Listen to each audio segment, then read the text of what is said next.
There's something about the 4 columns that takes a minute to get used to. Yeah, I don't know, because I have like a card. I'm like, I'm going to line this. My Yeah. mind is bouncing everywhere. I love it, my dad. Your brother did a pretty good job. Yeah. But they all did. I was, my favorite yesterday was Judy. Not today. Not today. I don't know who the guy was. Not today. I got home. He read it like I'm really, all really about good. it. I want to too as well. It's But I awesome. don't And know I'm everybody really, is, but it's I just- want to eat it. But yesterday was order. Well, yeah. numbers, which is worse. I'd rather read Leviticus out loud than numbers out loud. And then, and then, there were, the weight of the silver platter was 130 shekels by the shekel of the sanctuary. I'm hoping by Wednesday I'll have it. Yeah, that will be fun. I don't know. It's fun to listen to, it's fun to read too. The last chapter. Oh, it's 8. Was the longest chapter ever. Are we screaming? We are streaming that week. Look down, it says it's 8 o'clock. On air.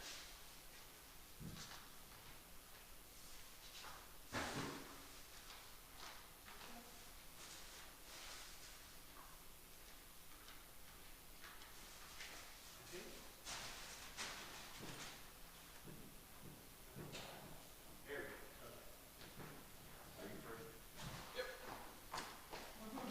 And I'm right after you. Hi, I can hear you. I didn't hear you last night. Oh, really? Yeah. Morning, everybody. We're going to pick up our reading in Numbers chapter 8, but first we're going to start with a word of prayer and just ask the Lord to be with us in this second day. Lord, we thank you for today. We thank you for your word. Thank you for speaking to us. Pray that we would listen. Help us to understand what we read, especially in these harder sections in the Torah. And just pray that you'll bless our time together. In Jesus' name, amen. Numbers chapter 8. Now the Lord spoke to Moses, saying, "Speak to Aaron and say to him, when you set up the lamps, the 7 lamps shall give light in front of the lampstand." And Aaron did so. He set up his lamps in front of the lampstand, as the Lord commanded Moses. And this was the workmanship of the lampstand, hammered of work of gold, from its base of its flowers and its hammered work, according to the pattern of the Lord shown to Moses. So he made the lampstand. And the Lord spoke to Moses, saying, "Take the Levites from among the people of Israel and cleanse them. Thus you shall do to cleanse them. Sprinkle them with the water of purification upon them, and let them go with a razor over all their body, and wash their clothes and cleanse themselves. Then let them take a bull from the herd and its grain offerings of fine flour mixed with oil. But you shall take another bull from the herd for a sin offering. And you shall bring the Levites before the tent of meeting and assemble the whole congregation of the people of Israel. When you bring the Levites before the Lord, the people of Israel shall lay hands on the Levites. And Aaron shall offer the priest before the Lord as a wave offering before the people of Israel, that they may do the service of the Lord. Then the Levites shall lay their hands on the heads of the bulls, and you shall offer the one for a sin offering and the other for a burnt offering to the Lord to make atonement for the Levites. And you shall set the Levites before Aaron and his sons, and shall offer them as a wave offering to the Lord. Thus you shall separate the Levites from among the people of Israel, and the Levites shall be mine. And after the Levites shall go in to serve at the tent of meeting, when you have cleansed them and offered them as a wave offering, for they are wholly given to me from among the people of Israel. Instead of all who open the womb, the firstborn of the people of Israel, I have taken them for myself. For all the firstborn among the people of Israel are mine, both of man and of beast. On that day I struck down the firstborn in the land of Egypt. I consecrated them for myself, and I have taken the Levites instead of all the firstborn among the people of Israel. And I have given the Levite as a gift to Aaron and to his sons from among the people of Israel, to do the service for the people of Israel at the tent of meeting, and to make atonement for the people of Israel, that there may be no plague among the people of Israel when the people of Israel come near to the sanctuary. So did Moses and Aaron and all the congregation of the people of Israel to the Levites, according to all that the Lord commanded Moses concerning the Levites, the people of Israel did to them. And the Levites purified themselves from sin and washed their clothes, and Aaron offered them as a wave offering before the Lord. And Aaron made an atonement for them to cleanse them. And after the Levites went in to do their service in the tent of meeting before Aaron and his sons, as the Lord had commanded Moses concerning the Levites, so they did to them. And the Lord spoke to Moses, saying, This applies to the Levites. From 25 years old and upward, they shall come and to do duty in the service of the tent of meeting. And from the age of 50 years, they shall withdraw from the duty of the service and serve no more. They minister to their brothers in the tent of meeting by keeping guard, but they do no service. Thus shall you do to the Levites in assigning their duties. And the Lord spoke to Moses in the wilderness of Sinai in the first month of the second year after they had come out of the land of Egypt, saying, Let the people of Egypt keep the Passover at its appointed time. On the 14th day of this month at twilight you shall keep it at its appointed time, according to all its statutes and rules you shall keep it. So Moses told the people of Israel that they should keep the Passover. And they kept the Passover in the first month, the 14th day of the month, at twilight in the wilderness of Sinai, according to all that the Lord had commanded Moses. So the people of Israel did. And there were certain men who were unclean, touching a dead body, so that they could not keep the Passover on that day. And they came before Moses and Aaron on that day. And those men said to them, We are unclean through touching a dead body. Why are we kept from bringing the Lord's offering at its appointed time among the people of Israel? And Moses said to them, Wait, that I may hear what the Lord will command concerning you. The Lord spoke to Moses, saying, Speak to the people of Israel, saying, If any one of you or your descendants is unclean through touching a dead body or is on a long journey, he shall still keep the Passover to the Lord. In the second month, on the 14th day of twilight, they shall keep it. They shall eat it of unleavened bread and bitter herbs. They shall leave none of it until morning, nor break any of its bones, according to the statute for the Passover. They shall keep it. But if anyone who is clean and is not on a journey fails to keep the Passover, that person shall be cut off from among his people, because he did not bring the Lord's offering at its appointed time. The man shall bear his sin. And if a stranger sojourns among you and would keep the Passover to the Lord, according to the statute of the Passover and according to its rule, so he shall do. You shall have one statute for the sojourner and for the native. On the day that the tabernacle was set up, the cloud covered the tabernacle, the tent of the testimony, and at evening it was over the tabernacle like the appearance of fire until morning. So it was always. The cloud covered it by day, and the appearance of fire by night.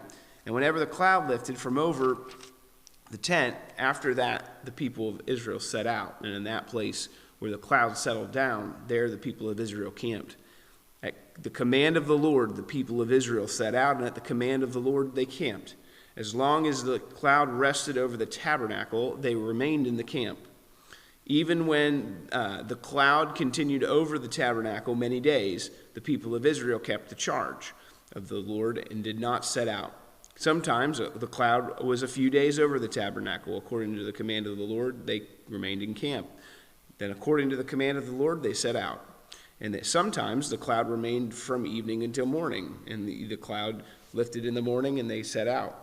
Or if it continued for a day and a night, when the cloud lifted, they set out. Whether it was 2 days or a month or a longer time that the cloud continued over the tabernacle, abiding there, the people of Israel remained in camp and did not set out. When it lifted, they set out. At the command of the Lord, they camped, and at the command of the Lord, they set out. They kept the charge of the Lord and command of the Lord by Moses. The Lord spoke to Moses, saying, Make 2 silver trumpets of hammered work. You shall make them, and you shall use them for summoning the congregation and for breaking camp. And when both are blown, all the congregation shall gather themselves to you at the entrance of the tent of meeting. But if they blow only one, then the chiefs, the heads of the tribes of Israel, shall gather themselves to you. When you blow an alarm, the camps that are on the east side shall set out. And when you blow an alarm second time, the camps that are on the south side shall set out. And an alarm is to be blown whenever they are set out. But when the assembly is to be gathered together, you shall blow a long blast, but you shall not sound an alarm.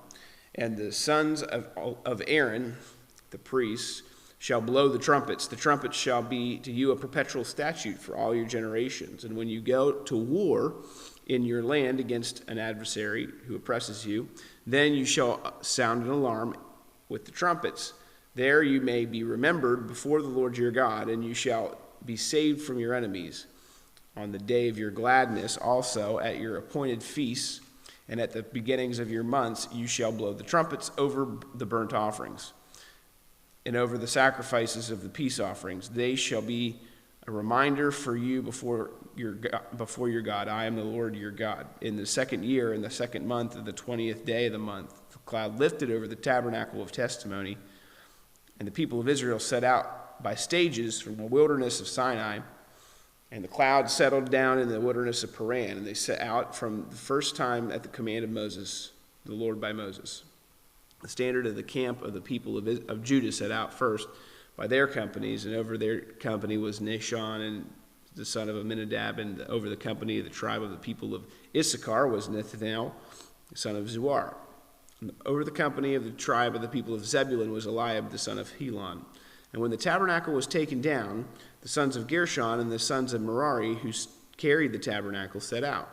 And the standard of the camp of Reuben set out by their companies, and over the company of Eliezer, the son of Shadur, and over the company of the tribe of the people of Simeon, and the company of Shalulim, and the company of Zerishadi, and over the company of the tribe of the people of Gad, and Eliasaph, and Deuel. Then the Kohathites set out, carrying the holy things, and the tabernacle was set up before their arrival. And the standard of the camp of the people of Ephraim set out by their companies, and over their company was Elishama, the son of Ammihud, and over the company of the tribe of the people of Manasseh was Gamaliel, the son of Pedazur. And over the company of the tribe of the people of Benjamin was Abidan, the son of Gibeoni. Then the standard of the camp of the people of Dan, acting as a rear guard of all the camps, set out by their companies, and over the company of Ahiezer, the son of Ammishaddai. And over the company of the tribe of the people of Asher was Pagiel, the son of Ochran. And over the company of the tribe of the people of Naphtali was Ahura, the son of Enan. And this was the order of the march of the people of Israel by their companies when they set out. And Moses said to Hobab, the son of Reuel, the Midianite, Moses' father-in-law, we are setting out for a place which the Lord has said, I will give it to you. Come with us, and we will do good to you. For the Lord has promised to do good to Israel. But he said, I will not go. I will depart on my own land and to my kindred. And he said, please do not leave us, for you know where we should camp in the wilderness, and you will serve as eyes for us. And if you do not go with us, whatever good the Lord will do to us, the same he will do to you. So they set out from the mount of the Lord 3 days' journey, and the ark of the covenant of the Lord went before them for 3 days' journey to seek out a resting place for them. And the cloud of the Lord was over them by day, whenever they set out from the camp, and whenever the ark set out, Moses said, arise, O Lord, let your enemies be scattered, and let those who hate you flee before you. And when it rested, he said, return, O Lord, to the 10,000 thousands of Israel. And the people complained in the hearing of the Lord about their misfortunes. And when the Lord heard it, his anger was kindled, and the fire of the Lord burned among them and consumed some of them outlying parts of the camp. Then the people cried out to Moses, and Moses prayed to the Lord, and the fire died down. So the name of that place was called Taberah, because the fire of the Lord burned among them. Now the rabble that was among them had a strong craving, and the people of Israel also wept again and said, oh, that we had meat to eat. We remember the fish we ate in Egypt that cost nothing, the cucumbers, the melons, the leeks, the onions, and the garlic. But now our strength is dried up, and there is nothing at all but this manna to look at. Now the manna was like coriander seed in its appearance, like that of bdellium. But the people went about, and they gathered it on the ground and ground it in hand mills, or beat it in mortars, and boiled it in pots to make cakes of it. And the taste of it was like the taste of cakes baked with oil. When the dew fell upon the camp in the night, the manna fell with it. Moses heard the people weeping throughout their clans, everyone at the door of his tent, and the anger of the Lord blazed hotly, and Moses was displeased. Moses said to the Lord, "Why have you dealt ill with your servant, and why have I not found favor in your sight, that you lay the burden of all this people on me? Did I give them birth, that you should say to me, carry them in your bosom, as a nurse carries a nursing child, to the land that you swore to give to their fathers? Where am I to get meat to give all this people? And for they weep before me, saying, give us meat that we may eat. I am not able to carry all this people alone. The burden is too heavy for me. If you will treat me like this, kill me at once, if I find favor in your sight, that I might not see my wretchedness." Then the Lord said to Moses, "Gather for me 70 men of the elders of Israel, whom you know to be elders of the people and officers over them, and bring them to the tent of meeting, and let them take their stand there with you, and I will come down and talk with you there. And I will take some of the spirit that is on you and put it on them, and they shall bear the burden of the people with you, so that you may not bear it yourself. And say to the people, consecrate yourselves tomorrow, and you shall eat meat. For you have wept in the hearing of the Lord, saying, who will give us meat to eat? For it is better for us in Egypt. Therefore the Lord will give you meat, and you shall eat. You shall not eat just 1 day, or 2 days, or 5 days, or 10 days, or 20 days, but a whole month, until it comes out of your nostrils, and makes you becomes loathsome to you, because you have rejected the Lord, who is among you, and have wept before him, saying, why did we come out to Egypt? But Moses said, the people among whom I am number 600,000 on foot, and whom you have said, I will give them meat that they will eat for a whole month. Shall flocks and herds be slaughtered for them, and be enough for them? Or shall all the fish of the sea be gathered together for them, and be enough for them? The Lord said to Moses, is the Lord's hand shortened? Now you will see whether or not my word will come out true for you or not. So Moses went out and told the people the words of the Lord, and he gathered 70 men of the elders of the people and placed them around the tent. And the Lord came down in the cloud and spoke to him, and took some of the spirit that was on him, and put it on the 70 elders. And as soon as the spirit rested on them, they prophesied, but they did not continue doing so. Now 2 men remained in the camp, one named Eldad and the other named Medad, and the spirit rested on them. They were among those registered, but they had not gone out to the tent, and so they prophesied in the camp. And a young man ran and told Moses, Eldad and Medad are prophesying in the camp. And Joshua, the son of Nun, the assistant of Moses from his youth, said, my lord Moses, stop them. But Moses said to them, are you jealous for my sake? Would that all the Lord's people were prophets, that the Lord would put his spirit on them. And Moses and the elders of Israel returned to the camp. Then a wind from the Lord sprang up, and it brought quail from the sea and let them fall beside the camp, about a day's journey on this side and a day's journey on the other side, around the camp, and about 2 cubits above the ground. And the people rose that day and all night and all the next day and gathered the quail. Those who gathered least gathered 10 omers. And they spread them out for themselves all around the camp, while the meat was yet between their teeth before it was consumed. The anger of the Lord was kindled against the people, and the Lord struck down the people with very great plague. Therefore the name of the place is called Kibroth Hithatham. Because they buried the people who had the craving. And from Kibroth Hittava, the people journeyed to Herath, and they remained at Hazeroth. Miriam and Aaron spoke against Moses because of the Cushite woman whom he had married, for he had married a Cushite woman. And they said, has the Lord indeed spoken only through Moses? Has he not spoken through us also? And the Lord heard it. And now the man Moses was very meek, more than all the people who are on the face of the earth. And suddenly the Lord said to Moses and to Aaron and to Miriam, "Come out, you three, to the tent of meeting." And the three of them came out. And the Lord came down in a pillar of cloud and stood at the entrance of the tent and called Aaron and Miriam and said, and they both came forward. And he said, "Hear my words. If there is a prophet among you, I, the Lord, make myself known to him in a vision. I speak with him in a dream. Not so with my servant Moses. He is faithful in all my house.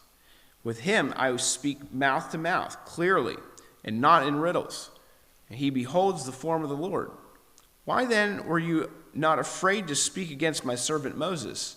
And the anger of the Lord was kindled against them, and he departed. And the cloud removed from over the tent. Behold, Miriam was leprous, like snow.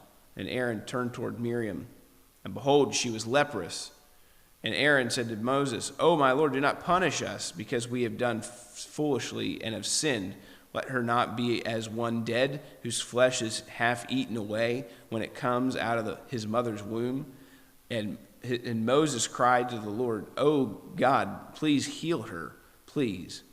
But the Lord said to Moses, "If her father had spit in her face, should she not be shamed 7 days? Let her be shut outside the camp 7 days, and after that she may be brought in again." So Miriam was shut outside the camp 7 days, and the people did not set out on the march till Miriam was brought in again. After that, the people set out from Hazeroth and camped in the wilderness of Paran. And the Lord said to Moses, saying, "Send spies out into the land of Canaan, which I am giving to the people of Israel. For from each tribe of their fathers you shall send a man, every one a chief among them." So Moses sent them from the wilderness of Paran, according to the command of the Lord. All of them men who were heads of the people of Israel, and these were their names: from the tribe of Reuben, Shemua the son of Zakur; from the tribe of Simeon, Shaphat the son of Hori; from the tribe of Judah, Caleb the son of Jephunneh; from the tribe of Issachar, Igal the son of Joseph; from the tribe of Ephraim, Hoshea the son of Nun; from the tribe of Benjamin, Palti the son of Raphu; from the tribe of Zebulun, Gadiel the son of Sodai; from the tribe of Joseph, that is, from the tribe of Manasseh, Gadi the son of Susa the son of Gamali; and from the tribe of Asher, Sether the son of Michael; from the tribe of Naphtali, Nabi the son of Vozvi; from the tribe of Gad, Guiel the son of Maki. These were the names of the men whom Moses sent to spy out the land. And Moses called Hoshea the son of Nun Joshua. Moses sent them to spy out the land of Canaan, and said to them, "Go up into the Negev and go up into the hill country and see what the land is, whether the people who dwell in it are strong or weak, whether they are few or many, and whether the land that they dwell in is good or bad, and whether the cities that they dwell in are camps or strongholds, and whether the land is poor or rich, whether there are trees in it or not. Be of good courage, and bring some of the fruit of the land." Now the time was the season of the first ripe grapes. So they went up, and they spied out the land from the wilderness of Zin to Rahab near Lebo-Hamath. And they went up into the Negeb and came to Hebron. Ahiman, Sheshai, and Talmai, the descendants of Anak, were there. Hebron was built 7 years before Zoan in Egypt. And they came to the valley of Eshcol, and cut down from there a branch of a single cluster of grapes, and they carried it on a pole between two of them. They also brought some pomegranates and figs, The place was called the Valley of Eshcol because of the cluster that the people of Israel cut down from there. At the end of 40 days, they returned from spying out the land, and they came to Moses and Aaron and to the congregation of the people of Israel in the wilderness of Paran at Kadesh. They brought back word to them and to all the congregation and showed them the fruit of the land. And they told them, "We came to the land to which you sent us. It flows with milk and honey, and this is its fruit. However, the people who dwell in the land are strong, and cities are fortified and very large. And besides, we saw the descendants of Anak there. And the Amalekites dwell in the land of Negeb, and the Hittites and the Jebusites, and the Amorites dwell in the hill country, and the Canaanites dwell by the sea and along the Jordan." But Caleb quieted the people before Moses and said, "Let us go up at once and occupy it, for we are well able to overcome it." Then the men who had gone up with him said, "We are not able to go up against this people, for they are stronger than we are." For they brought to the people of Israel a bad report of the land, and they had spied out, saying, "The land through which we have gone to spy it out is a land that devours its inhabitants, and the people that we saw in it are of great height. And there we saw the Nephilim, the sons of Anak, who come from the Nephilim. And we seemed ourselves like grasshoppers, and so we seemed to them." And all the congregation raised a loud cry, and the people wept that night. And all the people of Israel grumbled against Moses and Aaron, and the whole congregation said to them, "Would that we have died in the land of Egypt, or would that we have died in this wilderness? Why is the Lord bringing us into this land to fall by the sword? Our wives and our little ones will become prey. Would it not be better for us to go back to Egypt?" And they said to one another, "Let us choose a leader and go back to Egypt." Then Moses and Aaron fell on their faces before the assembly of the congregation of Israel. And Joshua the son of Nun and Caleb the son of Jephunneh, who were among those who had spied out the land, tore their clothes and said to all the congregation of the people of Israel, "The land which we passed through to spy it out is an exceedingly good land. If the Lord delights in us, he will bring us into this land and give it to us, a land that flows with milk and honey. Only do not rebel against the Lord, and do not fear the people of the land, for they are bread to us. Their protection is removed from them, and the Lord is with us. Do not fear them." Then all the congregation said to stone them with stones. But the glory of the Lord appeared at the tent of meeting to all the people of Israel. And the Lord said to Moses, "How long will this people despise me? And how long will they not believe in me, in spite of all the signs that I have done among them? I will strike them with pestilence and disinherit them, and I will make of you a nation greater and mightier than they." But Moses said to the Lord, "Then Egyptians will hear of it, for you brought up this people in your might and from among them, and they will tell the inhabitants of this land, 'They have heard that you, O Lord, are in the midst of this people. For you, O Lord, are seen face to face, and your cloud stands over them. And you go before them in a pillar of cloud by day and in a pillar of fire by night. Now if you kill this people as one man, then the nations whom you have heard your fame will say, it is because the Lord was not able to bring this people into the land that he swore to give them, that he was killed them in the wilderness. And now, please, let the power of the Lord be great, as you have promised, saying, the Lord is slow to anger and abounding in steadfast love, forgiving iniquity and transgression. But he will by no means clear the guilty, visiting the iniquity of the fathers on the children, and to the third and the fourth generation. Please, pardon the iniquity of this people, according to the greatness of your steadfast love, just as you have forgiven this people from Egypt until now." Then the Lord said, "I have pardoned according to your word, but truly as I live, and as all the earth shall be filled with the glory of the Lord, none of the men who have seen my glory and my signs that I did in Egypt and in the wilderness, and yet have put me to the test these 10 times and have not obeyed my voice, shall see the land that I swore to give to their fathers. None of those who despised me shall see it. But my servant Caleb, because he had a different spirit and followed me fully, I will bring into the land into which he went, and his descendants shall possess it. Now the Amalekites and the Canaanites dwell in the valleys. Turn tomorrow and set out for the wilderness by the way of the Red Sea. And the Lord spoke to Moses and to Aaron, saying, How long shall this wicked congregation grumble against me? I have heard the grumblings of the people of Israel, which they grumble against me, saying, As I live, declares the Lord, what you have said in my hearing I will do. Your dead bodies shall fall in this wilderness, and all of your number listed in the census from 20 years old and upward, who have grumbled against me, not one of them shall come into the land where I swore that I would make you dwell, except Caleb the son of Jephunneh and Joshua the son of Nun. But your little ones, who you said would become a prey, I will bring in, and they shall know the land that you have rejected. But as for you, your dead bodies shall fall in this wilderness, and your children shall be shepherds in the wilderness 40 years, and shall suffer for your faithlessness until the last of your dead bodies lies in the wilderness. According to the number of the days in which you spied out the land, 40 days, a year for each day, you shall bear your iniquity 40 years, and you shall know my displeasure. I, the Lord, have spoken that surely this I will do to all the wicked congregation who are gathered together against me. In this wilderness they shall come to a full end, and there they shall die.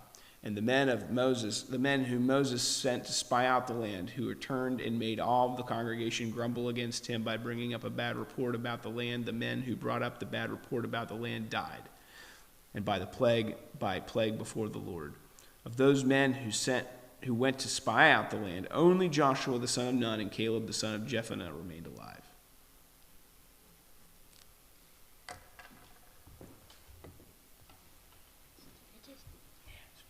Put your initials there.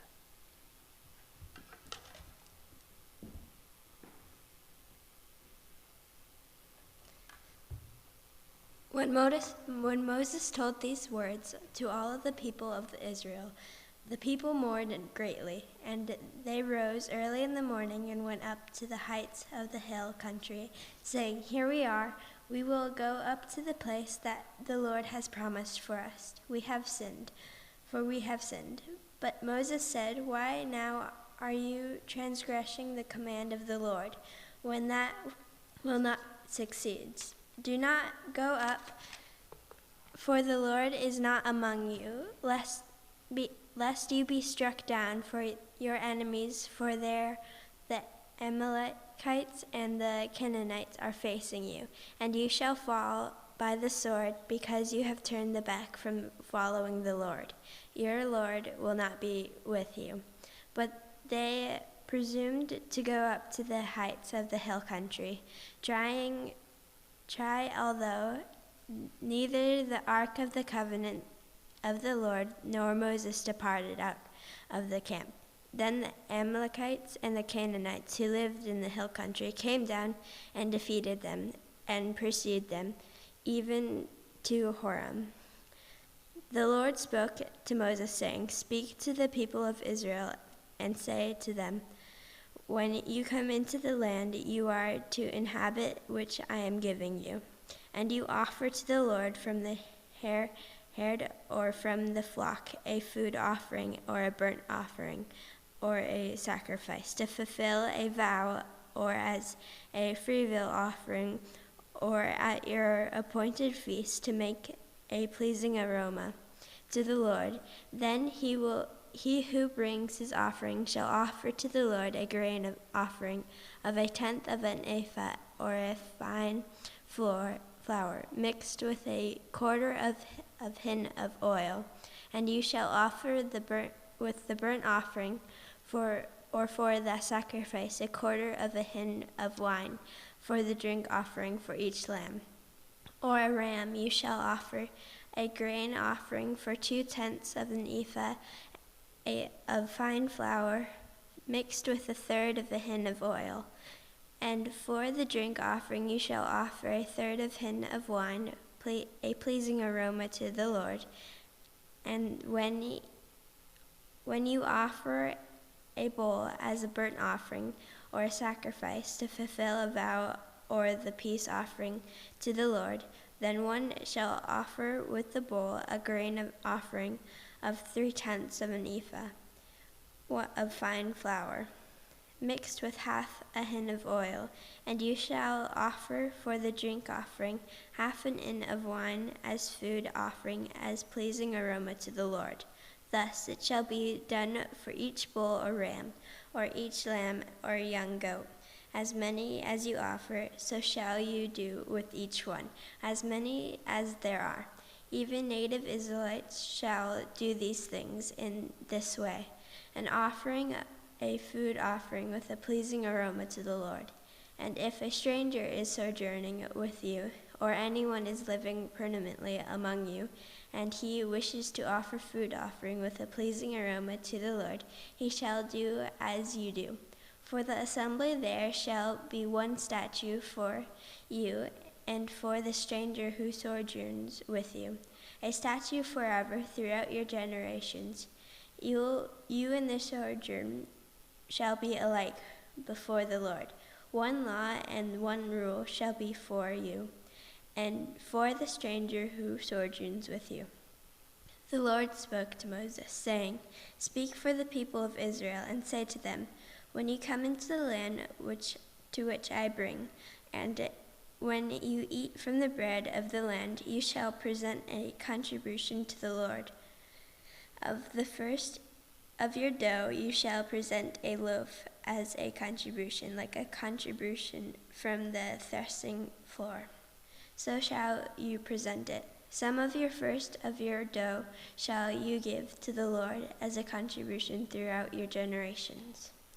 But if you sin unintentionally and do not observe all these commandments that the Lord has spoken to Moses, all that the Lord has commanded you by Moses, from the day that the Lord gave commandment and onward throughout your generations, then if it was done intentionally without the knowledge of the congregation, all the congregation shall offer one bull from the herd for a burnt offering, a pleasing aroma to the Lord.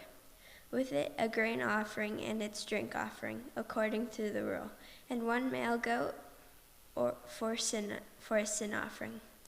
And the priest shall make an atonement for all the congregation of the people of Israel, and they shall be forgiven, because it was a mistake, and they have brought their offering. A food offering to the Lord, and their sin offering before the Lord for their mistake. And all the congregation of of Israel shall be forgiven, and the stranger who sojourns among them, because the whole population was involved in the mistake. And if one person sins unintentionally, he shall offer a female goat, a year old, for a sin offering. And the priest shall make an atonement before the Lord for the person who makes a mistake. When he sins unintentionally, to make an atonement for him, and he shall be forgiven. You shall have one law for him who does anything unintentionally, for him who is native among the people of Israel, and for the stranger who sojourns among them. But the person who does anything with a high hand, whether he is native or a sojourner, reveals the Lord, and that the person shall be cut off from his people, because he has despised the word of the Lord and has broken his commandment. That person shall be utterly cut off. His iniquity shall be on him. While the people of Israel were in the wilderness, they found a man gathering sticks on the Sabbath day, and those who found him gathering sticks brought him to Moses and Aaron, and to all the congregation. They put him in custody, because it had not been made clear what should be done with him. And the Lord said to Moses, The man shall be put to death. All the congregation shall stone him with stones outside the camp. And all the congregation brought him outside the camp and stoned him to death with stones, as the Lord commanded Moses. The Lord said to Moses, Speak to the people of Israel and tell them to make tassels on the corners of their garments throughout their generations, and put a cord of blue on the tassel of each corner. And it shall be a tassel for you to look at and remember all the commandments of the Lord to do them, not to follow after your own heart and your own eyes, which you inclined to whore after. So you shall remember and do my commandments and be holy to your Lord. I am the Lord your God, who brought you out of the land of Egypt to be your God. I am the Lord your God. Now Korah the son of Izhar, the son of Kohath, son of Levi, and Janeth the Ambrim, the son of Eliab, and the son of Plith, the sons of Rebu, took men, and they rose up before Moses with a number of people of Israel, 250 chiefs of the congregation, chosen from the assembly, well-known men. They assembled themselves together against Moses and against Aaron, and said to them, You have gone too far, for all the congregation are holy, every one of them, and the Lord is among them. Why then do you exalt yourselves before the assembly of the Lord? When Moses heard that, he fell on his face, and said to Korah and all his company, In the morning the Lord will show who is his, and who is holy, and will bring him near to him.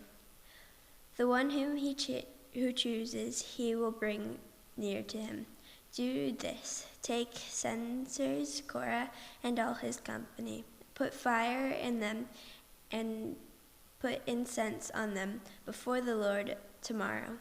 And the man whom the Lord chooses shall be the Holy One. You have gone too far, the sons of Levi.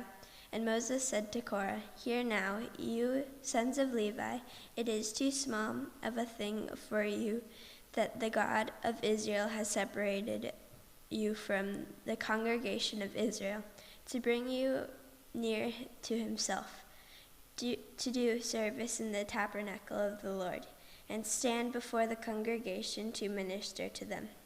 And that he has brought you near him, and all your brothers and the sons of Levi with you? And would you seek the priesthood also?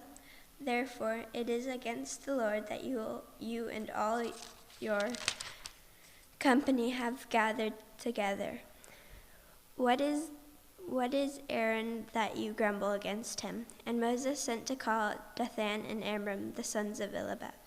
And they said, We will not come up. It is a small thing that you have brought us up out of the land, following with the milk and honey, to kill us in the wilderness, that you must also make yourself a prince over us. Moreover, you have not brought us into the land flowing with milk and honey, nor given us inheritance of the fields and vineyards.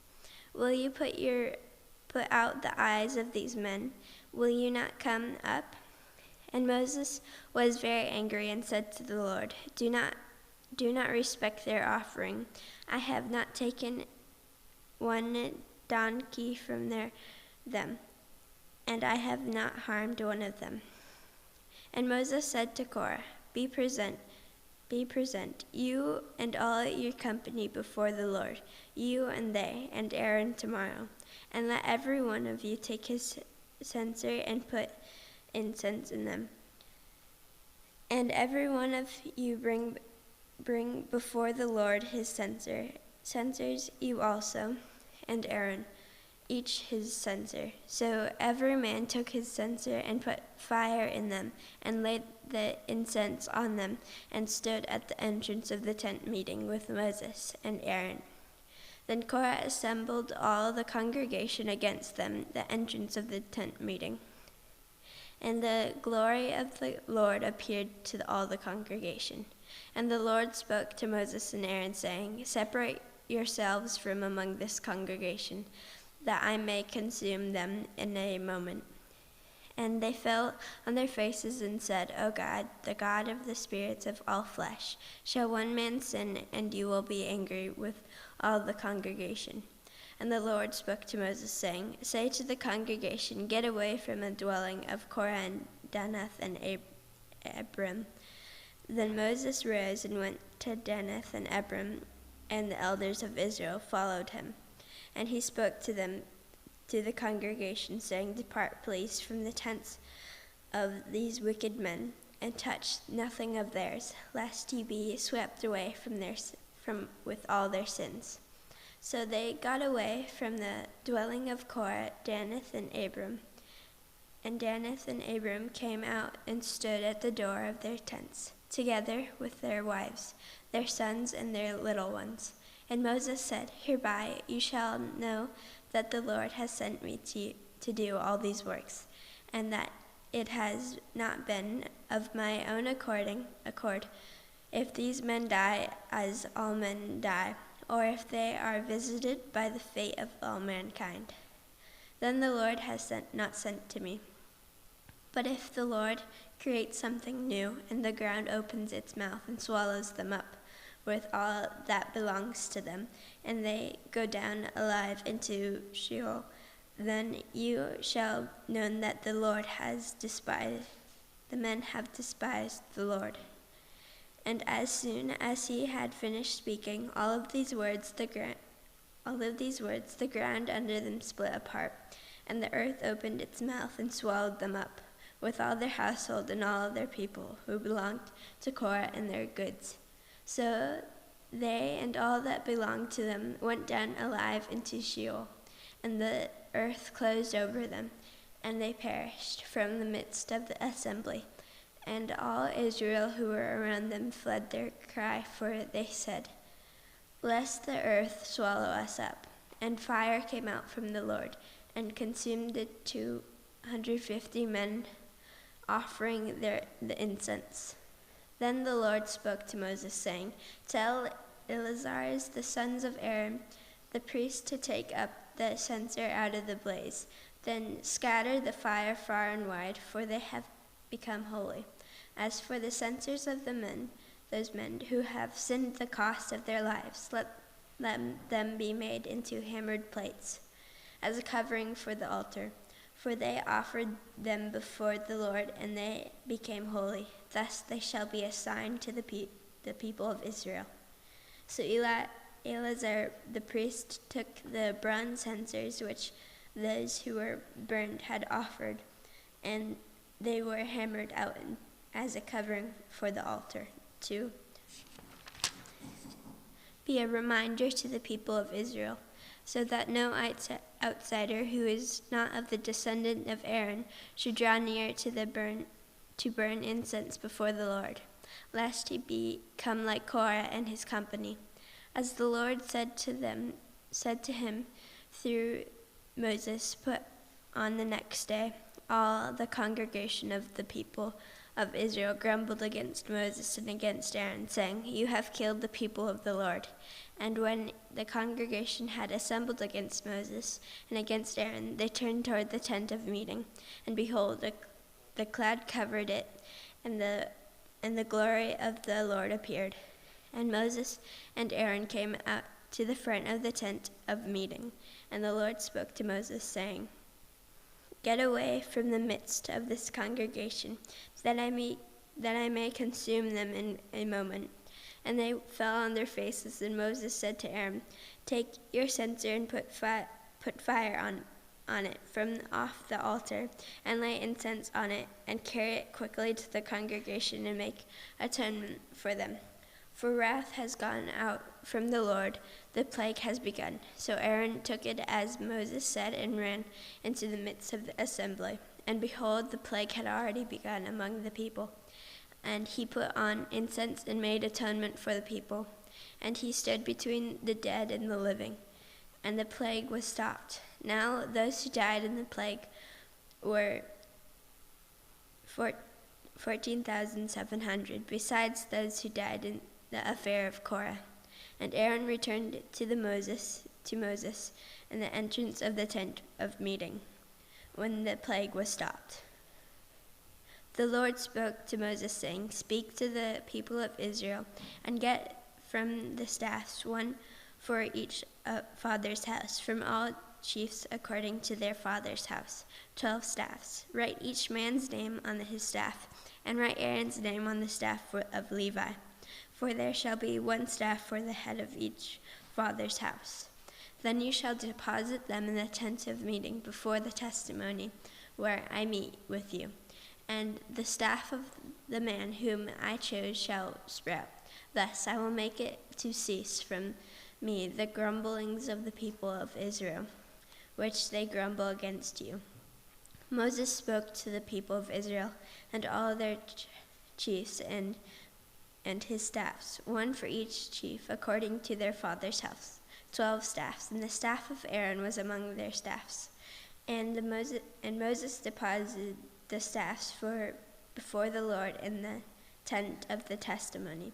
On the next day, Moses went into the tent of the testimony, and behold, the staff of Aaron for the house of Levi had sprouted and put forth buds and produced blossoms, and it bore ripe almonds. Then Moses brought out the staff from before the Lord to all the people of Israel.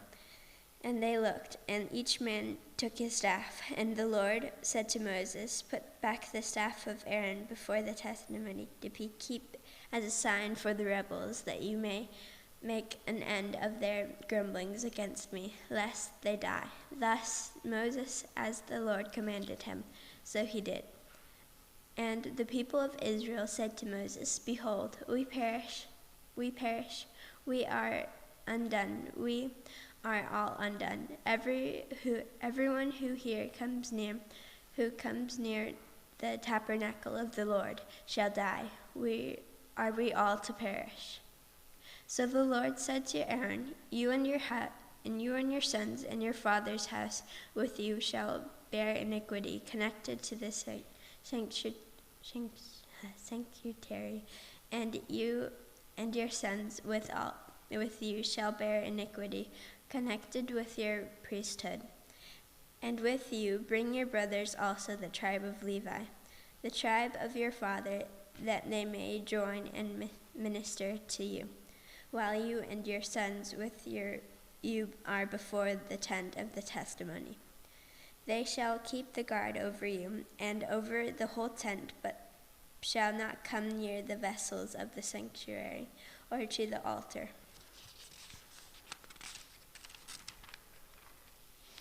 Lest they and you die, they shall join you and keep guard over the tent meeting for all the service of the tent.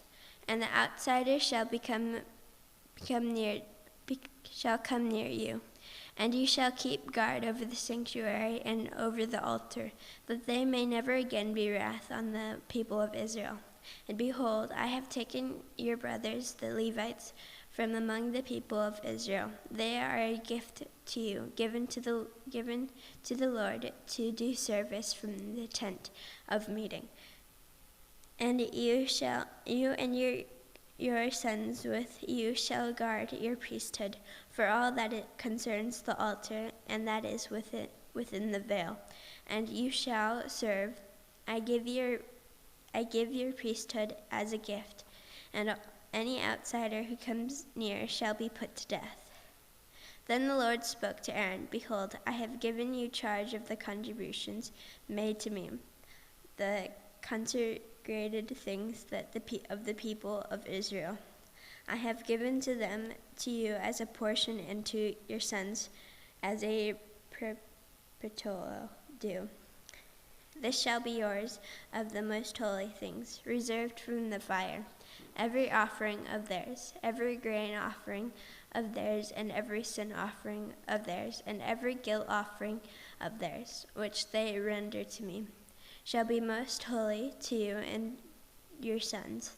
In a most holy place shall you eat it. Every male may eat it. It is holy to you. This also is yours, the contribution of their gift, all the wave offerings of the people of Israel. I have given to them and to your sons and daughters with you, as a perpetual due. Everyone who is clean in your house may eat it, all the best of the oil and all the best of the wine and of the grain, the first fruits of what they give to the Lord, I give to you. The first ripe fruits of all that is in their land, which they bring to the Lord, shall be yours. Everyone who is clean in your house may eat it. Every devoted thing of Israel shall be yours. Everything that opens the womb of all flesh, whether man or beast, which they offer to the Lord, shall be yours. Nevertheless, the firstborn of man shall redeem, and the firstborn unclean animals you shall redeem. And their redemption price, at a month old you shall redeem them. You shall fix at 5 shekels in silver, according to the shekel of the sanctuary, which is 20 gerahs. But the firstborn of a cow, or the firstborn of a sheep, or the firstborn of a goat you shall not redeem. They are holy. You shall sprinkle their blood on the altar, and shall burn their fat as a food offering, with a pleasing aroma to the Lord. But their flesh shall be yours, as the beast that is waved yours, as the right thigh are yours. All the holy contributions that the people of Israel present to the Lord I give to you, and your sons and daughters with you, as a perpetual due. It is a covenant of salt forever before the Lord, for you and for your offspring with you. And the Lord said to Aaron, you shall have no inheritance in their land, neither shall you have any portion among them. I am your portion and your inheritance among the people of Israel. To the Levites I have given every tithe in Israel for an inheritance, in return for their service that they do. Their service in the tent of meeting is so that the people of Israel do not come near the tent of meeting, lest they bear sin and die. But the Levites shall do the service of the tent of meeting, and they shall bear their iniquity. It shall be a perpetual statute throughout your generation, and among the people of Israel they shall have no inheritance. For the tithe of the people of Israel, which they present as a contribution to the Lord, I have given to the Levites. For an inheritance, therefore, I have said of them, that they shall have no inheritance among the people of Israel. And the Lord spoke over the Moses, saying, moreover, you shall speak and say to the Levites, when you take from the people of Israel the tithe that I have given you from them, your inheritance, then you shall present a contribution from it to the Lord, a tithe of the tithe, and your contribution shall be counted as to you as though it were the grain of the threshing floor, and the fullness of the winepress. So you shall also present contribution to the Lord from all your tithe which you receive from the people of Israel, and from it you shall give the Lord contribution to Aaron the priest. Out of all the gifts to you, you shall present every contribution due to the Lord. From each its best part is to be dedicated. Therefore you shall say to them, when you have offered from it the best of it, then the rest shall be counted to the Levites as produced of the threshing floor, and as produced of the winepress. And you may eat it in any place, you and your households, for it is your reward in the returns of your service in the tent of meeting. And you shall bear no sin by reason of it, when you have contributed the best of it. But you shall not profane the holy things that the people of Israel, lest you die. Now the Lord spoke to Moses and Aaron, saying, This is the statute of the law that the Lord has commanded. Tell the people of Israel, bring you a red heifer without defect, in which there is no blemish and on which a yoke has never come. And you shall give it to Eleazar the priest, and it shall be taken outside to the camp of slaughter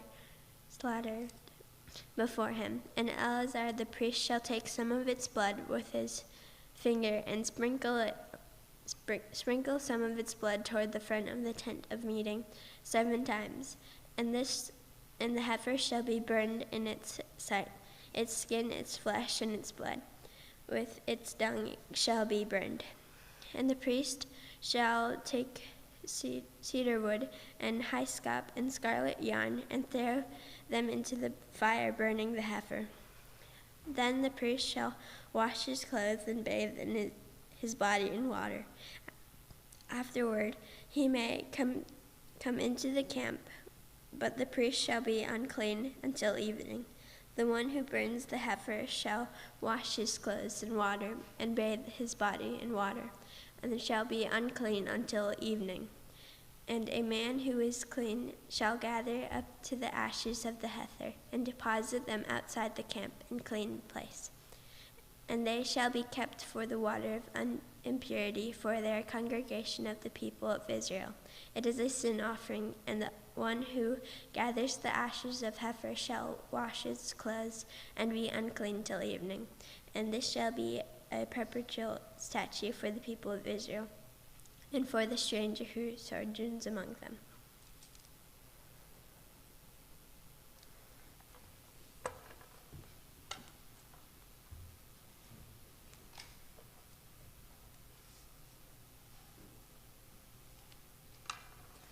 Whoever touches the dead body of any person shall be unclean 7 days. He shall cleanse himself with the water on the 3rd day and on the 7th day, and so be clean. But if he does not cleanse himself on the 3rd day and on the 7th day, he will not become clean. Whoever touches a dead person, the body of anyone who has died, and does not cleanse himself, defiles the tabernacle of the Lord, and that person shall be cut off from Israel, because the water for impurity was not thrown on him. He shall be unclean. His uncleanness is still on him. This is the law when someone dies in a tent. Everyone who has come into the tent and everyone who is in the tent shall be unclean 7 days, and every open vessel that has no cover fastened on it is unclean. Whoever in the open field touches someone who was killed with a sword, or who died naturally, or touches a human bone or a grave, shall be unclean 7 days. For the unclean they shall take some ashes of the burnt offering, and fresh water shall be added in a vessel. Then a clean person shall take hyssop and dip it in the water and sprinkle it on the tent and on the furnishings and on the person who were there and on whoever touched the bone or the slain or the dead or the grave. And the clean person shall sprinkle it on the unclean on the 3rd day and on the 7th day.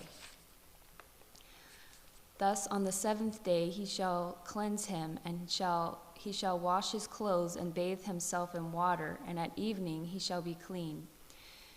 If the man who is unclean does not cleanse himself, that person shall be cut off from the midst of the assembly, since he has defiled the sanctuary of the Lord. Because the water for impurity has not been thrown on him, he is unclean. And it shall be a statute forever for them. The one who sprinkles the water for impurity shall wash his clothes, and the one who touches the water for impurity shall be unclean until evening. And whatever the unclean person touches shall be unclean, and anyone who touches it shall be unclean until evening. And the people of Israel, the whole congregation, came into the wilderness of Zin in the 1st month, and the people stayed in Kadesh, and Miriam died there and was buried there. Now there was no water for the congregation, and the assembled themselves together against Moses and against Aaron. And the people quarreled with Moses and said, "Would that we had perished when our brothers perished before the Lord. Why have you brought the assembly of the Lord into this wilderness, that we should die here, both we and our cattle? And why have you made us come out of Egypt and bring us to this evil place? It is no place for grain or figs or vines or pomegranates, and there is no water to drink. Then Moses and Aaron went from the presence of the assembly to the entrance of the tent of meeting and fell on their faces. And the glory of the Lord appeared to them. And the Lord spoke to Moses, saying, Take the staff and assemble the congregation, you and your brother Aaron, and tell the rock before their eyes to yield its water. So you shall bring water out of the rock for them and give drink to the congregation and their cattle. And Moses took the staff from before the Lord as he commanded him. Then Moses and Aaron gathered the assembly together before the rock, and he said to them, Hear now, you rebels, shall we bring water for you out of this rock? And Moses lifted up his hand and struck the rock with his staff twice, and water came out abundantly, and the congregation drank and their livestock. And the Lord said to Moses and Aaron, Because you did not believe me to uphold me as holy in the eyes of the people of Israel, therefore you shall not bring this assembly into the land that I have given them. These are the waters of Meribah, where the people of Israel quarreled with the Lord, and through them he showed himself holy. Moses sent messengers from Kadesh to the king of Edom. Thus says your brother Israel, You know all the hardship that we have met, how our fathers went down to Egypt, and we lived in Egypt a long time. And the Egyptians dealt harshly with us and our fathers, and we have cried to the Lord. He heard our voice and sent an angel and brought us out of Egypt. And here we are in Kadesh, a city on the edge of your territory. Please let us pass through your land. We will not pass through field or vineyard or drink water from a well. We will go along the king's highway. We will not turn aside to the right hand or to the left until we have passed through your territory. But Edom said to him, You shall not pass through, lest I come out with the sword against you. And the people of Israel said to him, We will go up by the highway, and if we drink of your water, I and my livestock, then I will pay for it. Let me only pass through on foot, nothing more. But he said, You shall not pass through. And Edom came out against them with a large army and with a strong force. Thus Edom refused to give Israel passage through his territory, so Israel turned away from him. And they journeyed from Kadesh, and the people of Israel, the whole congregation, came to Mount Hor.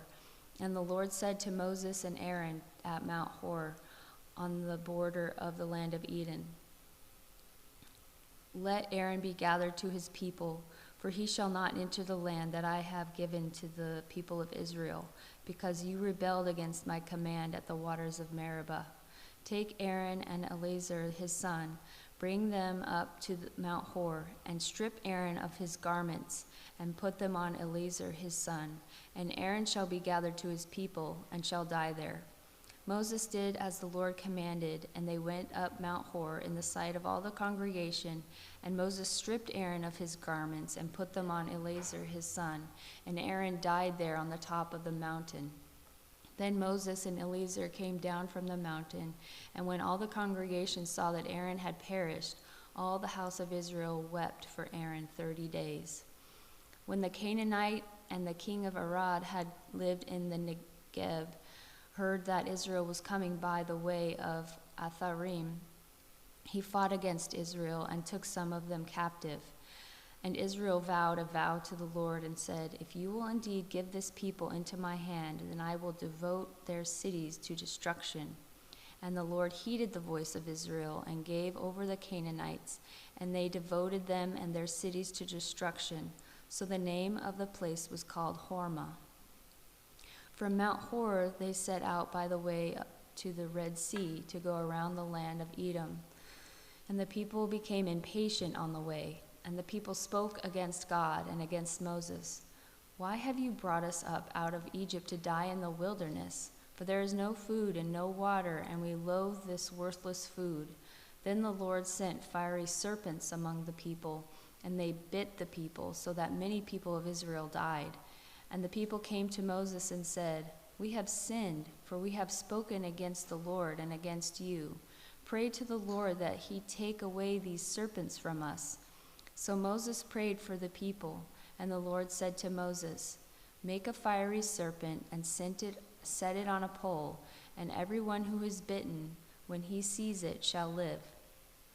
So Moses made a bronze serpent and set it on a pole, and if a serpent bit anyone, he would look at the bronze serpent and live. And the people of Israel set out and camped in Oboth. And they set out from Oboth and camped in Ierabim, and in the wilderness that is opposite Moab, toward the sunrise.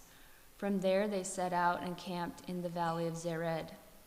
And there they set out and camped on the other side of the Arnon, which is in the wilderness that extends from the border of the Amorites. For the Arnon is the border of Moab, between Moab and the Amorites. Therefore it is said in the book of the wars of the Lord,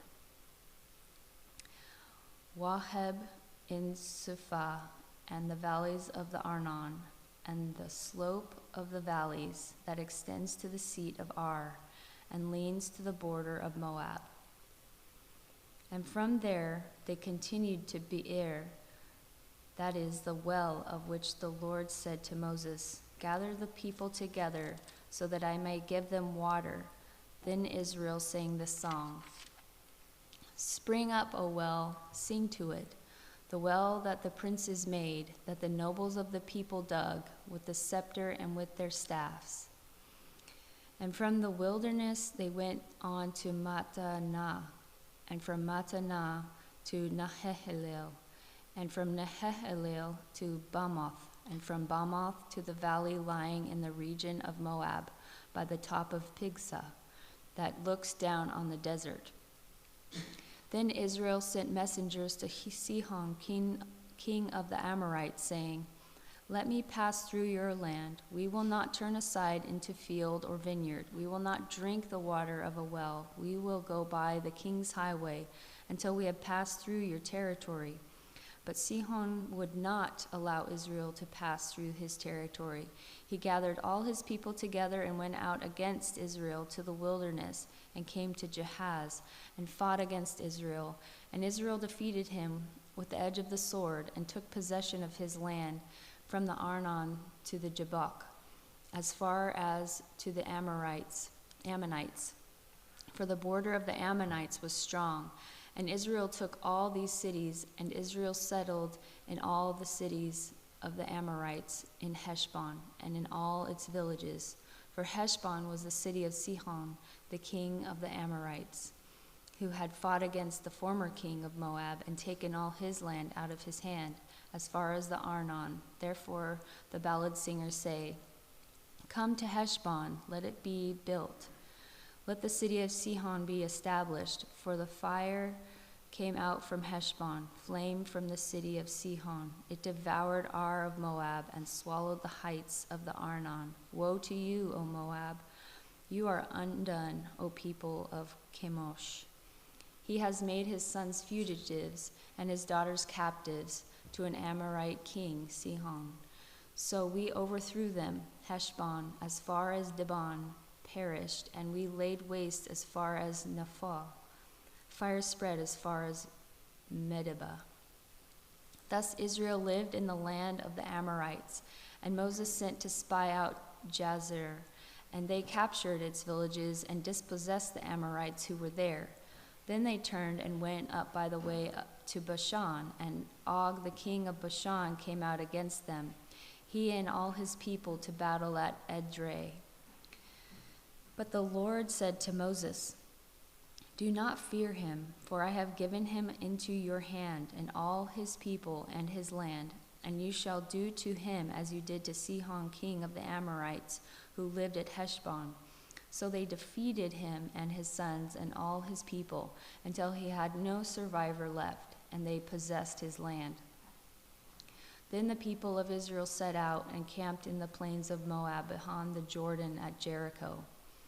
And Balak the son of Zippor saw all that Israel had done to the Amorites, and Moab was in great dread of the people, because they were many. Moab was overcome with fear of the people of Israel, and Moab said to the elders of Midian, "This horde will now lick up all that is around us, as the ox licks up the grass of the field." So Balak the son of Zippor, who was king of Moab at the time, sent messengers to Balaam the son of Beor at Pethor, which is near the river in the land of the people of Ammah, to call him, saying, "Behold, a people has come out of Egypt. They cover the face of the earth, and they are dwelling opposite me. Come now, curse this people for me, since they are too mighty for me. Perhaps I shall be able to defeat them and drive them from the land, for I know that he whom you bless is blessed, and he whom you curse is cursed." So the elders of Moab and the elders of Midian departed with the fees for divination in their hand. And they came to Balaam and gave him Balak's message. And he said to them, "Lodge here tonight, and I will bring back word to you, as the Lord speaks to me." So the princes of Moab stayed with Balaam, and God came to Balaam and said, "Who are these men with you?" And Balaam said to God, "Balak the son of Zippor, king of Moab, has sent to me, saying, 'Behold, a people has come out of Egypt, and it covers the face of the earth. Now come, curse them for me. Perhaps I shall be able to fight against them and drive them out.' God said to Balaam, 'You shall not go with them. You shall not curse the people, for they are blessed.' So Balaam rose in the morning and said to the princes of Balak, 'Go to your own land, for the Lord has refused to let me go with you.' So the princes of Moab rose and went to Balak and said, 'Balaam refuses to come with us.' Once again Balak sent princes, more in number and more honorable than these. And they came to Balak and said to him, 'Thus says Balak the son of Zippor, let nothing hinder you from coming to me, for I will surely do you great honor, and whatever you say to me I will do. Come, curse this people for me.' But Balaam answered and said to the servants of Balak, 'Though Balak were to give me his house full of silver and gold, I could not go beyond the command of the Lord my God to do less or more. So you too, please stay here tonight, that I may know that what more the Lord will say to me.' And God came to Balaam at night and said to him, 'If the men have come to call you, rise, go with them, but only do what I tell you.' So Balaam rose in the morning and saddled his donkey and went with the princes of Moab. But God's anger was kindled because he went.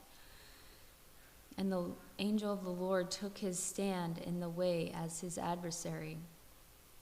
Now he was riding on the donkey, and his 2 servants were with him. And the donkey saw the angel of the Lord standing in the road with a drawn sword in his hand. And the donkey turned aside out of the road and went into the field. And Balaam struck the donkey to turn her into the road. Then the angel of the Lord stood in a narrow path between the vineyards with a wall on either side. And when the donkey saw the angel of the Lord, she pushed against the wall and pressed Balaam's foot against the wall. So he struck her again. Then the angel of the Lord went ahead and stood in a narrow place where there was no way to turn either to the right or to the left. When the donkey saw the angel of the Lord, she lay down under Balaam. And Balaam's anger was kindled, and he struck the donkey with his staff. Then the Lord opened the mouth of the donkey, and she said to Balaam, 'What have I done to you, that you have struck me these 3 times? And Balaam said to the donkey, 'Because you have made a fool of me. I wish I had a sword in my hand, for then I would kill you.' And the donkey said to Balaam, 'Am I not your donkey, on which you have ridden all your life long to this day? Is it my habit to treat you this way?' And he said, 'No.' Then the Lord opened the eyes of Balaam, and he saw the angel of the Lord standing in the way with his drawn sword in his hand, and he bowed down and fell on his face. And the angel of the Lord said to him, 'Why have you struck your donkey these 3 times? Behold, I have come out to oppose you, because your way is perverse before me. The donkey saw me and turned aside before me these 3 times. If she had not turned aside from me, surely just now I would have killed you and let her live.' Then Balaam said to the angel of the Lord, 'I have sinned, for I did not know that you stood in the road against me. Now therefore, if it is evil in your sight, I will turn back. And the angel of the Lord said to Balaam, Go with the men, but speak only the word that I tell you. So Balaam went on with the princes of Balak. When Balak heard that Balaam had come, he went out to meet him at the city of Moab, on the border formed by the Arnon, at the extremity of the border. And Balak said to Balaam, Did I not send to you to call you? Why did you not come to me? Am I not able to honor you? Balaam said to Balak, Behold, I have come to you. Have I now any power of my own to speak anything? The word that God puts in my mouth, that must I speak. Then Balaam went with Balak, and they came to Kiriath-Huzoth. And Balak sacrificed oxen and sheep and sent for Balaam and for the princes who were with him. And in the morning Balak took Balaam and brought him up to Bamoth Baal, and from there he saw a fraction of the people. And Balaam said to Balak, Build for me here 7 altars, and prepare for me here 7 bulls and 7 rams. Balak did as Balaam had said, and Balak and Balaam offered on each altar a bull and a ram. And Balaam said to Balak, Stand beside your burnt offering, and I will go.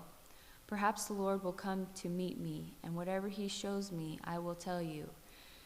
And he went to a bare height.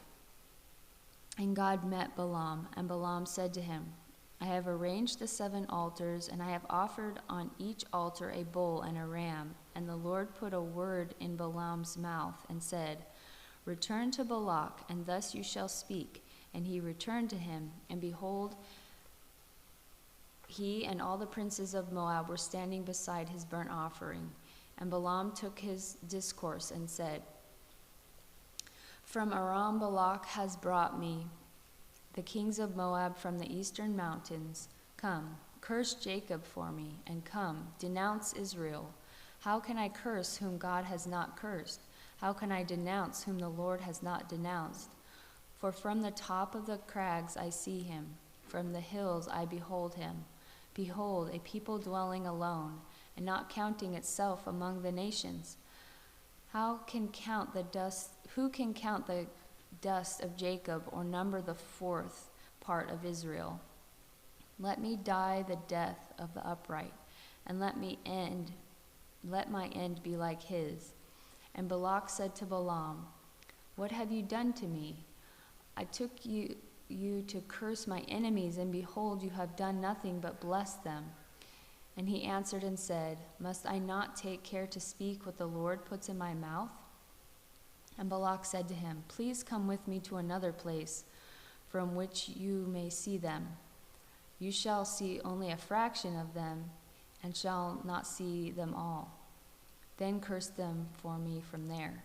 And he took him to the field of Zophim, to the top of Pisgah, and built 7 altars, and offered a bull and a ram on each altar. Balaam said to Balak, Stand here beside your burnt offering while I meet the Lord over there. And the Lord met Balaam and put a word in his mouth and said, Return to Balak, and thus shall you speak. And he came to him, and behold, he was standing beside his burnt offering, and the princes of Moab with him. And Balak said to him, What has the Lord spoken? And Balaam took up his discourse and said, Rise, Balak, and hear. Give ear to me, O son of Zippor. God is not man that he should lie, or a son of man that he should change his mind. Has he said, and will he not do it? Or has he spoken, and will he not fulfill it? Behold, I received a command to bless. He has blessed, and I cannot revoke it. He has not beheld misfortune in Jacob, nor has he seen trouble in Israel.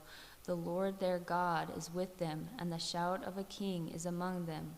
God brings them out of Egypt, and is for them like the horns of the wild ox. For there is no enchantment against Jacob, no divination against Israel. Now it shall be said of Jacob and Israel, What has God wrought? Behold, a people. As a lioness it rises up, and as a lion it lifts itself. It does not lie down until it has devoured the prey and drunk the blood of the slain. And Balak said to Balaam, "Do not curse them at all, and do not bless them at all." But Balaam answered Balak, "Did I not tell you that the Lord says that I must do?"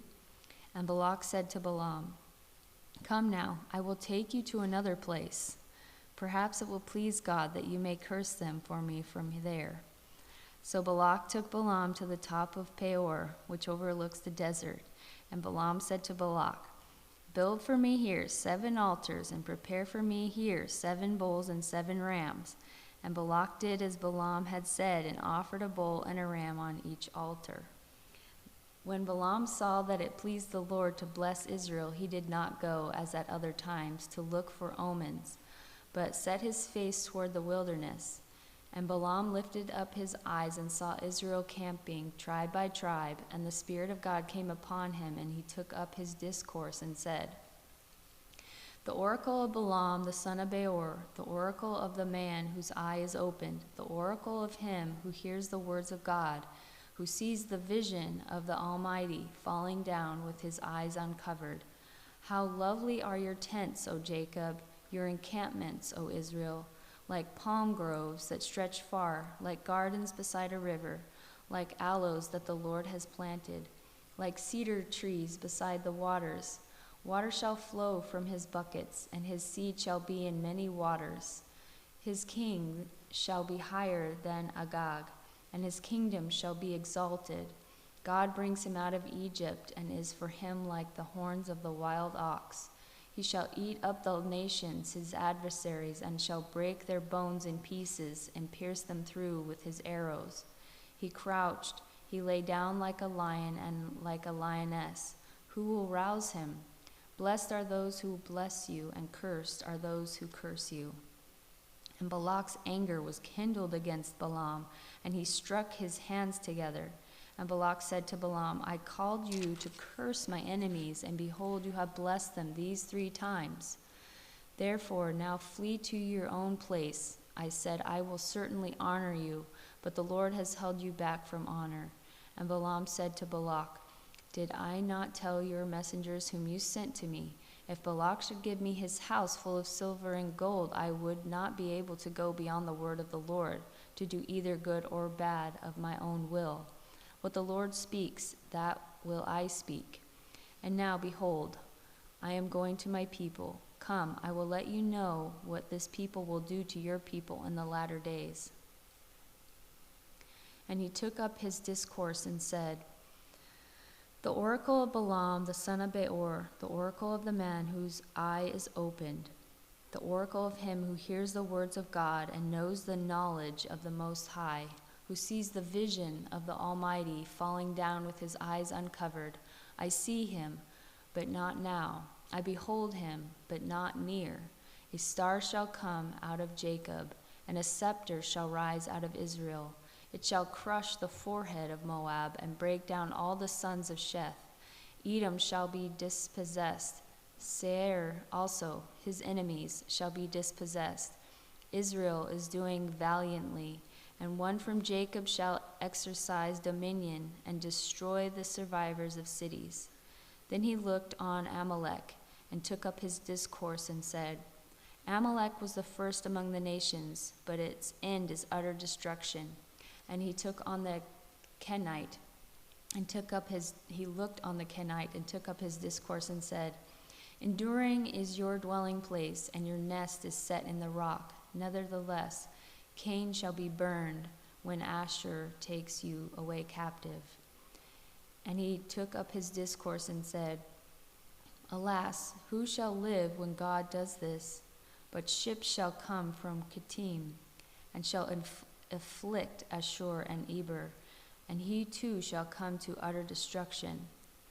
Then Balaam rose and went back to his place, and Balak also went his way. While Israel lived in Shittim, the people began to whore with the daughters of Moab. These invited the people to the sacrifices of their gods, and the people ate and bowed down to their gods. So Israel yoked himself to Baal of Peor, and the anger of the Lord was kindled against Israel. And the Lord said to Moses, "Take all the chiefs of the people and hang them in the sun before the Lord, that the fierce anger of the Lord may turn away from Israel. And Moses said to the judges of Israel, each of you kill those of his men who have yoked themselves to Baal of Peor. And behold, one of the people of Israel came and brought a Midianite woman to his family in the sight of Moses and in the sight of the whole congregation of the people of Israel, while they were weeping in the entrance of the tent of meeting. When Phinehas, the son of Eleazar, son of Aaron, the priest, saw it, he rose and left the congregation and took a spear in his hand and went after the man of Israel into the chamber and pierced both of them, the man of Israel and the woman through her belly. Thus the plague on the people of Israel has stopped. Nevertheless, those who died by the plague were 24,000.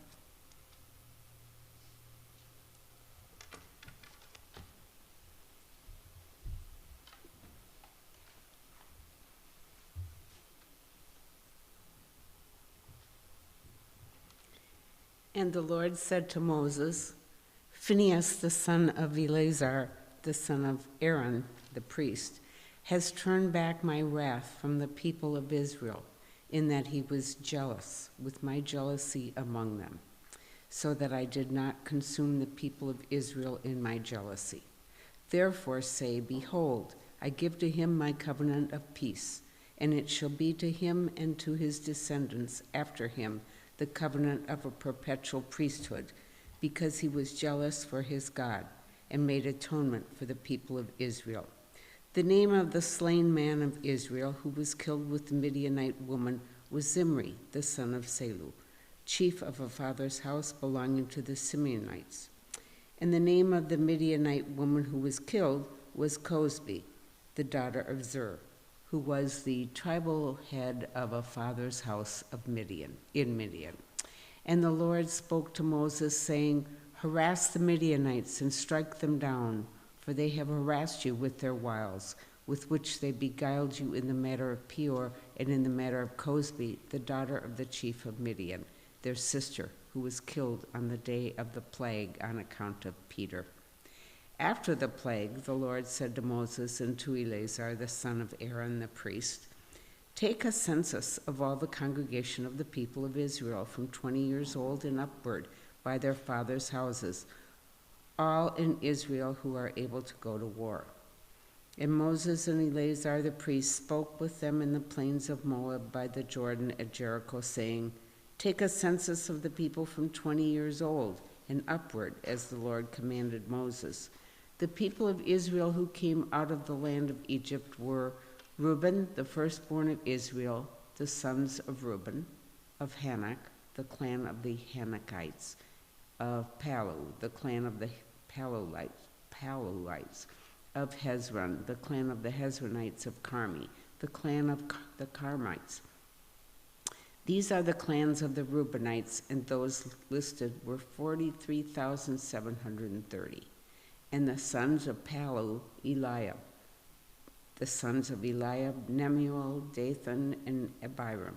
These are the Dathan and Abiram, chosen from the congregation, who contended against Moses and Aaron in the company of Korah, when they contended against the Lord, and the earth opened its mouth and swallowed them up together with Korah, when that company died, when the fire devoured 250 men, and they became a warning.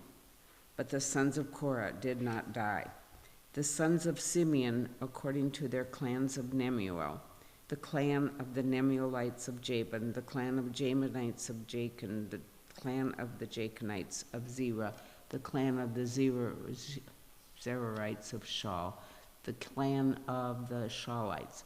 These are the clans of the Simeonites, 22,200. The sons of Gad, according to their clans of Zephon, the clan of the Zephonites of Haggai, the clan of the Haggaites of Shuni, the clan of the Shunites of Ozni, the clan of Oznites of Eri, the clan of the Eriites, and of Arad, the clan of the Aradites of Erili, the clan of the Erilites. These are the clans of the sons of Gad, as they were listed, 40,500. The sons of Judah were and Onan. The and Onan died in the land of Canaan. And the sons of Judah, according to their clans, were of Shelah, the clan of the Shelanites, of Perez, the clan of Perezites, of Zerah, the clan of the Zerahites. And the sons of Perez were of Hezron, the clan of the Hezronites, of Hamel, the clan of the Hamelites. These are the clans of Judah as they were listed, 76,500. The sons of Issachar according to their clans. Of Tola, the clan of the Tolaites. Of Puvah, the clan of the Puvites. Of Jashub, the clan of the Jashubites. Of Shimron, the clan of the Shimerites. These are the clans of Issachar as they were listed, 64,300. The sons of Zebulun, according to their clans, of Serad, the clan of the Serites, of Elon, the clan of the Elonites, of Jehiel, the clan of the Jehelites.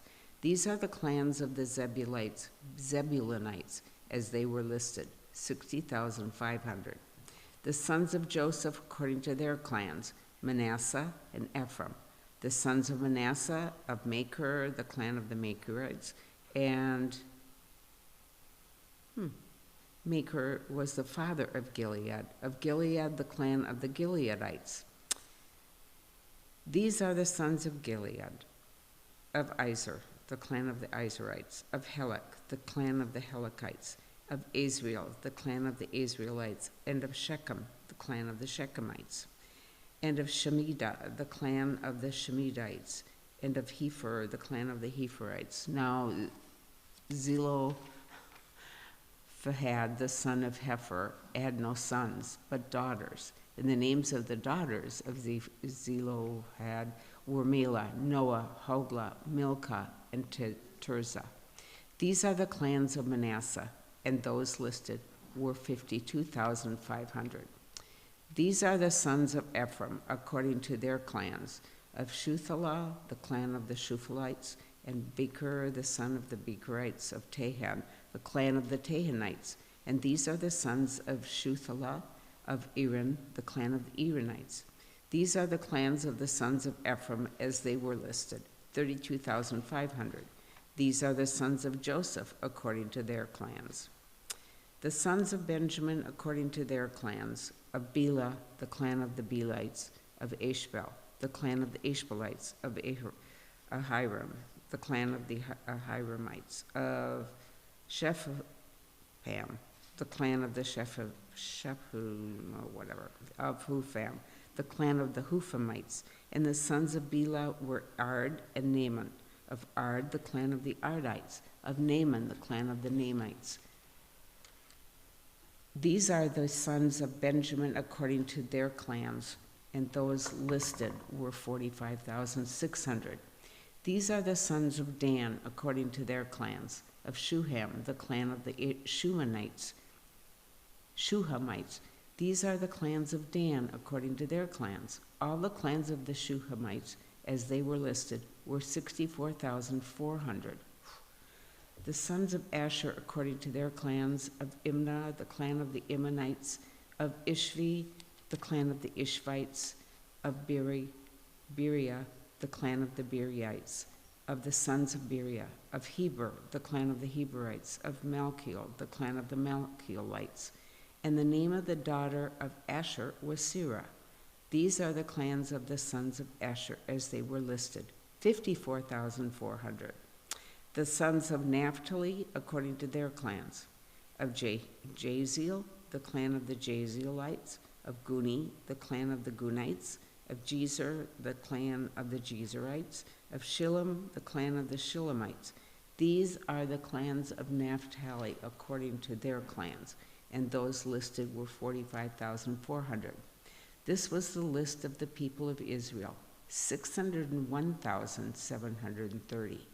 The Lord spoke to Moses, saying, "Among these the land shall be divided for inheritance according to the number of names.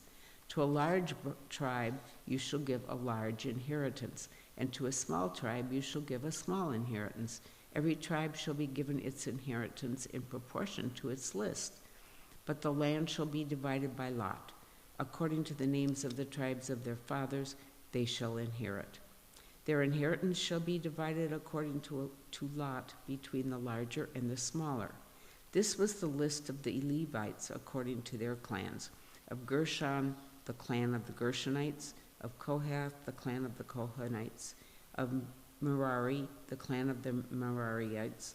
These are the clans of Levi, the clan of the Libnites, the clan of the Hebronites, the clan of the Mahalites, the clan of the Mushites, the clan of Korahites, and Kohath was the father of Amram. The name of Amram's wife was Jochebed, the daughter of Levi, who was born to Levi in Egypt. And she bore to Amram, Aaron, and Moses, and Miriam their sister. And to Aaron were born Nadab, Abihu, Eleazar, and Ithamar. But Nadab and Abihu died when they offered unauthorized fire before the Lord. And those listed were 23,000, every male from a month old and upward. For they were not listed among the people of Israel, because there was no inheritance given to them among the people of Israel.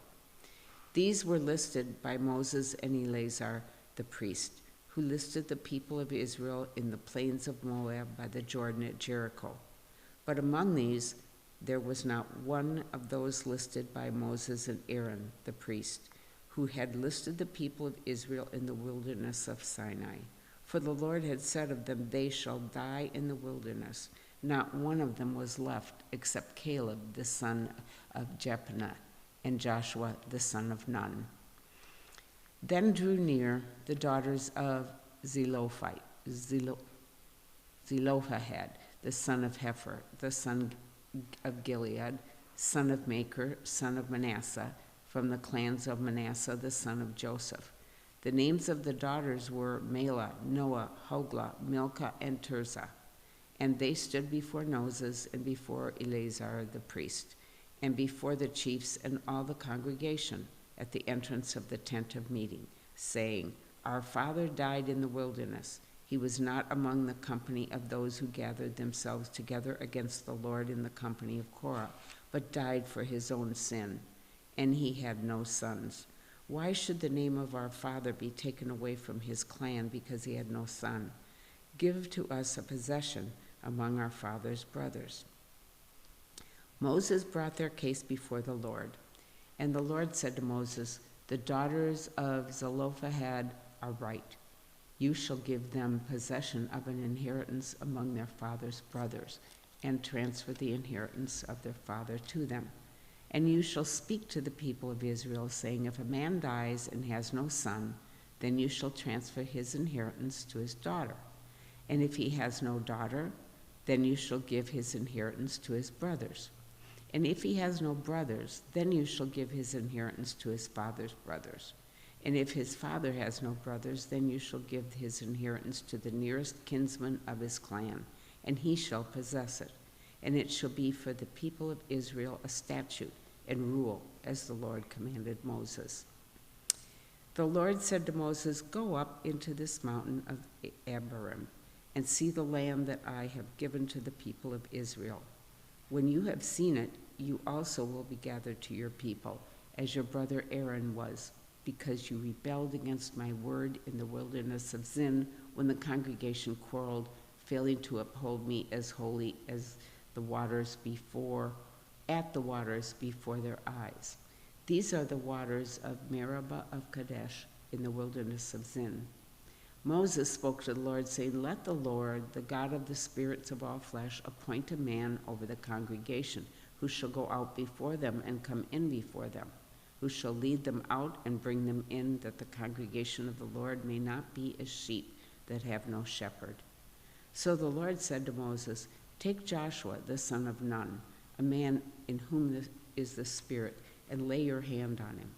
Make him stand before Eleazar, the priest, and all the congregation, and you shall commission him in their sight. You shall invest him with some of your authority, that all the congregation of the people of Israel may obey. And he shall stand before Eleazar the priest, who shall inquire for him by the judgment of the union, of the Urim, before the Lord. At his word they shall go out, and at his word they shall come in, both he and all the people of Israel with him, the whole congregation. And Moses did as the Lord commanded him. He took Joshua and made him stand before Eleazar the priest and the whole congregation. And he laid his hands on him and commissioned him as the Lord directed through Moses. The Lord spoke to Moses, saying, "Command the people of Israel and say to them, my offering, my food for my food offerings, my pleasing aroma, you shall be careful to offer to me at its appointed time. And you shall say to them, this is the food offering that you shall offer to the Lord, 2 male lambs a year old, without blemish, day by day as a regular offering. The one lamb you shall offer in the morning, and the other lamb you shall offer at twilight. Also 1/10 of an ephah of fine flour for a grain offering, mixed with 1/4 of a hin of beaten oil. It is a regular burnt offering, which was ordained at Mount Sinai for a pleasing aroma, a food offering to the Lord. Its drink offering shall be 1/4 of a hin for each lamb. In the holy place you shall pour out a drink offering of strong drink to the Lord. The other lamb you shall offer at twilight, like the grain offering of the morning, and like its drink offering you shall offer it as a food offering with a pleasing aroma to the Lord. On the Sabbath day, 2 male lambs a year old without blemish, and 2/10 of an ephah of fine flour for a grain offering mixed with oil and its drink offering. This is the burnt offering of every Sabbath, besides the regular burnt offering and its drink offering. At the beginnings of your months, you shall offer a burnt offering to the Lord. 2 bulls from the herd, 1 ram, 7 male lambs a year old without blemish. Also 3/10 of an ephah of fine flour for a grain offering mixed with oil for each bull, and 2/10 of fine flour for a grain offering mixed with oil for the 1 ram, and 1/10 of fine flour mixed with oil as a grain offering for every lamb, for a burnt offering with a pleasant aroma, a food offering to the Lord. Their drink offerings shall be 1/2 a hin of wine for a bull, 1/3 of a hin for a ram, and 1/4 of a hin for a lamb. This is the burnt offering of each month throughout the months of the year. Also 1 male goat for a sin offering to the Lord. It shall be offered besides the regular burnt offering and its drink offering. On the 14th day of the first month is the Lord's Passover, and on the 15th day of this month is a feast. 7 days shall unleavened bread be eaten. On the first day there shall be a holy convocation. You shall not do any ordinary work, but offer a food offering, a burnt offering to the Lord, 2 bulls from the herd, 1 ram, and 7 male lambs a year old. See that they are without blemish. Also their grain offering of fine flour mixed with oil, 3/10 of an ephah shall you offer for a bull, 2/10 for a ram, 1/10 shall you offer for each of the 7 lambs. Also 1 male goat for a sin offering, to make atonement for you. You shall offer these besides the burnt offering of the morning, which is for a regular burnt offering. In the same way you shall offer daily for 7 days the food of a food offering, with a pleasing aroma to the Lord. It shall be offered besides the regular burnt offering and its drink offering. And on the 7th day you shall have a holy convocation. You shall not do any ordinary work. On the day of the first fruits, when you offer a grain offering of new grain to the Lord at your Feast of Weeks, you shall have a holy convocation. You shall not do any ordinary work, but offer a burnt offering with a pleasant aroma to the Lord. 2 bulls from the herd, 1 ram, 7 male lambs a year old, also their grain offering of the fine flour mixed with oil, 3/10 of an ephah for each bull, 2/10 for 1 ram, 1/10 for each of the 7 lambs, and 1 male goat, to make atonement for you. Besides the regular Besides the regular burnt offerings and its grain offering, you shall offer them and their drink offering. See that they are without blemish. On the first day of the 7th month you shall have a holy convocation. You shall not do any ordinary work. It is a day for you to blow the trumpets, and you shall offer a burnt offering for a pleasing aroma to the Lord. 1 bull from the herd, 1 ram, 7 male lambs a year old without blemish, also their grain offering of fine flour mixed with oil, 3/10 of an ephah for the bull, 2/10 for the ram, 1/10 for each of the 7 lambs, with 1 male goat for a sin offering, to make atonement for you.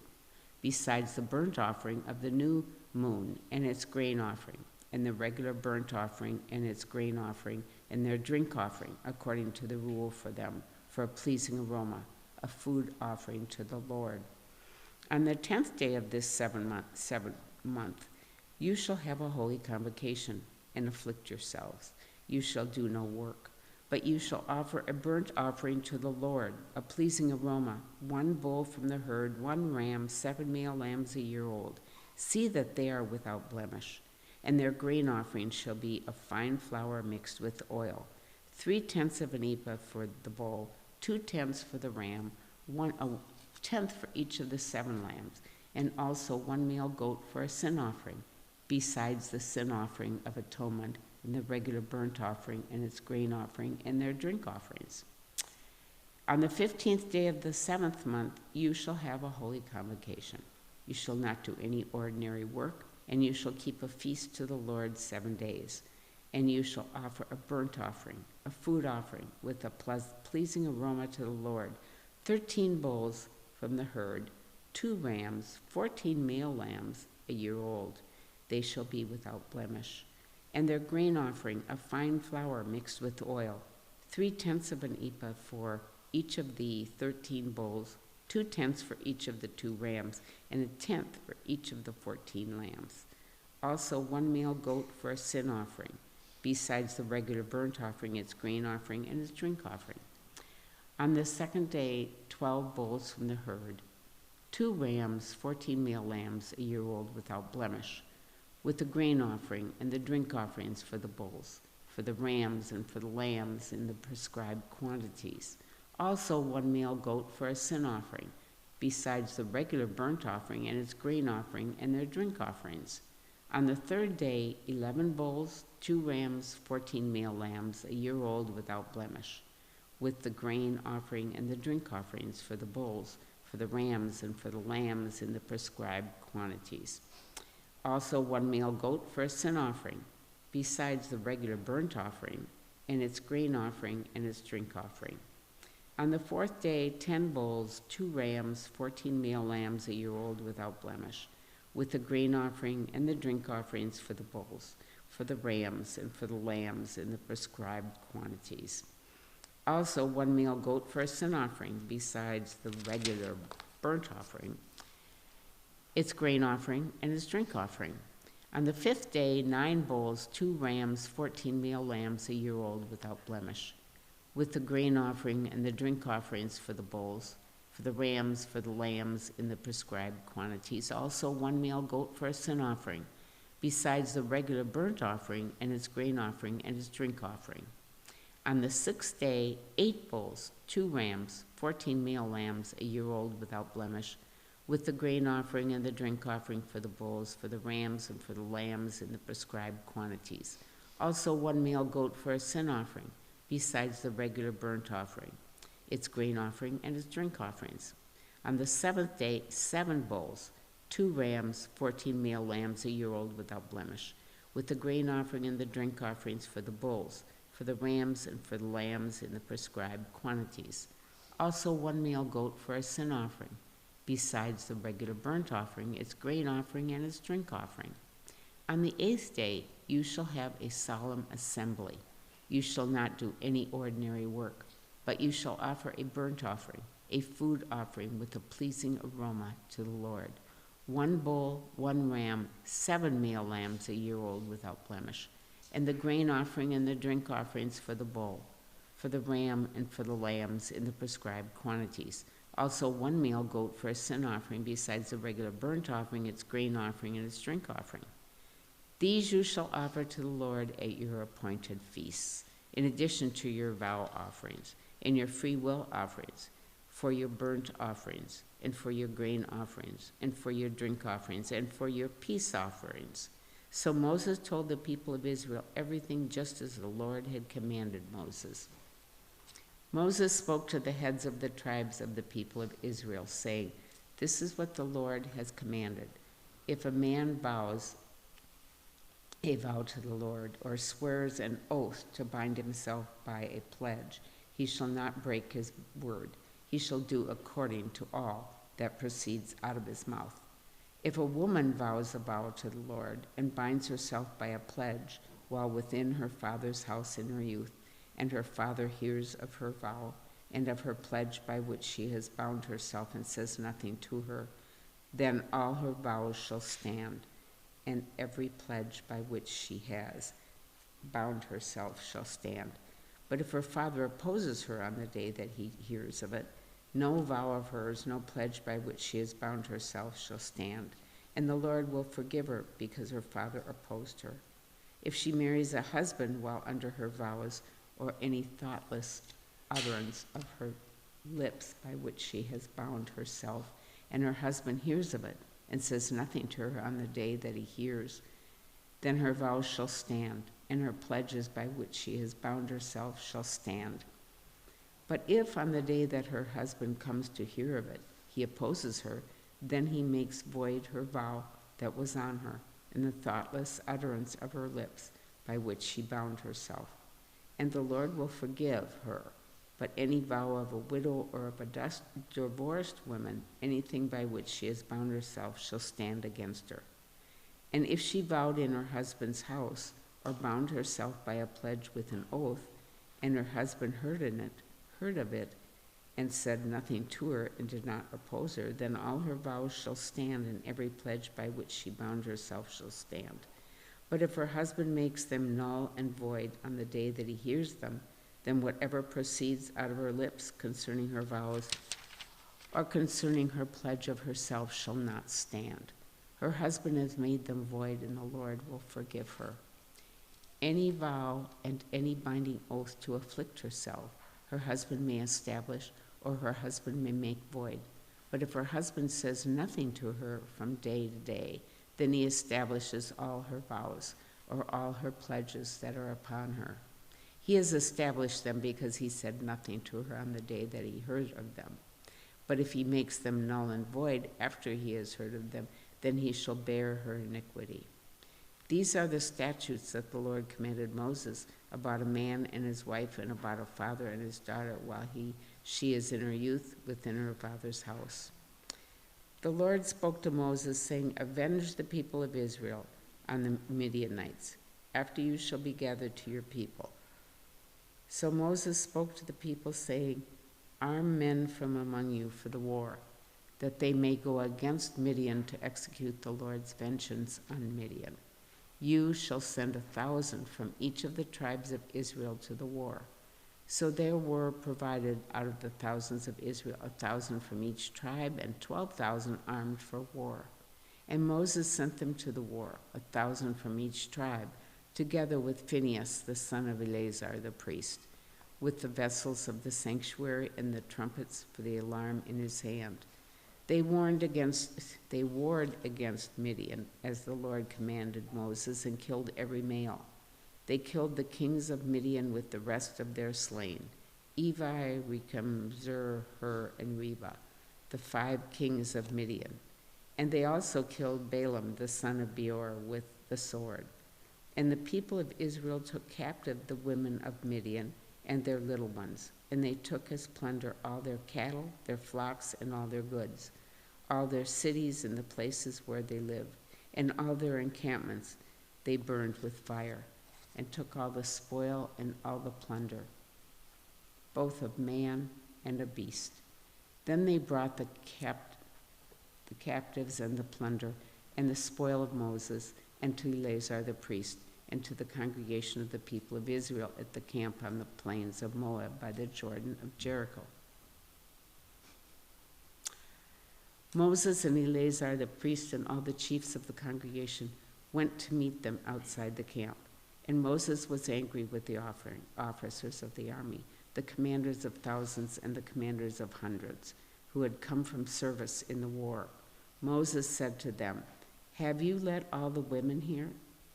Behold, these on Balaam's advice caused the people of Israel to act treacherously against the Lord in the incident of Peor. And so the plague came among the congregation of the Lord. Now therefore kill every male among the little ones, and kill every woman who has known man by lying with him. But all the young girls who have not known man by lying with him, keep alive for yourselves, and camp outside the camp 7 days. Whoever of you has killed my person, and whoever has touched any slain, purify yourselves and your captives on the 3rd day, and on the 7th day you shall purify every garment, every article of skin, all work of goat's hair, and every article of wood." Then Eleazar the priest and to the men in the army who had gone to battle, "This is the statute of the law that the Lord has commanded you, Moses. Only the gold, the silver, the bronze, and the iron, the tin, and the lead, everything that can stand the fire, you shall pass through the fire, and it shall be clean. Nevertheless, it shall also be purified with the water for impurity. And whatever cannot stand the fire, you shall pass through the water. You must wash your clothes on the 7th day, and you shall be clean, and afterward you may come into the camp." Oh, it fell. Thank you.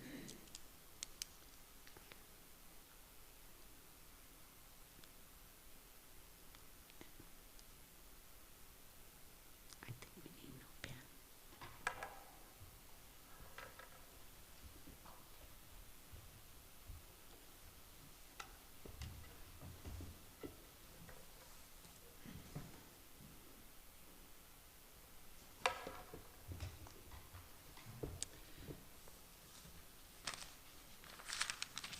The Lord said to Moses, "Take the count of the plunder that was taken, both of man and of beast, you and Eleazar the priest and the heads of the fathers' houses of the congregation, and divide the plunder into 2 parts between the warriors who went out to battle and all the congregation. And levy for the Lord a tribute from the men of war who went out to battle, 1 out of 500 of the people, and of the oxen, and of the donkeys, and of the flocks. Take it from their half and give it to Eleazar the priest as a contribution to the Lord.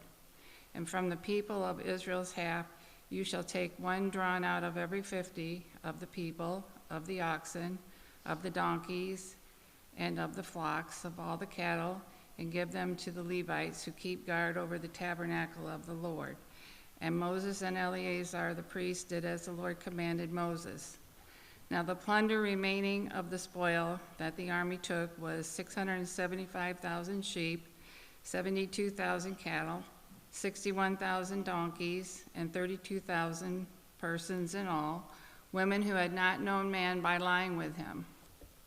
And the portion of those who had gone out in the army, numbered 337,500 sheep, and the Lord's tribute of sheep was 675. The cattle were 36,000, of which the Lord's tribute was 72. The donkeys were 30,500, of which the Lord's tribute was 61. The persons were 16,000, of which the Lord's tribute was 32 persons. And Moses gave the tribute, which was the contribution for the Lord, to Eleazar the priest, as the Lord commanded Moses. From the people of Israel's half, which Moses separated from that of the men who had served in the army, now the congregation's half was 337,500 sheep, 36,000 cattle, and 30,500 donkeys, and 16,000 persons. From the people of Israel's half, Moses took 1 of every 50, both of persons and of beasts, and gave them to the Levites who kept guard over the tabernacle of the Lord, as the Lord commanded Moses. Then the officers who were over the thousands of the army, the commanders of thousands and the commanders of hundreds, came near to Moses and said to Moses, "Your servants have counted the men of war who are under our command, and there is not a man missing from us. And we have brought the Lord's offering, that what each man found, articles of gold, armlets and bracelets, signet rings, earrings and beads, to make atonement for ourselves before the Lord." And Moses and Eleazar the priest received from them the gold, all crafted articles, and all the gold of the contribution that they presented to the Lord from the commanders of thousands and the commanders of hundreds was 16,750 shekels. The men in the army had each taken plunder for himself. And Moses and Eleazar the priest received the gold from the commanders of thousands and of hundreds, and brought it into the tent of meeting as a memorial for the people of Israel before the Lord. Now the people of Reuben and the people of Gad had a very great number of livestock. And they saw the land of Jazer and the land of Gilead, and behold, the place was a place for livestock. So the people of Gad and the people of Reuben came and said to Moses and to Eleazar the priest and to the chiefs of the congregation, Atarroth, Dibon, Jazer, Nimrah, Heshbon, Elealeh, Sebring, Nebo, and beyond. The land that the Lord struck down before the congregation of Israel is a land for livestock, and your servants have livestock. And they said, "If we have found favor in your sight, let this land be given to your servants for a possession. Do not take us across the Jordan." But Moses said to the people of Gad and to the people of Reuben, "Shall your brothers go to the war while you sit here? Why will you discourage the heart of the people of Israel from going over into the land that the Lord has given them? Your fathers did this when I sent them from Kadesh Barnea to see the land. For when they went up to the valley of Eshcol and saw the land, they discouraged the heart of the people of Israel from going into the land that the Lord had given them. And the Lord's anger was kindled on that day, and he swore, saying, Surely none of the men who came up out of Egypt from 20 years old and upward shall see the land that I swore to give to Abraham, to Isaac, and to Jacob, because they have not wholly followed me. None except Caleb, the son of Jephunneh the Kenizzite, and Joshua the son of Nun, for they have wholly followed the Lord. And the Lord's anger was kindled against Israel, and he made them wander into the wilderness 40 years, until all the generation that had done evil in the sight of the Lord was gone. And behold, you have risen in your father's place, a brood of sinful men, to increase still more the fierce anger of the Lord against Israel. For if you turn away from following him, he will again abandon them in the wilderness, and you will destroy all this people. Then they came near to him and said, We will build sheepfolds here for our livestock, and cities for our little ones. But we will take up arms, ready to go before the people of Israel, until we have brought them to their place. And our little ones shall live in the fortified cities because of the inhabitants of the land. We will not return to our homes until each of the people of Israel has gained his inheritance. For we will not inherit with them on the other side of the Jordan and beyond, because our inheritance has come to us on this side of the Jordan to the east. So Moses said to them, If you will do this, if you will take up arms to go before the Lord for the war, and every armed man of you will pass over Jordan before the Lord until he has driven out his enemies from before him, and the land is subdued before the Lord, then after that you shall return and be free of obligation to the Lord and to Israel, and this land shall be your possession before the Lord. But if you will not do so, behold, you have sinned against the Lord, and be sure your sin will find you out. Build cities for your little ones and folds for your sheep, and do what you have promised. And the people of Gad and the people of Reuben said to Moses, Your servants will do as my Lord commands. Our little ones, our wives, our livestock, and all our cattle shall remain there in the cities of Gilead. But your servants will pass over, every man who is armed for war before the Lord, to battle as my Lord orders.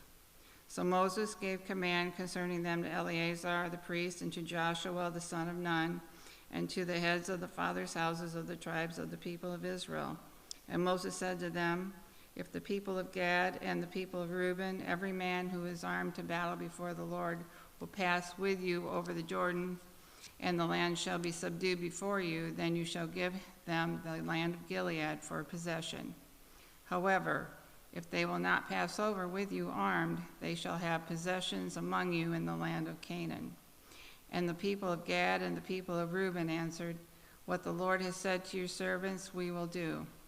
We will pass over armed before the Lord into the land of Canaan, and the possession of our inheritance shall remain with us beyond the Jordan. And Moses gave to them, to the people of Gad, and to the people of Reuben, and to the half-tribe of Manasseh, the son of Joseph, the kingdom of Sihon, king of the Amorites, and the kingdom of Og, king of Bashan, the land and its cities with their territories, the cities of the land throughout the country. And the people of Gad built Dibon, Ataroth, Atror, Atroth, Shopon, Jazer, Jogbehah, Beth Nimrah, and Beth Haran, fortified cities and folds for sheep. And the people of Reuben built Heshbon, Elileah, Kiriathaim, Nebo, Baal-meon, their names were changed, and Sibmah, and they gave other names to the cities that they built. And the sons of Machir, the son of Manasseh, went to Gilead and captured it, and disposed the Amorites who were in it. And Moses gave Gilead to Machir, the son of Manasseh, and he settled in it. And Jair, the son of Manasseh, went and captured their villages and called them Havoth Jair. And Nobah went and captured Kenath and its villages and called it Nobah, after his own name. These are the stages of the people of Israel when they went out of the land of Egypt by their companies under the leadership of Moses and Aaron. Moses wrote down their starting places, stage by stage, by command of the Lord, and these are their stages according to their starting places. They set out from Ramses in the first month, on the 15th day of the first month. On the day after the Passover, the people of Israel went out triumphantly in the sight of all the Egyptians, while the Egyptians were burying all their firstborn, whom the Lord had struck down among them. On their gods also the Lord executed judgments. So the people of Israel set out from Ramses and camped at Succoth. And then they set out from Succoth and camped at Etham, which is on the edge of the wilderness. And they set out from Etham and turned back to Pi-Hathroth, which is east of Baal-Zephon, and they camped before Migdol. And they set out from before Hathroth and passed through the midst of the sea into the wilderness. And they went a 3 days' journey in the wilderness of Etham and camped at Marah. And they set out from Marah and came to Elim. At Elim there were 12 springs of water and 70 palm trees, and they camped there. And they set out from Elim and camped by the Red Sea. And they set out from the Red Sea and camped in the wilderness of Sin. And they set out from the wilderness of Sin and camped at Dopka. And they set out from Dopka and camped at Alish. And they set out from Alish and camped at Rephidim, where there was no water for the people to drink. And they set out from Rephidim and camped in the wilderness of Sinai. And they set out from the wilderness of Sinai and camped at Kibroth Hattaavah. And they set out from Kibroth Hattaavah and camped at Hazeroth. And they set out from Hazeroth and camped at Rithmah. And they set out from Rithmah and camped at Ramon Perez. And they set out from Ramon Perez and camped at Libnah. And they set out from Libnah and camped at Rissa. And they set out from Rissa and camped at Kehelatha. And they set out from Kehelatha and camped at Mount Shephir. And they set out from Mount Shephir and camped at Heradah. And they set out from Heradah and camped at Machaloth. And they set out from Machaloth and camped at Tahath. And they set out from Tahath and camped at Terah. And they set out from Terah and camped at Mithkah. And they set out from Mithkah and camped at Hashmanah. And they set out from Hashmanah and camped at Mazeroth. And they set out from Mazeroth and camped at Bene-Jaakan. And they set out from Bene-Jaakan and camped at Hor-Haggidgad. And they set out from Hor-Haggidgad and camped at Jabbatha. And they set out from Jabbatha and camped at Abrana. And they set out from Abrana and camped at Ezion-Geber. And they set out from Ezion-Geber and camped in the wilderness of Zin, that is Kadesh. And they set out from Kadesh and camped at Mount Hor on the edge of the land of Edom. And Aaron the priest went up Mount Hor at the command of the Lord and died there in the 40th year after the people of Israel had come out of the land of Egypt on the first day of the 5th month. And Aaron was 123 years old when he died on Mount Hor. And the Canaanite, the king of Arad, who lived in the Negeb in the land of Canaan, heard of the coming of the people of Israel. And they set out from Mount Hor and camped at Zalmunna. And they set out from Zalmunna and camped at Punon. And they set out from Punon and camped at Oboth. And they set out from Oboth and camped at Abarim in the territory of Moab. And they set out from Ayim and camped out at Dibon-Gad. And they set out from Dibon-Gad and camped at Almon-Diblathaim. And they set out from Almon-Diblathaim and camped in the mountains of Abarim before Nebo. And they set out from the mountains of Abarim and camped in the plains of Moab by the Jordan at Jericho. They camped by the Jordan from Beth-Jeshimoth as far as Abel-Shittim in the plains of Moab.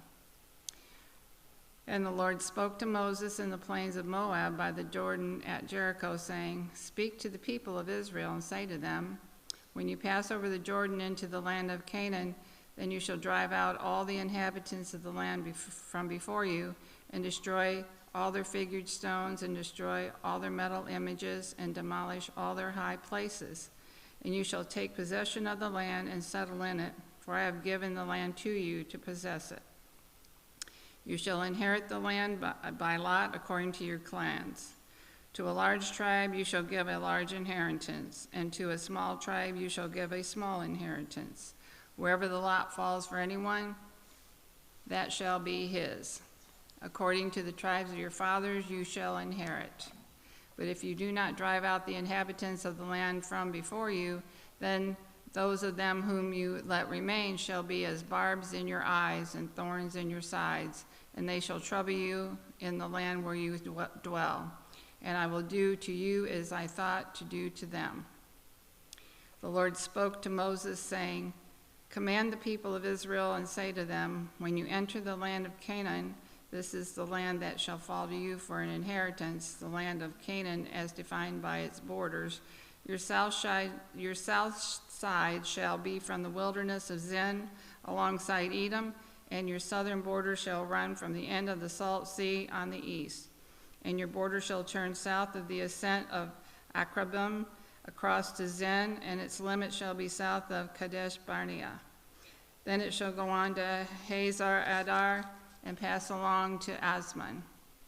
And the border shall turn from Asmon to the brook of Egypt, and its limit shall be at the sea. For the western border you shall have the great sea and its coast. This shall be your western border. This shall be your northern border. From the great sea you shall draw a line to Mount Hor. From Mount Hor you shall draw a line to Lebo Hamath, and the limit of the border shall be at Zedad. Then the border shall extend from Zephron, and its limit shall be at Hazar Enan. This shall be your northern border.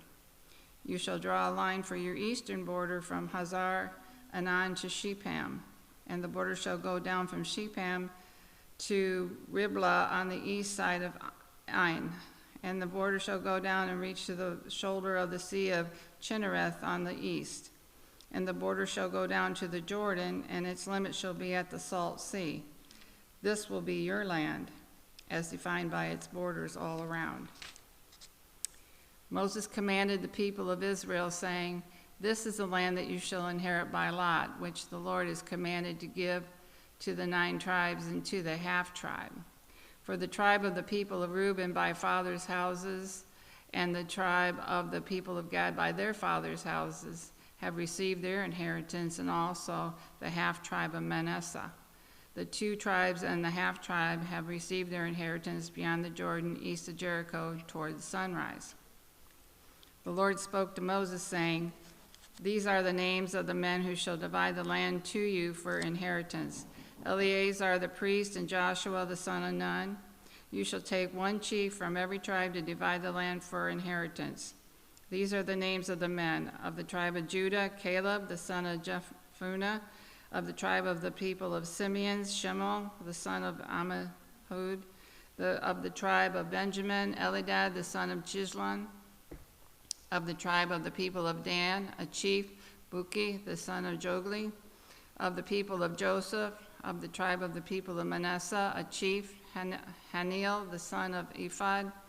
And of the tribe of the people of Ephraim, a chief, Kemuel the son of Shipson. Of the tribe of the people of Zebulun, a chief, Elizaphan the son of Parnach. Of the tribe of the people of Issachar, a chief, Patil the son of Azan. And of the tribe of the people of Asher, a chief, Ahidhud the son of Shelomi. Of the tribe of the people of Naphtali, a chief, Pedahel the son of Ammihud. These are the men whom the Lord commanded to divide the inheritance for the people of Israel in the land of Canaan. The Lord spoke to Moses in the plains of Moab by the Jordan at Jericho, saying, Command the people of Israel to give to the Levites some of the inheritance of their possession as cities for them to dwell in. And you shall give to the Levites pasture lands around the cities. The cities shall be theirs to dwell in, and their pasture land shall be for their cattle and for their livestock and for all their beasts. The pasture lands of the cities which you shall give to the Levites shall reach from the wall of the city outward 1,000 cubits all around. And you shall measure outside the city on the east side 2,000 cubits, and on the south side 2,000 cubits, and on the west side 2,000 cubits, and on the north side 2,000 cubits, the city being in the middle. This shall belong to them as pasture land for their cities. The cities that you give to the Levites shall be the 6 cities of refuge, where you shall permit the manslayer to flee, and in addition to them you shall give 42 cities. All the cities that you give to the Levites shall be 48 with their pasture lands. And as for the cities that you shall give from the possession of the people of Israel, from the larger tribes you shall take many, and from the smaller tribes you shall take few. Each in proportion to the inheritance that it inherits shall give of its cities to the Levites. And the Lord spoke to Moses, saying, Speak to the people of Israel and say to them, When you cross the Jordan into the land of Canaan, then you shall select cities to be cities of refuge for you, that the manslayer who kills any person without intent may flee there. The cities shall be for you a refuge from the avenger, that the manslayer may not die until he stands before the congregation for judgment. And the cities that you give shall be your 6 cities of refuge. You shall give 3 cities beyond the Jordan, and 3 cities in the land of Canaan, to be cities of refuge. These 6 cities shall be for refuge for the people of Israel, and for the stranger, and for the sojourner among them, that anyone who kills any person without intent may flee there. But if he struck him down with an iron object so that he died, he is a murderer. The murderer shall be put to death. And if he struck him down with a stone tool that could cause death, and he died, he is a murderer. The murderer shall be put to death. Or if he struck him down with a wooden tool that could cause death, and he died, he is a murderer. The murderer shall be put to death. The avenger of blood shall himself put the murderer to death when he meets him, and he shall put him to death. And if he pushed him out of hatred or hurled something at him, lying in wait so that he died, or in enmity struck him down with his hand so that he died, then he who struck the blow shall be put to death. He is a murderer. The avenger of blood shall put the murderer to death when he meets him.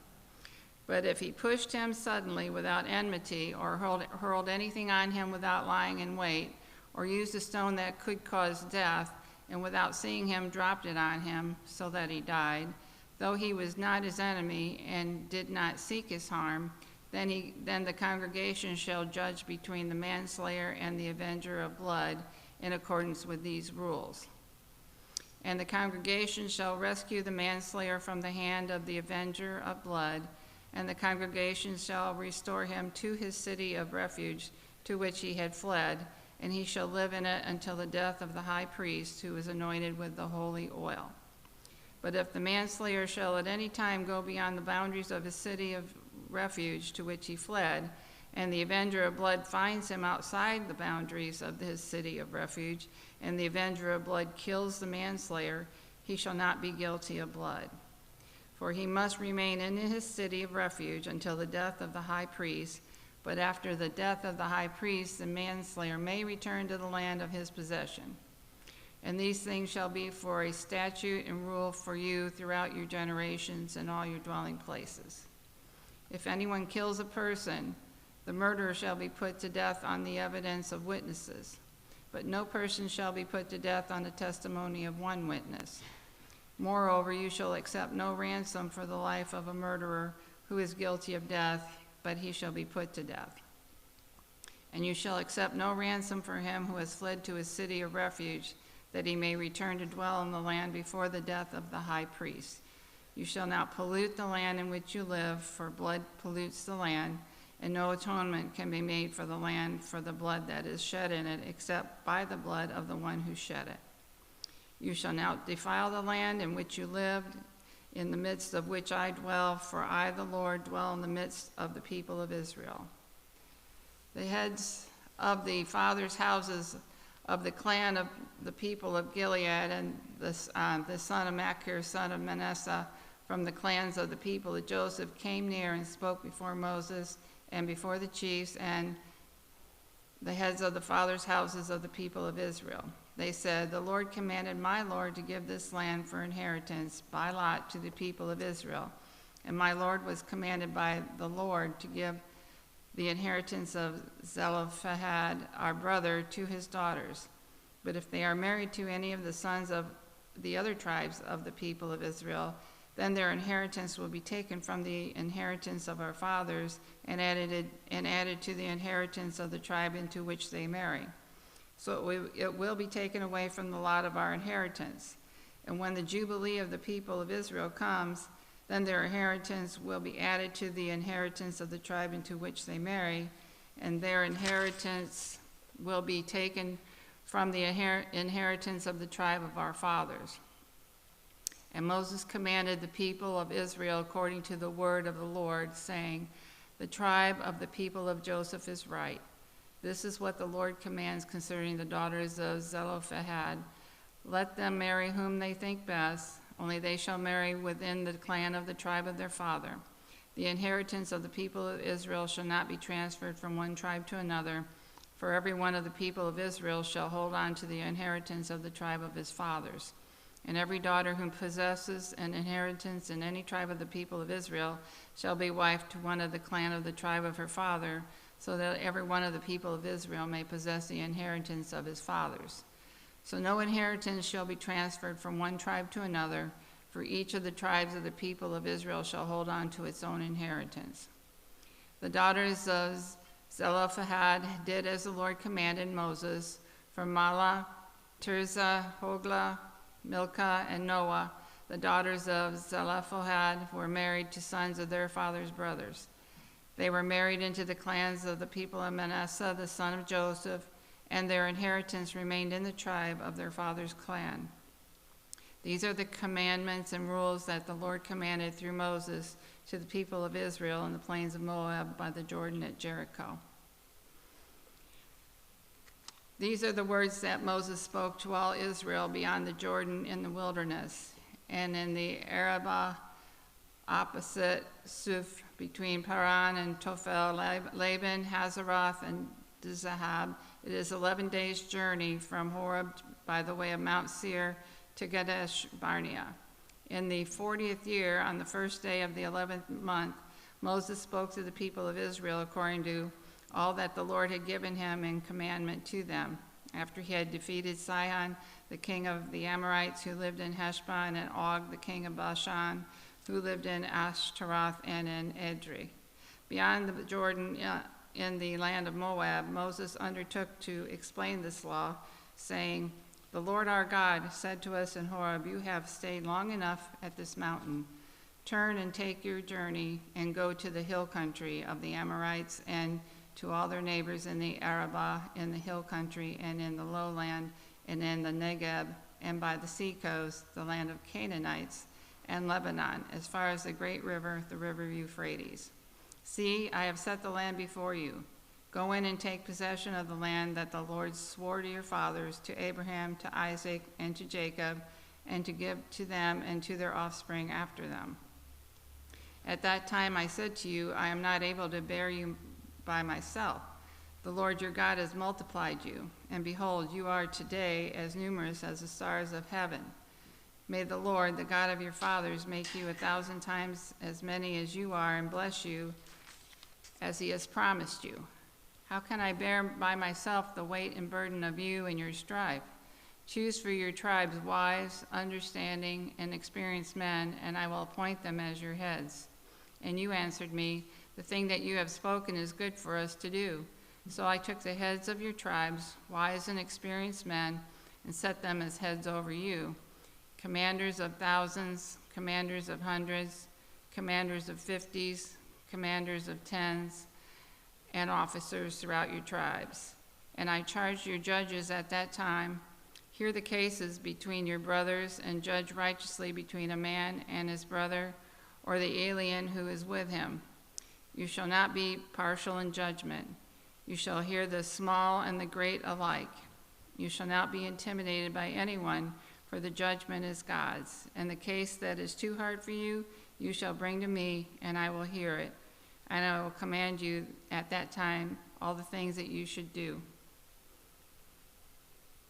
Then we set out from Horeb and went through all that great and terrifying wilderness that you saw on the way to the hill country of the Amorites, as the Lord our God commanded us. And we came to Kadesh Barnea. And I said to you, you have come to the hill country of the Amorites, which the Lord our God is giving us.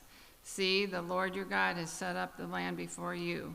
Go up, take possession as the Lord, the God of your fathers, has told you. Do not fear or be dismayed.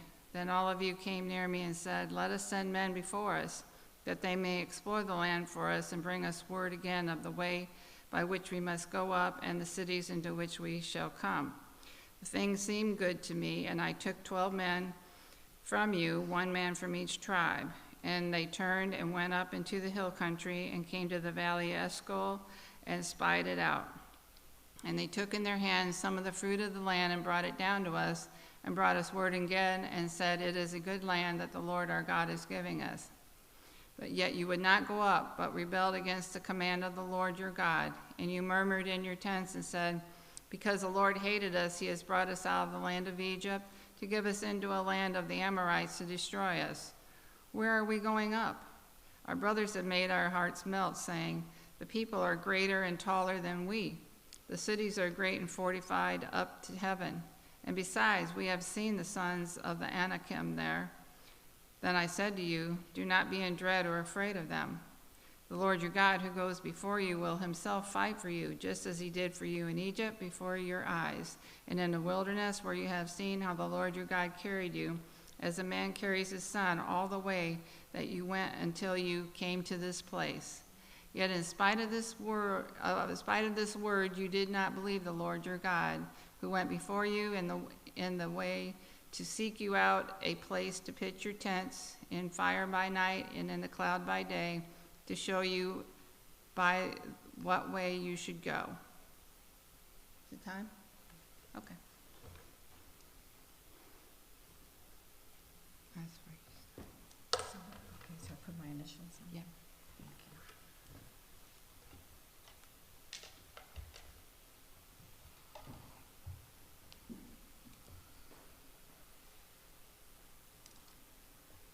And the Lord heard your words and was angered, and he swore, not one of these men of this evil generation shall see the good land that I swore to give you to your fathers, except Caleb, the son of Jephunneh. He shall see it, and to him and to his children I will give the land on which he has trodden, because he has wholly followed the Lord. Even with me, the Lord was angry on your account and said, You also shall not go in there. Joshua the son of Nun, who stands before you, he shall enter. Encourage him, for he shall cause Israel to inherit it. And as for your little ones, who you said would become a prey, and your children, who today have no knowledge of the good or evil, they shall go in there, and to them I will give it, and they shall possess it. But as for you, turn and journey into the wilderness in the direction of the Red Sea. Then you answered me, We have sinned against you, Lord. We ourselves will go up and fight, just as the Lord our God commanded us. And every one of you fastened on his weapons of war and thought it was easy to go up into the hill country. And the Lord said to me, Say to them, Do not go up or fight, for I am not in your midst, lest you be defeated before your enemies. So I spoke to you, and you would not listen. But you rebelled against the command of the Lord, and presumptuously went up into the hill country. Then the Amorites, who lived in that hill country, came against you and chased you as bees do, and beat you down in Seir and as far as Hormah. And you returned and wept before the Lord, but the Lord did not listen to your voice or give ear to you. So you remained at Kadesh many days, the days that you remained there. Then we turned and journeyed into the wilderness in the direction of the Red Sea, as the Lord told me. And for many days we traveled around Mount Seir. Then the Lord said to me, You have been traveling around this mountain country long enough. Turn northward and command the people. You are about to pass through the territory of your brothers, the people of Esau, who live in Seir, and they will be afraid of you. So be very careful. Do not contend with them, for I will not give you any of their land, not so much as for the sole of the foot to tread on, because I have given Mount Seir to Esau, a possession. You shall purchase food from them with money that you may eat, and you shall also buy water from them with money that you may drink. For the Lord your God has blessed you in all the work of your hands. He knows you're going through this great wilderness. These 40 years the Lord your God has been with you. You have lacked nothing. So we went on away from our brothers, the people of Esau, who lived in Seir, away from the Arabith road, from Elath and Ezon-Geber. And we turned and went in the direction of the wilderness of Moab. And the Lord said to me, Do not harass Moab or contend with them in battle, for I will not give you any of the land for a possession, because I have given Ar to the people of Lot for a possession. The Emim formerly lived there, a people great and many and tall as the Anakim. Like the Anakim, they are also counted as Rephaim. But the Moabites call them Eam, and the Horites also lived in Seir formerly.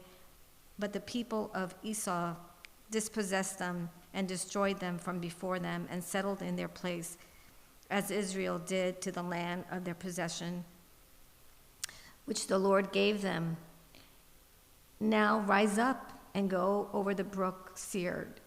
So we went over to the brook Sered, and the time from our leaving Kadesh Barnea until we crossed the brook Sered with 38 years, until the entire generation, that is, the men of war, had perished from the camp, as the Lord had sworn to them. For indeed the hand of the Lord was against them, to destroy them from the camp until they had perished. So as soon as all the men of war had perished and were dead from among the people, the Lord said to me, Today you are to cross the border of Moab at Ar. And when you approach the territory of the people of Ammon, do not harass them or contend with them, for I will not give you any of the land of the people of Ammon as a possession, because I have given it to the sons of Lot for a possession. It is also counted as the land of Rephaim. Rephaim formerly lived there, but the Amorites shall call them Zamzummim, a people great and many and tall as the Anakim. But the Lord destroyed them before the Amorites, and they dispossessed them and settled in their place, as he did for the people of Esau, who live in Seir, when he destroyed the Amorites before them, and they dispossessed them and settled in their place even to this day. As for the Avamin who lived in the villages as far as Gazar, the Cameron who came from Capthor, and destroyed them and settled in their place. Rise up and set out on your journey and go over the valley of the Almon.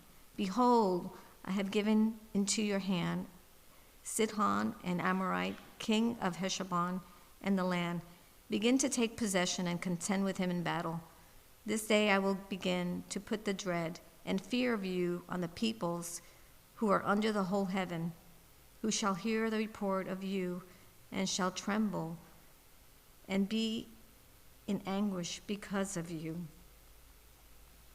So I send messengers from the wilderness of Kedemoth to Sihon, the king of Heshbon, with words of peace, saying, let me pass through your land. I will go only by the road. I will turn aside neither to the right nor to the left. You shall sell me food for money, that I may eat, and give me water for money, that I may drink. Only let me pass through on foot. As the sons of Esau who live in Seir and the Moabites who live in Ar did for me, until I go over to the Jordan, into the land that the Lord our God is giving to us. But Sihon, the king of Heshbon, would not let us pass by him. The Lord your God hardened his spirit and made his heart obstinate, that he might give him into your hand as he is this day. And the Lord said to me, behold, I have begun to give Sihon and his land over to you. Begin to take possession, that you may occupy his land. Sihon came out against us, he and all his people, to battle at Hazar. And the Lord our God gave him over to us, and we defeated him and his sons and all his people. And we captured all his cities at that time, and devoted to destruction every city, men, women, and children. We left no survivors, only the livestock we took as spoil for ourselves, with the plunder of the cities that we captured. From Aroer, which is on the edge of the valley of Arnon, from the city that is in the valley as far as Gilead, there was not a city too high for us. The Lord our God gave all into our hands. Only to the land of the sons of Ammon you did not draw near, that is, to all the banks of the river Jabbok and the cities of the hill country, whatever the Lord our God had forbidden us. Then we turned and went up way to Bashan, and Og, the king of Bashan, came out against us, he and all his people, to the battle of Edrei. But the Lord said to me, do not fear him, for I have given him and all his people and his land into your hand. And you shall do to him as you did to Sihon, the king of the Amorites, who lived at Heshbon. So the Lord our God gave into our hand Og, also the king of Bashan, and all his people, and we struck him down until he had no survivor left. And we took all his cities at that time. There was not a city that we did not take from them. 60 cities and the whole region of Argob, the kingdom of Og in Bashan.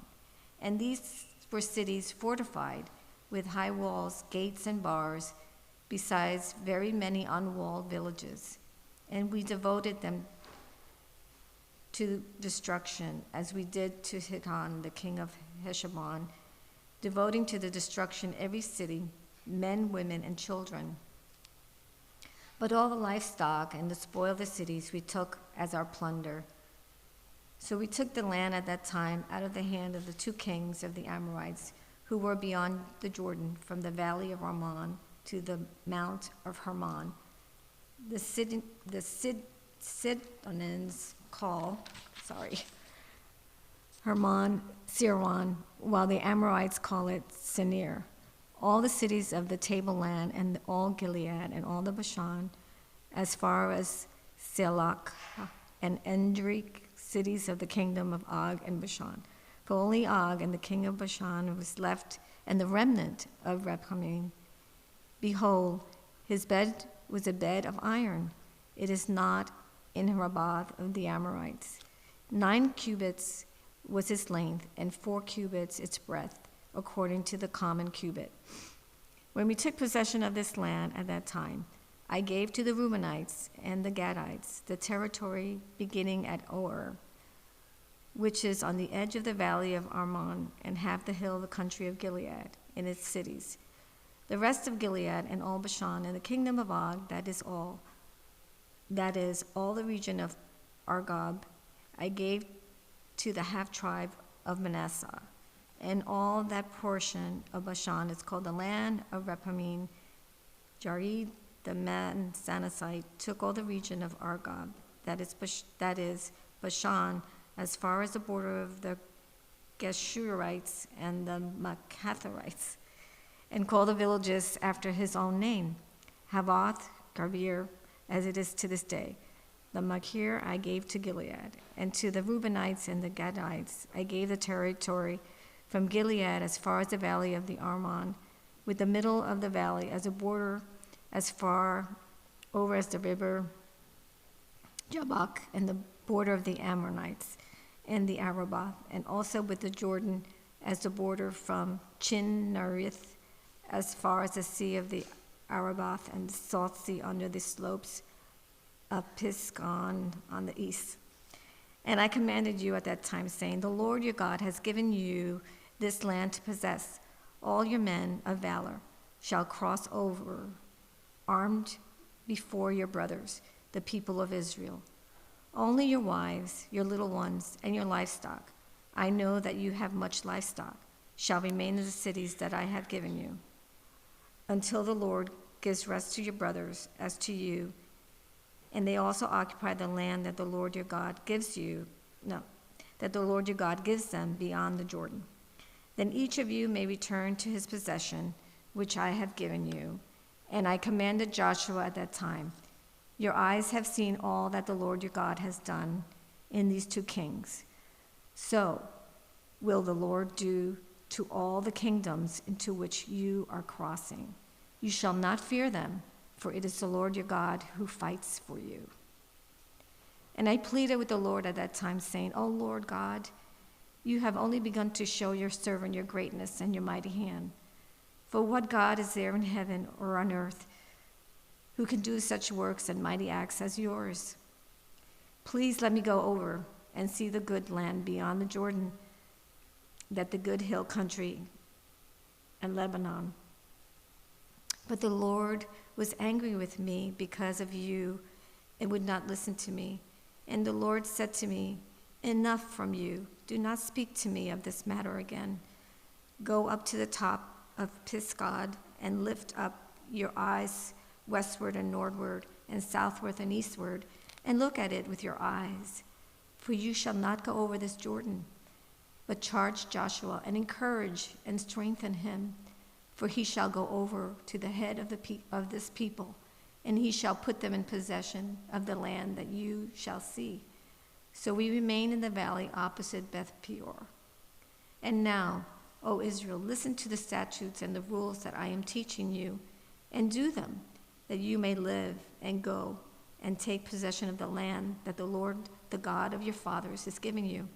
You shall not add to the word that I command you, nor take from it, that you may keep the commandments of the Lord your God that I command you. Your eyes have seen what the Lord did at Baal Peor, for the Lord your God destroyed from among you all the men who followed the Baal of Peor. But you who held fast to the Lord your God are all alive today. See that I have taught you statutes and rules as the Lord my God commanded me, that you shall do them in the land that you are entering to take possession of it. Keep them and do them, for that will be your wisdom and your understanding in the sight of the peoples, who, when they hear all these statutes, will say, surely this great nation is a wise and understanding people. For what great nation is there that has a God so near to it as the Lord our God is with us whenever we call upon him? And what great nation is there that has statutes and rules so righteous as all this law that I set before you today? Only take care and keep your soul diligently, lest you forget the things that your eyes have seen, and lest they depart from your heart all the days of your life. Make them known to your children and your children's children, how on the day that you stood before the Lord your God at Horeb, the Lord said to me, gather the people to me, that I may let them hear my words, so that they may learn to fear me all the days that they live on the earth, and that they may teach their children so. And you came near and stood at the foot of the mountain, while the mountain burned with fire to the heart of heaven, wrapped in darkness, cloud, and gloom. Then the Lord stood to you out of the midst of the fire. You heard the sound of words, but saw no form. There was only a voice, and he declared to you his covenant, which he commanded you to perform, that is, the 10 Commandments. And he wrote them on 2 tablets of stone. And the Lord commanded me at that time to teach you statutes and rules, that you may do them in the land that you are going over to possess. Therefore, watch yourselves very carefully, since you saw no form on the day that the Lord spoke to you at Horeb, out of the midst of the fire. Beware lest you act corruptly by making a carved image for yourselves in the form of any figure, the likeness of male or female, the likeness of any animal that is on the earth, the likeness of any winged bird that flies in the air, the likeness of anything that creeps on the ground, the likeness of any fish that is in the water under the earth. And beware lest you raise your eyes to heaven, and when you see the sun and the moon and the stars and all the host of heaven, you be drawn away and bow down to them and serve them, things that the Lord your God has allotted to all the peoples under the whole heaven. But the Lord has taken you and brought you out of the iron furnace, out of Egypt, to be a people of his own inheritance, as you are in this day.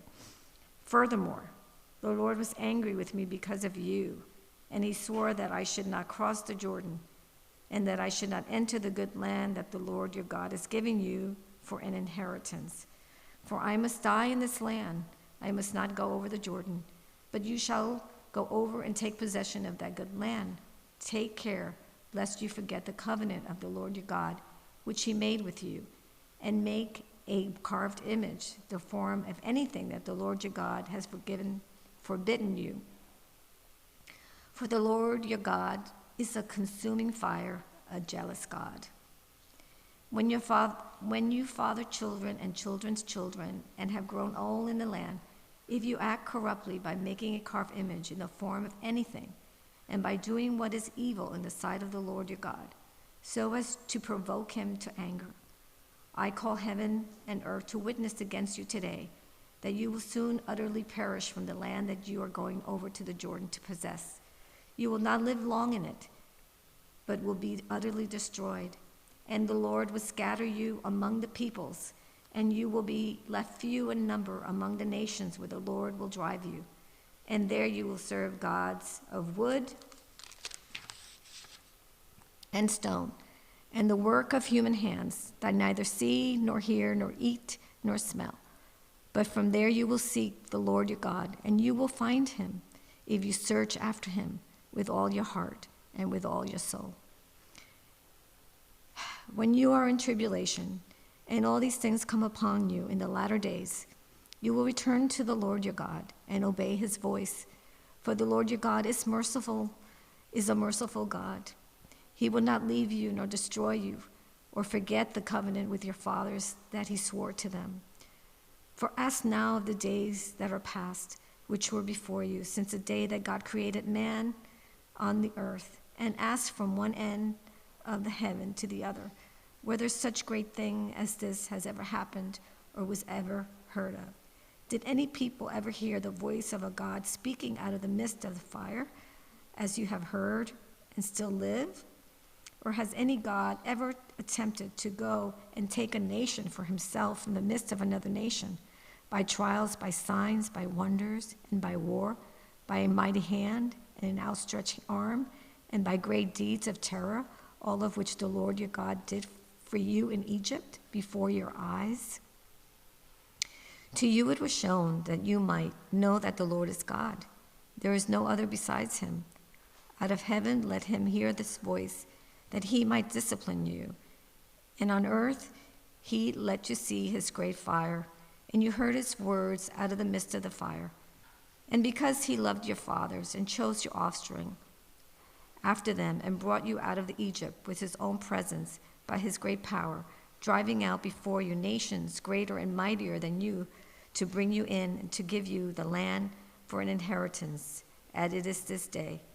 Know therefore today, and lay it to your heart, that the Lord is God in heaven above the earth and beneath. There is no other. Therefore you shall keep his statutes and his commandments, which I command you today, that it may go well with you and your children after you, and that you may prolong your days in the land that the Lord your God has given you for all time. Then Moses set apart 3 cities in the east beyond the Jordan, that the manslayer might flee there. Anyone who kills his neighbor unintentionally, without being at enmity with him in time past, he may flee to one of those cities and save his life. Bezir in the wilderness on the tableland for the Reubenites, Ramoth in the Gilead for the Gadites, and Golan in Bashan for the Manassanites. This is the law that Moses set before the people of Israel. These are the testimonies, the statutes, and the rules which Moses spoke to the people of Israel when they came out of Egypt, beyond the Jordan, in the valley opposite Beth Peor, in the land of Sihon, the king of Amorites, who lived in Heshbon, whom Moses and the people of Israel defeated when they came out of Egypt. And they took possession of his land and the land of Og and the king of Bashan, the 2 kings of the Amorites, who lived in the east beyond the Jordan, from Aroer, which is on the edge of the valley of Arnon, as far as Mount Sirion, that is Hermon, together with all the Arabah and the east side of the Jordan, as far as the sea of Arabah, under the slopes of Pisgah. And Moses summoned all Israel and said to them, Hear, O Israel, the statutes and the rules that I speak to you, that I speak in your hearing today, and you shall learn from them and be careful to do them. The Lord our God made a covenant with us in Horeb. Not with our fathers did the Lord make this covenant, but with us, who are all of us here alive today. The Lord spoke with you face to face at the mountain of out of the midst of the fire, while I stood between the Lord and you at that time, to declare to you the word of the Lord. For you were afraid because of the fire, and you did not go up into the mountain. He said, I am the Lord your God, who brought you out of the land of Egypt, out of the house of slavery. You shall have no other gods before me. You shall not make for yourself a carved image or any likeness of anything that is in heaven above, or that is on earth beneath, or that is in the water under the earth. You shall not bow down to them or serve them, for I, the Lord your God, am a jealous God, visiting the iniquity of the fathers of the children to the 3rd and 4th generation of those who hate me, but showing steadfast love to thousands of those who love me and keep my commandments. You shall not take the name of the Lord your God in vain, for the Lord will not hold you guiltless who takes his name in vain. Observe the Sabbath day and keep it holy as the Lord your God commanded you. 6 days you shall labor and do your work. But the 7th day is a Sabbath to the Lord your God. On it you shall not do any work, you or your son or your daughter, or your male servant, or your female servant, or your ox, or your donkey, or any of your livestock, or the sojourner who is within your gates, that your male servant and your female servant may rest as well as you. Shall I continue? Okay. You shall remember that you were a slave in the land of Egypt, and the Lord your God brought you out from there with a mighty hand and an outstretched arm. Therefore the Lord your God commanded you to keep the Sabbath day. Honor your father and your mother as the Lord your God commanded you, that your days may be long, and that it may go well with you in the land of the Lord your God is giving you. Just here? Oh, I'm starting right here? No, here. Oh, I'm starting. You shall not murder. Okay. Thank you. Mm-hmm.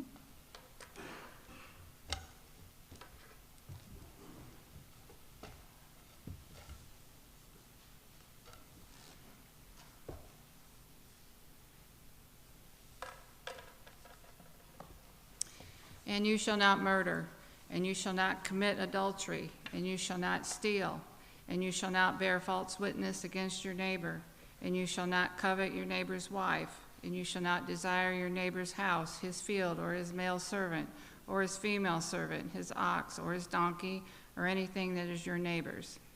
These words the Lord spoke to all your assembly at the mountain out of the midst of the fire, the cloud, and the thick darkness with a loud voice. And he added no more. And he wrote them on 2 tablets of stone and gave them to me. And as soon as you heard the voice out of the midst of the darkness, while the mountain was burning with fire, you came near to me, all the heads of your tribes and your elders. And you said, Behold, the Lord our God has shown us his glory and greatness, and we have heard his voice out of the midst of the fire. This day we have seen God speak with man, and a man still live. Now therefore, why should we die? For this great fire will consume us. If we hear the voice of the Lord our God any more, we shall die. For who is there of all flesh that has heard the voice of the living God speaking out of the midst of fire as we have, and has still lived? Go near and hear all that the Lord our God will say, and speak to us, all that the Lord our God will speak to you, and we will hear and do it. And the Lord heard your words, and when you spoke to me, and the Lord heard your words when you spoke to me. And the Lord said to me, I have heard the words of this people which they have spoken to you. They are right in all that they have spoken. Oh, that they had such a heart as this always, to fear me and to keep all my commandments, that it might go well with them and with their descendants forever. Go and say to them, Return to your tents. But you, stand here by me, and I will tell you the whole commandment and the statutes and the rules that you shall teach them, that they may do them in the land that I am giving them to possess.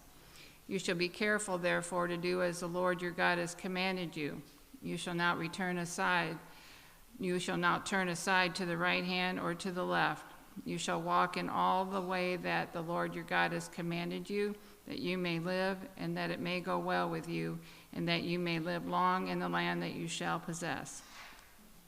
Now this is the commandment, the statutes and the rules that the Lord your God commanded me to teach you, that you may do them in the land to which you are going over to possess it, that you may fear the Lord your God, you and your son and your son's son, by keeping all his statutes and his commandments, which I command you, all the days of your life, and that your days may be long. Hear therefore, O Israel, and be careful to do them, that it may go well with you, and that you may multiply greatly, as the Lord, the God of your fathers, has promised you, in a land flowing with milk and honey. Hear, O Israel, the Lord our God, the Lord is one. You shall love the Lord your God with all your heart, and with all your soul, and with all your might. And these words that I command you today shall be on your heart. You shall teach them diligently to your children, and shall talk of them when you sit in your house, and when you walk by the way, and when you lie down, and when you rise. You shall bind them as a sign on your hand, and they shall be as frontlets between your eyes. You shall write them on the doorpost of your house and on your gates. And when the Lord your God brings you into the land that he swore to your fathers, to Abraham, to Isaac, and to Jacob, to give you with great and good cities that you did not build, and houses full of all good things that you did not fill, and cisterns that you did not dig, and vineyards and olive trees that you did not plant. And when you eat and are full, then take care lest you forget the Lord who brought you out of the land of Egypt, out of the house of slavery. It is the Lord your God you shall fear. Him you shall serve, and by his name you shall swear. You shall not go after other gods, the gods of the peoples who are around you, for the Lord your God in your midst is a jealous God, lest the anger of the Lord your God be kindled against you, and he destroy you from off the face of the earth. You shall not put the Lord your God to the test, as you tested him at Massah. You shall diligently keep the commandments of the Lord your God, and his testimonies and his statutes, which he has commanded you. And you shall do what is right and good in the sight of the Lord, that it may go well with you, and that you may go in and take possession of the good land that the Lord swore to give to your fathers, by thrusting out all your enemies before you, as the Lord has promised. When your son asks you in time to come, what is the meaning of the testimonies and the statutes and the rules that the Lord our God has commanded you? Then you shall say to your son, we were Pharaoh's slaves in Egypt, and the Lord brought us out of Egypt with a mighty hand. And the Lord showed signs and wonders, great and grievous, against Egypt and against Pharaoh and all his household before our eyes. And he brought us out from there, that he might bring us in and give us the land that he swore to give to our fathers. And the Lord commanded us to do all these statutes, to fear the Lord our God for our good always, that he might preserve us alive, as we are this day. And it will be righteousness for us if we are careful to do all this commandment before the Lord our God, as he has commanded us. When the Lord your God brings you into the land that you are entering to take possession of it, and clears away many nations before you, the Hittites, the Girgashites, the Amorites, the Canaanites, the Perizzites, the Hivites, and the Jebusites, 7 nations more numerous and mightier than you, and when the Lord your God gives them over to you, and you defeat them, then you must devote them to complete destruction. You shall make no covenant with them and show no mercy to them. You shall not intermarry with them, giving your daughters to their sons or taking their daughters for your sons, for they would turn away your sons from following me to serve other gods. Then the anger of the Lord would be kindled against you, and he would destroy you quickly. But thus you shall deal with them. You shall break down their altars, and dash in pieces their pillars, and chop down their Asherim, and burn their carved images with fire. For you are a people holy to the Lord your God. The Lord your God has chosen you to be a people for his treasured possession out of all the peoples who are on the face of the earth. It was not because you were more in number than any other people that the Lord set his love on you and chose you, for you were the fewest of all peoples. But it is because the Lord loves you and is keeping the oath that he swore to your fathers, that the Lord has brought you out with a mighty hand, and redeemed you from the house of slavery, from the hand of Pharaoh, king of Egypt. Know therefore that the Lord your God is God, the faithful God, who keeps covenant and steadfast love with those who love him and keep his commandments to 1,000 generations, and repays to their face those who hate him by destroying them. He will not be slack with one who hates him. He will repay him to his face. You shall therefore be careful to do the commandment and the statutes and the rules that I command you today. And because you listen to these rules and keep and do them, the Lord your God will keep with you the covenant and the steadfast love that he swore to your fathers. He will love you, bless you, and multiply you.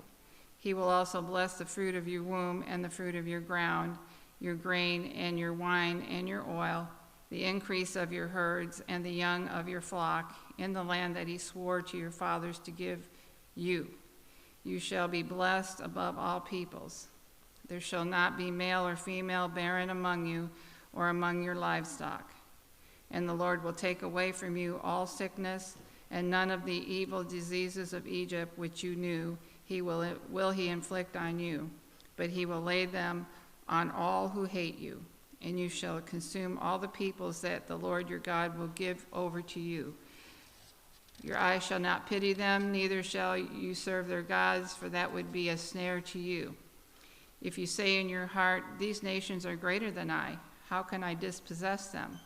You shall not be afraid of them, but you shall remember what the Lord your God did to Pharaoh and to all Egypt, the great trials that your eyes saw, the signs, the wonders, the mighty hand, and the outstretched arm by which the Lord your God brought you out. So will the Lord your God do to all the peoples of whom you are afraid. Moreover, the Lord your God will send hornets among them, until those who are left and hide themselves from you are destroyed. You shall not be in dread of them, for the Lord your God is in your midst, a great and awesome God. The Lord your God will clear away these nations before you, little by little. You may not make an end of them at once, lest the wild beasts grow too numerous for you. But the Lord your God will give them over to you and throw them into great confusion until they are destroyed. And he will give their kings into your hand, and you shall make their name perish from under heaven. No one shall be able to stand against you until you have destroyed them. The carved images of their gods you shall burn with fire. You shall not covet the silver or the gold that is on them, or take it for yourselves, lest you be ensnared by it, for it is an abomination to the Lord your God. And you shall not bring an abominable thing into your house and become devoted to destruction like it. You shall utterly detest and abhor it, for it is devoted to destruction. The whole commandment that I command you today, you shall be careful to do, that you may live and multiply, and go in and possess the land that the Lord swore to give to your fathers. And you shall remember the whole way that the Lord your God has led you these 40 years in the wilderness, that he might humble you, testing you to know what was in your heart, whether you would keep his commandments or not. And he humbled you and let you hunger, and fed you with manna, which you did not know, nor did your fathers know, that he might make you know that man does not live by bread alone, but man lives by every word that comes from the mouth of the Lord. Your clothing did not wear out on you, and your foot did not swell these 40 years. Know then in your heart that as a man disciplines his son, the Lord your God disciplines you. So you shall keep the commandments of the Lord your God by walking in his ways and by fearing him. For the Lord your God is bringing you into a good land, a land of brooks of water, of fountains and springs, flowing out in the valleys and hills, a land of wheat and barley, of vines and fig trees and pomegranates, a land of olive trees and honey, a land in which you will eat bread without scarcity, in which you will lack nothing, a land whose stones are iron, and out of whose hills you can dig copper. And you shall eat and be full, and you shall bless the Lord your God for the good land he has given you. Take care lest you forget the Lord your God by not keeping his commandments and his rules and his statutes, which I command you today. Lest when you have eaten and are full and have built good houses and live in them, and when your herds and flocks multiply, and your silver and gold is multiplied, and all that you have is multiplied, then your heart be lifted up, and you forget the Lord your God, who brought you out of the land of Egypt, out of the house of slavery, who led you through the great and terrifying wilderness with its fiery serpents and scorpions and thirsty ground where there was no water, who brought you water out of the flinty rock, who fed you in the wilderness with manna that your fathers did not know, that he might humble you and test you to do you good in the end. Beware lest you say in your heart, my power and the might of my hand have gotten me this wealth. You shall remember the Lord your God, for it is he who gives you power to get wealth, that he may confirm his covenant that he swore to your fathers, as it is this day. And if you forget the Lord your God and go after other gods and serve them and worship them, I solemnly warn you today that you shall surely perish. Like the nations that the Lord makes to perish before you, so shall you perish, because you would not obey the voice of the Lord your God.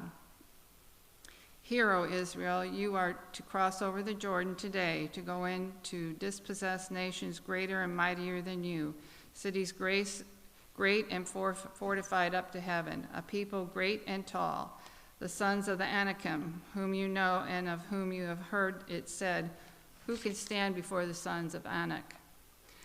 Know therefore today that he who goes over before you as a consuming fire is the Lord your God. He will destroy them and subdue them before you. So you shall drive them out and make them perish quickly, as the Lord has promised you.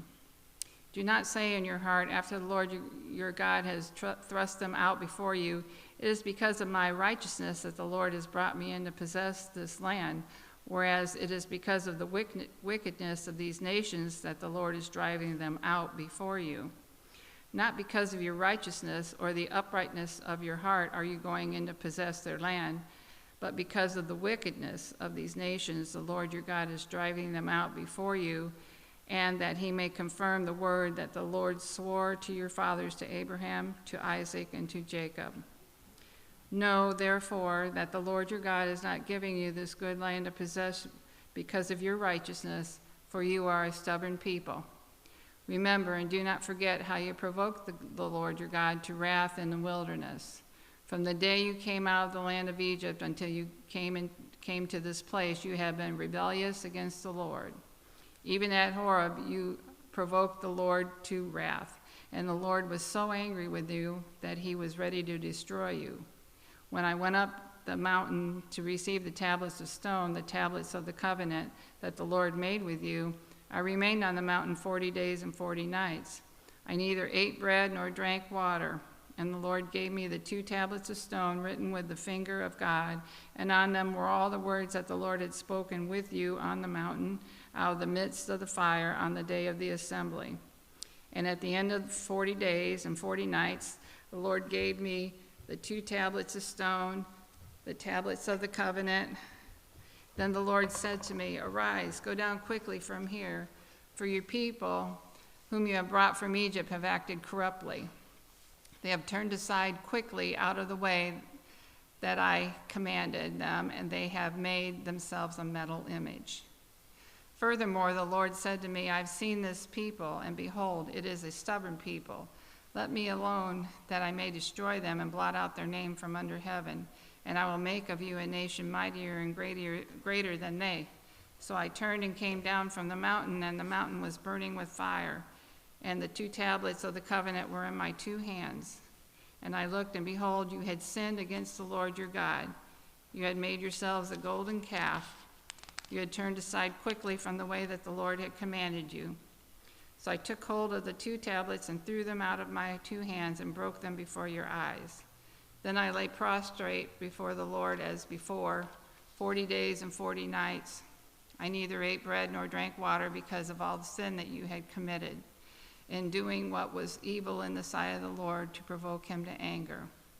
For I was afraid of the anger and hot displeasure that the Lord bore against you, so that he was ready to destroy you.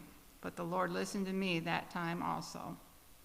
And the Lord was so angry with Aaron that he was ready to destroy him, and I prayed for Aaron also at the same time. Then I took the sinful thing, the calf that you had made, and burned it with fire and crushed it, grinding it very small until it was as fine as dust. And I threw the dust of it into the brook that ran down from the mountain. At Taberah also, and at Massa, and at Kibroth Hattava, you provoked the Lord to wrath. And when the Lord sent you from Kadesh Barnea, saying, "Go up and take possession of the land that I have given you," then you rebelled against the commandment of the Lord your God and did not believe him or obey his voice. You have been rebellious against the Lord from the day that I knew you. So I lay prostrate before the Lord for these 40 days and 40 nights, because the Lord has said he would destroy you. And I prayed to the Lord, "O Lord God, do not destroy your people and your heritage, whom you have redeemed through your greatness, whom you have brought out of Egypt with a mighty hand. Remember your servants, Abraham, Isaac, and Jacob. Do not regard the stubbornness of this people or their wickedness or their sin, lest the land from which you brought us say, because the Lord is not able to bring them into the land that he promised them, and because he hated them, he has brought them out to put them to death in the wilderness. For they are your people and your heritage, whom you brought out by your great power and by your outstretched arm. At that time the Lord said to me, cut for yourself 2 tablets of stone like the first, and come up to me on the mountain and make an ark of wood. And I will write on the tablets the words that were on the first tablets that you broke, and you shall put them in the ark. So I made an ark of acacia wood and cut 2 tablets of stone like the first, and went up the mountain with the 2 tablets in my hand. And he wrote on the tablets in the same writing as before, the 10 commandments that the Lord had spoken to you on the mountain out of the midst of the fire on the day of the assembly. And the Lord gave them to me. Then I turned and came down from the mountain and put the tablets in the ark that I had made. And there they are, as the Lord commanded me. The people of Israel journeyed from Beeroth Ben-Jaakan to Moserah.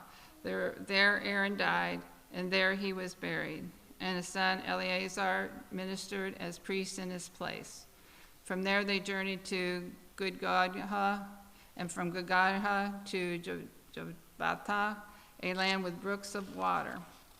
At that time the Lord set apart the tribe of Levi to carry the ark of the covenant of the Lord, to stand before the Lord, to minister to him, and to bless in his name to this day. Therefore Levi has no portion or inheritance with his brothers.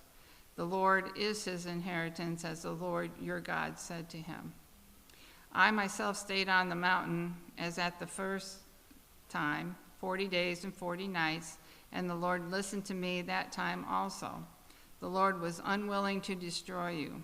And the Lord said to me, arise, go on to your journey at the head of the people, so that they may go in and possess the land which I swore to their fathers to give them.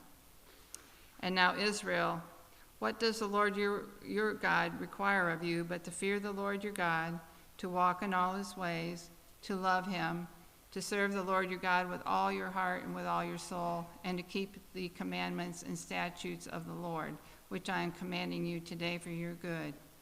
Behold, to the Lord your God belong heaven and the heaven of heavens, the earth with all that is in it. Yet the Lord set his heart in love on your fathers and chose their offspring after them, you above all people, as you are this day. Circumcise therefore the foreskin of your heart, and be no longer stubborn. For the Lord your God is God of gods and Lord of lords, the great, the mighty, and the awesome God, who is not partial and takes no bribe. He executes justice for the fatherless and the widow, and loves the sojourner, giving him food and clothing. Love the sojourner, therefore, for you were sojourners in the land of Egypt. You shall fear the Lord your God, you shall serve him and hold fast to him, and by his name you shall swear. He is your praise. He is your God, who has done for you these great and terrifying things that your eyes have seen. Your fathers went down to Egypt, 70 persons, and now the Lord your God has made you as numerous as the stars of heaven. You shall therefore love the Lord your God and keep his charge, his statutes, his rules, and his commandments always. And consider today, since I am not speaking to your children who have not known or seen it, consider the discipline of the Lord your God, his greatness, his mighty hand, and his outstretched arm, his signs and his deeds that he did in Egypt to Pharaoh, the king of Egypt, and to all his land, and what he did to the army of Egypt, to their horses and to their chariots, how he made the water of the Red Sea flow over them as they pursued after you, and how the Lord has destroyed them to this day, and what he did to you in the wilderness until you came to this place, and what he did to Dathan and Abiram and the sons of Eliab, son of Reuben, how the earth opened its mouth and swallowed them up, with their households, their tents, and every living thing that followed them in the midst of all Israel. For your eyes have seen all the great work of the Lord that he did. You shall therefore keep the whole commandment that I command you today, that you may be strong and go in and take possession of the land that you are going over to possess, and that you may live long in the land that the Lord swore to your fathers to give to them and their offspring, a land flowing with milk and honey. For the land that you are entering to take possession of It is not like the land of Egypt, from which you have come, where you sowed your seed and irrigated it like a garden of vegetables. But the land that you are going over to possess is a land of hills and valleys, which drinks water by the rain from heaven, a land that the Lord your God cares for. The eyes of the Lord your God are always upon it, from the beginning of the year to the end of the year. And if you will indeed obey my commandments that I command you today, to love the Lord your God and to serve him with all your heart and with all your soul, he will give the rain for your land in its season, the early rain and the later rain, that you may gather in your grain and your wine and your oil. And he will give you grass in your fields for your livestock, and you shall eat and be full. Take care lest your heart be deceived, and you turn aside and serve other gods and worship them. Then the anger of the Lord will be kindled against you, and he will shut up the heavens, so that there will be no rain, and the land will yield no fruit, and you will perish quickly off the good land that the Lord is giving you.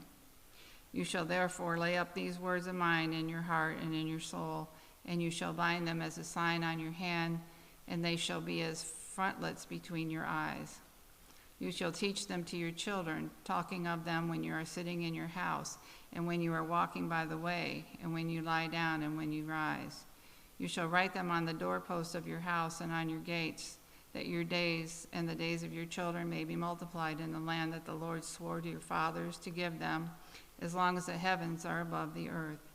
For if you will be careful to do all this commandment that I command you to do, loving the Lord your God, walking in all his ways, and holding fast to him, then the Lord will drive out all these nations before you, and you will dispossess nations greater and mightier than you. Every place on which the sole of your foot treads shall be yours. Your territory shall be from the wilderness to the Lebanon, and from the river Euphrates, to the western sea. No one shall be able to stand against you. The Lord your God will lay the fear of you and the dread of you on all the land that you shall tread, as he promised you. See, I am setting before you today a blessing and a curse. The blessing if you obey the commandments of the Lord your God, which I command you today, and the curse if you do not obey the commandments of the Lord your God, but turn aside from the way that I am commanding you today to go after other gods that you have not known. And when the Lord your God brings you into the land that you are entering to take possession of it, you shall set the blessing on Mount Gerizim and the curse on Mount Ebal. Are they not beyond the Jordan, west of the road, toward the going down of the sun, in the land of the Canaanites who live in the Arabah, opposite Gilgal, beside the oak of Moreh? For you are to cross over the Jordan to go in and take possession of the land that the Lord your God is giving you. And when you possess it and live in it, you shall be careful to do all the statutes and the rules that I am setting before you today. These are the statutes and rules that you shall be careful to do in the land that the Lord, the God of your fathers, is giving you to possess, all the days that you live on the earth. You shall surely destroy all the places where the nations whom you shall dispossess serve their gods, on the high mountains and on the hills and under every green tree. You shall tear down their altars and dash in pieces their pillars and burn their Asherim with fire. You shall chop down the carved images of their gods and destroy their name out of that place. You shall not worship the Lord your God in that way, but you shall seek the place that the Lord your God will choose out of all your tribes to put his name and make his habitation there. There you shall go, and there you shall bring your burnt offerings and your sacrifices, your tithes and the contribution that you present, your vow offerings, your free will offerings, and the firstborn of your herd and of your flock. And there you shall eat before the Lord your God, and you shall rejoice, you and your households, in all that you undertake in which the Lord your God has blessed you. You shall not do according to all that we are doing here today, everyone doing whatever is right in his own eyes, for you have not as yet come to the rest and to the inheritance that the Lord your God is giving you. But when you go over the Jordan and live in the land that the Lord your God is giving you to inherit, and when he gives you the rest from all your enemies around so that you live in safety, Then to the place that the Lord your God will choose to make his name dwell there, there you shall bring all that I command you, your burnt offerings and your sacrifices, your tithes, and the contribution that you present, and all your finest vow offerings that you vow to the Lord. You shall rejoice before the Lord your God, you and your sons and your daughters, your male servants and your female servants, and the Levite that is within your towns, since he has no portion or inheritance with you. Take care that you do not offer your burnt offerings at any place that you see, but at the place that the Lord will choose in one of your tribes, there you shall offer your burnt offerings, and there you shall do all that I am commanding you. However, you may slaughter and eat meat within any of your towns as much as you desire, according to the blessing of the Lord your God that he has given you. The unclean and the clean may eat of it, as of the gazelle and as of the deer. Only you shall not eat the blood. You shall pour it out on the earth like water. You may not eat within your towns the tithe of your grain or your wine or of your oil or the firstborn of your herd or of your flock or any of your vow offerings that you vow, or your free will offerings or the contribution that you present. But you shall eat them before the Lord your God in the place that the Lord your God will choose, you and your son and your daughter, your male servant and your female servant, and the Levite who is within your towns. And you shall rejoice before the Lord your God in all that you undertake. Take care that you do not neglect the Levite as long as you live in your land. You ready?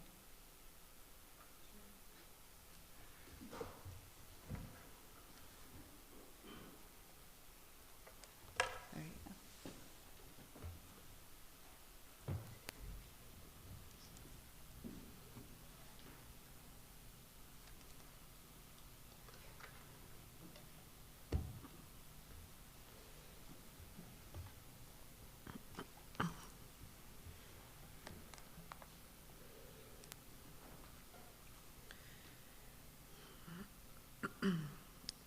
When the Lord your God enlarges your territory as he has promised you, and you say, I will eat meat, because you crave meat, you may eat meat whenever you desire. If the place that the Lord your God will choose to put his name there is too far from you, then you may kill any of your herd or your flock which the Lord has given you, as I have commanded you, and you may eat within your towns whenever you desire. Just as the gazelle or the deer is eaten, so you may eat of it. The unclean and the clean alike may eat of it. Only be sure that you do not eat the blood, for the blood is the life, and you shall not eat the life with the flesh. You shall not eat it, you shall pour it out on the earth like water. You shall not eat it, that all may go well with you and with your children after you, when you do what is right in the sight of the Lord. But the holy things that are due from you, and your vow offerings you shall take, and you shall go to the place that the Lord will choose, and offer your burnt offerings, the flesh and the blood, on the altar of the Lord your God. The blood of your sacrifices shall be poured out on the altar of the Lord your God, but the flesh you may eat. Be careful to obey all these words that I command you, that it may go well with you, and with your children after you forever, when you do what is good and right in the sight of the Lord your God. When the Lord your God cuts off before you the nations whom you go in to dispossess, and you dispossess them and dwell in their land, take care that you be not ensnared to follow them after they have been destroyed before you, and that you do not inquire about their gods, saying, how did these nations serve their gods? That I also may do the same. You shall not worship the Lord your God in that way. For every abominable thing that the Lord hates they have done for their gods, for they even burn their sons and their daughters in the fire to their gods. Everything that I command you, you shall be careful to do. You shall not add to it or take from it. If a prophet or a dreamer of dreams arises among you and gives you a sign or a wonder, and the sign or wonder that he tells you comes to pass, and if he says, let us go after other gods, which you have not known, and let us serve them, you shall not listen to the words of that prophet or that dreamer of dreams. For the Lord your God is testing you to know whether you love the Lord your God with all your heart and with all your soul. You shall walk after the Lord your God and fear him and keep his commandments and obey his voice, and you shall serve him and hold fast to him. But that prophet or that dreamer of dreams shall be put to death, because he has taught rebellion against the Lord your God, who brought you out of the land of Egypt and redeemed you out of the house of slavery, to make you leave the way in which the Lord your God commanded you to walk. So you shall purge the evil from your midst.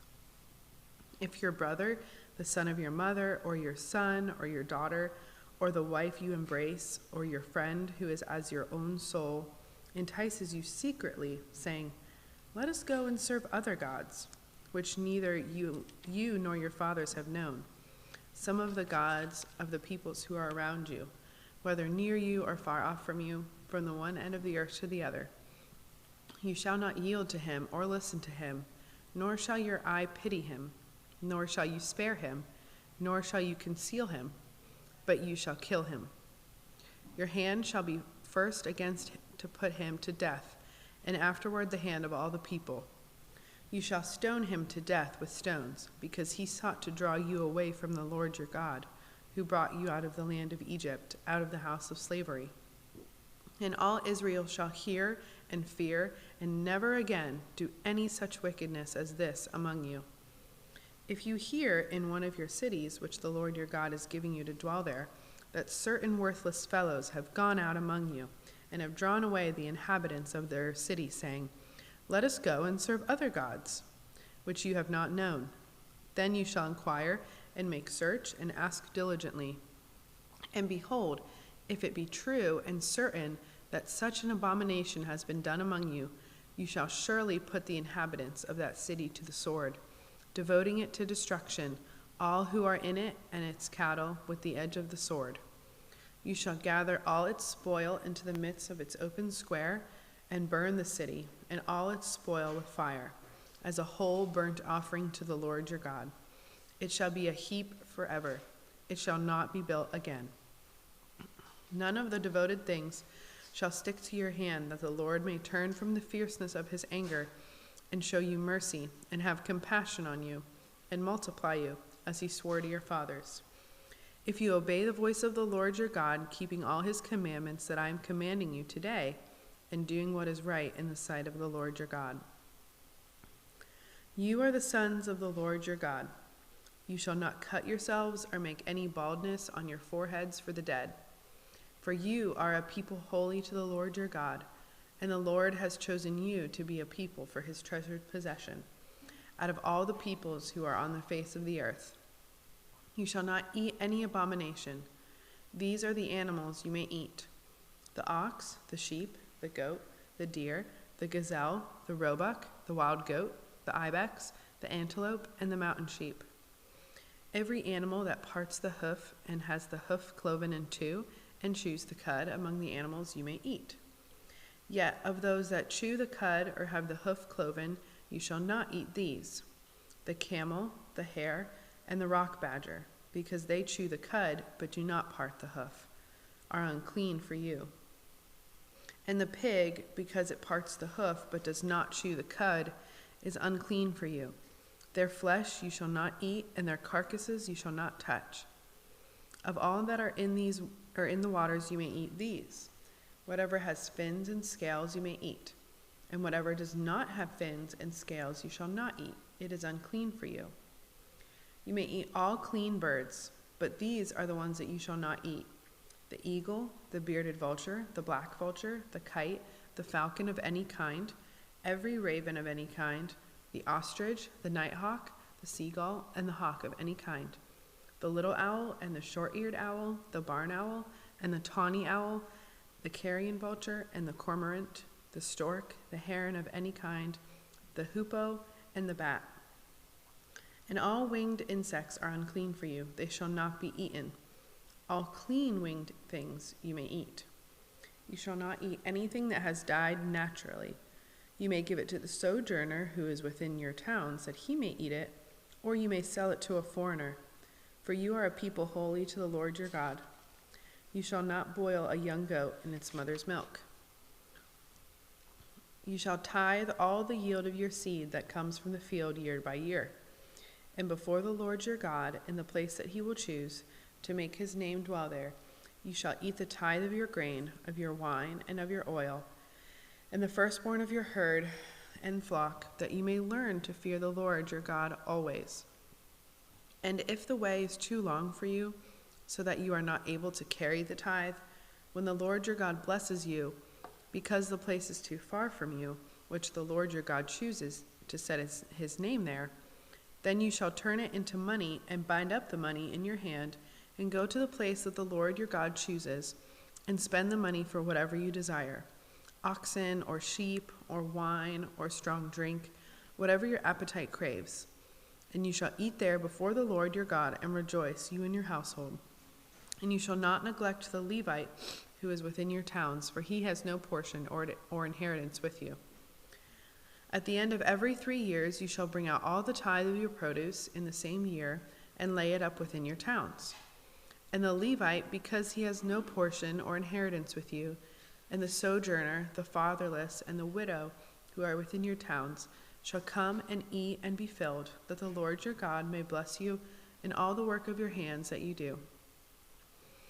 At the end of every 7 years you shall grant a release, and this is the manner of the release. Every creditor shall release what he has lent to his neighbor. He shall not exact it of his neighbor, his brother, because the Lord's release has been proclaimed. Of a foreigner you may exact it, but whatever of yours is with your brother your hand shall release. But there will be no poor among you, for the Lord will bless you in the land that the Lord your God is giving you for an inheritance to possess, if only you will strictly obey the voice of the Lord your God, being careful to do all this commandment that I command you today. For the Lord your God will bless you as he promised you, and you shall lend to many nations, but you shall not borrow, and you shall rule over many nations, but they shall not rule over you. If among you one of your brothers should become poor in any of your towns within your land that the Lord your God is giving you, you shall not harden your heart or shut your hand against your poor brother, but you shall open your hand to him and lend him sufficient for his need, whatever it may be.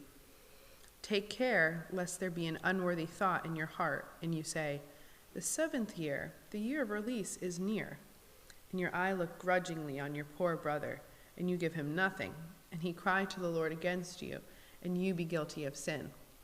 You shall give to him freely, and your heart shall not be grudging when you give to him, because for this the Lord your God will bless you in all your work and in all that you undertake. For there will never cease to be poor in the land. Therefore I command you, you shall open wide your hand to your brother, to the needy, and to the poor in your land. If your brother, a Hebrew man or a Hebrew woman, is sold to you, he shall serve you for 6 years, and in the 7th year you shall let him go free from you. And when you let him go free from you, you shall not let him go empty-handed. You shall furnish him liberally out of your flock, out of your threshing floor, and out of your winepress. As the Lord your God has blessed you, you shall give to him. You shall remember that you were a slave in the land of Egypt, and the Lord your God redeemed you. Therefore I command you this today. But if he says to you, I will not go out from you, because he loves you and your household, since he is well off with you, then you shall take an awl and put it through his ear into the door, and he shall be your slave forever. And to your female slave you shall do the same. It shall not seem hard to you when you let him go free from you, for at half the cost of a hired worker he has served you 6 years. So the Lord your God will bless you in all that you do. All the firstborn males that are born of your herd and flock you shall dedicate to the Lord your God. You shall do no work with the firstborn of your herd, nor shear the firstborn of your flock.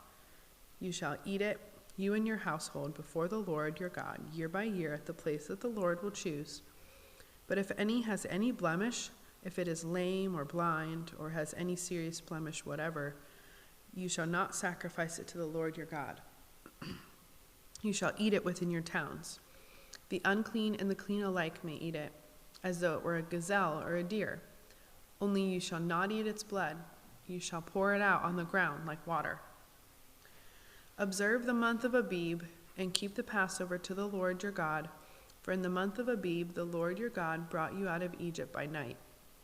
And you shall offer the Passover sacrifice to the Lord your God from the flock or the herd, at the place that the Lord will choose to make his name dwell there. You shall eat no leavened bread with it. 7 days you shall eat it with unleavened bread, the bread of affliction, for you came out of the land of Egypt in haste, that all the days of your life you may remember the day when you came out of the land of Egypt. No leaven shall be seen with you in all your territory for 7 days, nor shall any of the flesh that you sacrifice on the evening of the first day remain all night until morning. You may not offer the Passover sacrifice within any of your towns that the Lord your God is giving you, but at the place that the Lord your God will choose to make his name dwell in it, there you shall offer the Passover sacrifice in the evening at sunset, at the time you came out of Egypt. And you shall cook it and eat it at the place that the Lord your God will choose. And in the morning you shall turn and go to your tents. For 6 days you shall eat unleavened bread, and on the 7th day there shall be a solemn assembly to the Lord your God. You shall do no work on it. You shall count 7 weeks. Begin to count the 7 weeks from the time the sickle is first put to the standing grain. Then you shall keep the Feast of Weeks to the Lord your God with the tribute of a freewill offering from your hand, which you shall give as the Lord your God blesses you.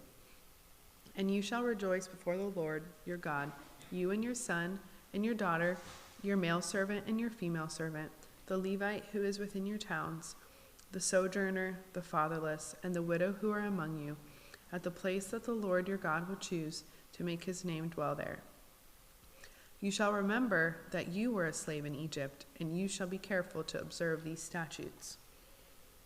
You shall keep the Feast of Booths 7 days, when you have gathered in the produce from your threshing floor and your winepress. You shall rejoice in your feast, you and your son and your daughter, your male servant and your female servant, the Levite, the sojourner, the fatherless, and the widow who are within your towns. For 7 days you shall keep the feast to the Lord your God at the place that the Lord will choose, because the Lord your God will bless you in all your produce and in all the work of your hands, so that you will be altogether joyful. 3 times a year all your males shall appear before the Lord your God at the place that he will choose, at the Feast of Unleavened Bread, at the Feast of Weeks, and at the Feast of Booths. They shall not appear before the Lord empty-handed. Every man shall give as he is able, according to the blessing of the Lord your God that he has given you.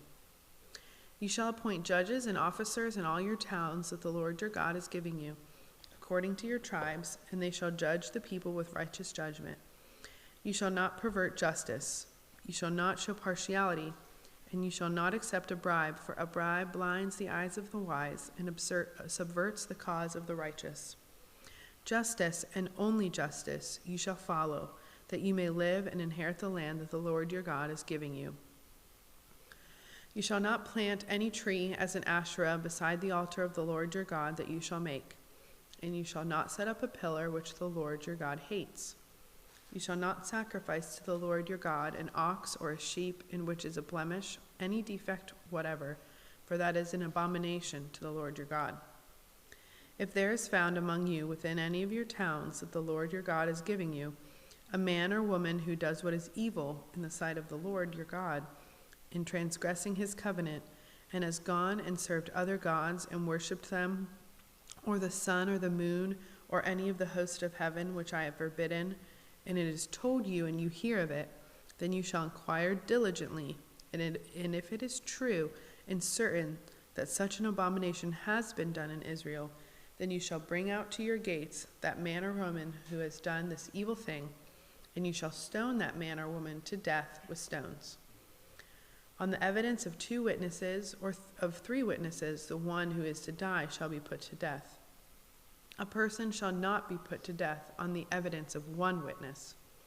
The hand of the witnesses shall be first against him to put him to death, and afterward the hand of all the people. So you shall purge the evil from your midst. If any case arises requiring decision between one kind of homicide and another, one kind of legal right and another, or one kind of assault and another, any case within your towns that is too difficult for you, Then you shall arise and go up to the place that the Lord your God will choose. And you shall come to the Levitical priests and to the judge who is in office in those days, and you shall consult them, and they shall declare to you the decision. Then you shall do according to what they declare to you from that place that the Lord will choose. And you shall be careful to do according to all that they direct you, according to the instructions that they give you, and according to the decision which they pronounce to you, you shall do. You shall not turn aside from the verdict that they declare to you, either to the right hand or to the left. The man who acts presumptuously by not obeying the priest who stands to minister there before the Lord your God, or the judge, that man shall die. So you shall purge the evil from Israel, and all the people shall hear and fear and not act presumptuously again. When you come to the land that the Lord your God is giving you, and you possess it and dwell in it, and then say, I will set a king over me, like all the nations that are around me. You may indeed set a king over you, whom the Lord your God will choose, one from among your brothers. You shall set as king over you. You may not put a foreigner over you, who is not your brother. Only he must not acquire many horses for himself, or cause the people to return to Egypt in order to acquire many horses, since the Lord has said to you, he shall never return to that way again. And he shall not acquire many wives for himself, lest his heart turn away, nor shall he acquire for himself excessive silver and gold. And when he sits on the throne of his kingdom, he shall write for himself in a book a copy of this law approved by the Levitical priests. And it shall be with him, and he shall read in it all the days of his life, that he may learn to fear the Lord his God, by keeping all the words of this law and these statutes and doing them, that his heart may not be lifted up above his brothers, and that he may not turn aside from the commandment either to the right hand or to the left, so that he may continue long in his kingdom, he and his children in Israel. The Levitical priests, all the tribe of Levi, shall have no portion or inheritance with Israel. They shall eat the Lord's food offerings as their inheritance. They shall have no inheritance among their brothers. The Lord is their inheritance, as he promised them. And this shall be the priest's due from the people, from those whose offering a sacrifice, whether an ox or a sheep. They shall give to the priest the shoulder, and the 2 cheeks, and the stomach. The first fruits of your grain, of your wine, and of your oil, and the first fleece of your sheep you shall give him. For the Lord your God has chosen him out of all your tribes to stand and minister in the name of the Lord, him and his sons for all time. And if a Levite comes from any of your towns out of all Israel where he lives, and he may come when he desires to the place that the Lord will choose, and ministers in the name of the Lord his God, like all his fellow Levites who stand to minister there before the Lord, then he may have equal portions to eat besides what he receives from the sale of his patrimony. When you come into the land that the Lord your God is giving you, you shall not learn to follow the abominable practices of those nations. There shall not be found among you anyone who burns his son or his daughter as an offering, anyone who practices divination or tells fortunes or interprets omens, or a sorcerer or a charmer or a medium or a necromancer or one who inquires of the dead. For whoever does these things is an abomination to the Lord. And because of these abominations, the Lord your God is driving them out before you. You shall be blameless before the Lord your God. For these nations which you are about to dispossess listen to fortune tellers and to diviners. But as for you, the Lord your God has not allowed you to do this. The Lord your God will raise up for you a prophet like me from among you, from your brothers. It is to him you shall listen, just as you desired of the Lord your God at Horeb on the day of the assembly when you said, Let me not hear again the voice of the Lord my God, or see this great fire any more, lest I die. And the Lord said to me, They are right in what they have spoken. I will raise up for them a prophet like you from among their brothers, and I will put my words in his mouth, and he shall speak to them all that I command him. And whoever will not listen to my words that he shall speak in my name, I myself will require it of him. But the prophet who presumes to speak a word in my name that I have not commanded him to speak, or who speaks in the name of other gods, that same prophet shall die. And if you say in your heart, how may we know the word that the Lord has not spoken? When a prophet speaks in the name of the Lord, if the word does not come to pass or come true, that is a word that the Lord has not spoken. The prophet has spoken it presumptuously. You need not be afraid of him. When the Lord your God cuts off the nations whose land the Lord your God is giving you, and you dispossess them and dwell in their cities and in their houses, you shall set apart 3 cities for yourselves in the land that the Lord your God is giving you to possess. You shall measure the distances and divide into 3 parts the area of the land that the Lord your God gives you as a possession, so that any manslayer can flee to them. This is the provision for the manslayer, who by fleeing there may save his life. If anyone kills his neighbor unintentionally without having hated him in the past, as when someone goes into the forest with his neighbor to cut wood, and his hand swings the axe to cut down a tree, and the head slips from the handle and strikes his neighbor so that he dies, he may flee to one of these cities and live, lest the avenger of blood in hot anger pursue the manslayer and overtake him, because the way is long, and strike him fatally, though the man did not deserve to die, since he had not hated his neighbor in the past.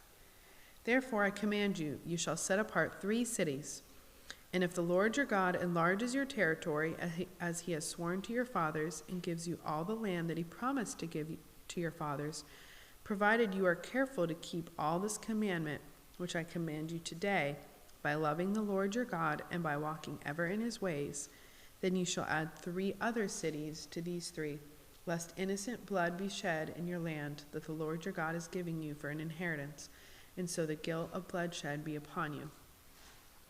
But if anyone hates his neighbor and lies in wait for him and attacks him and strikes him fatally so that he dies, and he flees into one of these cities, then the elders of his city shall send and take him from there and hand him over to the avenger of blood so that he may die.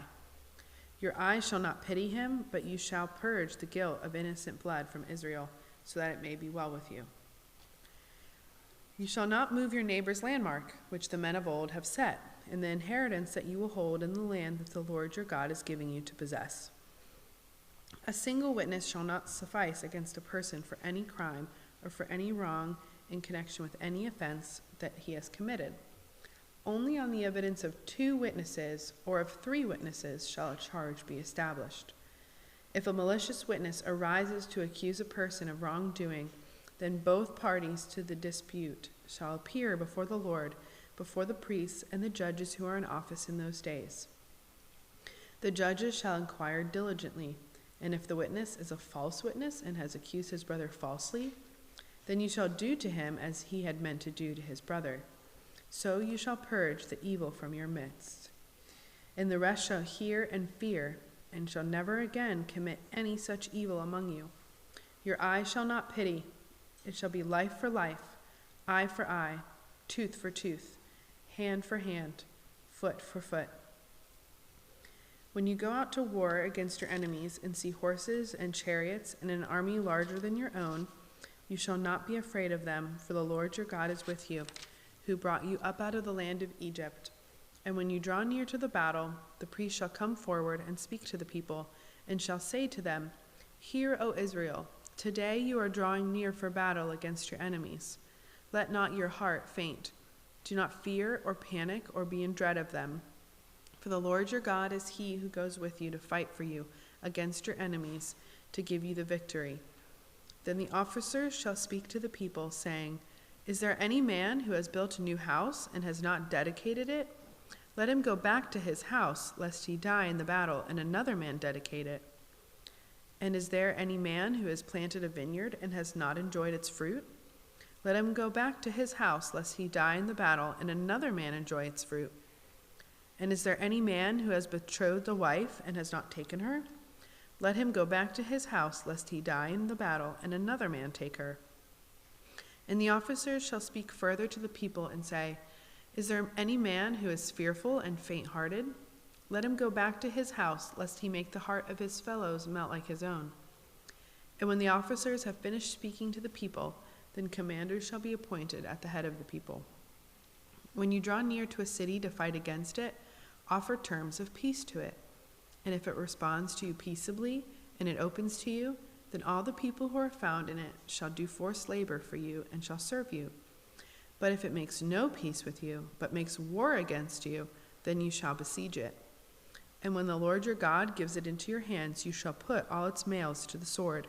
But the women and the little ones, the livestock and everything else in the city, all its spoil you shall take as plunder for yourselves, and you shall enjoy the spoil of your enemies, which the Lord your God has given you. Thus you shall do to all the cities that are very far from you, which are not cities of the nations here. But in the cities of these peoples that the Lord your God is giving you for an inheritance, you shall save alive nothing that breathes, but you shall devote them to complete destruction. The Hittites and the Amorites, the Canaanites and the Perizzites, the Hivites and the Jebusites, as the Lord your God has commanded, that they may not teach you to do according to all their abominable practices that they have done for their gods, and so you sin against the Lord your God. When you besiege a city for a long time, making war against it in order to take it, you shall not destroy its trees by wielding an axe against them. You may eat from them, but you shall not cut them down. Are the trees in the field human, that they should be besieged by you? Only the trees that you know are not trees for food you may destroy and cut down, that you may build siege works against the city that makes war with you until it falls. If in the land that the Lord your God is giving you to possess, someone is found slain, lying in the open country, and it is not known who killed him, then your elders and your judges shall come out, and they shall measure the distance to the surrounding cities. And the elders of the city that is nearest to the slain man shall take a heifer that has never been worked and that has not pulled a yoke. And the elders of that city shall bring the heifer down to a valley with running water, which is neither plowed nor sown, and shall break the heifer's neck there in the valley. Then the priests, the sons of Levi, shall come forward, for the Lord your God has chosen them to minister to him and to bless in the name of the Lord, and by their word every dispute and every assault shall be settled. And all the elders of that city nearest to the slain man shall wash their hands over the heifer whose neck was broken in the valley, and they shall testify, our hands did not shed this blood, nor did our eyes see it shed. Accept atonement, O Lord, for your people Israel, whom you have redeemed, and do not set the guilt of innocent blood in the midst of your people Israel, so that their blood guilt be atoned for. So you shall purge the guilt of innocent blood from your midst, when you do what is right in the sight of the Lord.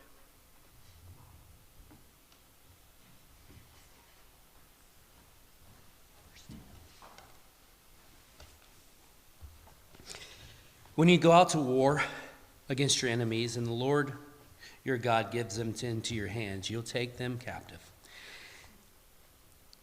And you see among the captives a beautiful woman, and you desire to take her to be your wife. And you bring her home to your house, and she shall shave her head and pare her nails. And she shall take off the clothes in which she was captured, and she shall remain in your house and lament her father and her mother in a full month.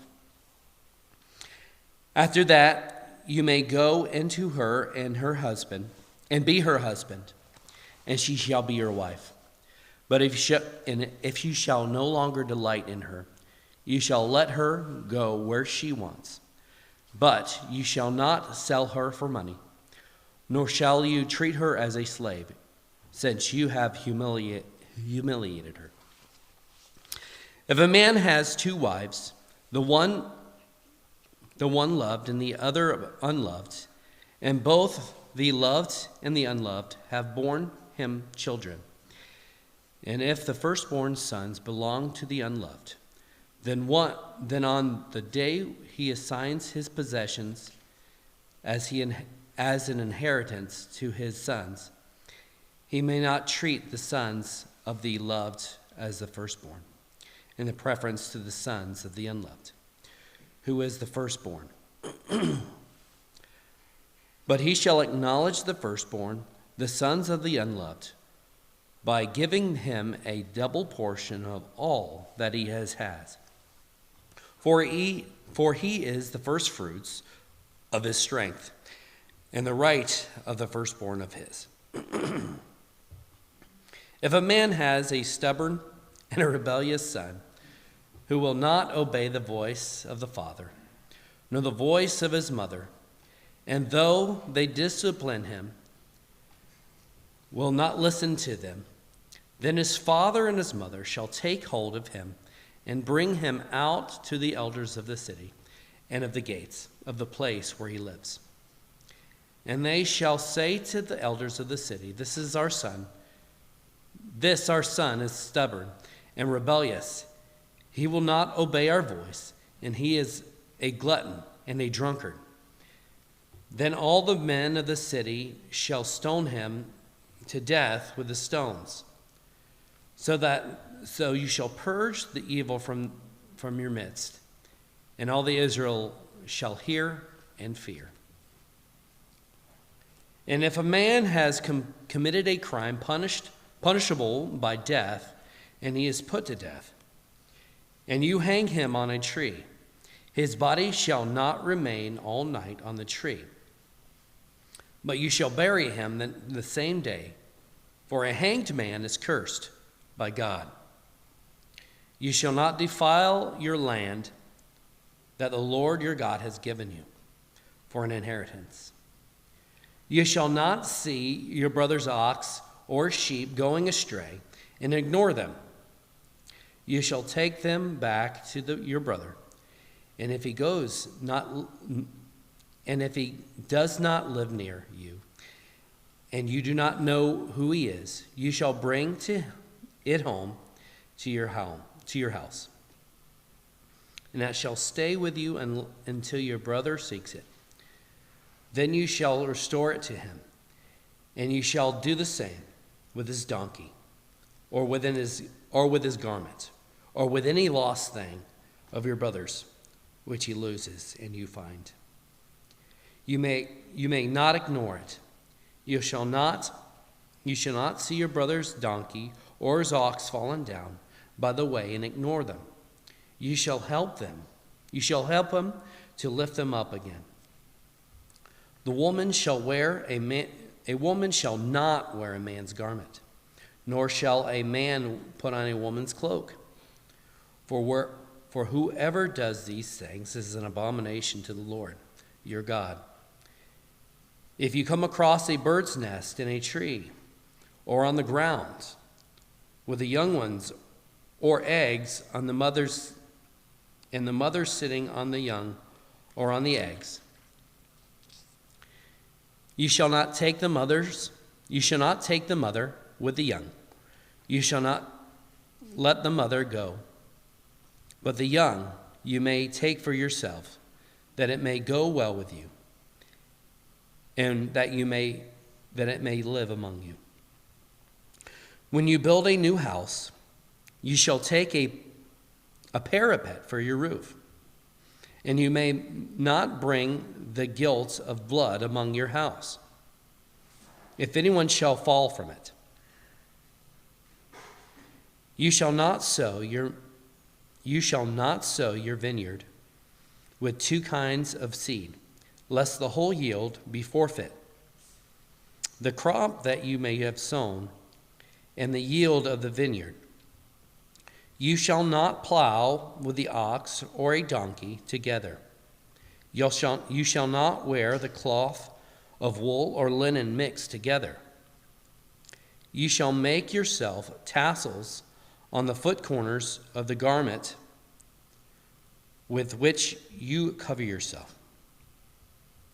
If any man takes a wife and goes into her and then hates her and accuses her of misconduct and brings a bad name upon her, saying, I take a woman, and when I came near her, I did not find her evidence of virginity, then the father of the young woman and her mother shall take and bring out the evidence of her virginity, her virginity, to the elders of the city and in the gate.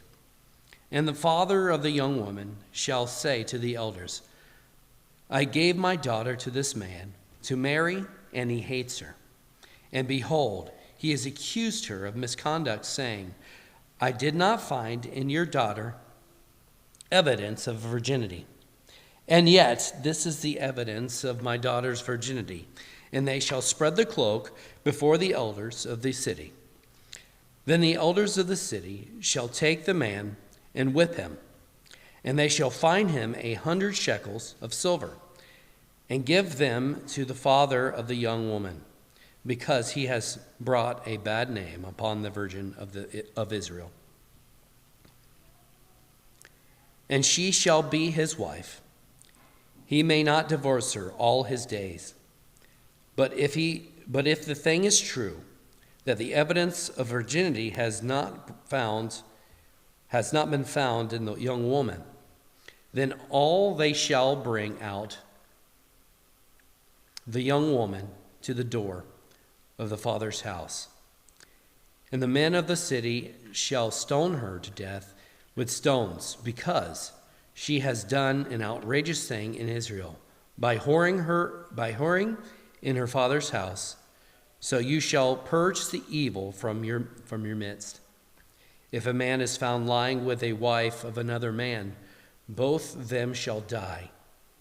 The man who lay with the woman, and the woman. So you shall purge the evil from Israel. If there is a betrothed virgin, and a man meets her in the city, and lies with her, then you shall bring them both out of the gate of the city, and you shall stone them to death with stones. The young woman, because did not cry for help, though she was in the city, and the man, because he has violated his neighbor's wife. So you shall purge the evil from your midst.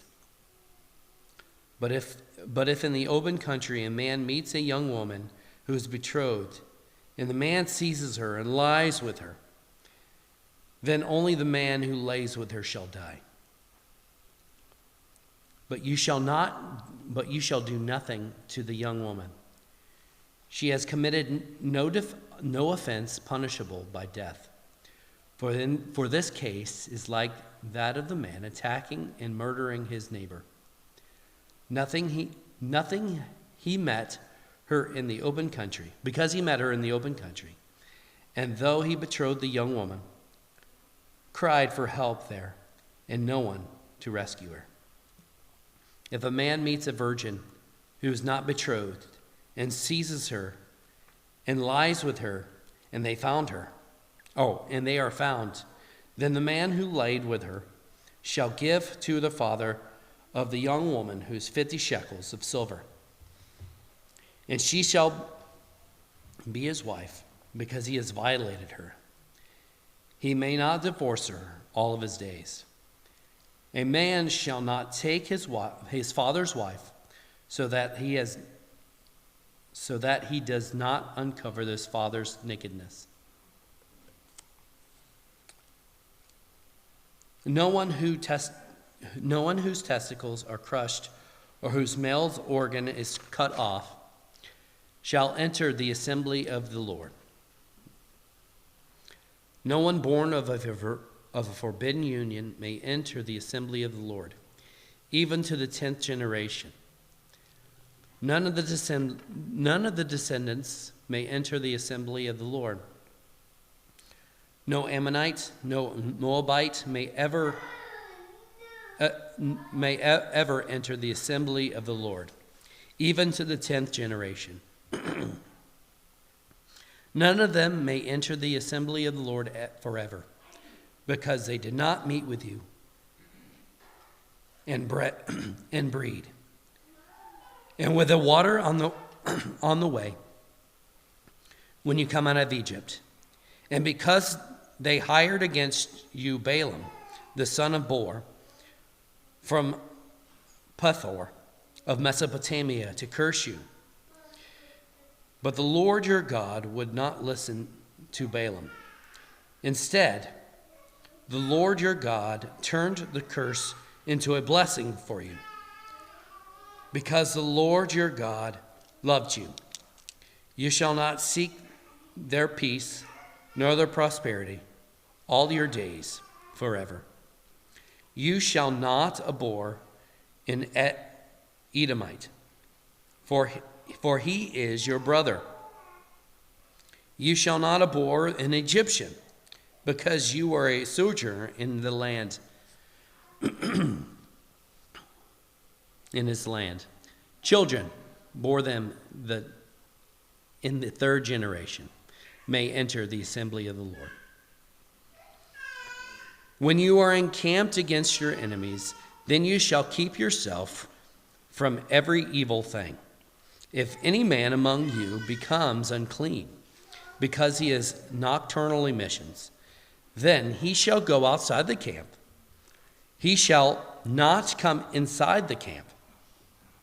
But when evening comes, he shall bathe himself in water, and as the sun sets, he may come inside the camp. You shall have a place outside the camp. You shall go out to it, and you shall have a trowel with your tools. And when you sit down outside and you shall dig a hole with it, and turn back and cover up your excrement. Because the Lord your God walks in the midst of your camp to deliver you, and it give you up to your enemies before you. Therefore, your camp must be holy. You shall so that he may not see anything indecent among you and turn away from you. You shall not give up to his master to a slave who has escaped from his master to you. He shall dwell with you in the midst and in the place where he shall choose within one of your towns. Wherever it suits him, you shall not wrong him. None of the daughters of Israel shall be a cult prostitute, and none of the sons of Israel shall be a cult prostitute. You shall not bring the fee of a prostitute or the wage of a dog into your house of the Lord your God in payment for any vow. For both of these are an abomination to the Lord your God. You shall not charge interest on loans to your brother, interest on money, interest on food, interest on anything that is lent for interest. You may charge a foreigner interest, but you may not charge your brother interest, that the Lord your God may bless you in all you undertake in the land that you are entering, to take possession of it. If you make a vow to the Lord your God, you shall not delay fulfilling it. For the Lord your God will surely require it of you, and you won't be guilty of sin. But if you refrain from vowing, you will not be guilty of sin.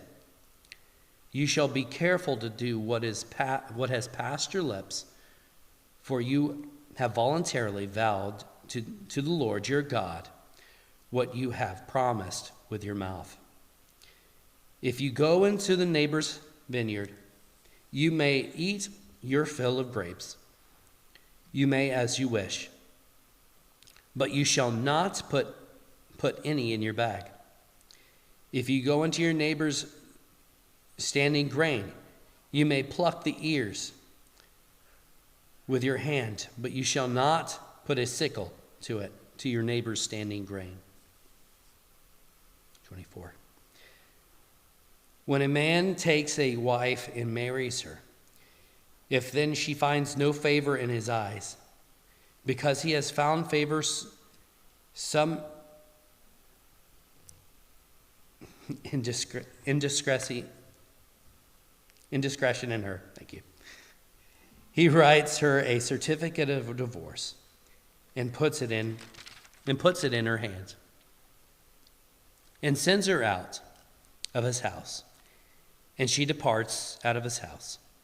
And if he goes and becomes another man's wife, and the latter man hates her, and writes her a certificate of divorce, and puts it in her hand, and sends her out of his house.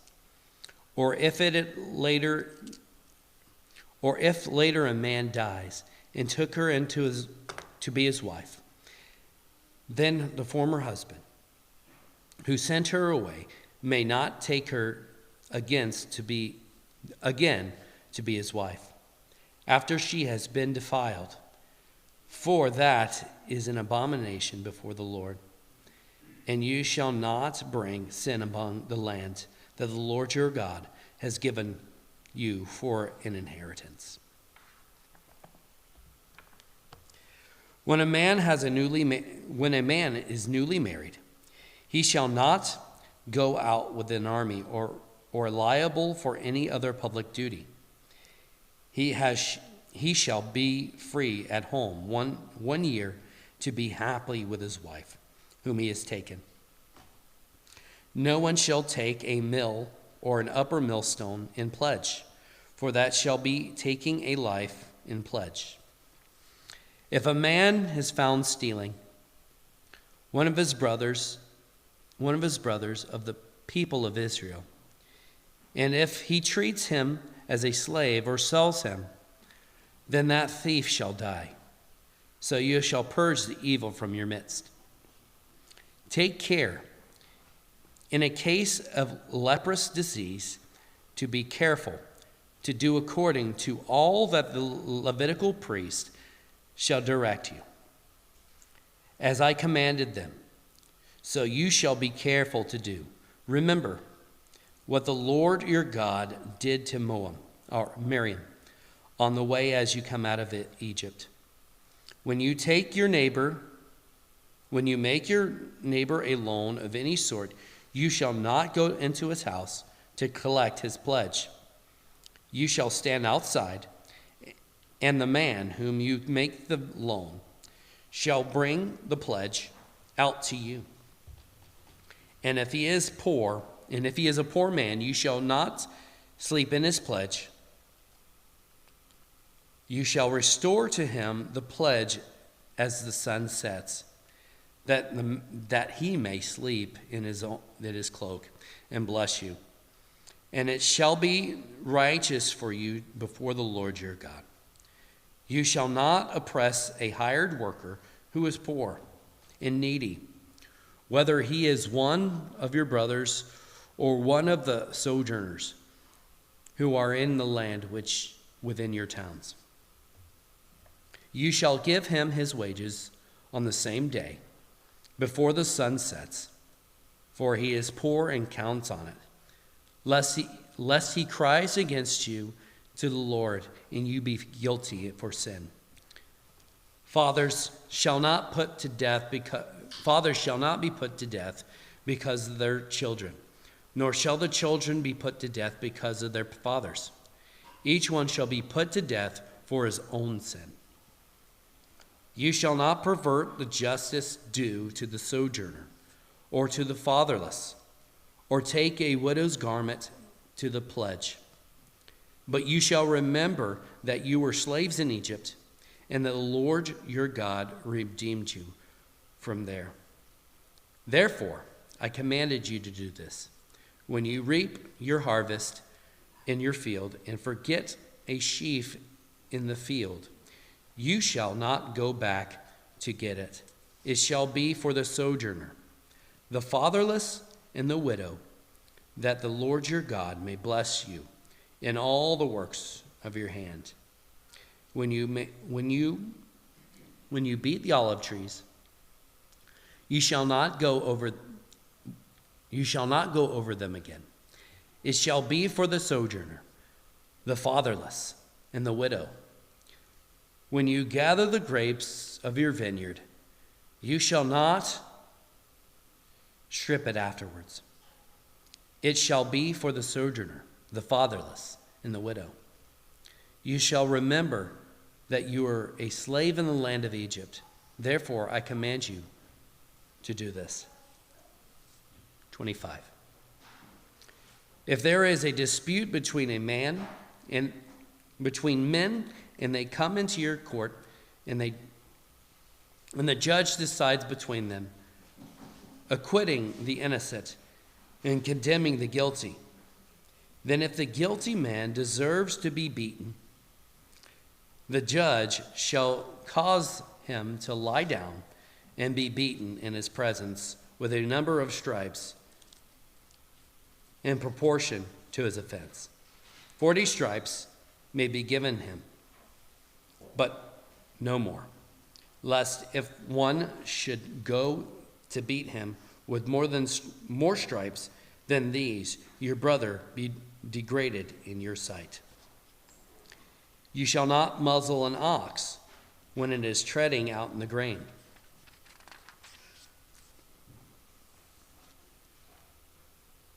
If brothers dwell together and one of them dies and no son, the wife of the dead man shall not be married outside the family to a stranger.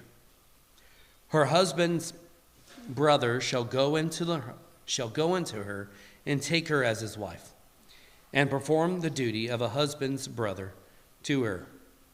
And the first son whom she bears shall succeed to the name of his dead brother, that his name may not be blotted out of Israel. And if a man does not wish to take his brother's wife, then his brother's wife shall go up to the gate to the elders and say, my husband's brothers refuses to perpetuate his brother's name in Israel. He will not perform the duty of a husband's brother to me.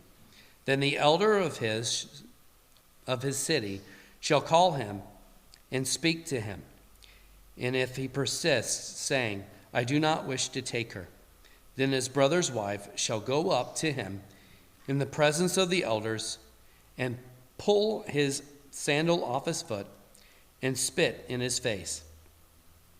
And she shall answer and say, so shall it be done. To the man who does not build up his brother's house, and the name of the house shall be called, and the name of his house shall be called in Israel, the house of him who has put a sandal, who had his sandal pulled off. When men fight with one another, and the wife of the one draws near to rescue his husband from the hand of him who has been beating him, and puts out a hand and seizes him by the private parts, then you shall cut off the hand. Your eye shall have no pity. You shall not have in your bag 2 kinds of weights, a large and a small. You shall not have in your house 2 kinds of measures, a large and a small. A full and fair weight you shall have. A full and fair measure you shall have. That your days may be long in the land that the Lord your God has given you. For all who does such things, all who act dishonestly, are an abomination to the Lord your God. Remember that Amalek did it to you on the way as you came out of Egypt.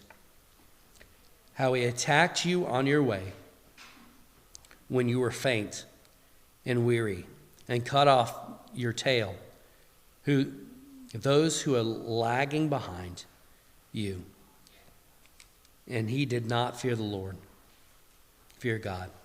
Therefore, when the Lord your God has given you rest from all your enemies around you, in the land that the Lord your God has given you for an inheritance to possess, you shall blot out your memory of Amalek from under heaven. You shall not forget. Chapter 26. When you come into the land that the Lord your God has given you for an inheritance, you have taken possession of it and live in it. You shall take some of the first of all the fruits of the ground, which you have harvested from your land, that the Lord your God has given you. And you shall put it in a basket, and you shall go to the place that the Lord your God will choose to make his name to dwell there. You shall go to the priest who is in the office at the time and say to him, I declare today to the Lord your God that I have come into to the land that the Lord swore to the fathers to give us. Then the priest shall take the basket from your hand and set it down before the altar of the Lord your God. And you shall make response for the Lord your God, a wandering arraignment. That was my father. Arament was my father. And he went down into Egypt and sojourned there, few in the number, and there he became a nation, great, mighty, and populous. And the Egyptians treated us harshly and humiliated us and laid on us hard labor. We cried to the Lord, and the God of our father, and the Lord heard our voice and saw our affliction, our toil, and our oppression. And the Lord brought us out of Egypt with a mighty hand and an outstretched arm, with a great deed of terror, with signs and wonders. And he brought us into this place which he gave us this land, a land flowing with milk and honey. And behold, now I bring the first of the fruits of the ground, which you, O Lord, has given me.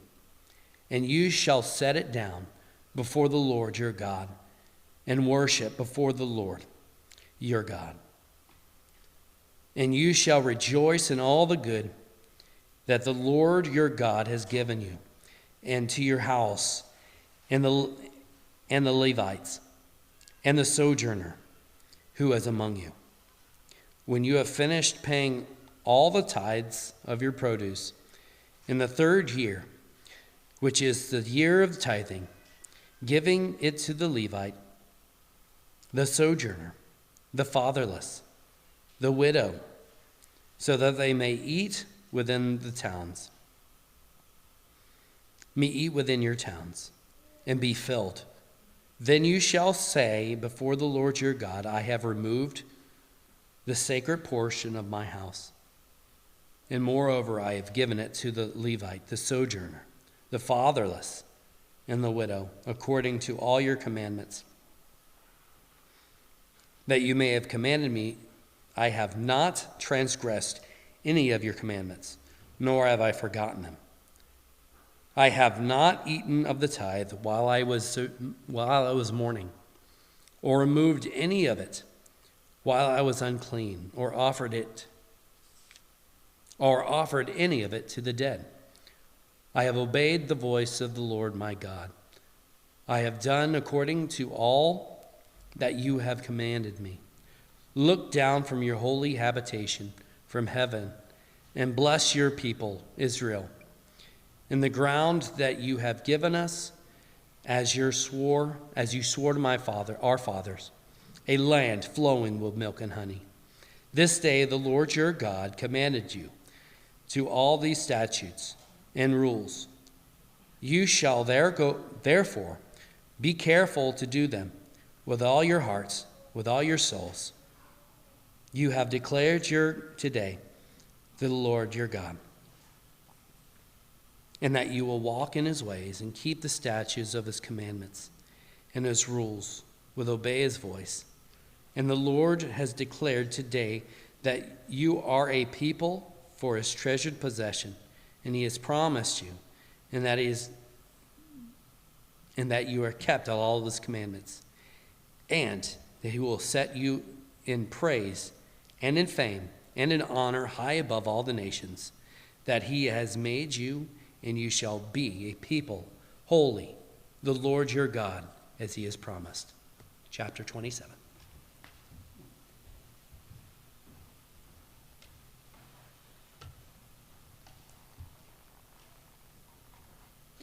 Chapter 27, the altar on Mount Ebal. Now Moses and the elders of Israel commanded the people, saying, keep the whole commandment that I command you today. On the day that you cross over the Jordan to the land that the Lord your God is giving you, you shall set up large stones and plaster them with plaster. And you shall write on them all the words of this law. When you cross over to enter in the land that the Lord your God is giving you, a land flowing with milk and honey, as the Lord, the God of your fathers, has promised you. And when you have crossed over the Jordan, you shall set up these stones, concerning which I commanded you today, on Mount Ebal, and you shall plaster them with plaster, and there you shall build an altar to the Lord your God, an altar of stones. You shall wield no iron tool on them. You shall build an altar to the Lord your God of uncut stones, and you shall offer burnt offerings on it to the Lord your God, and you shall sacrifice peace offerings and shall eat there, and you shall rejoice before the Lord your God, and you shall write on the stones and all the words of this law very plainly. Then Moses and the Levitical priests said to all the priests of Israel, keep silence and hear, O Israel, this day you have become the people of the Lord your God. You shall therefore obey the voice of the Lord your God, keeping his commandments, and his statutes, which I command you today. That day Moses charged the people, saying, when you have crossed over the Jordan, these shall stand on Mount Gerizim to bless the people: Simeon, Levi, Judah, Issachar, Joseph, and Benjamin. And these shall stand on Mount Ebal for the curse: Reuben, Gad, Asher, Zebulun, Dan, and Naphtali. And the Levites shall declare to all the men of Israel in a loud voice, cursed be the man who makes a carved or cast metal image, or an abomination to the Lord, a thing made by the hands of a craftsman, and set it up in secret. And all the people shall answer and say, Amen. Cursed be anyone who dishonors his father or his mother. And all the people shall say, Amen. Cursed be anyone who moves his neighbor's landmark. And all people said, Amen. Cursed be anyone who misleads a blind man on the road. And all the people shall say, Amen. Cursed be anyone who perverts the justice due to the sojourner and the fatherless and the widow. And all the people shall say, Amen. Cursed be anyone who lies with his father's wife, because he has uncovered his father's nakedness. And all the people shall say, Amen. Cursed be anyone who lies with any kind of animal. And all the people shall say, Amen. Cursed be anyone who lies with his sister, whether the daughter of his father or the daughter of his mother. And all the people shall say, Amen. Cursed be anyone who lies with his mother-in-law, and the people shall say, Amen. Cursed be anyone who strikes down his neighbor in secret, and all the people shall say, Amen. Cursed be anyone who takes a bribe to shed innocent blood, and all the people shall say, Amen. Cursed be anyone who does not conform the words of this law by doing them. Confirm the words of this law by doing them. And all the people shall say, Amen. Chapter 28. And if you faithfully obey the voice of the Lord your God, being careful to do all his commandments that I command to you today, the Lord your God will set you high above the nations of the earth. And all these blessings shall come upon you and overtake you if you obey the voice of the Lord your God. Blessed shall you be in the city, and blessed shall you be in the field. Blessed shall be the fruit of your womb, and the fruit of your ground, and the fruit of your cattle, and the increase of your herds, and the young of your flock. Blessed shall be your basket and your kneading bowl. Blessed shall you be when you come in, and blessed shall you be when you go out. The Lord will cause your enemies who rise against you to be defeated before you. They shall come out against you one way and flee before you 7 ways.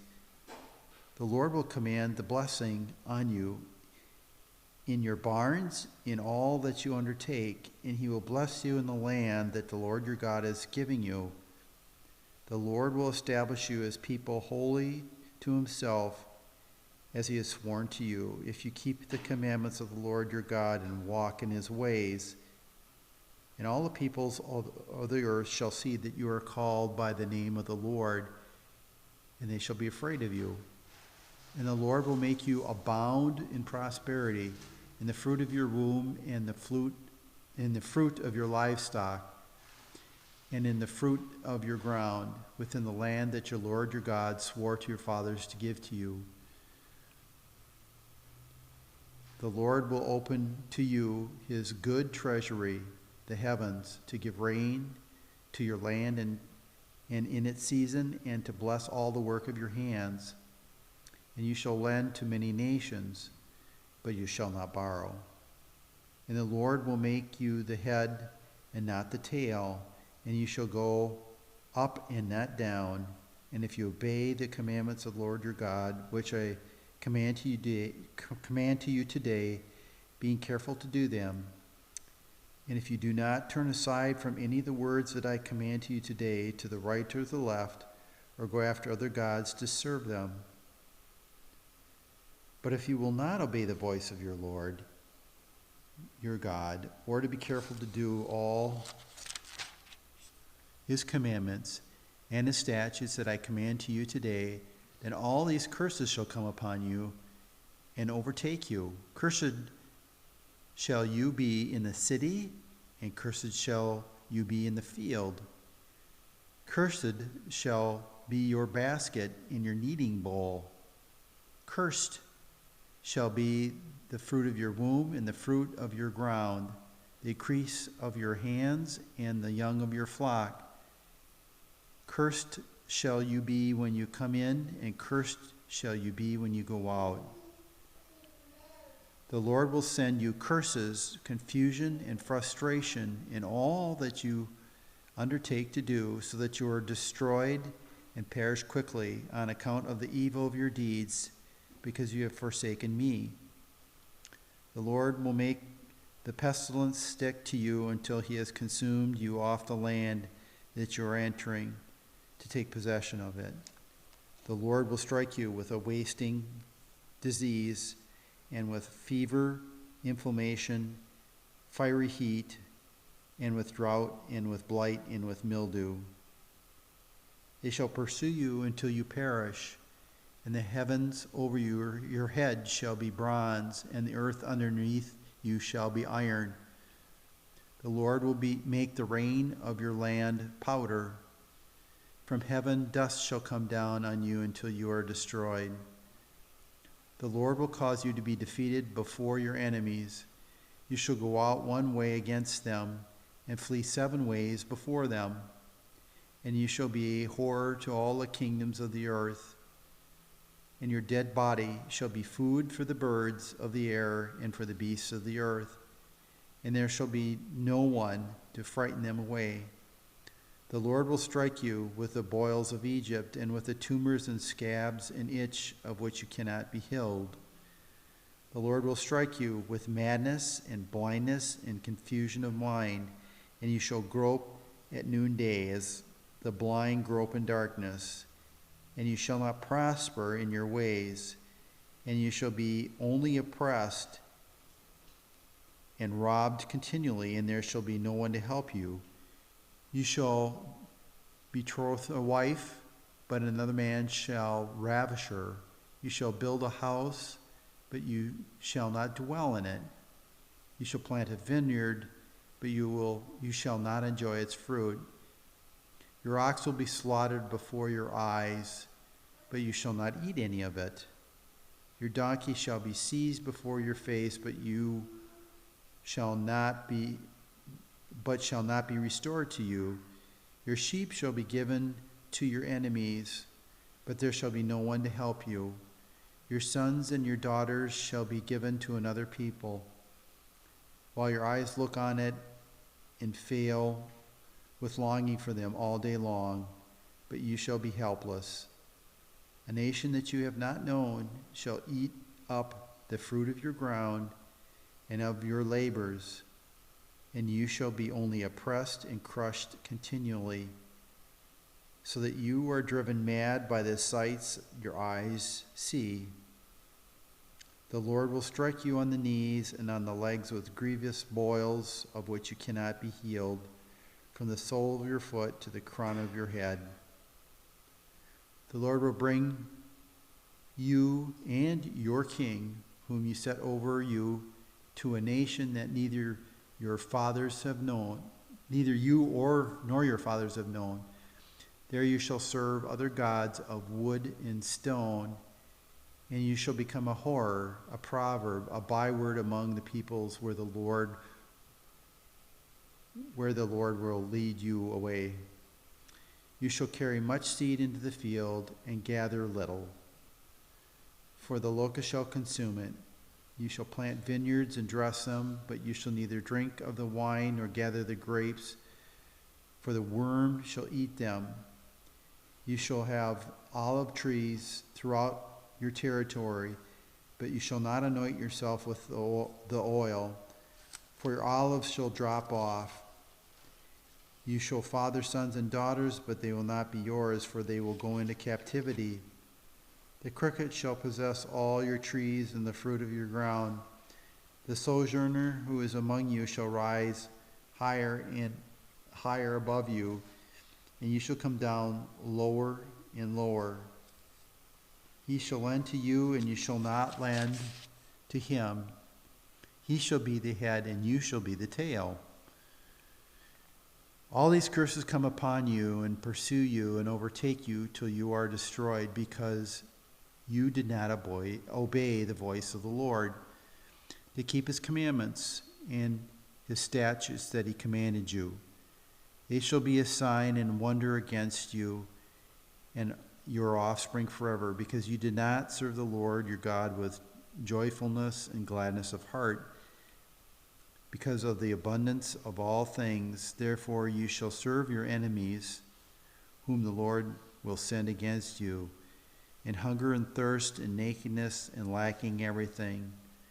And he will put the yoke of iron around your neck until he has destroyed you. And the Lord will bring a nation against you from far away, from the end of the earth, swooping down like an eagle, a nation whose language you do not understand, a hard-faced nation who will not respect the old or show mercy to the young. It shall eat the offspring of your cattle and the fruit of your ground until you are destroyed. It also shall not leave you grain, wine, or oil, the increase of your herds, or the young of your flock, until they have caused you to perish. They shall besiege you in all your towns until your high and fortified walls, in which you trusted, come down throughout the land.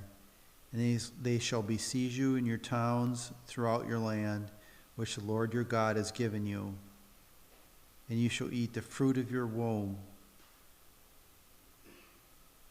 the flesh of your sons and daughters, whom the Lord your God has given you, in the siege and in the distress which your enemies shall distress you. The man who is most tender and refined among you will begrudge food to his brother, to the wife he embraces, and to the last of the children whom he has left, so that he will not give to any of them any of the flesh of his children whom he is eating, because he has nothing else left in the siege and the distress with which your enemies distress you in all your towns. The most tender and refined woman among you, who would not venture to set the sole of her foot on the ground because she is so delicate and tender, will begrudge to the husband she embraces, to her son and to her daughter, her afterbirth that comes out from between her feet, and her children whom she bears, because Lacking everything, she will eat them secretly in the siege and in the distress which your enemies will distress you in your towns. If you're not careful to do all the words of this law that are written in the book, that you may fear this glorious and awesome name, the Lord your God, then the Lord will bring you and your offspring in extraordinary afflictions, afflictions severe and lasting, and sickness grievous and lasting. And he will bring upon you again all the diseases of Egypt, which you were afraid, and they shall cling to you. Every sickness also, and every affliction that is not recorded in the book of this law, the Lord will bring upon you until you're destroyed. Whereas you were as numerous as the stars of heaven, you shall be left few in number, because you did not obey the voice of the Lord your God. And the Lord has took delight in doing you good and multiplying you. So the Lord will take delight in bringing ruin upon you and destroying you, and you shall be plucked off the land that you are entering to take possession of it. And the Lord will scatter you among all the peoples, from one end of the earth to the other, and there you'll serve other gods, gods of wood and stone, which neither you nor your fathers have known. And among these nations you'll find no respite, and there shall be no resting place for the sole of your foot. But the Lord will give you there a trembling heart and failing eyes and a languishing soul. Your life will hang in doubt before you. Night and day you shall be in dread and have no assurance of your life. In the morning you shall say, if it were only evening. In the evening you say, if it were only morning. Because of the dread that is in your heart, because the dread that your heart shall feel, and the sights that your eyes see. And the Lord will bring you back in ships to Egypt, a journey that I promise you that you should never make again. And there you shall offer yourselves for sale to your enemies as male and female slaves, but there will be no buyer. 29. These are the words of the covenant that the Lord commanded Moses to make with the people of Israel in the land of Moab, besides the covenant that he had made with them at Horeb. And Moses summoned all Israel and said to them, you have seen that the Lord did before your eyes, all that the Lord did before your eyes in the land of Egypt, to Pharaoh and to his servants and to all his land, and the great trials that your eyes saw, the signs and those great wonders. But this day the Lord has not given you a heart to understand, or eyes to see, or ears to hear. I have led you 40 years in the wilderness, and your clothes have not worn out on you, and your sandals have not worn off your feet. You have not eaten bread, you have not drunk wine or strong drink, that you may know that I am the Lord your God. And when you came to this place, Sihon, the king of Heshbon, and Og, the king of Bashan, came out against us to battle, but we defeated them. We took their land and gave it for an inheritance to the Reubenites and to the Gadites and to the half-tribe of the Manassites. Therefore keep the words of this covenant and do them, that you may prosper in all that you do. You are standing today, all of you, before the Lord your God, the heads of tribes, your elders, and your officers, all the men of Israel, your little ones, your wives, and the sojourner who is in your camp, from the one who chops wood to the one who draws your water, so that we may enter into the sworn covenant of the Lord your God, which the Lord God is making with you today, that he may establish you today as his people, and that he may be your God, and has promised you, and as he swore to your fathers, to Abraham, to Isaac, and to Jacob. It is not with you alone that I am making this sworn covenant, but with whomever is standing here with us today before the Lord our God, and with whoever is not here with us today. You know how we lived in the land of Egypt and how we came through the midst of the nations through which you passed. And you have seen their detestable things, their idols of wood and stone, of silver and gold, which were among them. Beware lest there be any man or woman or clan or tribe whose heart is turning away today from the Lord our God to go and serve the gods of those nations. Beware lest there be among you a root of bitter, poisonous, and bitter fruit, bearing poisonous and bitter fruit. One who, when he hears the words of this sworn covenant, blesses himself in his heart, saying, I shall be safe, though I walk in the stubbornness of my heart. This will lead to the sweeping away of moist and dry alike.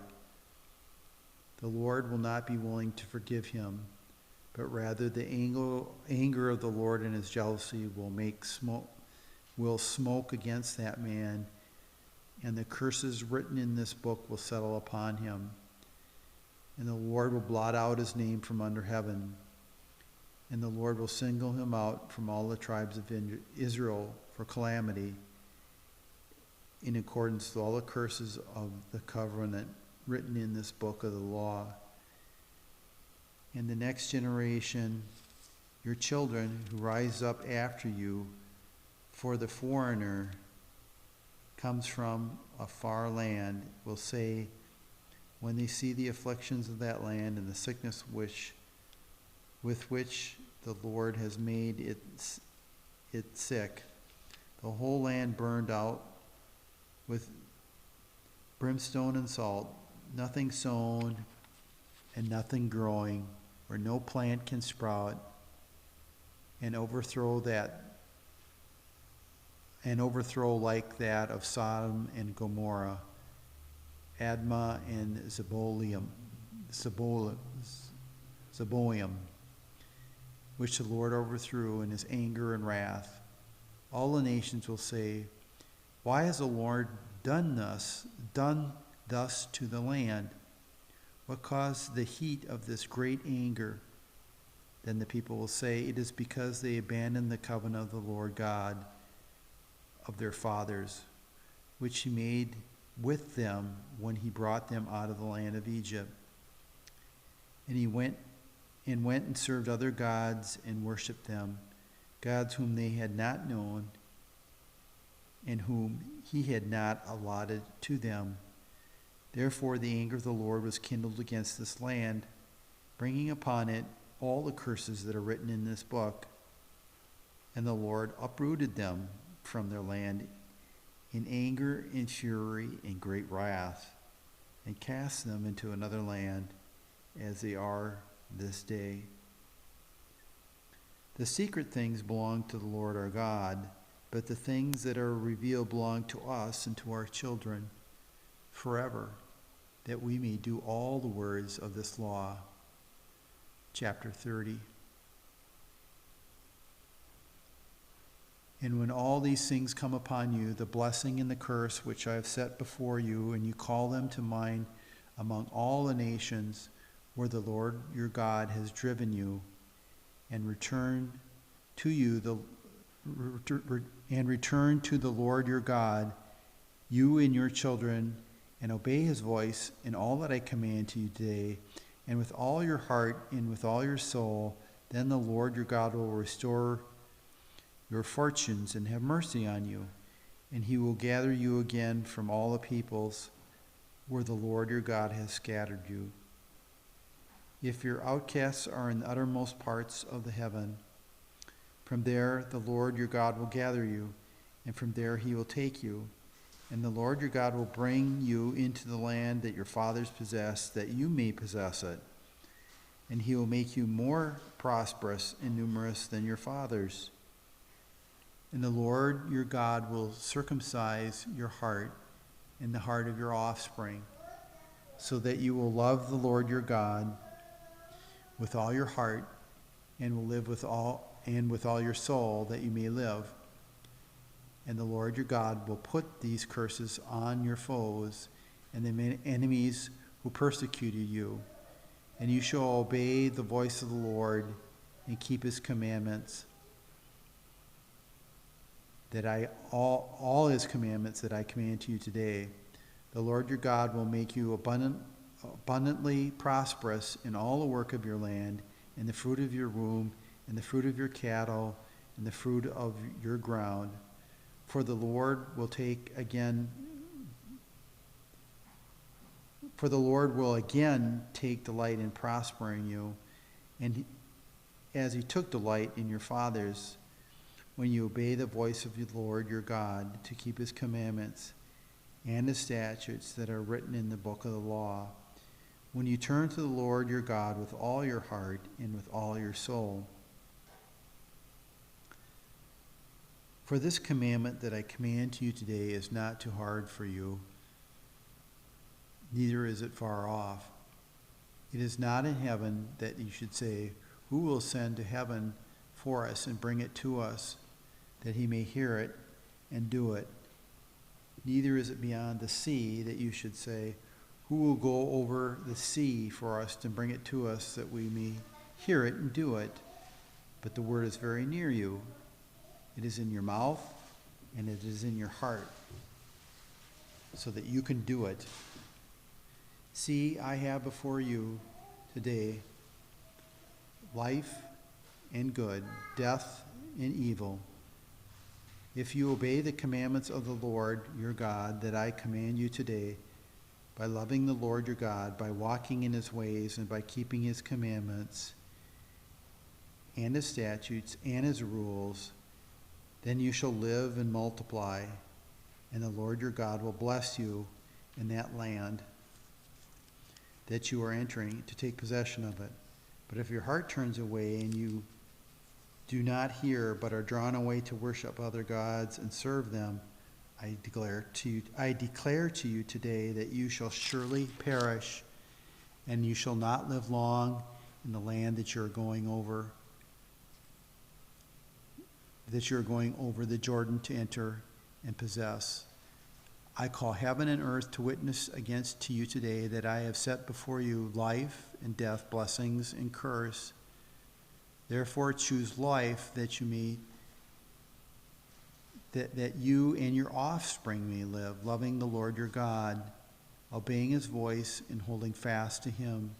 For he is your life in length of days, that you may dwell in the land of the Lord swore to your fathers, to Abraham, Isaac, and to Jacob, to give to them.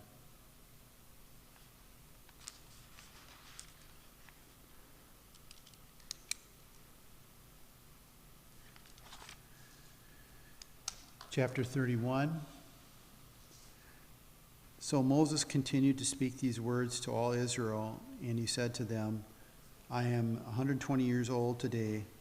I am no longer able to go out and to come in. The Lord has said to me, you shall not go over this Jordan. The Lord your God himself will go over before you. He will destroy these nations before you, so that you shall dispossess them, and Joshua will go over at your head, as the Lord God has spoken. And the Lord will do to them as he did to Sihon and Og and the kings of the Amorites, and to their land.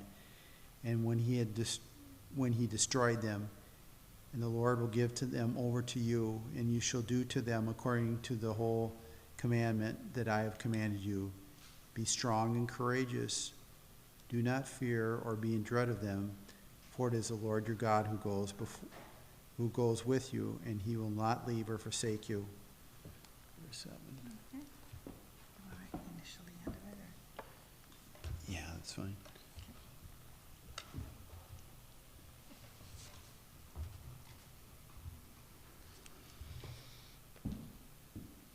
Starting with verse 7.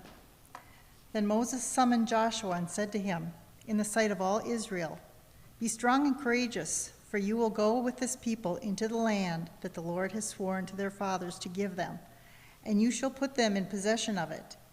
It is the Lord who goes before you. He will be with you. He will not leave you or forsake you.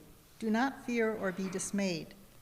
Then Moses wrote this law and gave it to the priests and the sons of Levi, who carried the ark of the covenant to the Lord, and to the elders of Israel.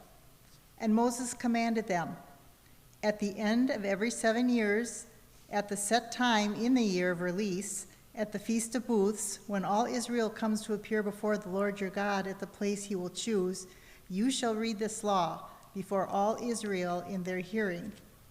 Assemble the people, men, women, and little ones, and the sojourner within your towns, that they may hear and learn to fear the Lord your God, and be careful to do all the words of this law, and that their children who have not known it may hear and learn to fear the Lord your God as long as you live in the land that you are going over the Jordan to possess." And the Lord said to Moses, "Behold, the days approach when you must die. Call Joshua and present yourselves in the tent of the meeting, that I may commission him." And Moses and Joshua went and presented themselves in the tent of the meeting.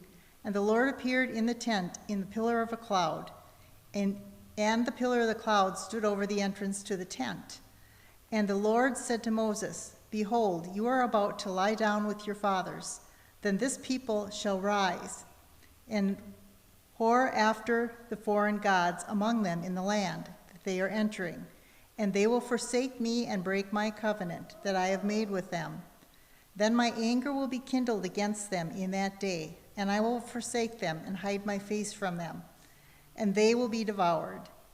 And many evils and troubles will come upon them, so they will say in that day, 'Have not these evils come upon us because our God is not among us?' And I will surely hide my face in that day because of all the evil that they have done, because they have turned to other gods. Now therefore, write this song and teach it to the people of Israel. Put it in their mouths, that this song may be a witness for me against the people of Israel.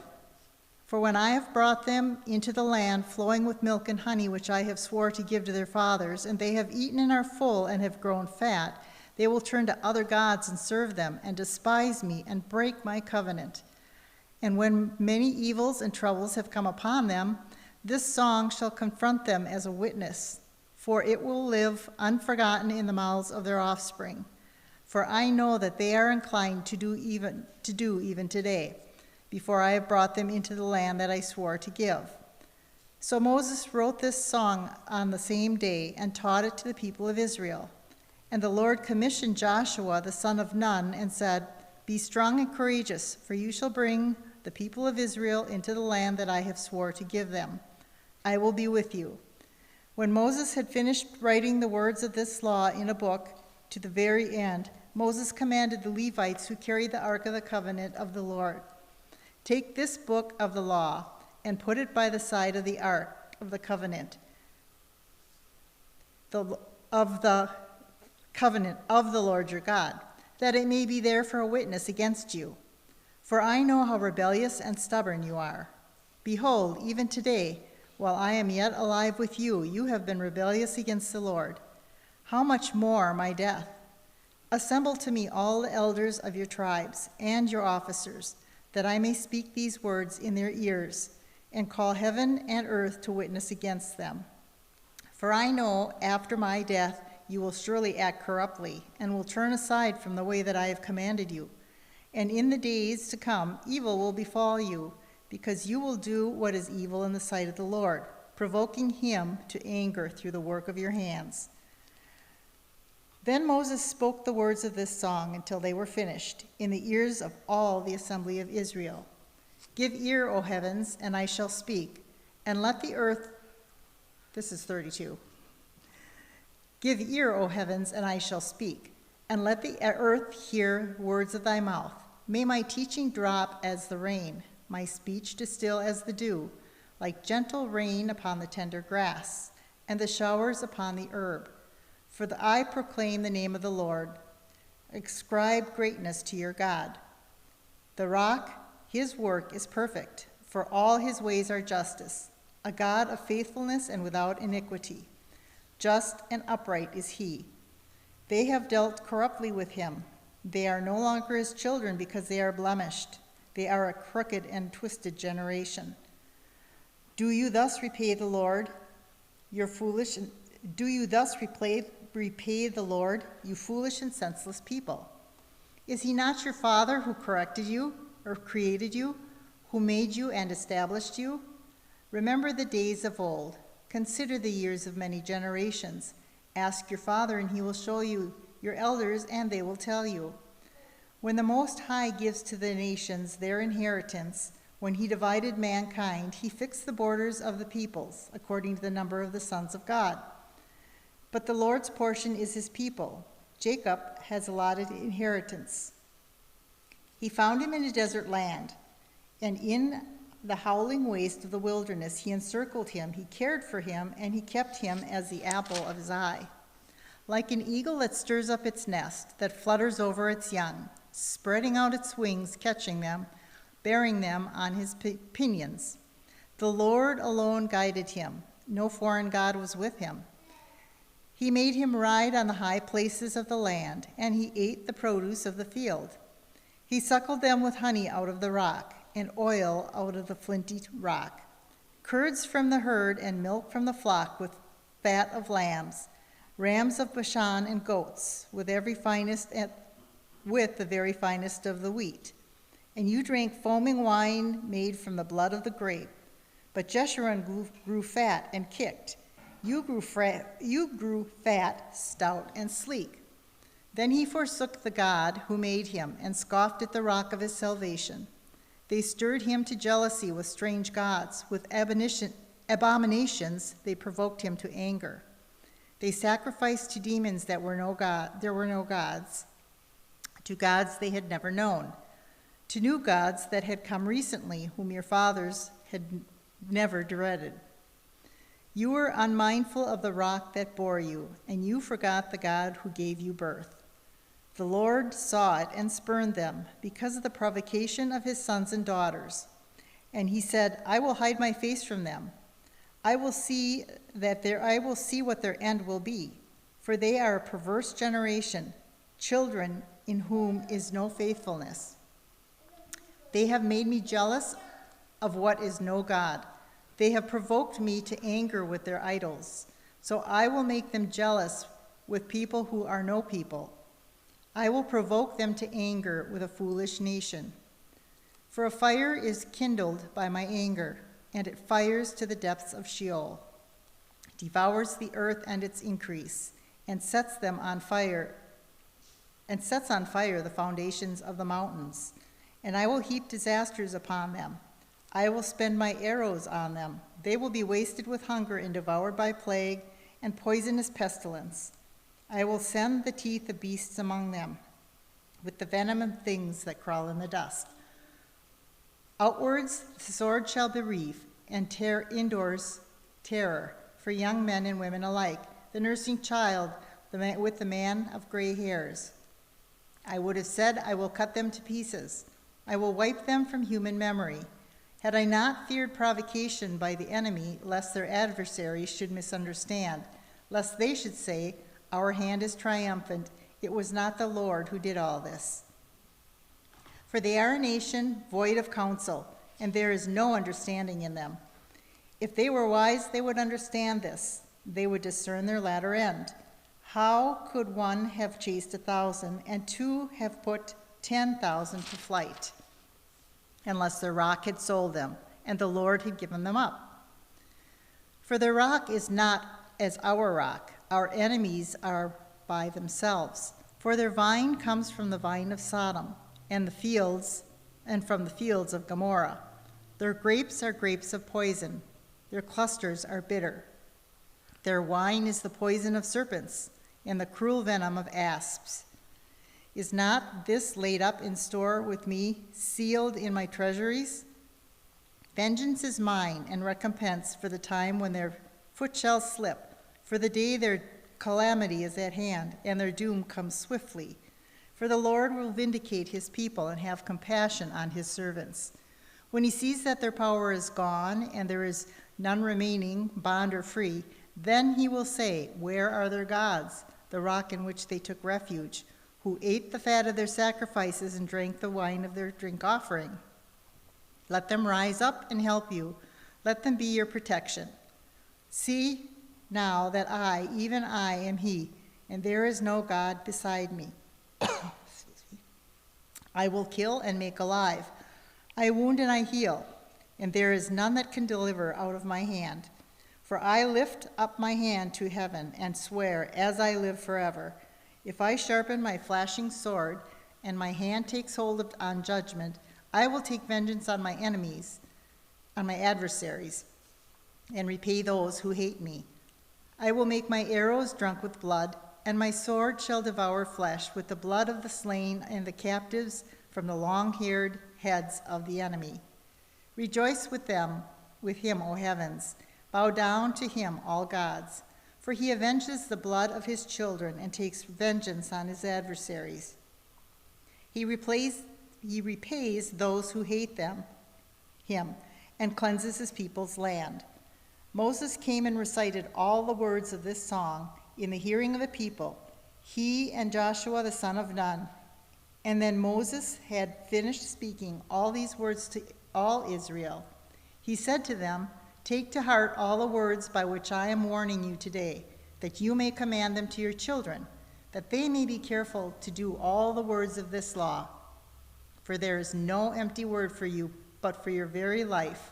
And by this word you shall live in the land that you are going over the Jordan to possess.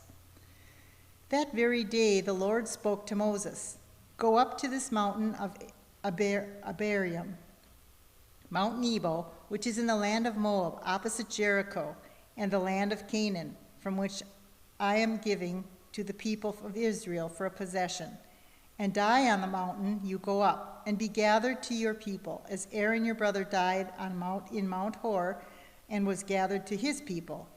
Because you broke faith with me in the midst of the people of Israel, at the waters of Meribah Kadesh, in the wilderness of Zin, and because you did not treat me as holy in midst of the people of Israel. For you shall see the land before you, but shall not go in there, into the land that I am giving to the people of Israel.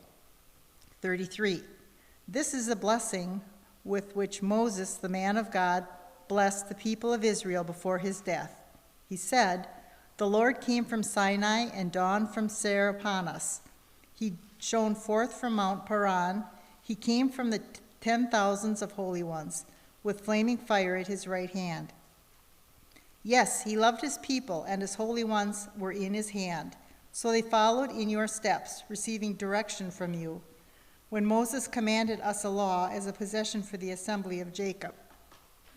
Thus the Lord became the king in Jeshurun, when the heads of the people were gathered, all the tribes of Israel together. Let Reuben live and not die, but let his men be few. And this he said of Judah, hear, O Lord, the voice of Judah, and bring him in to his people. With your hands contend for him and be a help against his adversaries. And of Levi he said, give to Levi your Thummim, and your Urim to the godly one, whom you tested at Massah, whom you quarreled with at the waters of Meribah, who said of his father and mother, I regard them not. He disowned his brothers and ignored his children, for they observed your word and kept your covenant. They shall teach Jacob your rules and Israel your law. They shall put incense before you and whole burnt offerings on your altar. Bless, O Lord, his substance, and accept the work of his hands. Crush the loins of his adversaries, of those who hate him, that they may not rise again. Of Benjamin he said, the beloved of the Lord dwells in safety. The high God surrounds him all day long, and dwells between his shoulders. And of Joseph he said, blessed by the Lord be his land, and the choice gifts of heaven above, and the deep that crouches beneath, with the choicest fruits of the sun, and the rich yields of the months, with the finest produce of the ancient mountains, and the abundance of the everlasting hills, with the best gifts of the earth and its fullness, and the favor of him who dwells in the bush. May these rest on the head of Joseph, on the pate of him who is prince among his brothers. A firstborn bull, he has majesty, and his horns are the horns of a wild ox. With them he shall gore the peoples, all of them, to the ends of the earth. They are the 10,000 sons of Ephraim, and they are the thousands of Manasseh.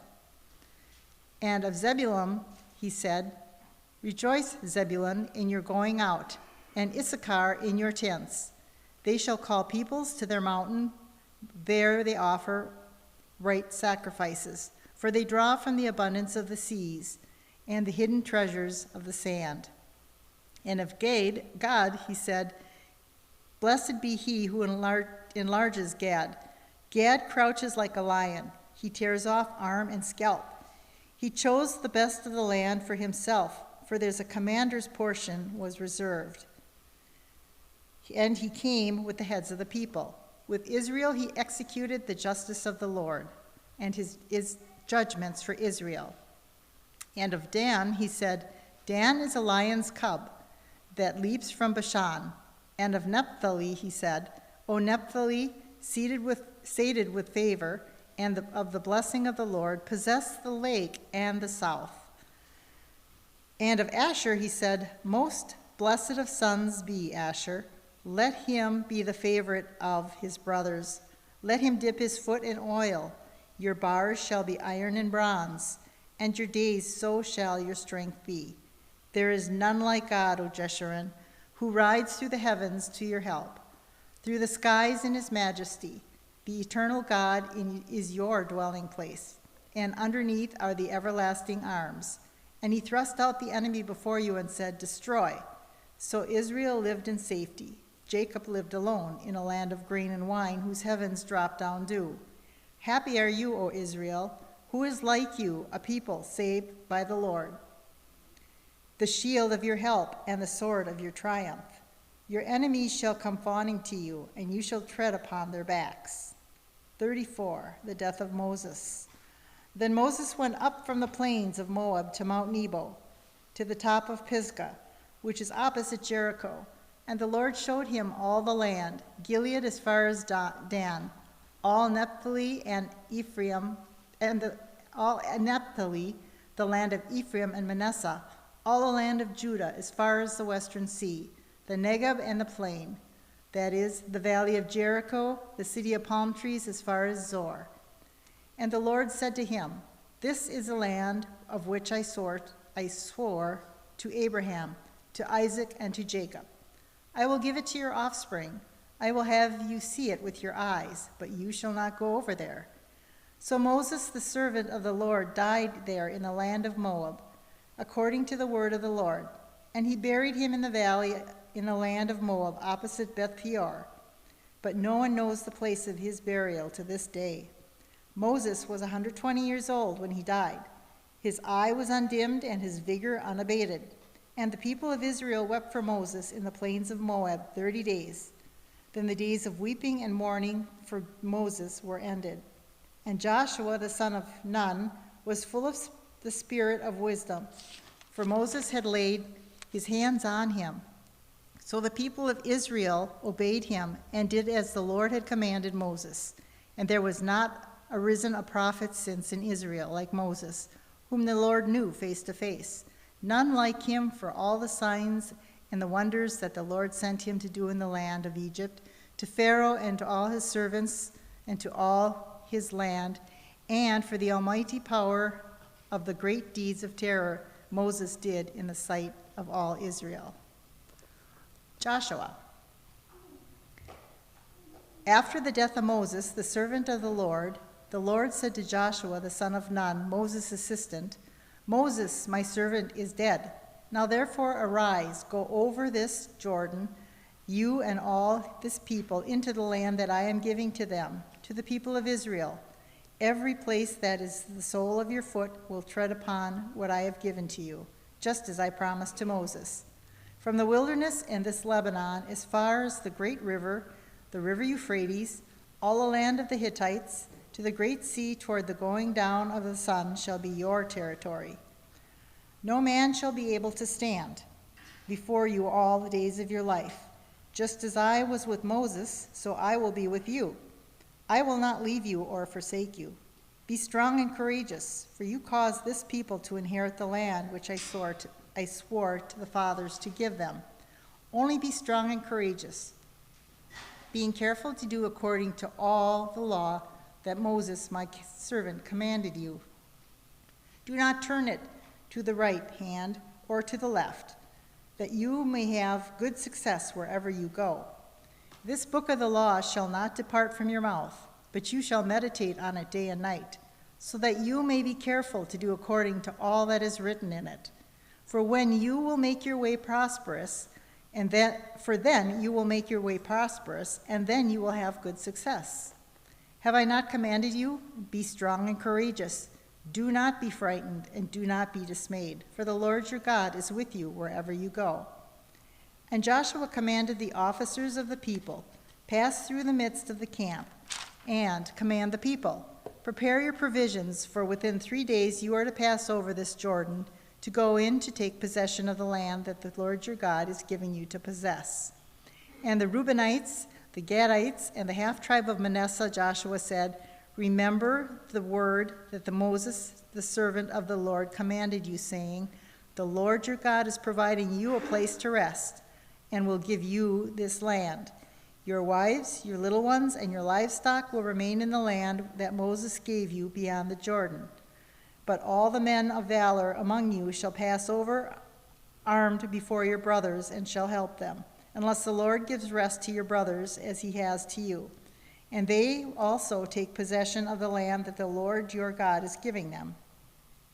Then you shall return to the land of your possession and shall possess it, the land that Moses, the servant of the Lord, gave you, beyond Jordan toward the sunrise. And they answered Joshua, all that you have commanded us we will do, and wherever you send us we will go. Just as we obeyed Moses in all the things, so we will obey you. Only may the Lord your God be with you, as he was with Moses. Whoever rebels against your commandment and disobeys your words, whatever you command him shall be put to death. Only be strong and courageous. And Joshua the son of Nun sent 2 men secretly from Shittim as spies, saying, go view the land, especially Jericho. And they went in and came to the house of a prostitute whose name was Rahab, and lodged there. And it was told to the king of Jericho, behold, men of Israel have come here tonight to search out the land. Then the king of Jericho sent to Rahab, saying, bring out the men who have come to you, who entered your house, for they have come to search out all the land. But the woman had taken the 2 men and had hidden them. And she said, true, the men came to me, but I did not know where they were from. And when the gate was about to be closed at dark, the men went out. I do not know where the men are. Pursue them quickly, for you will overtake them. But she had brought them up to the roof and hid them with 6 stalks of flax that she had laid in order on the roof. So the men pursued after them on the way to Jordan as far as the fords, and the gate was shut as soon as the pursuers had gone out. Before the men lay down, she came up to them on the roof and said to the men, I know that the Lord has given you the land, and that the fear of you has fallen upon us, and that the inhabitants of the land will melt away before you. For we have heard how the Lord dried up the water of the Red Sea before you when you came out of Egypt, and what you did to the 2 kings of the Amorites who were beyond the Jordan, to Sihon and Og, and whom you devoted to destruction. As soon as we heard it, our hearts melted, and there was no spirit left in any man because of you.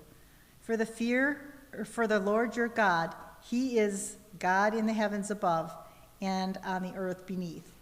Now then, please swear to me by the Lord that I have dealt kindly with you.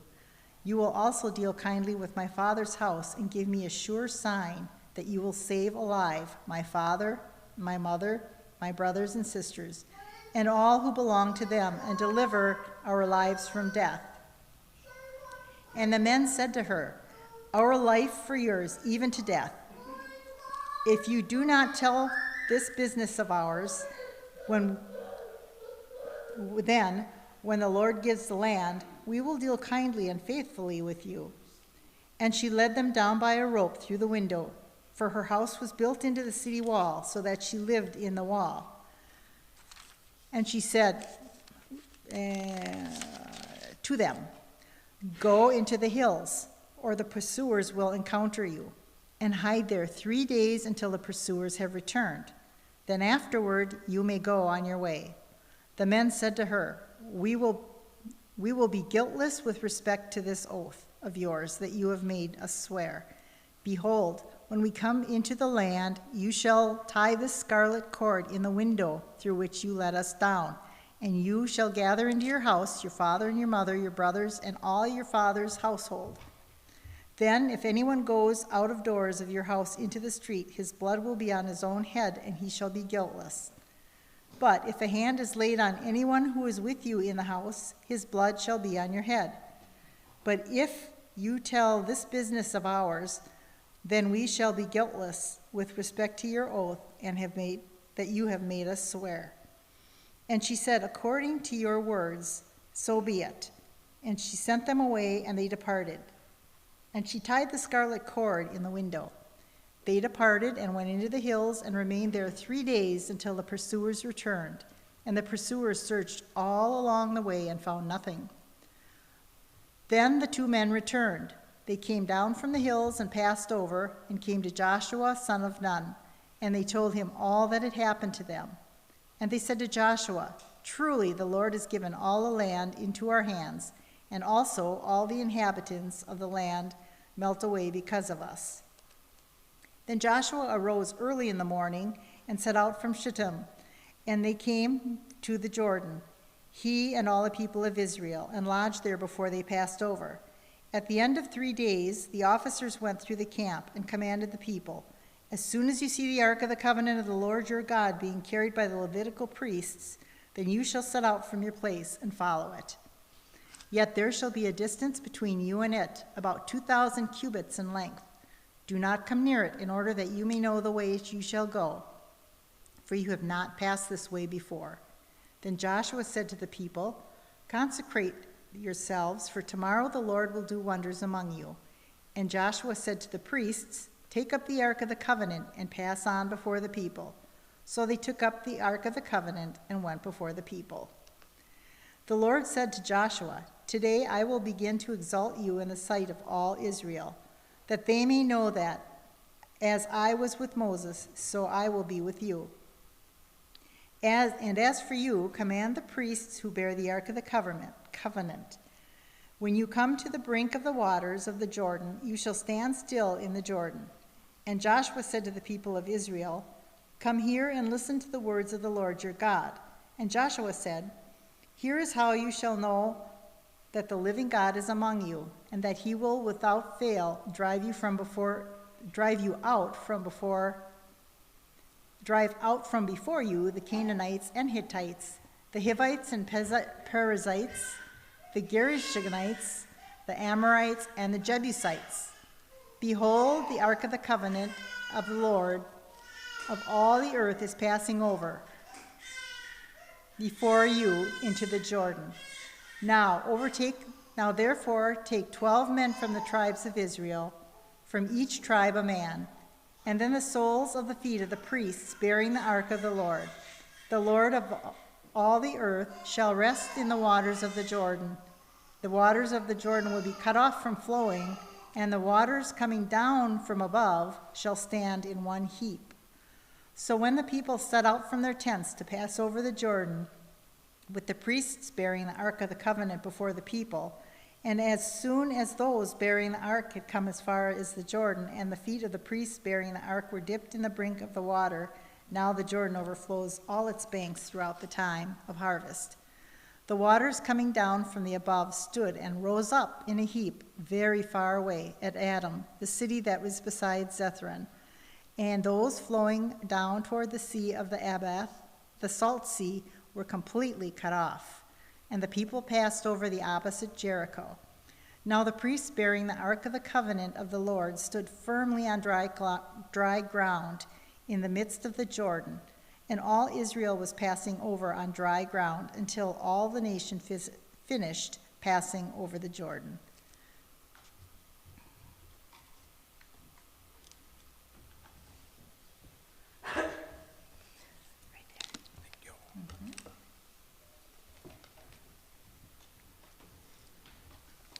When all the nation had finished passing over the Jordan, the Lord said to Joshua, "Take 12 men from the people, from each tribe a man, and command them, saying, 'Take 12 stones from here, out of the midst of the Jordan, from the very place where the priest's feet stood firmly, and bring them over with you, and lay them down in the place where you lodge tonight.'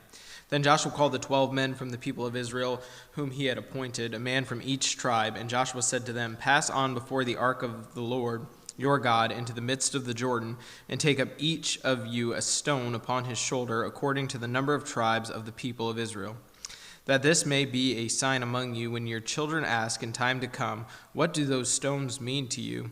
Then you shall tell them that the waters of the Jordan were cut off before the ark of the covenant of the Lord. When it passed over the Jordan, the waters of the Jordan were cut off. So these stones shall be to the people of Israel a memorial forever.' And the people of Israel did just as Joshua commanded, and took up 12 stones out of the midst of the Jordan, according to the number of the tribes of the people of Israel, just as the Lord told Joshua, and they carried them over with them to the place where they lodged, and laid them down there. And Joshua set up 12 stones in the midst of the Jordan, in the place where the feet of the priests bearing the ark of the covenant had stood, and they are there to this day. For the priests bearing the ark stood in the midst of the Jordan until everything was finished that the Lord commanded Joshua to tell the people, according to all that Moses had commanded Joshua. The people passed over in haste, and when all the people had finished passing over, the ark of the Lord and the priests passed over before the people. The sons of Reuben and the sons of Gad and the half-tribe of Manasseh passed over armed before the people of Israel. As Moses had told them, about 40,000 ready for war passed over before the Lord for battle to the plains of Jericho. On that day the Lord exalted Joshua in the sight of all of Israel, and they stood in awe of him, just as they stood in awe of Moses all the days of his life. And the Lord said to Joshua, 'Command the priests bearing the ark of the testimony to come up out of the Jordan.' So Joshua commanded the priests, 'Come up out of the Jordan.' And when the priests bearing the ark of the covenant of the Lord came up from the midst of the Jordan, the soles of the priests' feet were lifted up on dry ground. The waters of the Jordan returned to their place and overflowed all its banks as before. The people came up out of the Jordan on the 10th day on the first month, and they encamped at Gilgal on the east border of Jericho. And those 12 stones which they took out of the Jordan, Joshua set up at Gilgal. And he said to the people of Israel, 'When your children ask their fathers in time to come, what do these stones mean? Then you shall let your children know Israel passed over this Jordan on dry ground. For the Lord your God dried up the waters of the Jordan for you until you passed over, as the Lord your God did to the Red Sea, which he dried up for us until we passed over, so that all the peoples of the earth may know that the hand of the Lord is mighty, that you may fear the Lord your God forever.' As soon as all the kings of the Amorites who were beyond the Jordan to the west, and all the kings of the Canaanites who were by the sea, heard that the Lord had dried up the waters of the Jordan for the people of Israel until they had crossed over, their hearts melted, and there were no longer any spirit in them because of the people of Israel. At that time the Lord said to Joshua, 'Make flint knives and circumcise the sons of Israel a second time.' So Joshua made flint knives and circumcised the sons of Israel at Gibeath Haraloth. And this is the reason why Joshua circumcised them. All the males of the people who came out of Egypt, all the men of war, had died in the wilderness on the way after they had come out of Egypt. Though all the people who came out had been circumcised, yet all the people who were born on the way in the wilderness after they had come out of Egypt had not been circumcised. For the people of Israel walked 40 years in the wilderness until all the nation, the men of war who came out of Egypt, perished, because they did not obey the voice of the Lord. The Lord swore to them that he would not let them see the land that the Lord had sworn to their fathers to give to us, a land flowing with milk and honey. So it was their children whom he raised up in their place that Joshua circumcised, for they were uncircumcised because they had not been circumcised on the way. When the circumcising of the whole nation was finished, they remained in their places in the camp until they were healed. And the Lord said to Joshua, 'Today I have rolled away the reproach of Egypt from you.' And so the name of that place is called Gilgal to this day. While the people of Israel were encamped at Gilgal, they kept the Passover on the 14th day of the month in the evening on the plains of Jericho, and the day after the Passover. And on that very day they ate of the produce of the land, unleavened cakes and parched grain. And the manna ceased the day after they ate the produce of the land. And there was no longer manna for the people of Israel, but they ate of the fruit of the land of Canaan that year. When Joshua was by Jericho, he lifted up his eyes and looked, and behold, a man was standing before him with his drawn sword in his hand. And Joshua went to him and said to him, "Are you for us or for our adversaries?" And he said, "No, but I am the commander of the army of the Lord. Now I have come." And Joshua fell on his face to the earth and worshipped, and said to him, "What does my Lord say to his servant?" And the commander of the Lord's army said to Joshua, "Take off your sandals from your feet, for the place where you are standing is holy." And Joshua did so. Now Jericho was shut up inside and outside because of the people of Israel. None went out and none came in. And the Lord said to Joshua, "See, I have given Jericho into your hand, with its king and mighty men of valor. You shall march around the city, all the men of the war, going around the city once. Thus shall you do for 6 days. 7 priests shall bear 7 trumpets of ram's horns before the ark. On the 7th day you shall march around the city 7 times, and the priests shall blow the trumpets. And when they make a long blast with the ram's horn, when you hear the sound of the trumpet, then all the people shall shout with a great shout, and the wall of the city will fall down flat, and the people shall go up, everyone straight before him." So Joshua the son of Nun called the priests and said to them, "Take up the ark of the covenant, and let 7 priests bear 7 trumpets of ram's horns before the ark of the Lord." And he said to the people, "Go forward, march around the city, and let the armed men pass on before the ark of the Lord." And just as Joshua had commanded the people, the 7 priests bearing the 7 trumpets of ram's horns before the Lord went forward, blowing the trumpets, with the ark of the covenant of the Lord following them.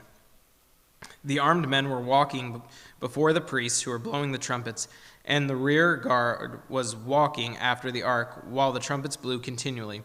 But Joshua commanded the people, "You shall not shout or make your voice heard, neither shall any word go out of your mouth until the day I tell you to shout.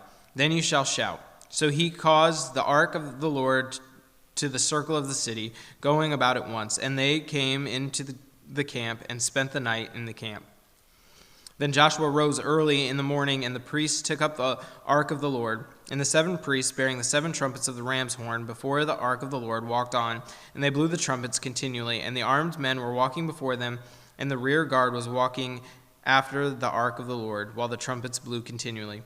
And on the second day they marched around the city once and returned into the camp. So they did for 6 days.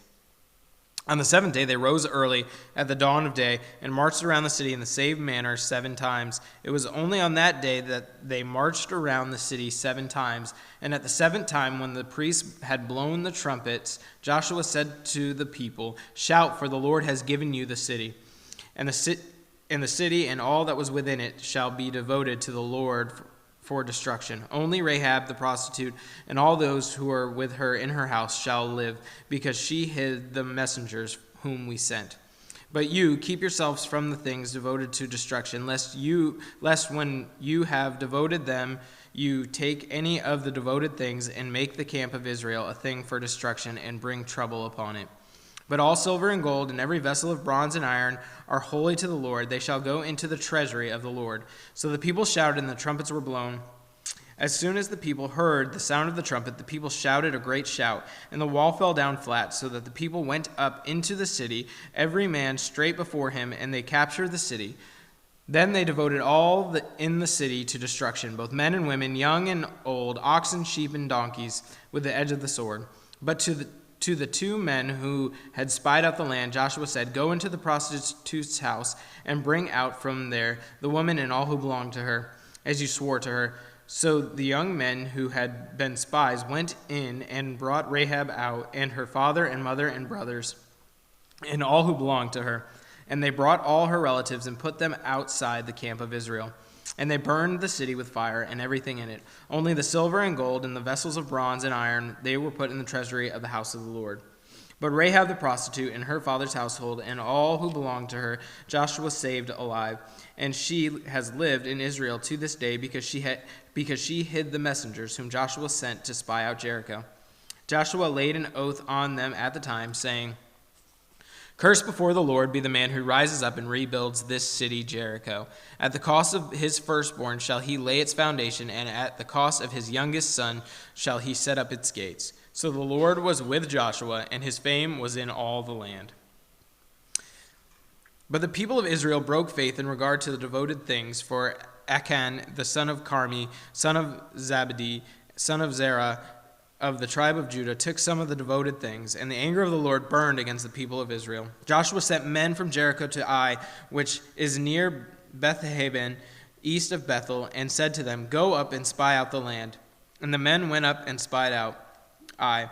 They returned to Joshua and said to him, "Do not have all the people go up, but let about 2,000 or 3,000 men go up and attack Ai.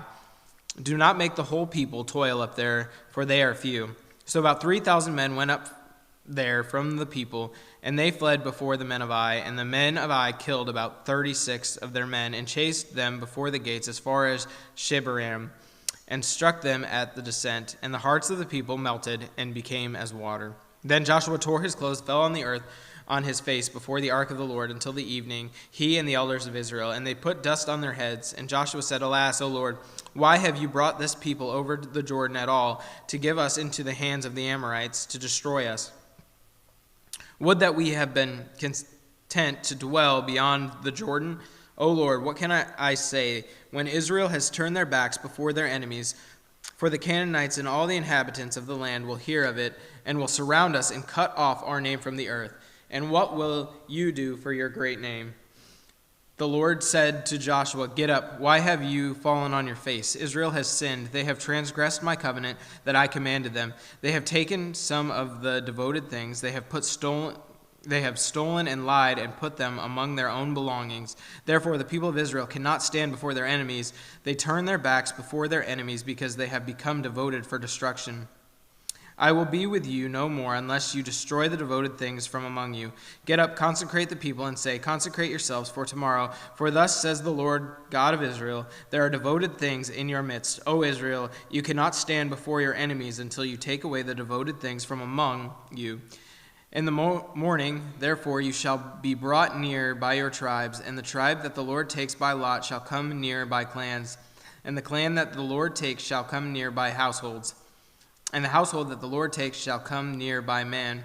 And he who is taken with the devoted things shall be burned with fire, he and all that he has, because he has transgressed the covenant of the Lord, and because he has done an outrageous thing in Israel."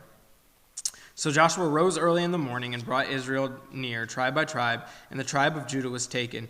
And he brought near the clans of Judah, and the clan of Zerahites was taken. And he brought near the clan of the Zerahites, man by man, and Zabdi was taken. And he brought near his household, man by man, and Achan, the son of Carmi, son of Zabdi, son of Zerah, the tribe of Judah, was taken. Then Joshua said to Achan, "My son, give glory to the Lord God of Israel, and give praise to him, and tell me now what you have done. Do not hide it from me." And Achan answered Joshua, "Truly I have sinned against the Lord God of Israel, and this is what I did. When I saw among the spoil a beautiful cloak from Shinar, and the 200 shekels of silver, and a bar of gold weighing 50 shekels, then I coveted them and took them.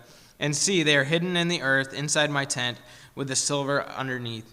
So Joshua sent messengers, and they ran to the tent, and behold, it was hidden in his tent with the silver underneath. And they took them out of the tent and brought them to Joshua and to all the people of Israel. And they said to them before the Lord God. And Joshua and all Israel with him took Achan, the son of Zerah, and the silver and the cloak and the bar of gold, and his sons and daughters, and his oxen and donkeys and sheep, and his tent, and all that he had. And they brought them up to the valley of Achor. And Joshua said, "Why did you bring trouble on us? The Lord brings trouble on you today." And all Israel stoned him with stones. They burned them with fire and stoned them with stones. And they raised over him a great heap of stones that remains to this day. Then the Lord turned from his burning anger. Therefore, to this day, the name of that place is called the Valley of Achor. And the Lord said to Joshua, "Do not fear and do not be dismayed. Take all the fighting men with you, and arise, go up to Ai. See, I have given into your hand the king of Ai, and all of his people of the city and his land. And you shall go to Ai and the king and its king, as you did to Jericho and its king. Only its spoil and livestock you shall take as plunder for yourselves. Lay an ambush against the city behind it." So Joshua and all the fighting men arose to go up to Ai, and Joshua chose 30,000 mighty men of valor and sent them out by night.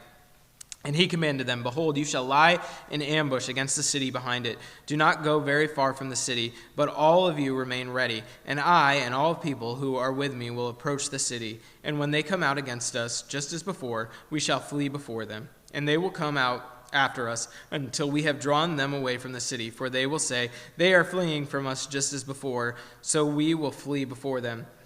Then you shall rise up from the ambush and seize the city, for the Lord your God will give it into your hand. And as soon as you have taken the city, you shall set the city on fire. You shall do according to the word of the Lord. See, I have commanded you. So Joshua sent them out, and they went to the place of ambush and lay between Bethel and Ai, and to the west of Ai. But Joshua spent the night amongst the people. Joshua arose early in the morning and mustered the people and went up, he and the elders of Israel, before the people of Ai. And all the fighting men who were with him went up and drew near before the city and encamped on the north side of Ai, with a ravine between them and Ai. He took about 5,000 men and set them in ambush between Bethel and Ai to the west of the city. So they stationed the forces, the main encampment that was north of the city and its rear guard west of the city. But Joshua spent that night in the valley. And as soon as the king of Ai saw this, he and all his people, the men of the city, hurried and went out early to the appointed place toward the Arabah, and to meet the Israel in battle. But he did not know that there was an ambush against him behind the city. And Joshua and all the people pretended to be beaten before them and fled in the direction of the wilderness. So all the people who were in the city were called together to pursue them. And as they pursued Joshua, they were drawn away from the city. Not a man was left in Ai or Bethel who did not go out after Israel. They left the city open and pursued Israel. Then the Lord said to Joshua, Stretch out the javelin that is in your hand toward Ai, for I will give it into your hand. And Joshua stretched out the javelin that was in his hand toward the city. And the men in the ambush rose quickly out of their place, and as soon as he had stretched out his hand, they ran and entered the city and captured it. And they hurried to set the city on fire. So when the men of Ai looked back, behold, the smoke of the city went up to heaven. And they had no power to flee this way or that, for the people who fled to the wilderness turned back against pursuers. And when Joshua and all of Israel saw the ambush had captured the city and that the smoke of the city went up, then they turned back and struck down the men of Ai. And the others came out from the city against them, so they were in the midst of Israel, some on this side and some on that side. And Israel struck them down until there was none that survived or escaped. But the king of Ai they took alive and brought him near to Joshua. When Israel had finished killing all the inhabitants of Ai in the open wilderness where they pursued them, and all of them to the very last had fallen by the edge of the sword, all Israel returned to Ai and struck down with the edge of the sword. And all who fell that day, both men and women, were 12,000, all the people of Ai.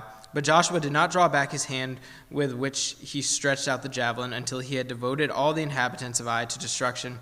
Only the livestock and the spoil of that city Israel took as their plunder, according to the word of the Lord that he commanded Joshua. So Joshua burned Ai and made it forever a heap of ruins, as it is to this day. And he hanged the king of Ai on a tree until evening.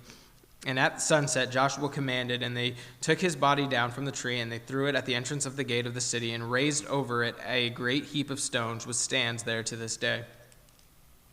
At that time Joshua built an altar to the Lord, the God of Israel, on Mount Ebal, just as Moses, the servant of the Lord, had commanded the people of Israel, as it is written in the book of the law of Moses, an altar of uncut stones upon which no man has wielded an iron tool. And they offered on it burnt offerings to the Lord and sacrificed peace offerings. And there, in the presence of the people of Israel, he wrote on the stones a copy of the law of Moses, which he had written. And all Israel, sojourner as well as native born, with their elders and officers and their judges, stood on opposite sides of the ark before the Levitical priests who carried the ark of the covenant of the Lord, half of them in front of Mount Gerizim, and half of them in front of Mount Ebal, just as Moses, the servant of the Lord, had commanded at the first, to bless the people of Israel. And afterward he read all the words of the law, and the blessing and the curse, according to all that is written in the book of the law. There was not a word of all that Moses commanded that Joshua did not read before all the assembly of Israel, and the woman and the little ones and the sojourner who lived among them. As soon as all the kings who were beyond the Jordan in the hill country and in the lowland all along the coast of the Great Sea toward Lebanon. The Hittites, the Amorites, the Canaanites, the Perizzites, the Hivites, and the Jebusites heard of this. They gathered together as one to fight against Joshua and Israel. But when the inhabitants of Gibeon heard that Joshua had done to Jericho and Ai, they on their part acted with cunning and went and made ready provisions and took worn-out sacks for their donkeys and wineskins worn out and torn and mended, with worn-out patched sandals on their feet and worn-out clothes, and all their provisions were dry and crumbly. And they went to Joshua in the camp of Gilgal and said to him and to the men of Israel, "We have come from a distant country, so now make a covenant with us." But the men of Israel said to the Hivites, "Perhaps you live among us, then how can we make a covenant with you?"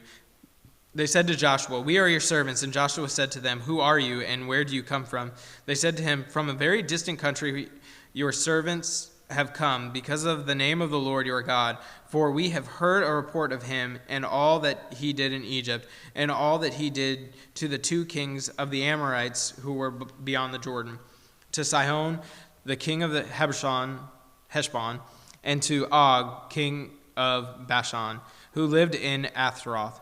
So our elders and all the inhabitants of our country said to us, 'Take provisions in your hand for the journey, and go meet them, and say to them, We are your servants. Come now, make a covenant with us. Here is our bread. It is still warm, when we took it from our houses as food for the journey on the day we set out to come to you. But now, behold, it is dry and crumbly. These wineskins were new when we filled them, and behold, they have burst. And these garments and sandals of ours are worn out from the very long journey.' So the men took some of their provisions, but did not ask counsel from the Lord. And Joshua made peace with them, and made a covenant with them, and let them live. And the leaders of the congregation swore to them. At the end of 3 days, after they had made a covenant with them, they heard that they were their neighbors, and that they lived among them. And the people of Israel set out and reached their cities on the 3rd day. Now their cities were Gibeon, Sarapharah, Beroth, and Kiriath-jearim. But the people of Israel did not attack them, because the leaders of the congregation had sworn to them by the Lord, the God of Israel. Then all the congregation murmured against the leaders. But all the leaders said to the congregation, "We have sworn to them by the Lord, the God of Israel, and now we may not touch them. This we will do to them. Let them live, lest wrath be upon us because of the oath that we swore to them." And the leaders said to them, "Let them live." So they became cutters of wood and the drawers of water for all the congregation, just as the leaders had said to them. Joshua summoned them and said to them, "Why did you deceive us, saying, 'We are very far from you,' when you dwell among us? Now therefore you are cursed, and some of you shall never be anything but servants, cutters of wood and drawers of water for the house of my God." They answered Joshua, "Because it was told to your servants for a certainty that the Lord your God had commanded his servant Moses to give you all the land, and to destroy all the inhabitants of the land from before you. So we feared greatly for our lives because of you, and did this thing. And now, behold, we are in your hand. Whatever seems good and right in your sight to do to us, do it." So he did this to them, and delivered them out of the hand of the people of Israel, and they did not kill them. But Joshua made them that day cutters of wood and drawers of water for the congregation and for the altar of the Lord, to this day in the place that he should choose. As soon as Adoni-Zedek, king of Jerusalem, heard how Joshua had captured Ai and devoted it to destruction, doing to Ai and its king as he had done to Jericho and its king, and how the inhabitants of Gibeon had made peace with Israel and were among them, he feared greatly, because Gibeon was a great city, like one of the royal cities, and because it was greater than Ai, and all its men were warriors. So Adoni-Zedek, king of Jerusalem, sent to Horam, king of Hebron, to Piram, king of Jarmuth, to Japha, king of Lachish, and to Debir, king of Eglon, saying, "Come up to me and help me, and let us strike Gibeon, for it has made peace with Joshua and with the people of Israel." Then the 5 kings of the Amorites, the king of Jerusalem, the king of Hebron, the king of Jarmuth, the king of Lachish, the king of Eglon, gathered their forces and went up with all their armies and encamped against Gibeon and made war against it. And the men of Gibeon sent to Joshua at the camp in Gilgal, saying, "Do not relax your hand from your servant. Come up to us quickly and save us and help us, for all the kings of the Amorites who dwell in the hill country are gathered against us." So Joshua went up from Gilgal, he and all the people of war with him, and all the mighty men of valor. And the Lord said to Joshua, "Do not fear them, for I have given them into your hands. Not a man of them shall stand before you." So Joshua came upon them suddenly, having marched up all night from Gilgal. And the Lord threw them into a panic before Israel, who struck them with a great blow at Gibeon and chased them by the way of the ascent of Beth-horon, and struck them as far Azek and Makkedah, and they fled before Israel while they were going down the ascent of Beth-horon. The Lord drew down large stones from heaven on them as far as Azekah, and they died. There were more who died because of the hailstones than the sons of Israel killed with the sword. At that time Joshua spoke to the Lord in that day, when the Lord gave the Amorites over to the sons of Israel, and he said in the sight of Israel, "Sun, stand still at Gibeon, and moon in the valley of Ajalon." And the sun stood still, and the moon stopped, until the nation took vengeance on their enemies. Is this not written in the book of Joshua? The sun stopped in the midst of the heaven and did not hurry to set for about a whole day. There has been no day like it before or since, when the Lord had heeded the voice of men, for the Lord fought for Israel. So Joshua returned, and all Israel with him, to the camp at Gilgal. These 5 kings fled and hid themselves in the cave at Makkedah. And it was told to Joshua, "The 5 kings have been found hidden in the cave at Makkedah." And Joshua said, "Roll large stones against the mouth of the cave, and set men by it to guard them. But do not stay there yourselves. Pursue your enemies, attack their rear guard. Do not let them enter their cities, for the Lord your God has given them into your hand." When Joshua and the sons of Israel had finished striking them with a great blow until they were wiped out, and when the remnant that remained of them had entered into the fortified cities, then all the people returned safe to Joshua in the camp of Makkedah. Not a man moved his tongue against any of the people of Israel. Then Joshua said, "Open the mouth of the cave and bring those 5 kings out to me from the cave." And they did so, and they brought those 5 kings out to him from the cave: the king of Jerusalem, the king of Hebron, the king of Jarmuth, the king of Lachish, and the king of Eglon. And when they brought those kings out to Joshua, Joshua summoned all the men of Israel and said to the chiefs, the men of war who had gone with them, "Come near, put your feet on the necks of those kings." Then they came near and put their feet on their necks. And Joshua said to them, "Do not be afraid or dismayed. Be strong and courageous, for thus the Lord will do to you all your enemies against whom you fight." And afterward Joshua struck them and put them to death, and they hanged them on 5 trees, and they hung on the trees until evening. But at the time of the going down of the sun, Joshua commanded, and they took them down from the trees and threw them into the cave where they had hidden themselves, and they had set large stones against the mouth of the cave, which remain to this very day. As for Makkedah, Joshua captured it on that day and struck it and its kings with the edge of the sword. He devoted to destruction every person in it. He left none remaining, and he did to the king of Makkedah just as he had done to the king of Jericho. Then Joshua and all of Israel with him passed on from Medekah to Libnah and fought against Libnah.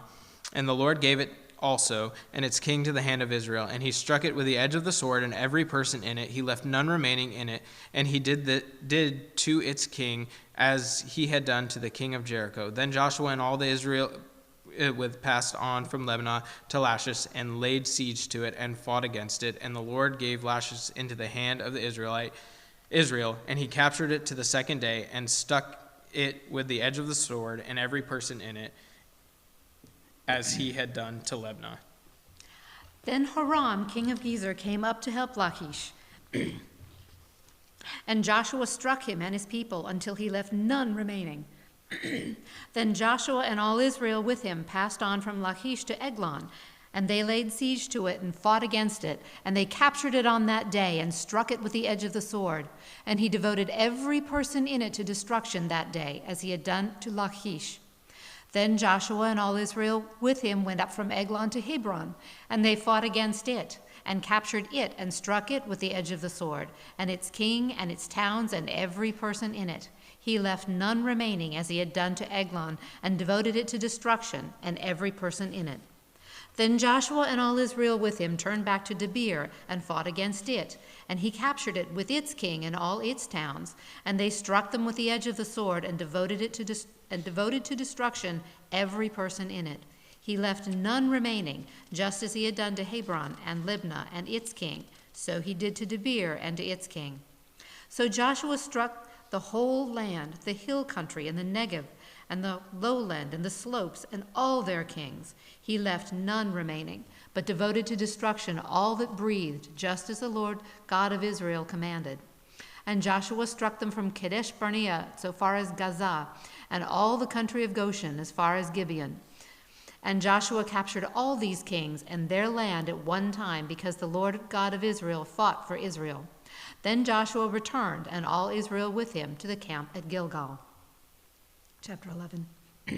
When Jabin, king of Hazor, heard of this, he sent to Jobab, king of Madon, and to the king of Shimron, and to the king of Ashpa, and to the kings who were in the northern hill country, and the Arabah south of Chinneroth, and in the lowland, and in Naphoth Dor on the west, to the Canaanites in the east and the west, the Amorites, the Hittites, the Perizzites, the Jebusites in the hill country, and the Hivites under Hermon in the land of Mizpah. Yikes. And they came out with all their troops, a great horde, in number like the sand that is on the seashore, with very many horses and chariots. And all these kings joined their forces and came and encamped together at the waters of Merom to fight against Israel. And the Lord said to Joshua, "Do not be afraid of them, for tomorrow at this time I will give over all of them, slain, to Israel. You shall hamstring their horses and burn their chariots with fire." So Joshua and all his warriors came suddenly against them by the waters of Merom and fell upon them. And the Lord gave them into the hand of Israel, who struck them and chased them as far as Great Sidon and Misrephoth-Maim, and eastward as far as the valley of Mizpah. And they struck them until he left none remaining. And Joshua did to them just as the Lord said to him. He hamstrung their horses and burned their chariots with fire. And Joshua turned back at that time and captured Hazor and struck its king with the sword, for Hazor formerly was the head of all those kingdoms. And they struck with the sword all who were in it, devoting them to destruction. There was none left that breathed. And he burned Hazor with fire, and all the cities of those kings and all their kings Joshua captured, and struck them with the edge of the sword, devoting them to destruction, just as Moses, the servant of the Lord, had commanded. But none of the cities that stood on mounds did Israel burn, except Hazor alone. That Joshua burned. And all the spoil of these cities and the livestock the people of Israel took for their plunder. But every person they struck down with the edge of the sword until they had destroyed them, and they did not leave any who breathed. Just as the Lord had commanded Moses his servant, so Moses commanded Joshua, and so Joshua did. He left nothing undone of all that the Lord had commanded Moses. So Joshua took all that land, the hill country and all the Negev, and all the land of Goshen, and all the lowland, and the Arabah, and the hill country of Israel and its lowlands, from Mount Halak, which rises toward Seir, as far as Baal Gad, in the valley of Lebanon, below Mount Hermon. And he captured all their kings, and struck them and put them to death. Joshua made war a long time with all those kings. There was not a city that made peace with the people of Israel except the Hivites, the inhabitants of Gibeon. They took them all in battle, for it was the Lord's doing to harden their hearts that they should come against Israel in battle, in order that they should be devoted to destruction and should receive no mercy but be destroyed, just as the Lord commanded Moses. And Joshua came at that time and cut off the Anakim from the hill country, from Hebron, from Debir, from Anab, and from the hill country of Judah, and from all the hill country of Israel. Joshua devoted them to destruction with their cities, and there was none of the Anakim left in the land of the people of Israel. Only in Gaza, in Gath, in Ashdod did some remain. So Joshua took the whole land according to all that the Lord had spoken to Moses, and Joshua gave it for an inheritance to Israel according to their tribal allotments, and the land had rest from war. Now these are the kings of the land whom the people of Israel defeated, and who took possession of their land beyond the Jordan toward the sunrise, from the valley of the Arnon to Mount Hermon, with the Arabah eastward. Sihon, king of the Amorites, who lived at Heshbon and ruled from Eror, which is on the edge of the valley of Arnon, and from the middle of the valley as far as the river Jabbok, the boundary of the Ammonites, that is, half of Gilead, and the Arabah to the sea of Chinneroth, eastward, and in the direction of Beth Jeshimoth to the sea of the Arabah, the salt sea, southward to the foot of the slopes of Pisgah. And Og, king of Bashan, one of the remnant of the Rephaim, who lived at Ashtaroth and at Edrei, and ruled over Mount Hermon and Salcah, and all Bashan to the boundary of the Geshurites and the Maccathites, and over half Gilead to the boundary of Sihon, the king of Heshbon. Moses, the servant of the Lord, and the people of Israel defeated them. And Moses, the servant of the Lord, gave their land for a possession to the Reubenites and the Gadites and the half-tribe of Manasseh. And these are the kings of the land whom Joshua and the people of Israel defeated on the west side of the Jordan, from Baal-Gad in the valley of Lebanon to Mount Halak, that rises toward Seir. And Joshua gave their land to the tribes of Israel as a possession in accordance with the allotments, and in the hill country, and in the lowland, and in the Arabah, in the slopes in the wilderness, and in Negeb, the land of the Hittites, the Amorites, the Canaanites, the Perizzites, the Hivites, and the Jebusites. The king of Jericho, 1. The king of Ai, which is beside Bethel, 1. The king of Jerusalem, 1. The king of Hebron, 1. The king of Jarmuth, 1. The king of Lachish, 1. The king of Eglon, 1. The king of Gezer, 1. The king of Debir, 1. The king of Gedar, 1. The king of Hormah, 1. The king of Arad, 1. The king of Libnah, 1. The king of Adullam, 1. The king of Makkedah, 1. The king of Bethel, 1. The king of Tapuach, 1. The king of Hefer, 1. The king of Aphek, 1. The king of Lasharon, 1. The king of Madon, 1. The king of Hazor, 1. The king of Shimron Meron, 1. The king of Achshap, 1. The king of Ta'anak, 1. The king of Megiddo, 1. The king of Kadesh, 1. The king of Jokneam in Carmel, 1. The king of Dor in Naphdor, 1. The king of Goim in Galilee, 1. The king of Tirzah, 1. In all, 31 kings. Now Joshua was old and advanced in years, and the Lord said to him, "You are old and advanced in years, and there remains yet very much land to possess. This is the land that yet remains, all the regions of the Philistines and all those of the Geshurites, from the Sihor, which is east of Egypt, northward to the boundary of Ekron. It is counted as Canaanite. There are 5 rulers of the Philistines, those of Gaza, Ashdod, Ashkelon, Gath, and Ekron. And those of the Avim in the south, all the land of the Canaanites, and Merah that belonged to the Sidonians, to Aphek, to the boundary of the Amorites, and the land of the Gebalites, and all Lebanon toward the sunrise, from Baal-Gad below Mount Hermon to the Lebo-Hamath, all the inhabitants of the hill country from Lebanon to Misrephoth-maim, even the Sidonians. I myself will drive out from before all the people of Israel. Only allot the land to Israel for an inheritance, as I have commanded you.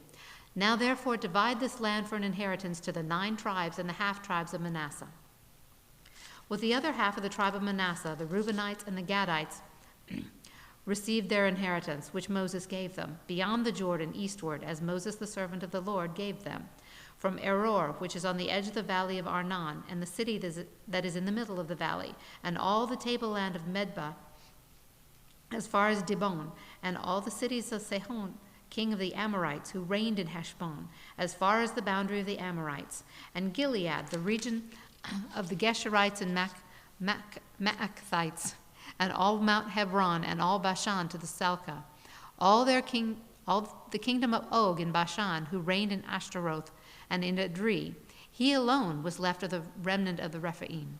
These Moses had struck and driven out, yet the people of Israel did not drive out the Geshurites or the Maacathites, but Geshur and Maacath dwell in the midst of Israel to this day.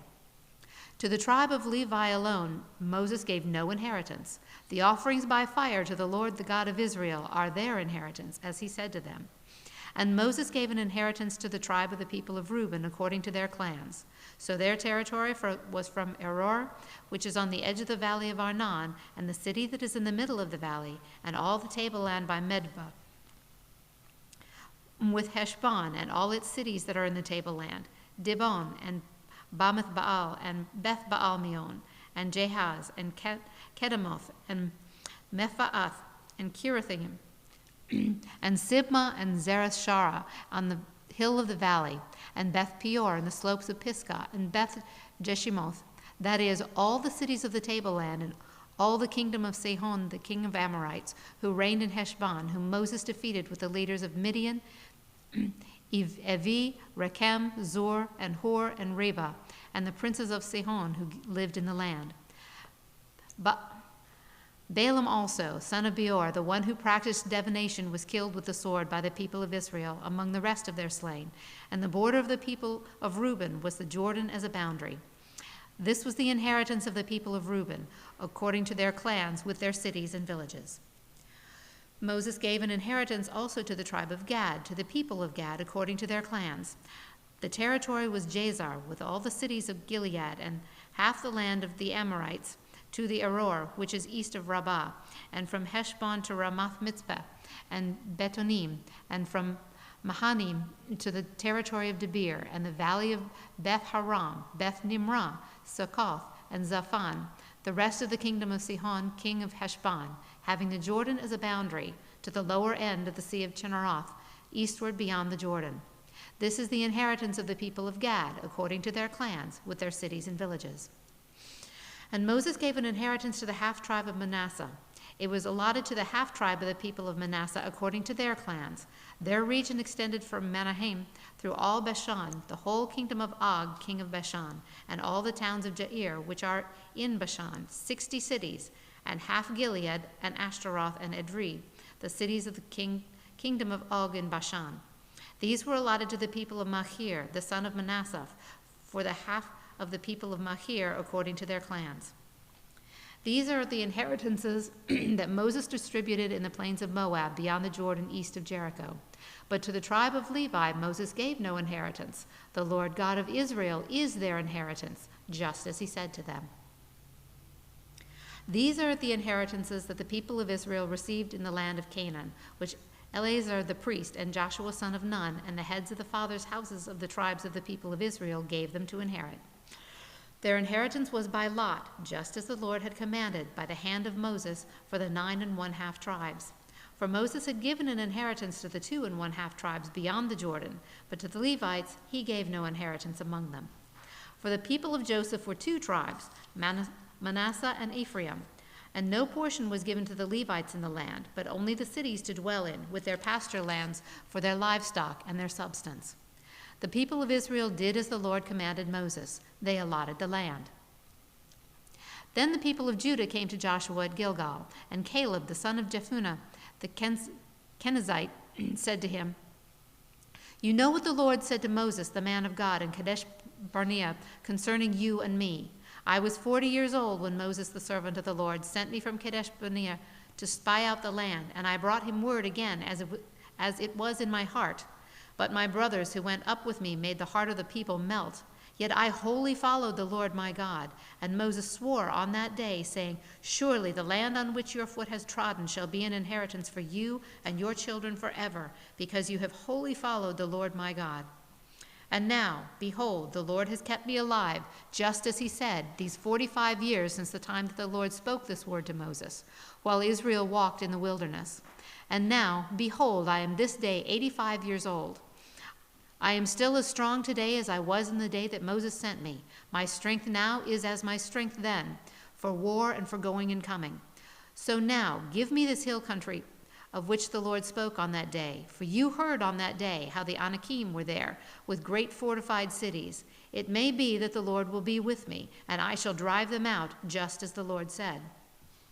Then Joshua blessed him, and he gave Hebron to Caleb, the son of Jephunneh, for an inheritance. Therefore Hebron became the inheritance of Caleb, the son of Jephunneh, the Kenizzite, to this day, because he wholly followed the Lord, the God of Israel. Now the name of Hebron formerly was Kiriath Arba. Arba was the greatest man among the Anakim, and the land had rest from war. The allotment for the tribe of the people of Judah, according to their clans, reached southward to the boundary of Edom, to the wilderness of Zin at the farthest south. And their south boundary ran from the end of the Salt Sea, from the bay that faces southward. It goes out southward of the ascent of Akrabim passes along to Zin, and goes up south of Kadesh Barnea, along by Hetzron up to Adar, turns about to Karka, passes along to Asmon, goes out by the brook of Egypt, and comes to its end at the sea. This shall be your southern boundary. And the east boundary is the Salt Sea, to the mouth of the Jordan. And the boundary on the north side runs from the bay of the sea at the mouth of the Jordan, and the boundary goes up to Beth Hoglah and passes along the north of Beth Arabah, and the boundary goes up to the stone of Bohan, the son of Reuben, and the boundary goes up to Debir from the valley of Achor, so northward, turning toward Gilgal, which is opposite the ascent of Adumim, which is on the south side of the valley. And the boundary passes along to the waters of En Shemesh, and ends at En Rugal. Then the boundary goes up by the valley of the son of Hinnom at the southern end of the Jebusite, that is Jerusalem. And the boundary goes up to the top of the mountain that lies over against the valley of Hinnom on the west, at the northern end of the valley of Rephaim. Then the boundary extends from the top of the mountain to the spring of waters of Nephtoah, and from there to the cities of Mount Ephron. Then the boundary bends around to Baalah, that is Kiriath Jearim. And the boundary circles west of Baalah to Mount Seir, passes along the northern shoulder of the Mount Jearim, that is Cheslon, and goes down to Beth Shemesh and passes along by Timnah. The boundary goes out to the shoulder of the hill north of Ekron. Then the boundary bends around to Shikaron and passes along to Mount Baalah and goes out to Jebneel. Then the boundary comes to an end at the sea. And the west boundary was the great sea with its coastline. This is the boundary around the people of Judah according to their clans. According to the commandment of the Lord to Joshua, he gave to Caleb the son of Jephunneh a portion among the people of Judah, Kiriath Arba, that is Hebron. Arba was the father of Anak. And Caleb drove out from there the three sons of Anak, Sheshai, Ahiman, and Talmai, the descendants of Anak. And he went up from there against the inhabitants of Debir. Now the name of Debir formerly was Kiriath Sepher. And Caleb said, whoever strikes Kiriath Sepher and captures it, to him I will give Achash, my daughter, as wife. And Othniel, son of Kenaz, the brother of Caleb, captured it. And he gave him Achsah, his daughter, as a wife. When she came to him, she urged him to ask her father for a field. And she got off her donkey, and Caleb said to her, what do you want? She said to him, give me a blessing. Since you have given me the land of the Negev, also give me springs of water. And he gave her the upper springs and the lower springs. This is the inheritance of the tribe of the people of Judah according to their clans. The cities belonging to the tribe of the people of Judah in the extreme south toward the boundary of Edom were Kazbiel, Eder, Jagur, Kenah, Demonah, Adadah, Kadesh, Hazor, Ithnan, Ziph, Telem, Bealoth, Hazor Hadattah, Kiriath Hezron, that is Hazor, Amam, Shema, Moladah, Hazar-Gadah, Heshmon, Beth Pelet, Hazar Shual, Beersheba, Biziothia, Baalah, Eam, Ezem, El Tolad, Chezil, Hormah, Ziklag, Madmanah, Sansana, Laboath, Shehim, Ain, Rimmon, in all 29 cities with their villages. And in the lowland, Eshtaol, Zorah, Ashna, Zanoah, Enganim, Tapua, Enam, Jarmuth, Adulam, Soko, Ezekah, Sha'arim, Adithaim, Gederah, Gederothanim, 14 cities with their villages. Zenen, Hadashah, Migdalgad, Dailin, Mizpah, Joktiel, Lachish, Bozkath, Eglon, Kabon, Lamam, Chitlish, Gedereth, Beth Dagan, Naamah, and Makdedah, 16 cities with their villages. Libnah, Ether, Ashan, Iftah, Ashna, Nezib, Keilah, Achzib, and with Mareshah, and Mareshah, 9 cities with their villages. Ekron with its towns and its villages, from Ekron to the sea, all that were by the side of Ashdod with their villages. Ashdod with its towns and villages. Gaza, its towns and its villages, to the brook of Egypt and the great sea with its coastline. And in the hill country, Shamir, Jatir, Soko, Dana, Kiriath Sanah, that is Debir, Anab, Eshtemoth, Anim, Goshen, Holon, and Gilo, 11 cities with their villages. Arab, Dumah, Eshan, Janim, Beth Tapuach, Aphek, Hamatah, Kiriath Arba, that is Hebron, and Zior, 9 cities with their villages. Maon, Carmel, Ziph, Juttah, Jezreel, Jokdim, Zanoah, Cain, Geba, and Timnah, 10 cities with their villages. Halhul, Bethzur, Gedor, Ma'arath, Bethanoth, and Eltekon, 6 cities with their villages. Kiriath Baal, that is Kiriath Jearim, and Rabbah, 2 cities with their villages. In the wilderness, Beth Arabah, Medin, Sekah, Nibshan, the city of salt, and En-gedi, 6 cities with their villages.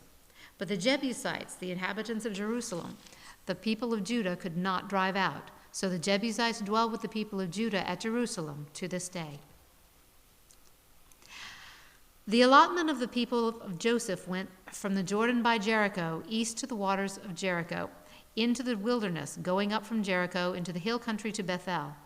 Then going from Bethel to Luz, it passes along Ataroth, the territory of the Archites. Then it goes down westward to the territory of the Japhelites, as far as the territory of lower Beth Horon, then to Gezer, and it ends at the sea. The people of Joseph, Manasseh, and Ephraim received their inheritance. The territory of the people of Ephraim by their clans was as follows. The boundary of their inheritance on the east was Ataroth Adar, as far as upper Beth Horon, and the boundary goes from there to the sea. On the north it is Michmelath. Then on the east the boundary turns around toward Ta'anath Shiloh and passes along it beyond the east to Genoa. Then it goes down from Genoa to Ataroth and to Na'arah and touches Jericho, ending at the Jordan. From Tapua, the boundary goes westward to the brook of Cana and ends at the sea. Such is the inheritance of the tribe of the people of Ephraim by their clans, together with the towns that were set apart for the people of Ephraim within the inheritance of the Manassites, all those towns with their villages. However, they did not drive out the Canaanites who lived in Gezer, so the Canaanites have lived in the midst of Ephraim to this day, but have been made to do forced labor. Then the allotment was made to the people of Manasseh, for he was the firstborn of Joseph. To Machir, the firstborn of Manasseh, the father of Gilead, were allotted Gilead and Bashan, because he was a man of war. And allotments were made to the rest of the people of Manasseh by their clans, Abiezer, Helek, Asriel, Shechem, Hepher, and Shemida.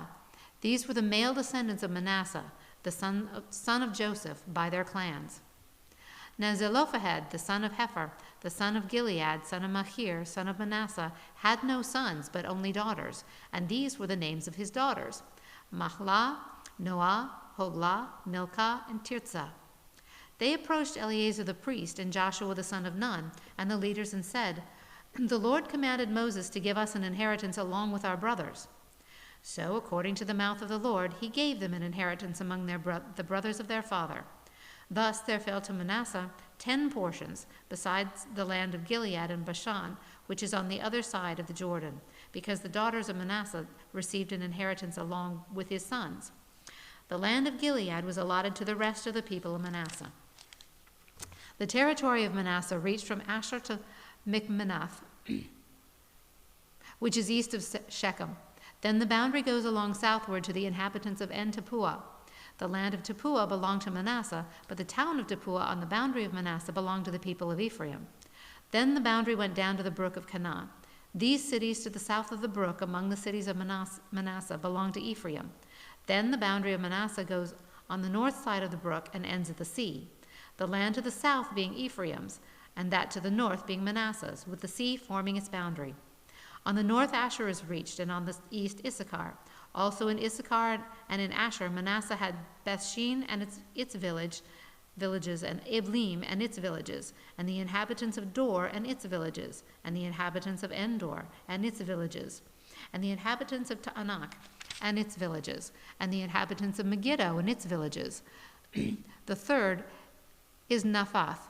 Yet the people of Manasseh could not take possession of those cities, but the Canaanites persisted in dwelling in that land. Now when the people of Israel grew strong, they put the Canaanites to forced labor, but did not utterly drive them out. Then the people of Joseph spoke to Joshua, saying, "Why have you given me but one lot and one portion as an inheritance, although I am a numerous people? Because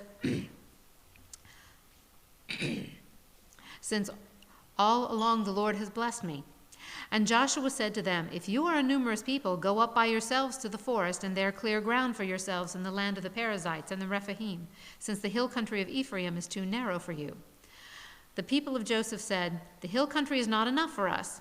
Yet all the Canaanites who dwell in the plain have chariots of iron, both those in Bethshean and its villages, and those in the valley of Jezreel." Then Joshua said to the house of Joseph, to Ephraim and Manasseh, "You are a numerous people and have great power. You shall not have one allotment only, but the hill country shall be yours. For though it is a forest, you shall clear it and possess it to its farthest borders. For you shall drive out the Canaanites, though they have chariots of iron, and though they are strong." Then the whole congregation, do you want to, good, right there.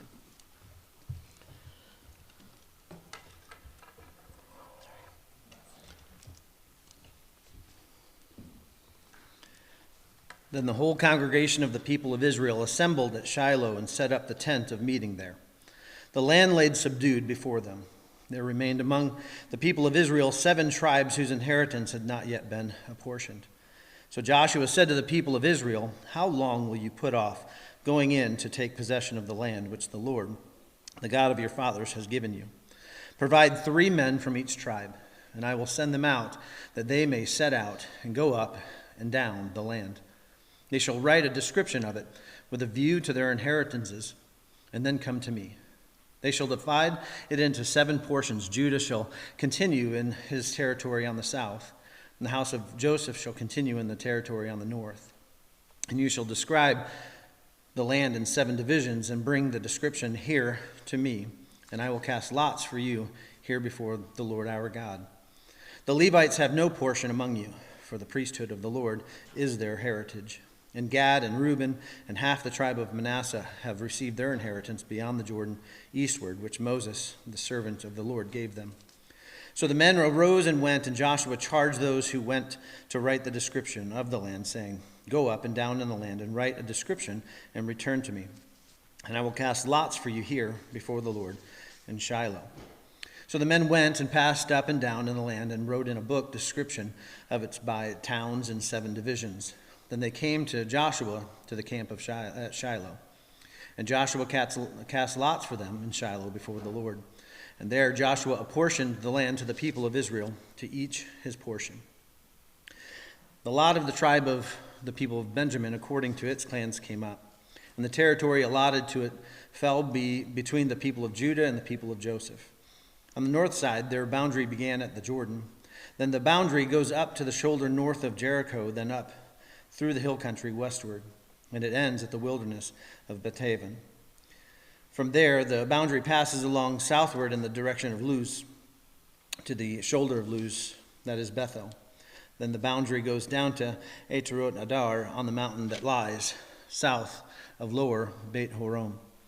Then the boundary goes in another direction, turning on the western side southward from the mountain that lies to the south, opposite Beit Horon. And it ends at Kiriath Baal, that is Kiriath Jearim, a city belonging to the people of Judah. This forms the western side, and the southern side begins at the outskirts of Kiriath Jearim. And the boundary goes from there to Ephron, to the spring of the waters of Nephtoth. Then the boundary goes down to the border of the mountain that overlooks the valley of the son of Hinnom, which is at the north end of the valley of Rephaim. And it goes down the valley of Hinnom, south of the shoulder of the Jebusites, and downward to En-Rogel.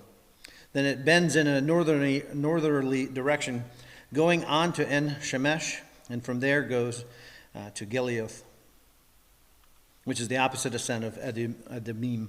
Then it goes down to the stone of Bahon, the son of Reuben, and passing on the north of the shoulder of Arabah.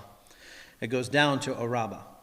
Then the boundary passes on the north of the shoulder of Hoglah, and the boundary ends at the northern bay of the Salt Sea, at the south end of the Jordan. This is the southern border. The Jordan forms its boundary on the eastern side. This is the inheritance of the people of Benjamin, according to their clans, boundary by boundary, all around.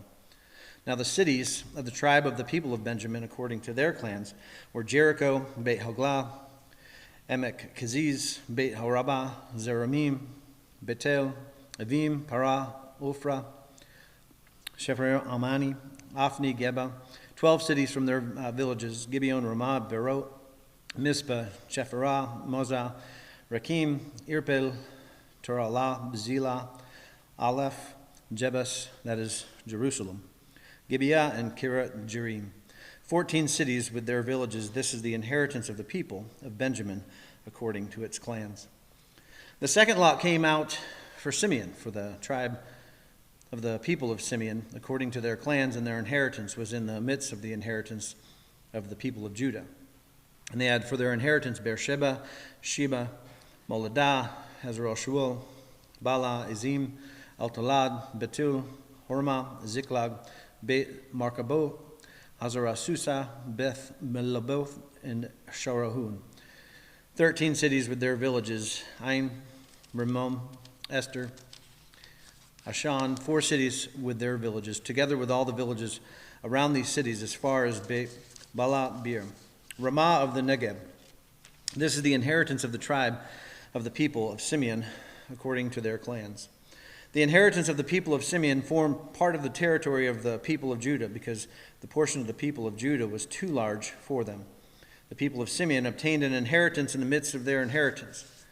The third lot came up for the people of Zebulun, according to their clans, and the territory of their inheritance reached as far as Serib. Then their boundary goes up westward and on to Mariel and touches Dabashet, then the brook that is east of Jokneam. From Sarid it goes in other direction, eastward, toward the sunrise to the boundary of Chisla Tabor. From there it goes to Dabaret, then to Japhia. From there it passes along on the east toward the sunrise to Geth-Hefer and Eth Kazin, and going on to Ramon at Ben's near Nia. Then on the north, the boundary turns about to Hanathalam, and it ends up in the valley of Iftael, and Katah, Nahalal, Shimron, Edalah, and Bethlehem, 12 cities with their villages. This is the inheritance of the people of Zebulun, according to their clans, these cities with their villages.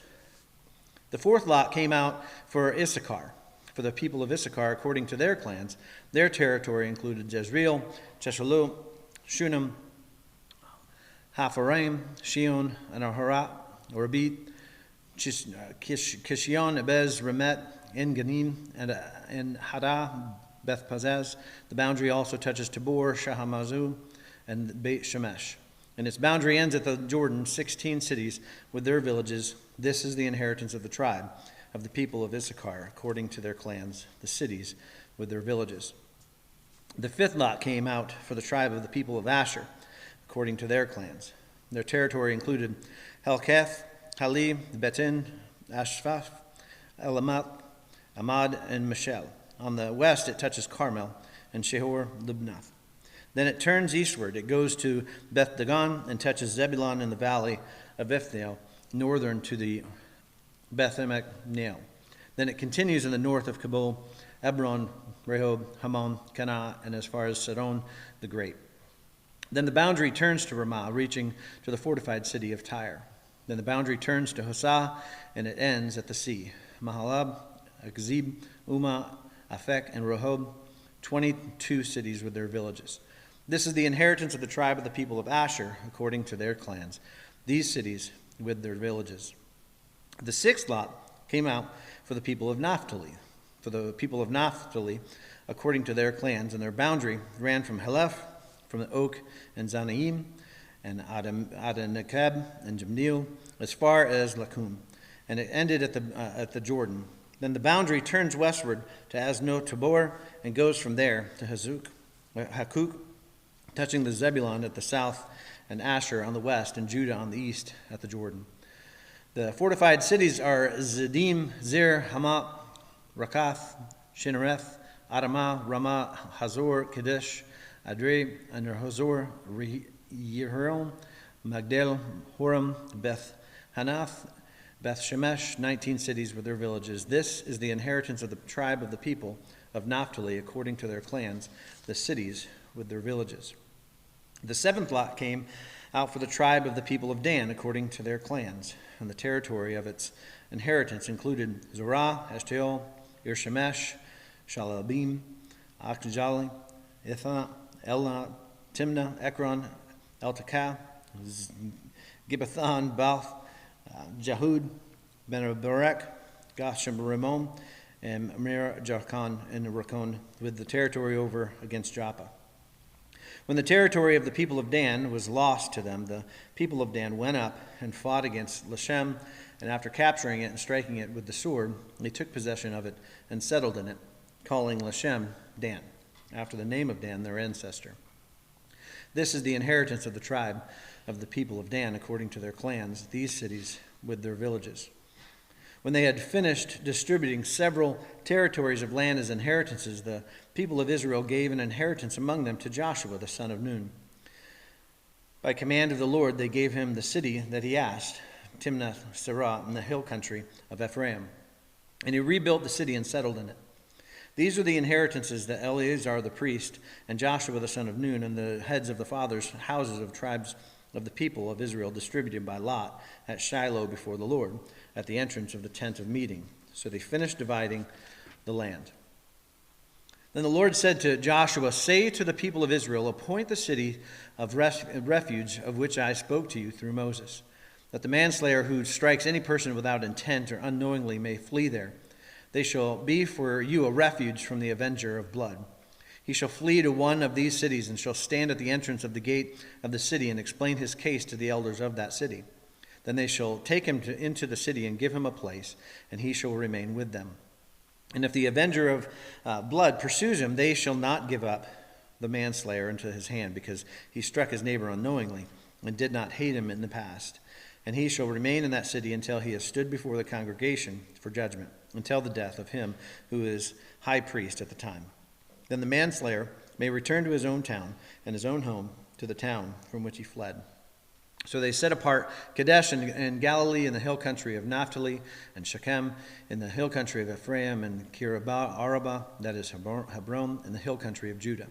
And beyond the Jordan, east of Jericho, they appointed Bezer in the wilderness on the tableland from the tribe of Reuben, and Ramoth and Gilead from the tribe of Gad, and Golan in Bashan from the tribe of Manasseh. These were the cities designated for all people of Israel and for the stranger sojourning among them, that anyone who killed a person without intent could flee there, so that he might not die by the hand of the avenger of blood, till he stood before the congregations.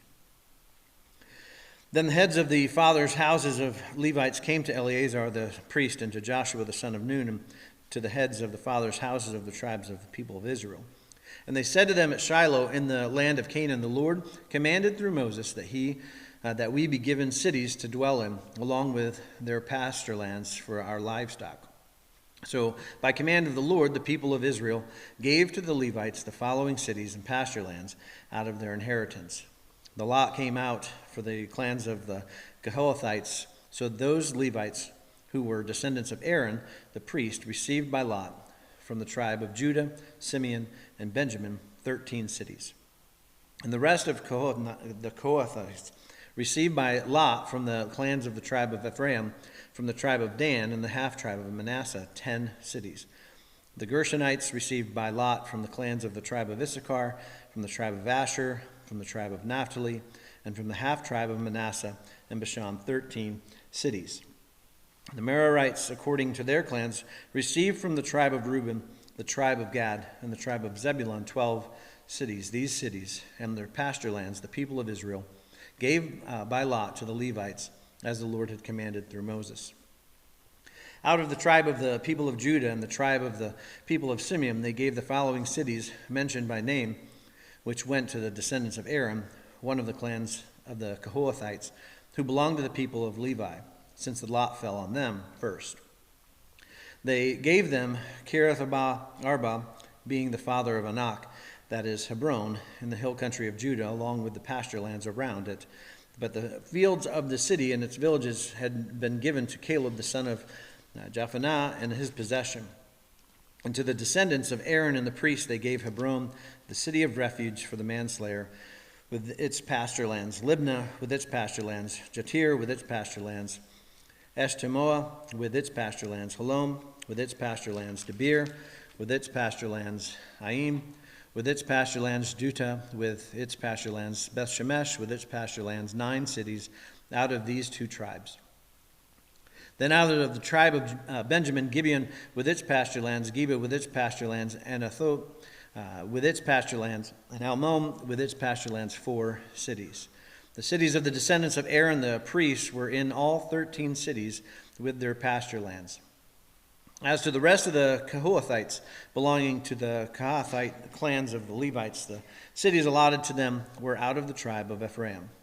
To them were given Shechem, the city of refuge for the manslayer with its pasture lands, in the hill country of Ephraim, Gezer with its pasture lands, Gibzaim with its pasture lands, Beit Horon with its pasture lands, 4 cities, and out of the tribe of Dan, Eltig with its pasture lands, Gibbethon with its pasture lands, Ajalon with its pasture lands, Gath-Rimmon with its pasture lands, 4 cities, and out of the half tribe of Manasseh, Ta'anak with its pasture lands, and Gath-Rimmon with its pasture lands, 2 cities.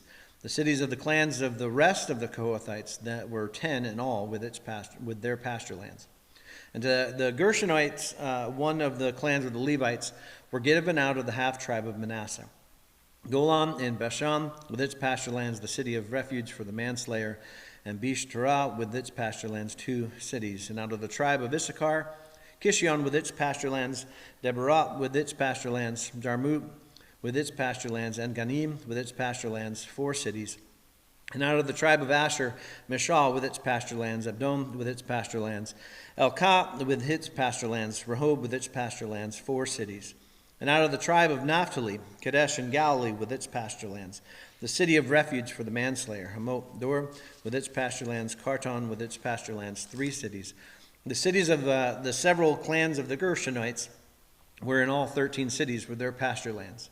And to the rest of the Levites, the Meronite clans, were given out of the tribe of Zebulun, Jokneam with its pasture lands, Kartah with its pasture lands, Dimnah with its pasture lands, Nahalal with its pasture lands, 4 cities.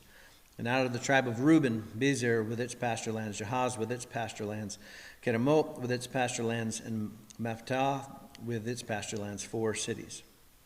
And out of the tribe of Gad, Ramoth and Gilead with its pasture lands, the city of refuge for the manslayer, Manahanim with its pasture lands, Heshbon with its pasture lands, Jazer with its pasture lands, 4 cities in all. As for the city of several Merarite clans, there is the remainder of the clans of the Levites. Those allotted to them were in all 12 cities. The cities of the Levites in the midst of the possession of the people of Israel were in all 48 cities with their pasture lands. These cities each had its pasture lands around it, so it was with all these cities. Thus the Lord gave to Israel all the land that he swore to give to their fathers, and they took possession of it and settled there. And the Lord gave them rest on every side, just as he had sworn to their fathers. Not one of their enemies had withstood them, for the Lord had given all their enemies into their hands. Not one word of all the good promises that the Lord had made to the house of Israel had failed. All came to pass. At that time Joshua summoned the Reubenites and the Gadites and the half-tribe of Manasseh and said to them, "You have kept all that Moses the servant of the Lord commanded you, and have obeyed my voice in all that I have commanded you. You have not forsaken your brothers these many days down to this day, but have been careful to keep the charge of the Lord your God. And now the Lord your God has given rest to your brothers as he has promised them. Therefore turn and go to your tents in the land where your possession lies, which Moses the servant of the Lord gave you on the other side of the Jordan. Only be careful to observe the commandment and the law that Moses the servant of the Lord commanded you, to love the Lord your God, and to walk in all his ways, and to keep his commandments, and to cling to him, and to serve him with all your heart and with all your soul." So Joshua blessed them and sent them away, and they went to their cities. Now to the one half of the tribe of Manasseh Moses had given a possession of Bashan, but to the other half Joshua had given possession beside their brothers in the land of west of the Jordan. And when Joshua sent them away to their homes and blessed them, he said to them, "Go back to your tents, with much wealth and with much livestock, with silver, gold, bronze, and iron, and with much clothing. Divide the spoil of your enemies with your brothers." So the people of Reuben and the people of Gad and the half-tribe of Manasseh returned home, parting from the people of Israel at Shiloh, which is in the land of Canaan, to go to the land of Gilead, their own land of which they had possessed themselves by command of the Lord through Moses. And when they came to the region of the Jordan that is in the land of Canaan, the people of Reuben and the people of Gad and the half-tribe of Manasseh built there an altar by the Jordan, an altar of imposing size. And the people of Israel heard it said, "Behold, the people of Reuben and the people of Gad and the half-tribe of Manasseh have built the altar at the frontier of the land of Canaan in the region about the Jordan, on the side that belongs to the people of Israel." And when the people of Israel heard of it, the whole assembly of the people of Israel gathered at Shiloh to make war against them. And the people of Israel sent to the people of Reuben and the people of Gad and the half-tribe of Manasseh in the land of Gilead Phinehas, the son of Eleazar the priest, and with him 10 chiefs, one from each of the tribal families of Israel, every one of them the head of the family among the clans of Israel. When they came to the people of Reuben, the people of Gad and the half-tribe of Manasseh in the land of Gilead, and they said to them, "Thus says the whole congregation of the Lord, what is this breach of faith that you have committed against the God of Israel in turning away this day from following the Lord by building yourselves an altar this day in rebellion against the Lord? Have we not had enough of the sin at Peor, from which even yet we have not cleansed ourselves, and for which there came a plague upon the congregation of the Lord, that you too must turn away this day from following the Lord? And if you too rebel against the Lord today, then tomorrow he will be angry with the whole congregation of Israel. But now, if the land of your possession is unclean, pass over into the Lord's land where the Lord's tabernacle stands, and take for yourselves a possession among us. Only do not rebel against the Lord or make us as rebels by building for yourselves an altar other than the altar of the Lord our God. Did not Achan the son of Zerah break faith in the matter of the devoted things, and wrath fell upon all the congregation of Israel? And he did not perish alone for his iniquity. And the people of Reuben, the people of Gad, the half-tribe of Manasseh, said in the answer to the heads of the family of Israel, "The mighty one, God the Lord. The mighty one, God the Lord. He knows, and let Israel itself know. If it was in rebellion or in breach of faith against the Lord, do not spare us today for building an altar to turn away from following the Lord. Or if we did so to offer burnt offerings or grain offerings or peace offerings on it, may the Lord himself take vengeance. No, but we did it from fear that in time to come your children might say to our children, 'What have you to do with the Lord, the God of Israel?'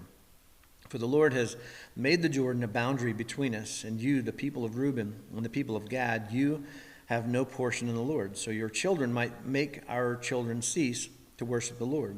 Therefore we said, let us now build an altar, not for burnt offering, nor for sacrifice, but to be a witness between us and you, and between our generations after us, that we do perform the service of the Lord in his presence with our burnt offerings and sacrifices and peace offerings, so your children will not say to our children in time to come, you have no portion in the Lord. And we thought, if this should be said to us or to our descendants in time to come, we should say, behold, the copy of the altar of the Lord, which our fathers made, not for the burnt offerings, nor for sacrifice, but to be a witness between us and you. Far be it from us that we should rebel against the Lord and turn away this day from following the Lord by building an altar for burnt offering, grain offering, or sacrifice, other than the altar of the Lord our God that stands before his tabernacle. When Phinehas the priest and the chiefs of the congregation, the heads of the families of Israel who were with him, heard the words that the people of Reuben and the people of Gad and the people of Manasseh spoke, it was good in their eyes. And Phinehas the son of Eleazar the priest said to the people of Reuben and the people of Gad and the people of Manasseh, today we know that the Lord is in our midst, because you have not committed this breach of faith against the Lord. Now you have delivered the people of Israel from the hand of the Lord. Then Phinehas the son of Eleazar the priest and the chiefs returned from the people of Reuben and the people of Gad and the land of Gilead to the land of Canaan, to the people of Israel, and brought backward to them. And the report was good in the eyes of the people of Israel. And the people of Israel blessed God and spoke no more of making war against them to destroy the land where the people of Reuben and the people of Gad were settled. The people of Reuben and the people of Gad called the altar Witness, for they said, it is a witness between us that the Lord is God. A long time afterward, when the Lord had given rest to Israel from all their surrounding enemies, and Joshua was old and well advanced in years, Joshua summoned all Israel, its elders and its heads, its judges and officers, and said to them, I am now old and well advanced in years, and you have seen all that the Lord your God has done to all these nations for your sake. For it is the Lord your God who fought for you. Behold, I have allotted to you as an inheritance for the tribes those nations that remain, along with all the nations that I already cut off. From the Jordan to the great sea in the west, the Lord your God will push them back before you, then drive them out of your sight, and you shall possess their land just as the Lord your God promised you. Therefore, be strong to keep and do all that is written in the book of the law of Moses, turning aside from it neither to the right or to the left, and you may not mix with these nations remaining among you, or make mention of the names of their gods, or swear by them, or serve them, or bow down before them. But you shall cling to the Lord your God, just as you have done to this day. For the Lord has driven out before you great and strong nations, and as for you, no man has been able to stand before you to this day. One man of you puts to flight 1,000, since it is the Lord your God who fights for you, just as he promised you. Be very careful, therefore, to love the Lord your God. For if you turn back and cling to the remnant of these nations remaining among you, and make marriages with them so that you associate with them, and they with you, know for certain that the Lord your God will no longer drive out these nations before you, but they shall be a snare and a trap for you, a whip on your sides and thorns in your eyes until you perish from off this good ground that the Lord your God has given you. And now I am about to go the way of the earth, and you know in your hearts and souls, all of you, that not one word has failed of the good thing that the Lord your God promised concerning you. All have come to pass for you. Not one of them has failed. But just as the good things that the Lord your God promised concerning you have been fulfilled for you, so the Lord will bring upon you all the evil things until he has destroyed you from off this good land, and the Lord your God has given you. If you transgress the covenant of the Lord your God, which he commanded you, and go and serve other gods and bow down to them, then the anger of the Lord will be kindled against you, and you shall perish quickly from off the good land that he has given to you. Joshua gathered all the tribes of Israel to Shechem and summoned the elders and the heads, the judges, the officers of Israel, and they presented themselves before God. And Joshua said to all the people, Thus says the Lord, the God of Israel, long ago your fathers lived beyond the Euphrates, Terah, the father of Abraham and of Nahor, and they served other gods. Then I took your father Abraham from beyond the river, and led him through all the land of Canaan, and made his offspring many. I gave him Isaac, and to Isaac I gave Jacob and Esau, and I gave Esau the hill country of Seir to possess, but Jacob and his children went down to Egypt. And I sent Moses and Aaron, and I plagued Egypt with what I did in the midst of it, and afterward I brought you out. Then I brought your fathers out of Egypt, and you came to the sea. And the Egyptians pursued your fathers with chariots and horsemen to the Red Sea, and when they cried to the Lord, he put darkness between you and the Egyptians, and made the sea come upon them and covered them, and your eyes saw what I did in Egypt. And you lived in the wilderness a long time. Then I brought you to the land of the Amorites, who lived on the other side of the Jordan. They fought with you and gave them into your hand, and you took possession of their land, and I destroyed them before you. Then Balak the son of Zippor, king of Moab, arose and fought against Israel. And he sent and invited Balaam, the son of Beor, to curse you, but I would not listen to Balaam. Indeed, he blessed you, so I delivered you out of his hand. And you went over the Jordan and came to Jericho, and the leaders of Jericho fought against you, and also the Amorites and the Perizzites and the Canaanites and the Hittites, the Girgashites, the Hivites, and the Jebusites. And I gave them into your hand. And I sent the hornet before you, which drove them out before you, the 2 kings of the Amorites. It was not by your sword or by your bow. I gave you the land on which you had not labored, and cities that you had not built. And you dwell in them. You eat the fruit of the vineyards and olive orchards that you did not plant. Now therefore fear the Lord and serve him in sincerity and in faithfulness. Put away the gods that your fathers served beyond the river and in Egypt, and serve the Lord. And if it is evil in your eyes to serve the Lord, choose this day whom you will serve, whether the gods your fathers served in the region beyond the river, or the gods of the Amorites in whose land you dwell. But as for me and my house, we will serve the Lord. Then the people answered, Far be it from us that we should forsake the Lord to serve other gods.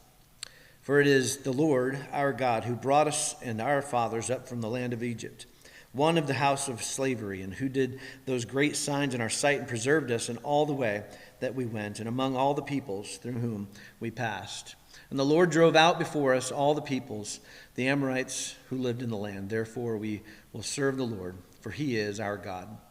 But Joshua said to the people, You are not able to serve the Lord, for he is a holy God. He is a jealous God. He will not forgive your transgressions or your sins.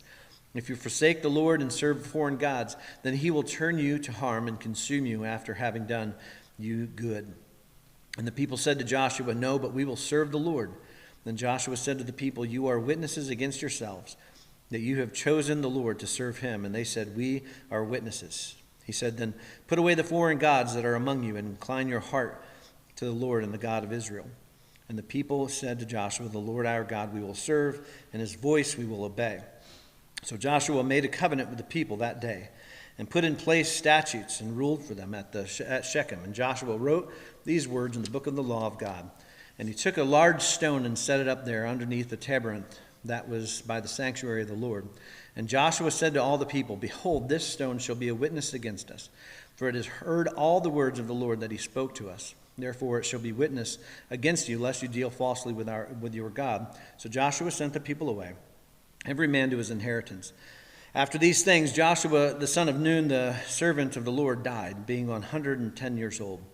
And they buried him in his own inheritance at Timnath-Serah, which is in the hill country of Ephraim, north of the mount of Gaash. Israel served the Lord all the days of Joshua and all the days of the elders who outlived Joshua, and had known all the work that the Lord did for Israel. And for the bones of Joseph, which the people of Israel brought up from Egypt, they buried them at Shechem, in the piece of the land that Jacob bought from the sons of Hamor, the father of Shechem, for 100 pieces of money. It became an inheritance of the descendants of Joseph. And Eleazar, the son of Aaron, died, and they buried him at Gibeah, the town of Phinehas, his son, which had been given him in the hill country of Ephraim.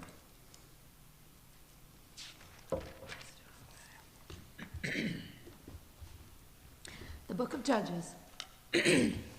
After the death of Joshua, the people of Israel inquired of the Lord, Who shall go up first for us against the Canaanites to fight against them? The Lord said, Judah shall go up. Behold, I have given the land into his hands.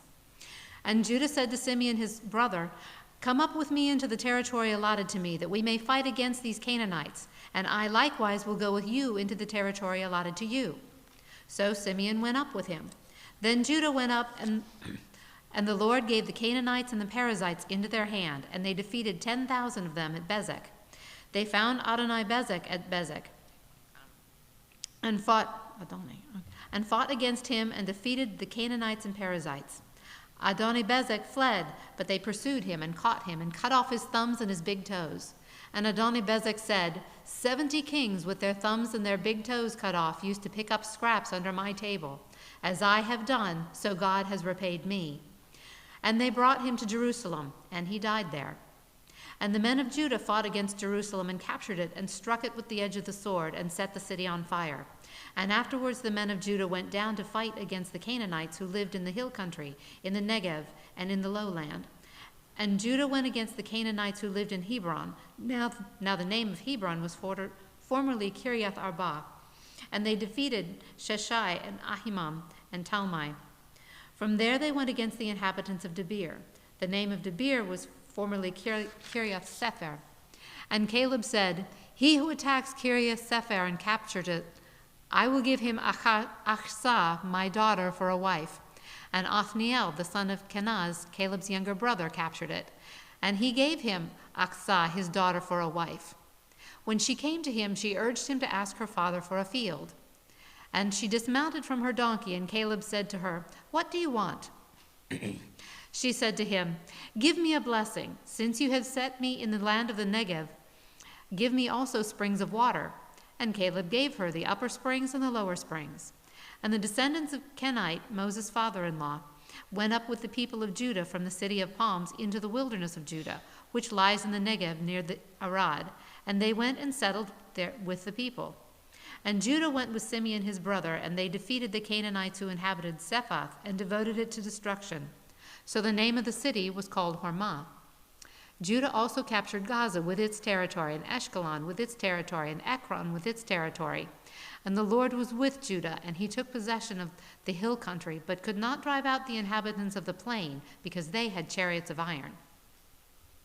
And Hebron was given to Caleb, as Moses had said, and he drove out from it the 3 sons of Anak.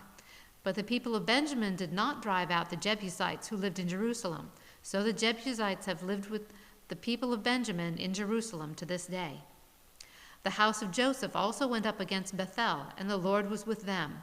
And the house of Joseph scouted out Bethel. Now the name of the city was formerly Luz. And the spies saw a man coming out of the city, and they said to him, "Please, show us the way into the city, and we will deal kindly with you." And he showed them the way into the city. And they struck the city with the edge of the sword, but they let the man and all his family go. And the man went to the land of the Hittites and built a city and called its name Luz. That is its name to this day. Manasseh did not drive out the inhabitants of Bethshean and its villages, or Ta'anak and its villages, or the inhabitants of Dor and its villages, or the inhabitants of Ibleam and its villages, or the inhabitants of Megiddo and its villages, for the Canaanites persisted in dwelling in that land. When Israel grew strong, they put the Canaanites to forced labor, but did not drive them out completely. And Ephraim did not drive out the Canaanites who lived in Gezer, so the Canaanites lived in Gezer among them. Zebulun did not drive out the inhabitants of Kitron, or the inhabitants of Nahalol, so the Canaanites lived among them, but became subject to forced labor. Asher did not drive out the inhabitants of Akko, or the inhabitants of Sidon, or Ahlab, or Achzib, or Helbah, or of Afik, or Rehob. So the Asherites lived among the Canaanites, the inhabitants of the land, for they did not drive them out. Naphtali did not drive out the inhabitants of Beth-Shemesh, or the inhabitants of Beth-Anath. So they lived among the Canaanites, the inhabitants of the land. Nevertheless, the inhabitants of Beth-Shemesh and Beth-Anath became subject to forced labor for them.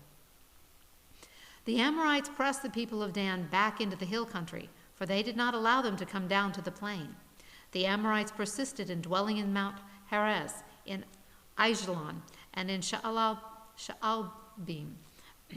But the hand of the house of Joseph rested heavily upon them, and they became subject to forced labor. And the border of the Amorites ran from the ascent of Akrabim, from Selah and upward. Now the angel of the Lord went up from Gilgal to Bochim, and he said, "I brought you up from Egypt, and I brought you into the land that I swore to give your fathers. I said, I will never break my covenant with you, and you shall make no covenant with the inhabitants of this land. You shall break down their altars. But you have not obeyed my voice. What is this that you have done? So now I say, I will not drive them out before you, but they shall become thorns in your sides, and their gods shall be a snare to you." As soon as the angel of the Lord spoke these words to all the people of Israel, the people lifted up their voices and wept, and they called the name of that place Bochim, and they sacrificed there to the Lord. When Joshua dismissed the people of Israel went each to his inheritance to take possession of the land. And the people served the Lord all the days of Joshua and all the days of the elders who outlived Joshua, who had seen all the great work that the Lord had done for Israel. And Joshua the son of Nun, servant of the Lord, died at the age of 110 years, and they buried him within the boundaries of his inheritance in Timnath-Heres, in the hill country of Ephraim, north of the mount of Gaash. And all that generation also were gathered to their fathers. And there arose another generation after them who did not know the Lord or the work that he had done for Israel. And the people of Israel did what was evil in the sight of the Lord, and served the Baals. And they abandoned the Lord, the God of their fathers, who had brought them up out of the land of Egypt. They went after other gods from among the gods of the people who were around them, and bowed down to them. And they provoked the Lord to anger. They abandoned the Lord, and served the Baals and the Ashtaroth. So the anger of the Lord was kindled against Israel, and he gave them over to the plunderers, who plundered them. And he sold them into the hand of their surrounding enemies, so that they could no longer withstand their enemies. Whenever they marched out, the hand of the Lord was against them for harm, as the Lord had warned, and as the Lord had sworn to them, and they were in terrible distress. Then the Lord raised up judges, who saved them out of the hand of those who plundered them. Yet they did not listen to their judges, for they whored after other gods and bowed down to them. They soon turned aside from the way in which their fathers had walked, and who had obeyed the commandments of the Lord, and they did not do so. Whenever the Lord raised up judges for them, the Lord was with the judge, and he saved them from the hand of their enemies all the days of the judge. For the Lord was moved to pity by their groaning because of those who afflicted and oppressed them. But whenever the judge died, they turned back and were more corrupt than their fathers, going after other gods, serving them and bowing down to them. They did not drop any of their practices or their stubborn ways. So the anger of the Lord was kindled against Israel. And he said, because this people have transgressed my covenant that I commanded their fathers and have not obeyed my voice, I will no longer drive out before them any of the nations that Joshua left when he died, in order to test Israel by them, whether they should take care to walk in the way of the Lord as their fathers did or not. So the Lord left those nations, not driving them out quickly, and he did not give them into the hand of Joshua. Now these are the nations that the Lord left to test Israel by them, that is, in all Israel who had not experienced the wars in Canaan. It was only in order that the generations of the people of Israel might know war, to teach war to those who had not known it before. These are the nations, the 5 lords of the Philistines, and all the Canaanites and the Sidonians and Hivites, who lived on Mount Lebanon, from Mount Baal-Hermon as far as Lebo-Hamath. They were for the testing of Israel, to know whether Israel would obey the commandments of the Lord, which he commanded their fathers by the hand of Moses. So the people of Israel lived among the Canaanites, the Hittites, the Amorites, the Perizzites, the Hivites, and the Jebusites. And their daughters they took to themselves for wives, and their own daughters they gave to their sons, as they served their gods. And the people of Israel did what was evil in the sight of the Lord. They forgot the Lord their God, and served the Baals and the Ashtaroth. Therefore the anger of the Lord was kindled against Israel, and he sold them into the hand of Cushan-Rishathaim, the king of Mesopotamia. And the people of Israel served Cushan-Rishathaim 8 years. But when the people of Israel cried out to the Lord raised up a deliverer for the people of Israel, who saved them, Othniel, the son of Kenaz, Caleb's younger brother. The Spirit of the Lord was upon him, and he judged Israel. He went out to war, and the Lord gave Cushan-Rishathaim, king of Mesopotamia, into his hand, and his hand prevailed over Cushan-Rishathaim. So the land had rest for 40 years. Then Othniel, the son of Kenaz, died. And the people of Israel again did what was evil in the sight of the Lord, and the Lord strengthened Eglon, the king of Moab, against them, because they had done what was evil in the sight of the Lord. He gathered to himself the Ammonites and the Amalekites, and went and defeated Israel, and they took possession of the city of palms. And the people of Israel served Eglon, the king of Moab, 18 years. Then the people of Israel cried out to the Lord, and the Lord raised up for them a deliverer, Ehud, the son of Gerah, the Benjaminite, a left-handed man. The people of Israel sent tribute by him to Eglon, the king of Moab. And Ehud made for himself a sword with 2 edges, a cubit in length, and he bound it on his right thigh under his clothes. And he presented the tribute to Eglon, the king of Moab. Now Eglon was a very fat man, and when Ehud had finished presenting the tribute, he sent away the people who carried the tribute. But he himself turned back at the idols near Gilgal and said, I have a secret message for you, O king. And he commanded silence, and all his attendants went out from his presence. And Ehud came to him as he was sitting alone in his cool roof chamber. And Ehud said, I have a message from God for you. And he arose from his seat. And Ehud reached with his left hand, took the sword from his right thigh, and thrust it into his belly. And the hilt also went in after the blade, and the fat closed over the blade, for he did not pull the sword out of his belly. And the dung came out. When Ehud went out into the porch and closed, then Ehud went out into the porch and closed the doors of the roof chamber behind him and locked them. When he had gone, the servants came, and when they saw that the doors of the roof chamber were locked, they thought, surely he is relieving himself in the closet of the cool chamber. And they waited until they were embarrassed. But when he still did not open the doors of the roof chamber, they took the key and opened them, and there lay their lord dead on the floor. Ehud escaped while they delayed, and he passed beyond the idols and escaped to Sariah. Then, when he arrived, he sounded the trumpet in the hill country of Ephraim, and the people of Israel went down with him from the hill country, and he was their leader. And he said to them, Follow after me, for the Lord has given your enemies, the Moabites, into your hand. So they went down after him and seized the fords of the Jordan against the Moabites, and did not allow anyone to pass over. And they killed at that time about 10,000 of the Moabites, all strong, able-bodied men. Not a man escaped. So Moab was subdued that day under the hand of Israel, and the land had rest for 80 years. After him was Shamgar, the son of Anath, who killed 600 of the Philistines with an ox goad, and he also saved Israel. And the people of Israel again did what was evil in the sight of the Lord after Ehud died. And the Lord sold them into the hand of Jabin, the king of Canaan, who reigned in Hazor. The commander of his armies was Sisera, who lived in Harosheth Hagoyim. Then the people of Israel cried out to the Lord for help, for he had 900 chariots of iron, and he oppressed the people of Israel cruelly for 20 years. Now Deborah, the prophetess, the wife of Lapidoth, was judging Israel at that time. She used to sit under the palm of Deborah between the Ramah and Bethel in the hill country of Ephraim, and the people of Israel came up to her for judgment. She sent and summoned Barak, the son of Abinoam, from Kadesh Naphtali, and said to him, Has not the Lord, the God of Israel, commanded you, Go gather your men at Mount Tabor, taking 10,000 from the people of Naphtali and the people of Zebulun? And I will draw out Sisera, the general of Jabin's army, to meet you by the river Kishon with his chariots and his troops, and I will give them into your hand. Barak said to her, If you will go with me, I will go, but if you will not go with me, I will not go. And she said, I will surely go with you. Nevertheless, the road on which you are going will not lead to your glory, for the Lord will sell Sisera into the hand of a woman. Then Deborah rose and went with Barak to Kadesh. And Barak called out Zebulun and Naphtali to Kadesh, and 10,000 men went up at his heels, and Deborah went with him.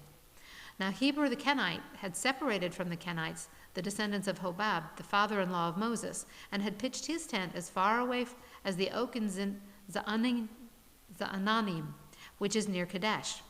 When Sisera was told that Barak, the son of Abinoam, had gone up to Mount Tabor, Sisera called out all his chariots, 900 chariots of iron, and all the men who were with him, from Harosheth Hagoyim to the river of Kishon.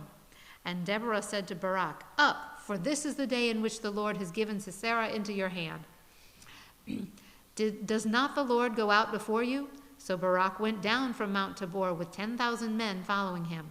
And the Lord routed Sisera and all of his chariots and his army before Barak by the edge of the sword. And Sisera got drawn down from his chariot and fled away on foot. And Barak pursued the chariots and all the army to Harosheth Hagoyim. And all the army of Sisera fell by the edge of the sword. Not a man was left. But Sisera fled away on foot to the tent of Jael, the wife of Heber the Kenite. For there was peace between Jabin, the king of Hazor, and the house of Heber the Kenite. And Jael came out to meet Sisera and said to him, Turn aside, my lord, turn aside to me, do not be afraid. So he turned aside into her tent, and she covered him with a rug. And he said to her, Please, give me a little water to drink, for I am thirsty. So she opened a skin of milk and gave him a drink and covered him. And he said to her, "Stand at the opening of the tent, and if any man comes and asks you, 'Is anyone here?' say no." But Jael, the wife of Heber, took a tent peg and took a hammer in her hand. Then she went softly to him and drove the peg into his temple until it went down into the ground, while he was lying fast asleep from weariness. So he died. And behold, as Barak was pursuing Sisera, Jael went out to meet him and said to him, "Come, I will show you the man whom you are seeking." So he went into her tent, and there lay Sisera dead, with a tent peg in his temple. So on that day God subdued Jabin, the king of Canaan, before the people of Israel. And the hand of the people of Israel pressed harder and harder against Jabin, the king of Canaan, until they destroyed Jabin, the king of Canaan. Then sang Deborah and Barak, the son of Abinoam, on that day, that the leaders took lead in Israel, that the people offered themselves willingly. Bless the Lord. Hear, O kings, give ear, O princes, to the Lord I will sing. I will make melody to the Lord, the God of Israel. Lord, when you went out from Seir, when you marched from the region of Edom, the earth trembled and the heavens dropped. Yes, the clouds dropped water. The mountains quaked before the Lord, even Sinai before the Lord, the God of Israel. In the days of Shamgar, son of Anath, in the days of Jael, the highways were abandoned, and travelers kept to the byways. The villagers ceased in Israel. They ceased to be until I arose. I, Deborah, arose as a mother in Israel. When new gods were chosen, then war was in the gates. Was shield or spear to be seen among 40,000 in Israel. My heart goes out to the commanders of Israel, who offered themselves willingly among the people. Bless the Lord. Tell of it, you who ride on white donkeys, you who sit on rich carpets, and you who walk by the way. To the sound of musicians at the watering places, there they repeat the righteous triumphs of the Lord, the righteous triumphs of his villagers in Israel. Then to the gates march the people of the Lord. Awake, awake, Deborah, awake, awake, break out in song. Arise, Barak, lead away your captives, O son of Abinoam. Then down marched the remnant of the noble. The people of the Lord marched down from me against the mighty. From Ephraim their route, they marched down into the valley, following you, Benjamin, with your kinsmen. From Machir marched down the commanders, and from Zebulun those who bear the lieutenant's staff. The princes of Issachar came with Deborah, Issachar faithful to Barak. Into the valley they rushed at his heels. Among the clans of Reuben there were great searchings of heart. Why did you sit still among the sheepfolds to hear the whistling for the flock? Among the clans of Reuben there were great searchings of heart. Gilead stayed beyond the Jordan, and Dan, why did he stay with his ships? Asher sat still at the coast of the sea, staying by his landlings. Zebulun is a people who risk their lives to the death. Naphtali too, on the heights of the field. The kings came, they fought. Then fought the kings of Canaan at Taanach by the waters of Megiddo. They got no spoils of silver. From heaven the stars fought. From their courses they fought against Sisera. The torrent of Kishon swept them away. The ancient torrent, the torrent Kishon. March on, my soul, with might. Then loud beat the horses' hoofs with the galloping of his steeds. Curse Meroz, says the angel of the Lord. Curse its inhabitants thoroughly, because they did not come to the help of the Lord, to the help of the Lord against the mighty. Most blessed of women be Jael, the wife of Heber the Kenite, of tent-dwelling women most blessed. He asked for water, and she gave him milk. She brought him curds in a noble's bowl. She set her hand to the tent peg, and her right hand to the workman's mallet. She struck Sisera. She crushed his head. She shattered and pierced his temple. Between her feet he sank. He fell. He lay still. Between her feet he sank. He fell. Where he sank, there he fell, dead. Out of the window she peered, the mother of Sisera, wailed through the lattice. Why is his chariot so long in coming? Why tarry the hoofbeats of his chariots? Her wisest princesses answered. Indeed, she answers herself. Have they not found and divided the spoil? A womb or two for every man. Spoil of dyed materials for Sisera. Spoil of dyed materials embroidered. 2 pieces of dyed work embroidered for the neck as spoil. So may all your enemies perish, O Lord, but your friends be like the sun as he rises in his might. And the land had rest for 40 years. The people of Israel did what was evil in the sight of the Lord, and the Lord gave them into the hand of Midian 7 years. And the hand of Midian overpowered Israel, because of Midian the people of Israel made for themselves the dens that are in the mountains, and the caves in the strongholds. For whenever the Israelites planted crops, the Midianites and the Amalekites and the people of the east would come against them. They would encamp against them and devour the produce of the land as far as Gaza, and leave no sustenance in Israel, and no sheep or ox or donkey. For they would come up with their livestock and their tents. They would come like locusts in number. Both they and their camels could not be counted, so that they laid waste the land as they came in. And Israel was brought very low because of Midian, and the people of Israel cried out for help to the Lord. When the people of Israel cried out to the Lord on account of the Midianites, the Lord sent a prophet to the people of Israel, and he said to them, "Thus says the Lord, the God of Israel, I led you up from Egypt and brought you out of the house of slavery, and I delivered you from the hand of the Egyptians and from the hand of all who have oppressed you, and drove them out before you and gave you their land. And I said to you, I am the Lord your God. You shall not fear the gods of the Amorites in whose land you dwell. But you have not obeyed my voice." Now the angel of the Lord came and sat under the terebinth at Ophrah, which belonged to Joash the Abizarite, while his son Gideon was beating out the wheat in the winepress to hide it from Midianites.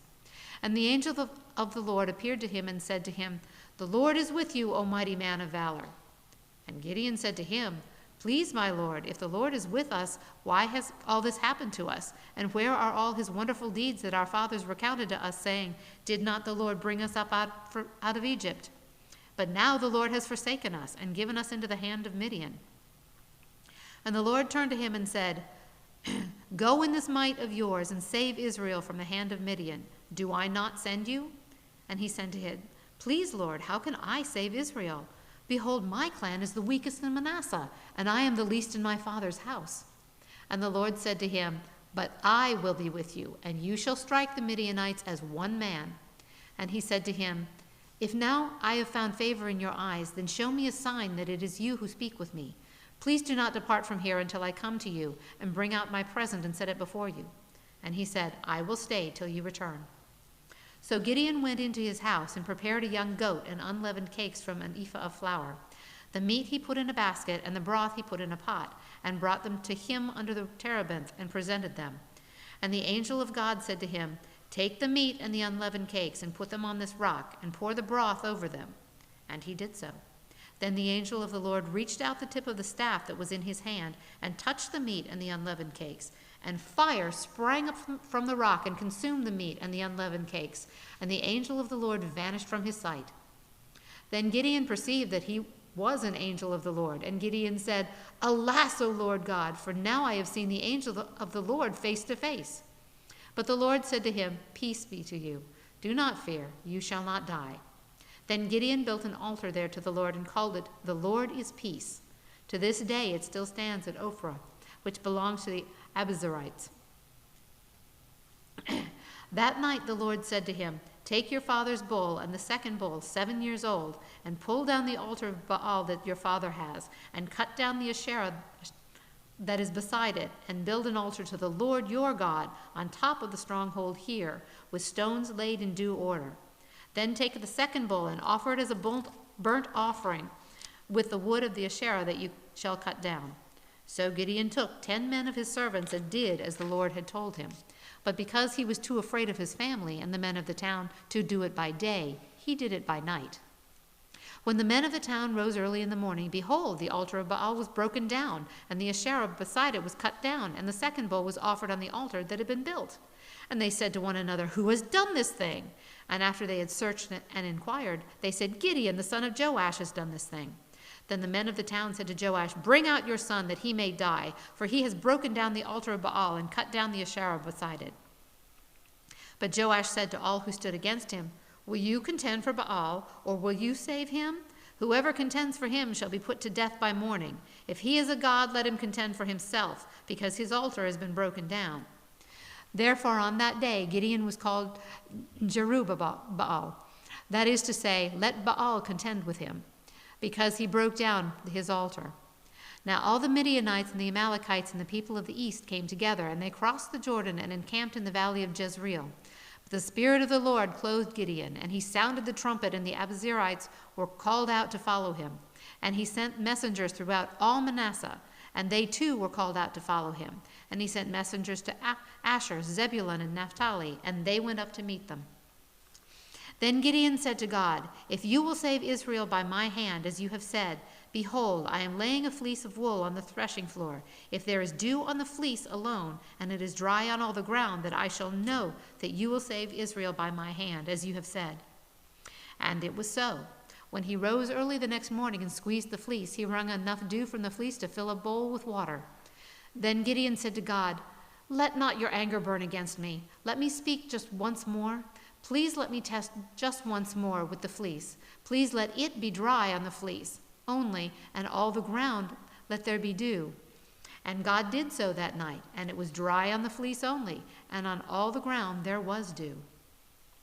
Then Jerubbaal, that is Gideon, and all the people who were with him rose early and encamped beside the spring of Harod.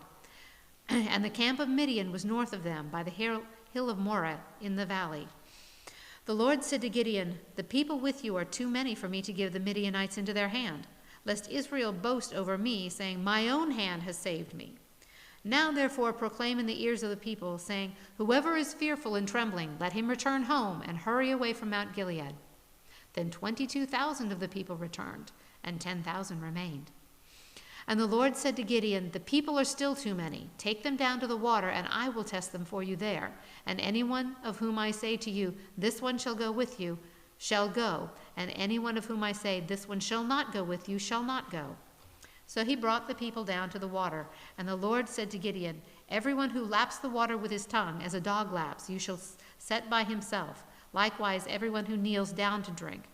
And the number of those who lapped, putting their hand to their mouths, was 300 men, but the rest of the people knelt down to drink water. And the Lord said to Gideon, "With the 300 men who lapped, I will save you, and give the Midianites into your hand, and let all the others go, every man to his home." So the people took provision in their hands and their trumpets, and he sent all the rest of Israel, every man to his tent, but retained the 300 men, and the camp of Midian was below him in the valley. That same night the Lord said to him, "Arise, go down against the camp, for I have given it into your hand. But if you are afraid to go down to the camp with Purah your servant, and you shall hear what they say, and afterwards your hand shall be strengthened to go down against the camp." Then he went down with Purah his servant to the outposts of the armed men who were in the camp. And the Midianites and the Amalekites and all the people of the east lay along the valley like locusts in abundance, and their camels were without number, as the sand is on the seashore in abundance. When Gideon came, behold, a man was telling a dream to his comrade, and he said, "Behold, I dreamed a dream, and behold, a cake of barley bread tumbled into the camp of Midian, and came to the tent and struck it so that it fell and turned upside down, so that the tent lay flat." And his comrade answered, "This is no other than the sword of Gideon, the son of Joash, the man of Israel. God has given into his hand Midian and all the camp." As soon as Gideon heard the telling of the dream and its interpretation, he worshipped, and he returned to the camp of Israel and said, "Arise, for the Lord has given the host of Midian into your hand." And he divided the 300 men into 3 companies, and put trumpets into the hands of all of them, and empty jars with torches inside the jars. And he said to them, "Look at me and do likewise. When I come to the outskirts of the camp, do as I do. When I blow the trumpet, I and all who are with me, then blow the trumpets also on every side of the camp, and shout, 'For the Lord and for Gideon!'" So Gideon and the 100 men who were with him came to the outskirts of the camp at the beginning of the middle watch, when they had just set the watch. And they blew the trumpets and smashed the jars that were in their hands. Then the 3 companies blew the trumpets and broke the jars that they held in their hands. They held in their left hands the torches, and in their right hands the trumpets to blow. And they cried out, "A sword for the Lord and for Gideon!"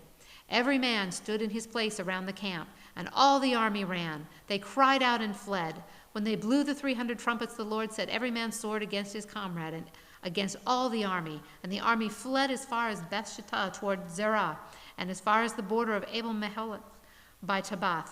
And the men of Israel were called out from Naphtali and from Asher and from all Manasseh, and they pursued after Midian. Gideon sent messengers throughout all the hill country of Ephraim, saying, "Come down against the Midianites and capture the waters against them, for as far as Beth-barah and also the Jordan." So all the men of Ephraim were called out, and they captured the waters as far as Beth-barah and also the Jordan. And they captured the two princes of Midian, Oreb and Zeb. They killed Oreb and Zeb. They killed Oreb at the rock of Oreb, and Zeb they killed at the winepress of Zeb. Then they pursued Midian, and they brought the heads of Oreb and Zeb to Gideon across the Jordan.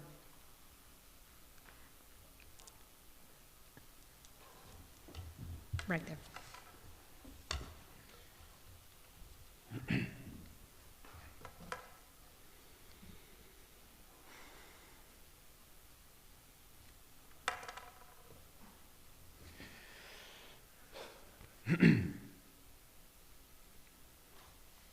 Then the men of Ephraim said to him, "What is this that you have done to us, not to call us when you went to fight against Midian?" And they accused him fiercely, and he said to them, "What have I done now in comparison with you? Is not the gleaning of the grapes of the Ephraim better than the grape harvest of Abiezer? God has given into your hands the princess of Midian, Oreb and Zeb, princes of Midian, Oreb and Zeb. What have I been able to do in comparison to you?" Then their anger against him subsided, and he said this. And Gideon came to the Jordan and crossed over, and he and the 300 men who were with him exhausted yet pursuing. So he said to the men of Succoth, "Please give loaves of bread to the people who follow me, for they are exhausted, and I am pursuing after Zebah and Zalmunna, the kings of Midian." And the officials of Succoth said, "Are the hands of Zebah and Zalmunna already in your hand? Are the hands of Zebah and already in your hand, that you should give bread to your army?" So Gideon said, "Well then, when the Lord has given Zebah and Zalmunna into your hand, I will flail your flesh with the thorns of the wilderness and with briars." And from there he went up to Peniel and spoke to them in the same way. And the men of Peniel answered him as the men of Succoth had answered. And he said to the men of Peniel, "When I come again in peace, I will break down this tower." Now Zebah and Zalmunna were in Karkor with their army from 15,000 men, all who were left of the army of the people of the east. For there had fallen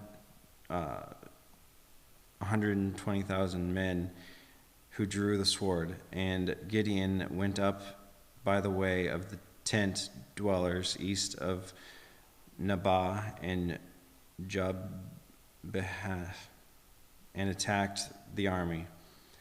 For the army felt secure, and Zebah and Zalmunna fled, and he pursued them and captured the two kings of Midian, Zebah and Zalmunna. And he threw all the army into a panic. Then Gideon the son of Josh returned from the battle by the ascent of Heres. And he captured a young man of Succoth and questioned him.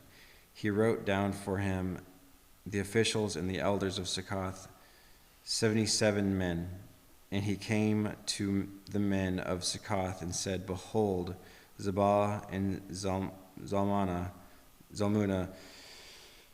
about whom you taunted me, saying, Are the hands of Zebah and Zalmunna already in your hands of Zebah and Zalmunna already in your hand?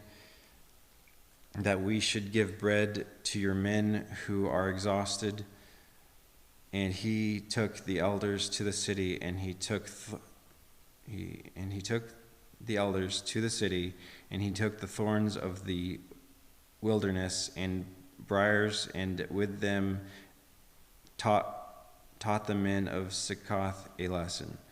He broke down the tower of Penuel and killed the men of the city. Then he said to Zebah and Zalmunna, "Where are the men who you killed at Tabor?" They answered, As you are, so were they. Every one of them resembled the son of a king." And he said, "They were my brothers and the sons of my mother. As the Lord lives, if you had saved them alive, I would not kill you."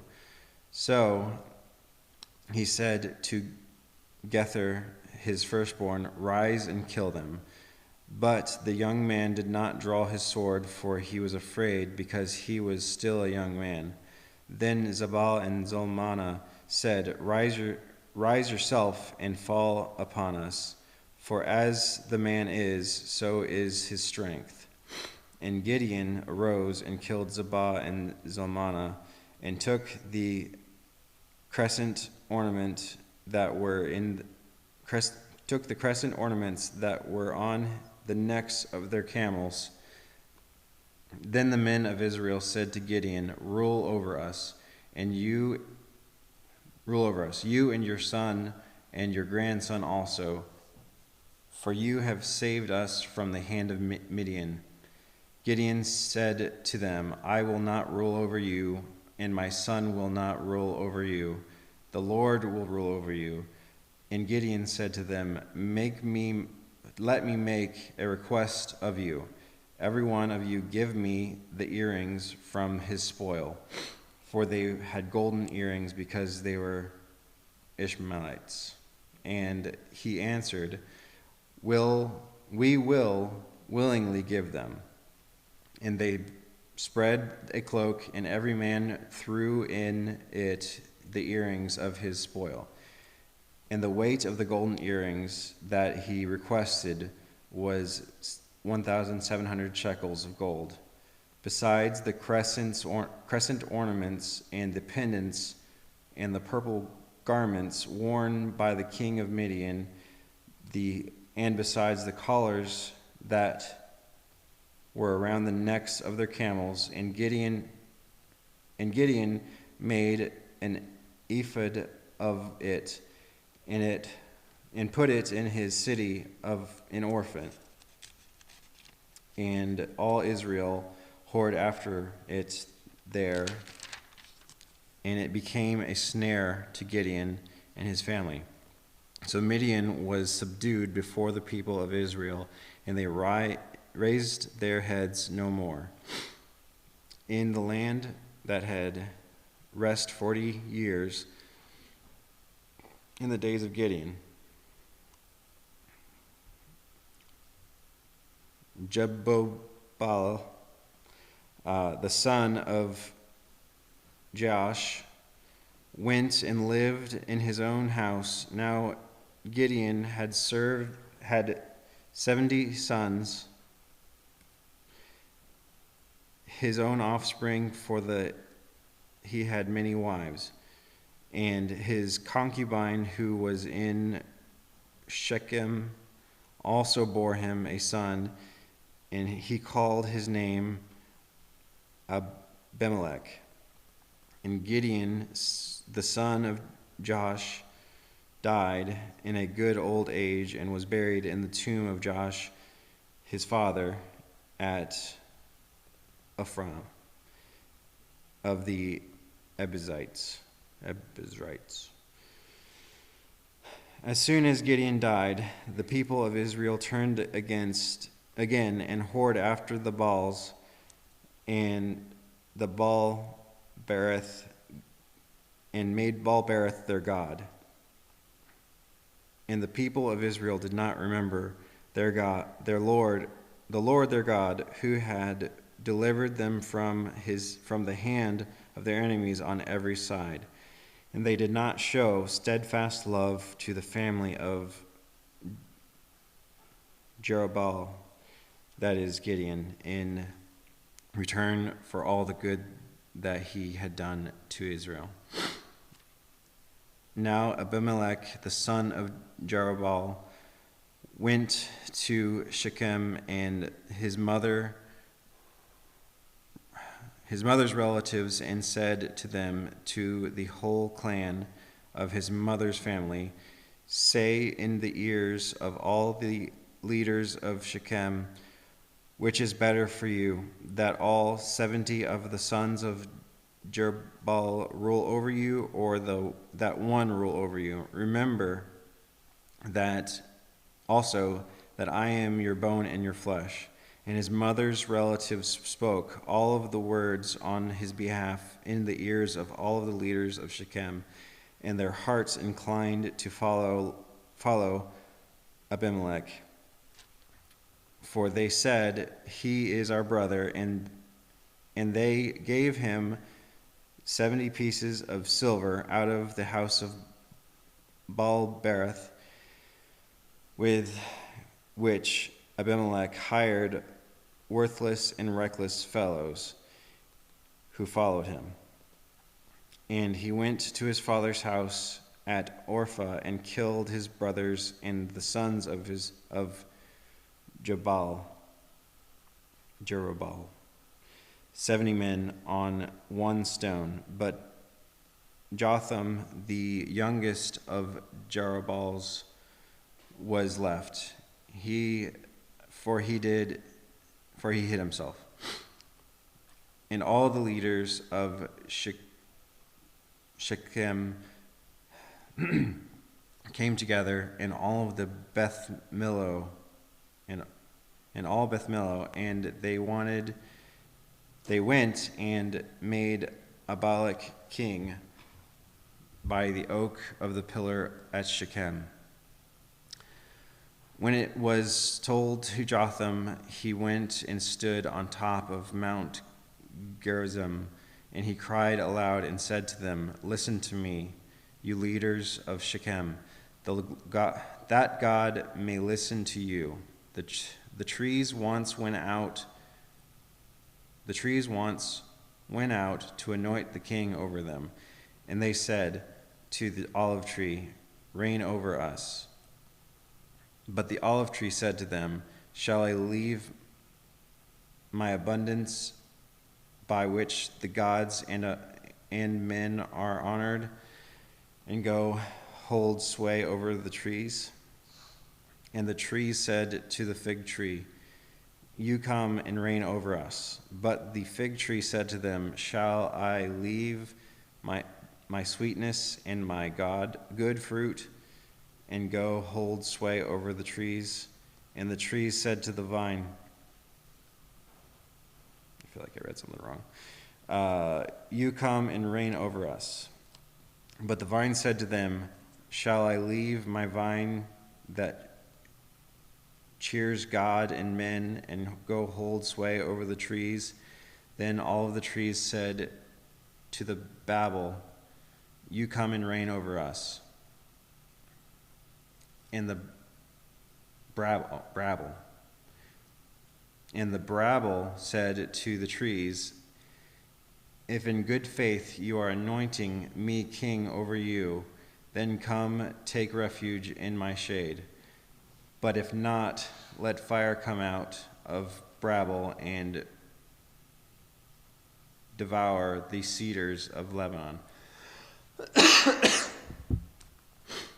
Now therefore, if you acted in good faith and integrity when you made Abimelech king, and if you have dealt with Jabal and his house, and have done to him as his deeds deserve, for my father fought for you and risked his life and delivered for you from the hand of Midian. And you have risen up against my father's house this day, and have killed his sons, 70 men on one stone. and have made Abimelech, the son of his female servant king over the leaders of Shechem, because he is your relative. If you then have acted in good faith and integrity with Jerubbaal and with the house this day, then rejoice in Abimelech, and let him also rejoice in you. But if not, let fire come out of Abimelech and devour the leaders of Shechem and Beth Millo. And let fire come out from the leaders of Shechem and from Beth Millo and devour Abimelech. And Jotham ran away and fled and went to Beer and lived there because of Abimelech his brother. Abimelech ruled over Israel 3 years, and God sent an evil spirit between Abimelech and the leaders of Shechem, and the leaders of Shechem dealt treacherously with Abimelech,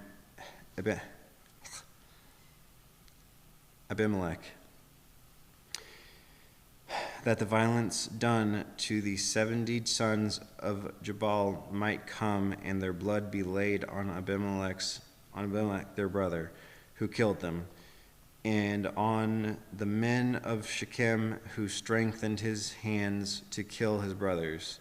And the leaders of Shechem put men in ambush against him on the mountaintops, and they robbed all who passed by them along that way. And it was told to Abimelech. And Gaal said to Abed, move into Shechem with his... And Gaal, the son of Abed, moved into Shechem with his relatives, and the leaders of Shechem put confidence in him.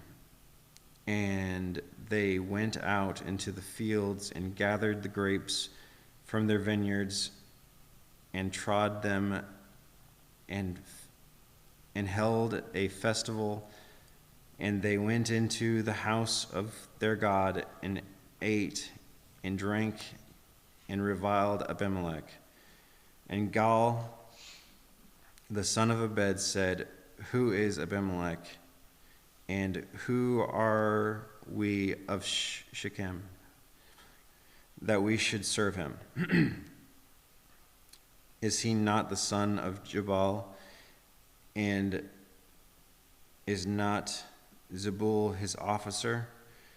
Serve the men of Hamor,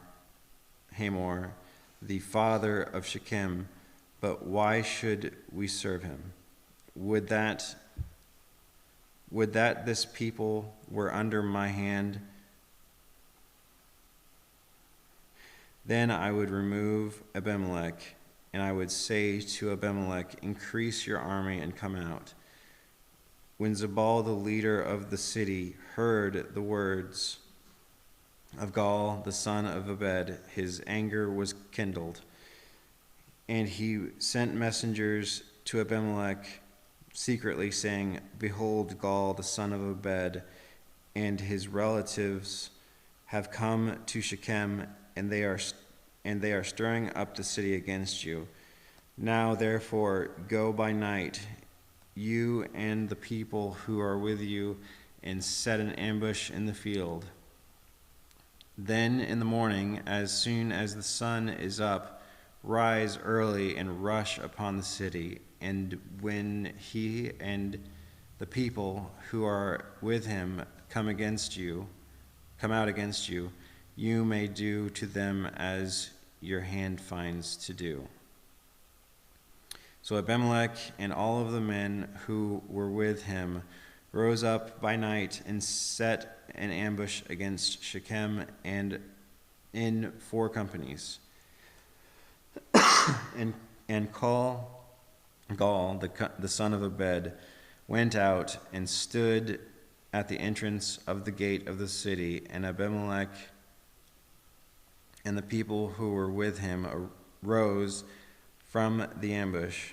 And when Gaal saw the people, he said to Zebul, "Look, people are coming out from the mountaintops." And Zebul said to him, "You mistake the shadows of the mountains for men."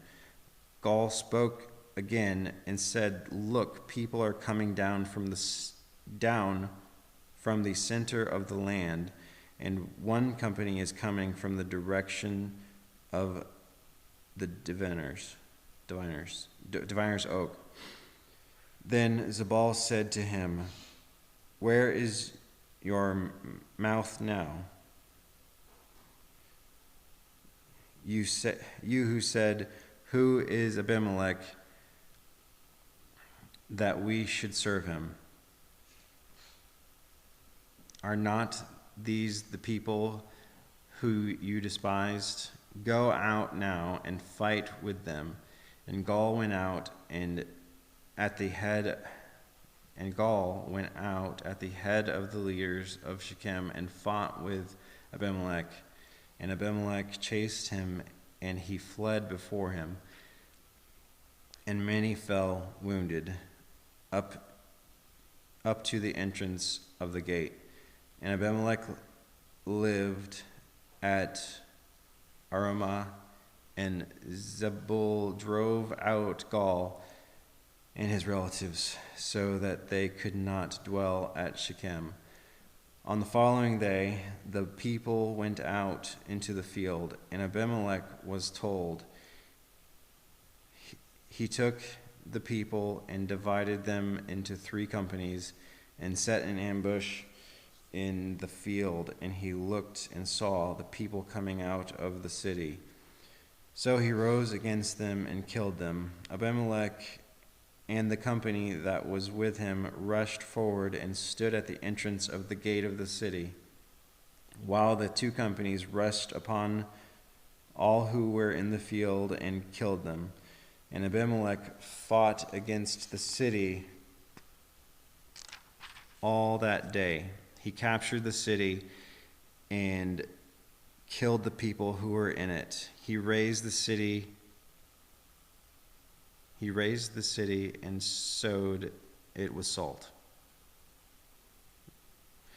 When all the leaders of the tower of Shechem heard of this, they entered the stronghold of the house of El-Berith.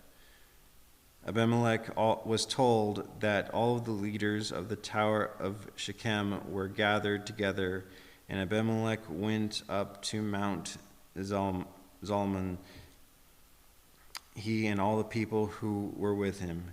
And Abimelech took an axe in his hand and cut down a bundle of brushwood and took it up and laid it on his shoulder.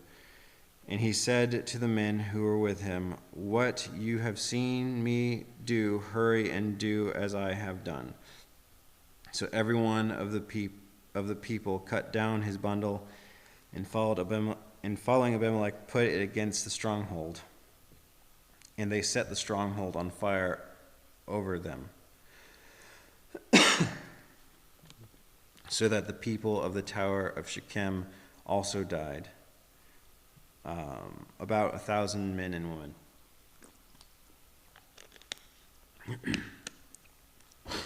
Then Abimelech went to Thebez and encamped against Thebez and captured it. But there was a strong tower within the city, and all the men and women and all of their leaders of the city fled to it and shut themselves in. And they went up to the roof of the tower. And Abimelech came to the tower, fought against it, and drew near to the door of the tower to burn it with fire.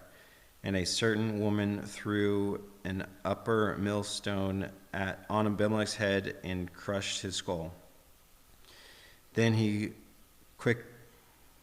called quickly to the young man, his armor bearer, and said to him, "Draw your sword and kill me, lest they say of me, a woman killed him, and his young man thrust him through, and he died. And when the men of Israel saw that Abimelech was dead, everyone departed to his home. Thus God returned the evil of Abimelech, which he committed against his father, in killing his 70 brothers. And God also made all the evil of the men of Shechem return on their heads, and upon them came the curse of Jotham the son of Zebul.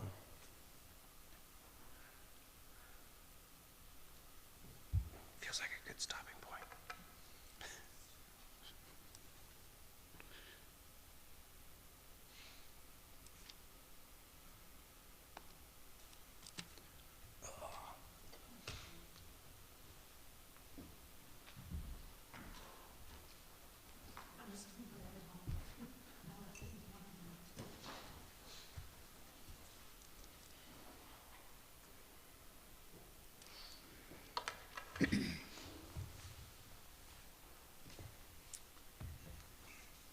After Abimelech, there arose to save Israel Tola the son of Puah, son of Dodo, a man of Issachar, and he lived at Shamir in the hill country of Ephraim.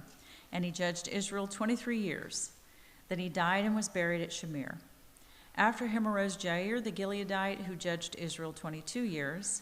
And he had 30 sons who rode on 30 donkeys, and they had 30 cities called Havoth Jair to this day, which are in the land of Gilead.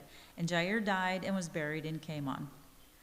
The people of Israel again did what was evil in the sight of the Lord, and served the Baals and the Ashtaroth, the gods of Syria, the gods of Sidon, the gods of Moab, the gods of the Ammonites, and the gods of the Philistines. And they forsook the Lord and did not serve him. So the anger of the Lord was kindled against Israel, and he sold them into the hands of the Philistines and into the hand of the Ammonites. And they crushed and oppressed the people of Israel that year. For 18 years they oppressed all the people of Israel who were beyond the Jordan in the land of the Amorites, which is in Gilead. And the Ammonites crossed the Jordan to fight also against Judah and against Benjamin and against the house of Ephraim, so that Israel was severely distressed. And the people of Israel cried out to the Lord, saying, "We have sinned against you because we have forsaken our God and have served the Baals." And the Lord said to the people of Israel, "Did I not save you from the Egyptians and from the Amorites and from the Ammonites and from the Philistines? The Sidonians also and the Amalekites and the Maonites oppressed you, and you cried out to me, and I saved you out of their hand. Yet you have forsaken me and served other gods. Therefore I will save you no more. Go and cry out to the gods whom you have chosen. Let them save you in time of your distress." And the people of Israel said to the Lord, "We have sinned. Do to us whatever seems good to you. Only please deliver us this day." So they put away the foreign gods from among them and served the Lord, and he became impatient over the misery of Israel. Then the Ammonites were called to arms, and they encamped in Gilead. And the people of Israel came together, and they encamped at Mizpah. And the people, the leaders of Gilead, said to one another, "Who is the man who will begin to fight against the Ammonites? He shall be head over all the inhabitants of Gilead."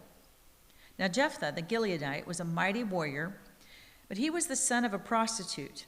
Gilead was the father of Jephthah, and Gilead's wife also bore him sons. And when his wife's sons grew up, they drove Jephthah out and said to him, "You shall not have an inheritance in our father's house, for you are the son of another woman." Then Jephthah fled from his brothers and lived in the land of Tob, and worthless fellows collected around Jephthah and went out with him. After a time, the Ammonites made war against Israel. And when the Ammonites made war against Israel, the elders of Gilead went to bring Jephthah from the land of Tob. And they said to Jephthah, "Come and be our leader, that we may fight against the Ammonites." But Jephthah said to the elders of Gilead, "Did you not hate me and drive me out of my father's house? Why have you come to me now when you are in distress?"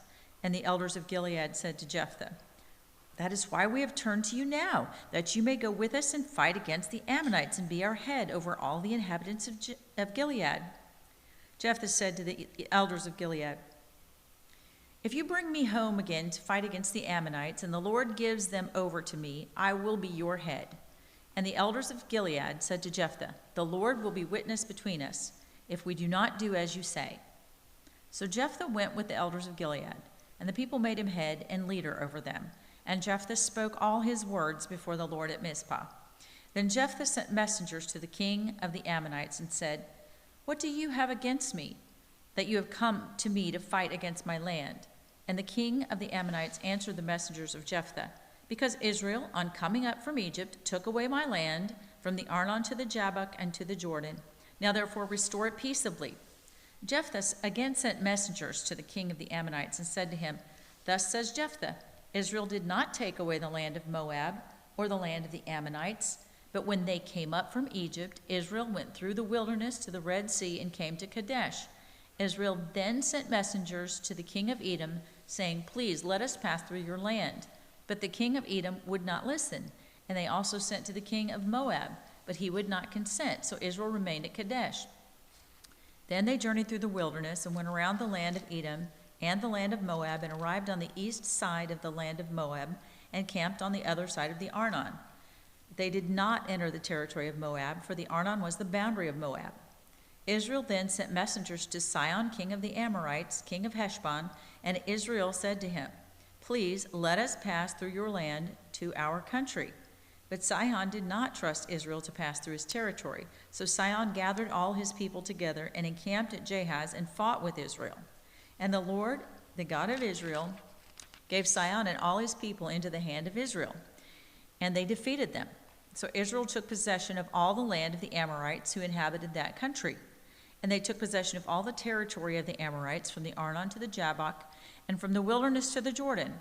So then the Lord, the God of Israel, dispossessed the Amorites from before his people. And are you to take possession of them? Will you not possess what Chemosh your God gives you to possess? And all that the Lord our God has dispossessed before us, we will possess. Now, are you any better than Balak, the son of Zippor, the king of Moab? Did he ever contend against Israel, or did he ever go to war with them? While Israel lived in Heshbon and its villages, and in Aroer and its villages, and in all the cities that are on the banks of the Arnon 300 years, why did you not deliver them within that time? I therefore have not sinned against you, and you do me wrong by making war on me. The Lord, the judge, decide this day between the people of Israel and the people of Ammon. But the king of the Ammonites did not listen to the words of Jephthah that he sent to him. Then the Spirit of the Lord was upon Jephthah, and he passed through Gilead and Manasseh, and passed on to Mizpah of Gilead, and from Mizpah of Gilead he passed on to the Ammonites.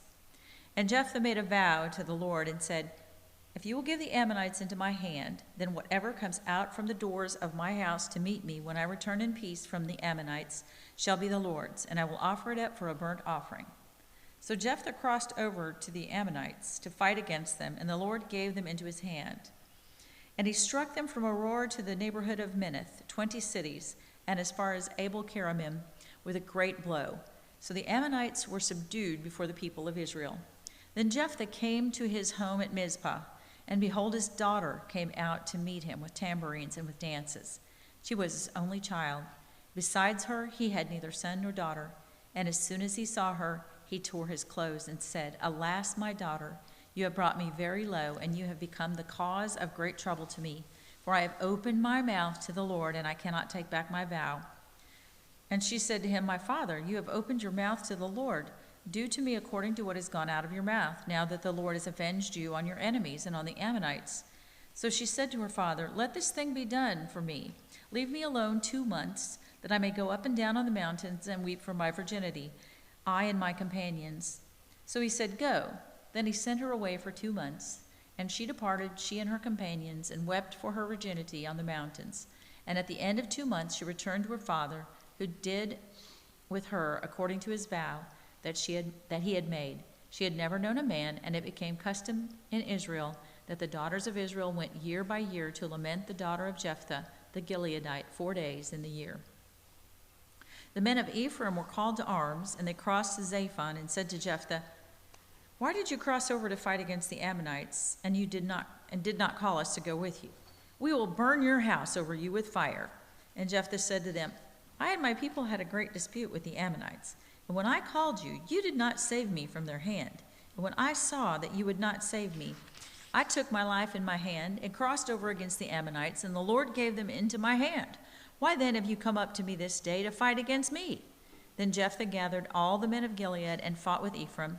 And the men of Gilead struck Ephraim, because they said, "You are fugitives of Ephraim, you Gileadites, in the midst of Ephraim and Manasseh." And the Gileadites captured the fords of the Jordan against the Ephraimites. And when any of the fugitives of Ephraim said, "Let me go over," the men of Gilead said to him, "Are you an Ephraimite?" When he said no, they said, "Then say Shibboleth." And he said Sibboleth, for he could not pronounce it right. Then they seized him and slaughtered him at the fords of the Jordan. At that time 42,000 of the Ephraimites fell.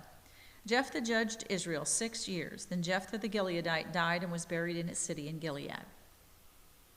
After him Ibzan of Bethlehem judged Israel. He had 30 sons and 30 daughters. He gave in marriage outside his clan, and 30 daughters he brought in from outside for his sons. And he judged Israel 7 years. Then Ibzan died and was buried at Bethlehem. After him Elon the Zebulunite judged Israel, and he judged Israel 10 years. Then Elon the Zebulunite died and was buried at Aijalon in the land of Zebulun. After him Abdon the son of Hillel the Pirathonite judged Israel. He had 40 sons and 30 grandsons, who rode on 70 donkeys, and he judged Israel 8 years. Then Abdon the son of Hillel the Pirathonite died and was buried at Pirathon in the land of Ephraim, in the hill country of the Amalekites. And the people of Israel again did what was evil in the sight of the Lord, so the Lord gave them into the hand of the Philistines for 40 years. There was a certain man of Zorah, the tribe of the Danites, whose name was Manoah, and his wife was barren and had no children. And the angel of the Lord appeared to the woman and said to her, "Behold, you are barren and have not borne children, but you shall conceive and bear a son. Therefore be careful and drink no wine or strong drink, and eat nothing unclean. For behold, you shall conceive and bear a son. No razor shall come upon his head, for the child shall be a Nazarite to God from the womb, and he shall begin to save Israel from the hand of the Philistines." Then the woman came and told her husband, "A man of God came to me, and his appearance was like the appearance of the angel of God, very awesome. I did not ask him where he was from, and he did not tell me his name, but he said to me, 'Behold, you shall conceive and bear a son. So then drink no wine or strong drink, and eat nothing unclean, for the child shall be a Nazarite to God from the womb to the day of his death.' Then Manoah prayed to the Lord and said, 'O Lord, please let the man of God whom you sent come again to us and teach us what we are to do with the child who will be born.' And God listened to the voice of Manoah, and the angel of God came again to the woman as she sat in the field. But Manoah, her husband, was not with her. So the woman ran quickly and told her husband, 'Behold, the man who came to me the other day has appeared to me.' And Manoah arose and went after his wife and came to the man and said to him, 'Are you the man who spoke to this woman?' And he said, 'I am.' And Manoah said, 'Now when your words come true, what is to be the child's manner of life, and what is his mission?' And the angel of the Lord said to Manoah, 'Of all that I said to the woman, let her be careful. She may not eat of anything that comes from the vine, neither let her drink wine or strong drink, or eat any unclean thing. All that I commanded her, let her observe.' Manoah said to the angel of the Lord, 'Please let us detain you and prepare a young goat for you.' And the angel of the Lord said to Manoah, 'If you detain me, I will not eat of your food. But if you prepare a burnt offering, then offer it to the Lord.' For Manoah did not know that he was an angel of the Lord. And Manoah said to the angel of the Lord, 'What is your name, so that when your words come true, we may honor you?' And the angel of the Lord said to him, 'Why do you ask my name, seeing it is wonderful?' So Manoah took the young goat with the grain offering, and offering it on a rock, offered it on the rock to the Lord, to the one who works wonders. And Manoah and his wife were watching.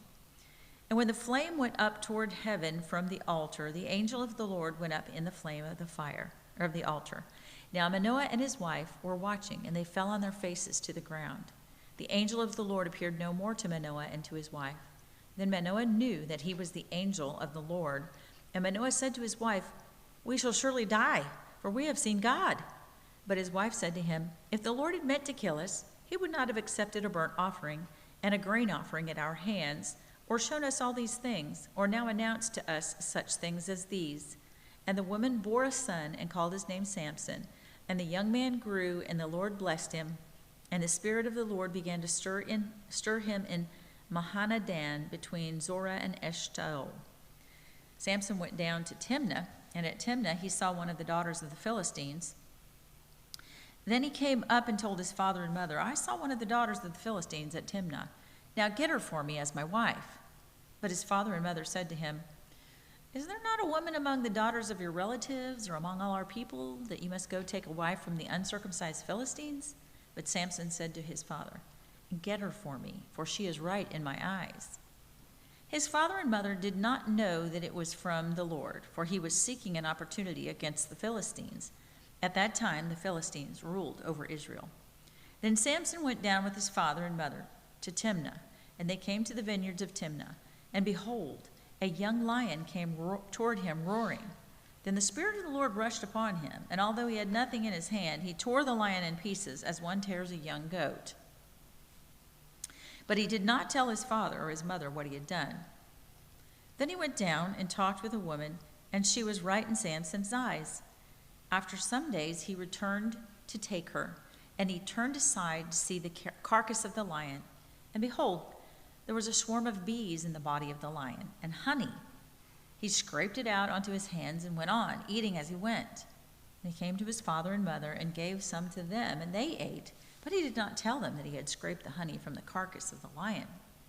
His father went down to the woman, and Samson prepared a feast there, for so the young men used to do. As soon as the people saw him, they brought 30 companions to be with him. And Samson said to them, Let me now put a riddle to you. If you can tell me what it is within the 7 days of the feast and find it out, then I will give you 30 linen garments and 30 changes of clothes. But if you cannot tell me what it is, then you shall give me 30 linen garments and 30 changes of clothes. And they said to him, Put your riddle, that we may hear it. And he said to them, Out of the eater came something to eat, out of the strong came something sweet. And in 3 days they could not solve the riddle. On the 4th day they said to Samson's wife, Entice your husband to tell us what the riddle is, lest we burn you and your father's house with fire. Have you invited us here to impoverish us? And Samson's wife wept over him and said, You only hate me. You do not love me. You have put a riddle to my people, and you have not told me what it is. And he said to her, Behold, I have not told my father nor my mother, and shall I tell you? She wept before him the 7 days that their feast lasted. On the 7th day he told her, because she pressed him hard. Then she told the riddle to her people, and the men of the city said to him on the 7th day before the sun went down, What is sweeter than honey? What is stronger than a lion? And he said to them, If you had not plowed with my heifer, you would not have found out my riddle. And the Spirit of the Lord rushed upon him, and he went down to Ashkelon and struck down 30 men of the town, and took their spoil and gave the garments to those who had told the riddle. In hot anger he went back to his father's house, and Samson's wife was given to his companion, who had been his best man. After some days at the time of wheat harvest, Samson went to visit his wife with a young goat, and he said, I will go in to my wife in the chamber. But her father would not allow him to go in. And her father said, I really thought that you utterly hated her, so I gave her to your companion. Is not her younger sister more beautiful than she? Please take her instead. And Samson said to them, This time I shall be innocent in regard to the Philistines when I do them harm. So Samson went and caught 300 foxes and took torches. And he turned them tail to tail and put a torch between each pair of tails. And when he had set fire to the torches, he let the foxes go into the standing grain of the Philistines, and set fire to the stacked grain and the standing grain, as well as the olive orchards. Then the Philistines said, Who has done this? And they said, Samson, the son-in-law of the Timnite, because he has taken his wife and given her to his companion. And the Philistines came up and burned her and her father with fire. And Samson said to them, If this is what you do, I swear I will be avenged on you. And after that I will quit. And he struck them hip and thigh with a great blow. And he went down and stayed in the cleft of the rock of Etam. Then the Philistines came up and encamped in Judah and made a raid on Lehi. And the men of Judah said, Why have you come up against us? They said, We have come up to bind Samson, to do to him as he did to us. Then 3,000 men of Judah went down to the cleft of the rock of Etam and said to Samson, Do you not know that the Philistines are rulers over us? What then is this that you have done to us? And he said to them, As they did to me, so have I done to them. And they said to him, We have come down to bind you, that we may give you to the hands of the Philistines. And Samson said to them, Swear to me that you will not attack me yourselves. They said to him, No, we will only bind you and give you into their hands. We will surely not kill you. So they bound him with 2 new ropes and brought him up from the rock.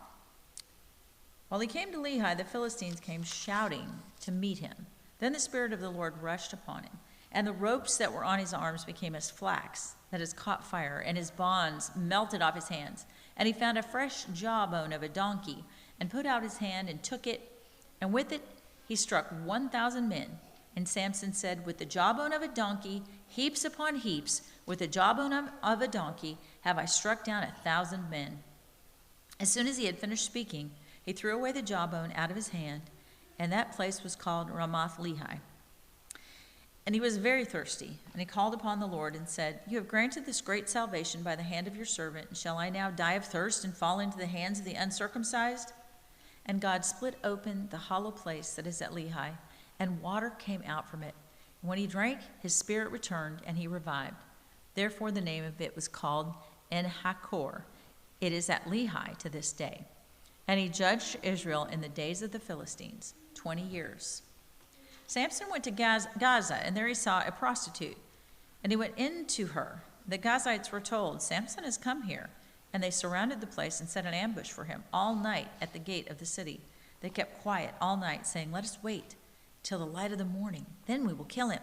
But Samson lay till midnight, and at midnight he arose and took hold of the doors of the gate of the city and the 2 posts, and pulled them up, bar and all, and put them on his shoulders, and carried them to the top of the hill that is in front of Hebron. After this he left a woman in the valley of Sorek, whose name was Delilah. And the lords of the Philistines came up to her and said to her, Seduce him, and see where his great strength lies, and by what means we may overpower him, that we may bind him up to humble him. And we will give each of you 1,100 pieces of silver. So Delilah said to Samson, Please tell me where your great strength lies, and how you might be bound, that one could subdue you. Samson said to her, If they bind me with 7 fresh bowstrings that have not been dried, then I shall become weak and be like any other man.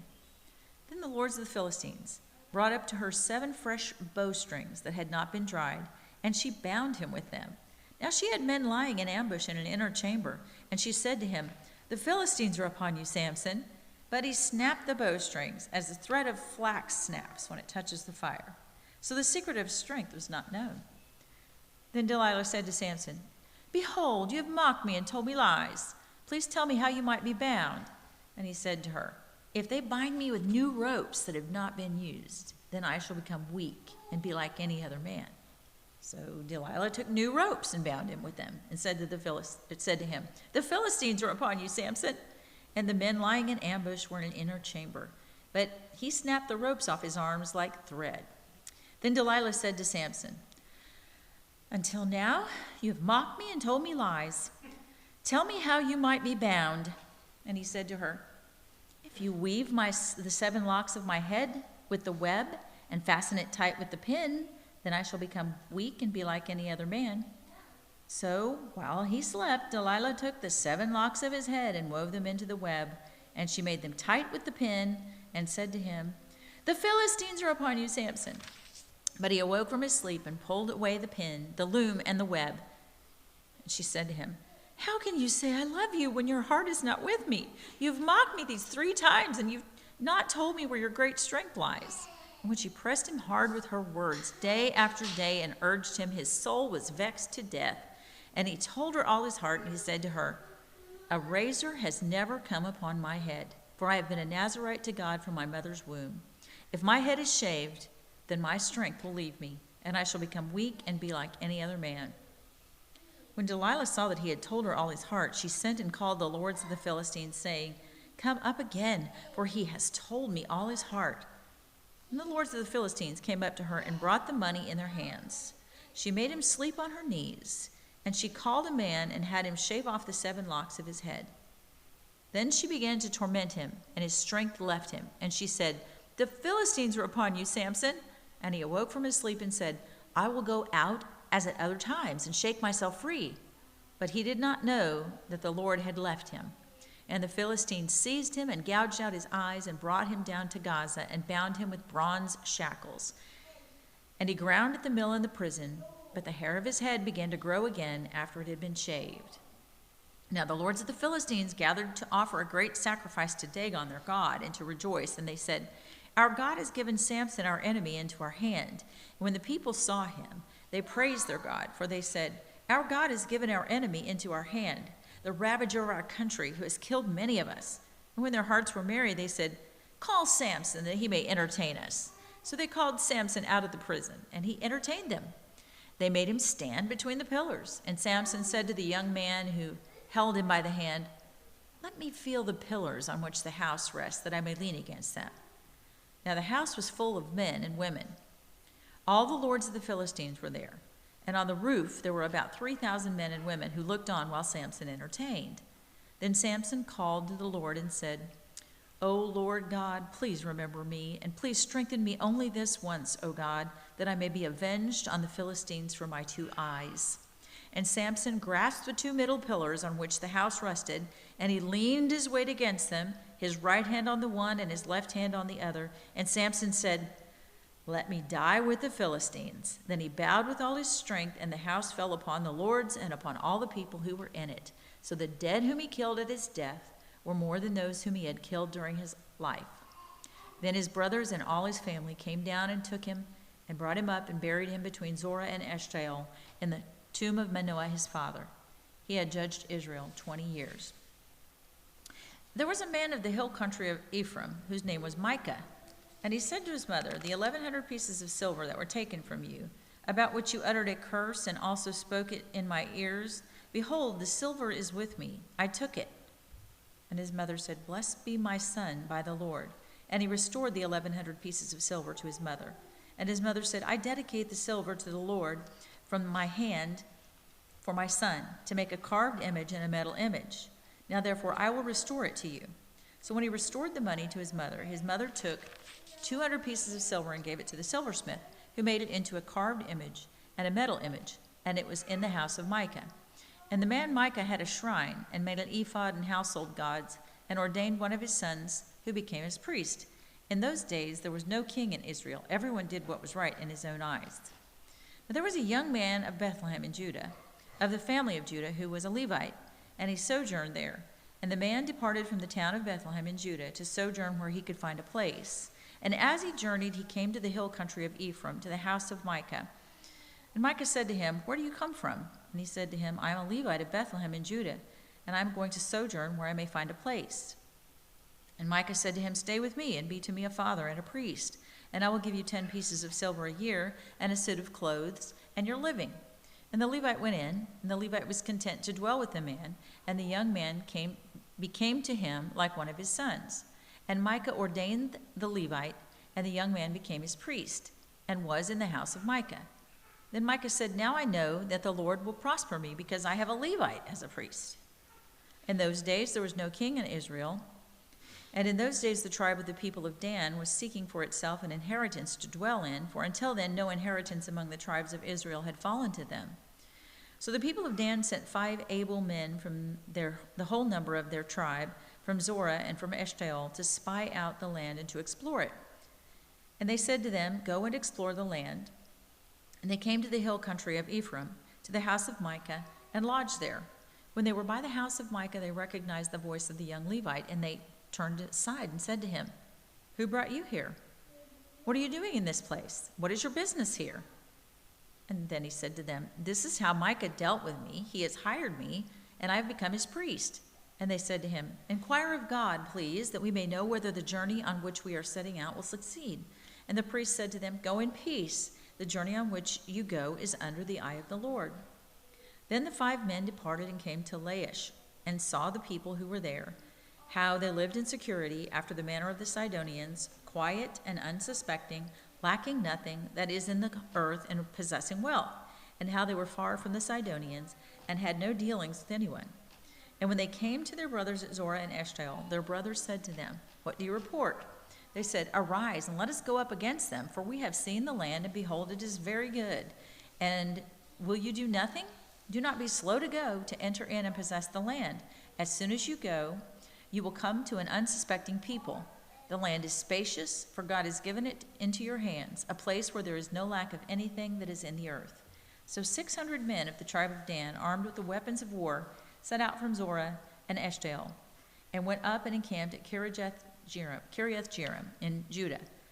On this account, that place is called Mahanaim Dan to this day. Behold, it is west of Kiriath-Jearim. And they passed on from there to the hill country of Ephraim, and came to the house of Micah. Then the 5 men who had gone to scout out the country of Laish said to their brothers, do you know what in these houses there are an ephod, household gods, a carved image, and a metal image? Now therefore consider what you will do. And they turned aside there and came to the house of the young Levite at the home of Micah, and asked him about his welfare. Now the 600 men of the Danites, armed with their weapons of war, stood by the entrance of the gate.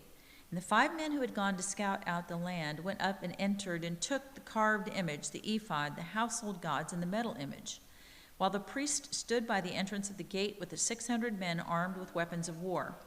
And when these went into Micah's house and took the carved image, the ephod, the household gods, and the metal image, the priest said to them, what are you doing? And they said to him, keep quiet, put your hand on your mouth, and come with us and be to us a father and a priest. Is it better for you to be priest to the house of one man, or to be priest to a tribe and a clan in Israel? And the priest's heart was glad. He took the ephod and the household gods and the carved image and went along with the people. So they turned and departed, putting the little ones and the livestock and the goods in front of them. When they had gone a distance from the home of Micah, the men who were in the houses near Micah's house were called out, and they overtook the people of Dan. And they shouted to the people of Dan, who turned around and said to Micah, what is the matter with you that you come with such a company? And he said, you take my gods that I made, and the priests, and go away. And what have I left? How then do you ask me, what is the matter with you? And the people of Dan said to him, do not let your voice be heard among us, lest angry fellows fall upon you, and you lose your life and the lives of your household. Then the people of Dan went their way. And when Micah saw that they were too strong for him, he turned and went back to his home. But the people of Dan took what Micah had made, and the priests who belonged to him, and they came to Laish, to a people quiet and unsuspecting, and struck them with the edge of the sword, and burned the city with fire. And there was no deliverer, because it was far from Sidon, and they had no dealings with anyone. It was in the valley that belongs to Beth Rehob. Then they built the city and lived in it. And they named the city Dan, after the name of Dan, their ancestor, who was born to Israel. But the name of the city was Laish at the first, and the people of Dan set up the carved image for themselves. And Jonathan, the son of Gershom, the son of Moses, and his sons were priests of the tribe of the Danites until the day of the captivity of the land. So they set up Micah's carved image that he made, as long as the house of God was at Shiloh.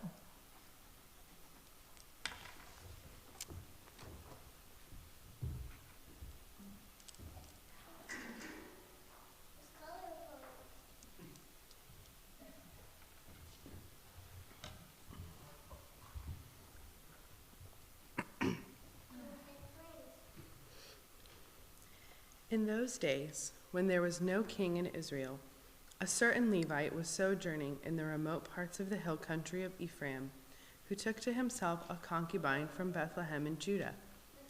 And his concubine was unfaithful to him, and she went away from him to her father's house at Bethlehem in Judah, and was there some 4 months. Then her husband arose and went after her to speak kindly to her and bring her back. He had with him his servant and a couple of donkeys. And she brought him into her father's house. And when the girl's father saw him, he came with joy to meet him. And his father-in-law, the girl's father, made him stay, and he remained with him 3 days. So they ate and drank and spent the night there. And on the 4th day they arose early in the morning, and he prepared to go. But the girl's father said to his son-in-law, strengthen your heart with a morsel of bread, and after that you may go. So the 2 of them sat and ate and drank together. And the girl's father said to the man, be pleased to spend the night, and let your heart be merry. And when the man rose up to go, his father-in-law pressed him till he spent the night there again. And on the 5th day he arose early in the morning to depart. And the girl's father said, strengthen your heart and wait until the day declines.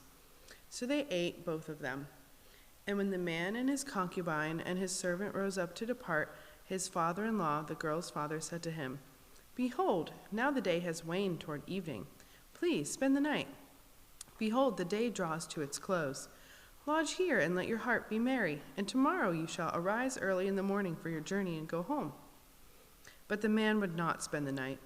He rose up and departed and arrived opposite Jebus, that is Jerusalem. He had with him a couple of saddled donkeys, and his concubine was with him. When they were near Jebus, the day was nearly over, and the servant said to his master, "Come now, let us turn aside to this city of the Jebusites and spend the night in it."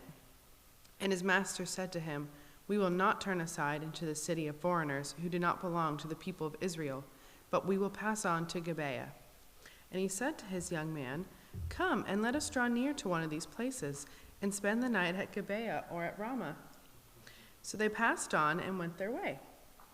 And the sun went down on them near Gibeah, which belongs to Benjamin, and they turned aside there to go in and spend the night at Gibeah. And he went in and sat down in the open square of the city, for no one took them into his house to spend the night. And behold, an old man was coming from his work in the field at evening. The man was from the hill country of Ephraim, and he was sojourning in Gibeah. The men of the place were Benjaminites. And he lifted up his eyes and saw the traveler in the open square of the city. And the old man said, "Where are you going? And where do you come from?" And he said to him, "We are passing from Bethlehem in Judah to the remote parts of the hill country of Ephraim, from which I come. I went to Bethlehem in Judah, and I am going to the house of the Lord, but no one has taken me into his house. We have straw and feed for our donkeys, with bread and wine for me and your female servant, and the young man with your servants. There is no lack of anything." And the old man said, "Peace be to you. I will care for all your wants. Only do not spend the night in the square." So he brought him into his house and gave the donkeys feed, and they washed their feet and ate and drank. As they were making their hearts merry, behold, the men of the city, worthless fellows, surrounded the house, beating on the door.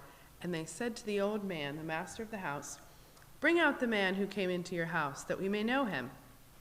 And the man, the master of the house, went out to them and said to them, "No, my brothers, do not act so wickedly. Since this man has come into my house, do not do this vile thing. Behold, here are my virgin daughter and his concubine. Let me bring them out now, violate them, and do with them what seems good to you, but against this man do not do this outrageous thing." But the men would not listen to him. So the man seized his concubine and made her go out to them. And they knew her and abused her all night until the morning. And as the dawn began to break, they let her go. And as morning appeared, the woman came and fell down at the door of the man's house where her master was until it was light.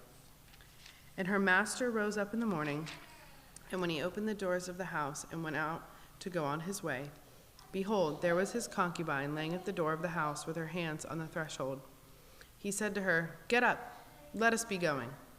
But there was no answer. Then he put her on the donkey, and the man rose up and went away to his home.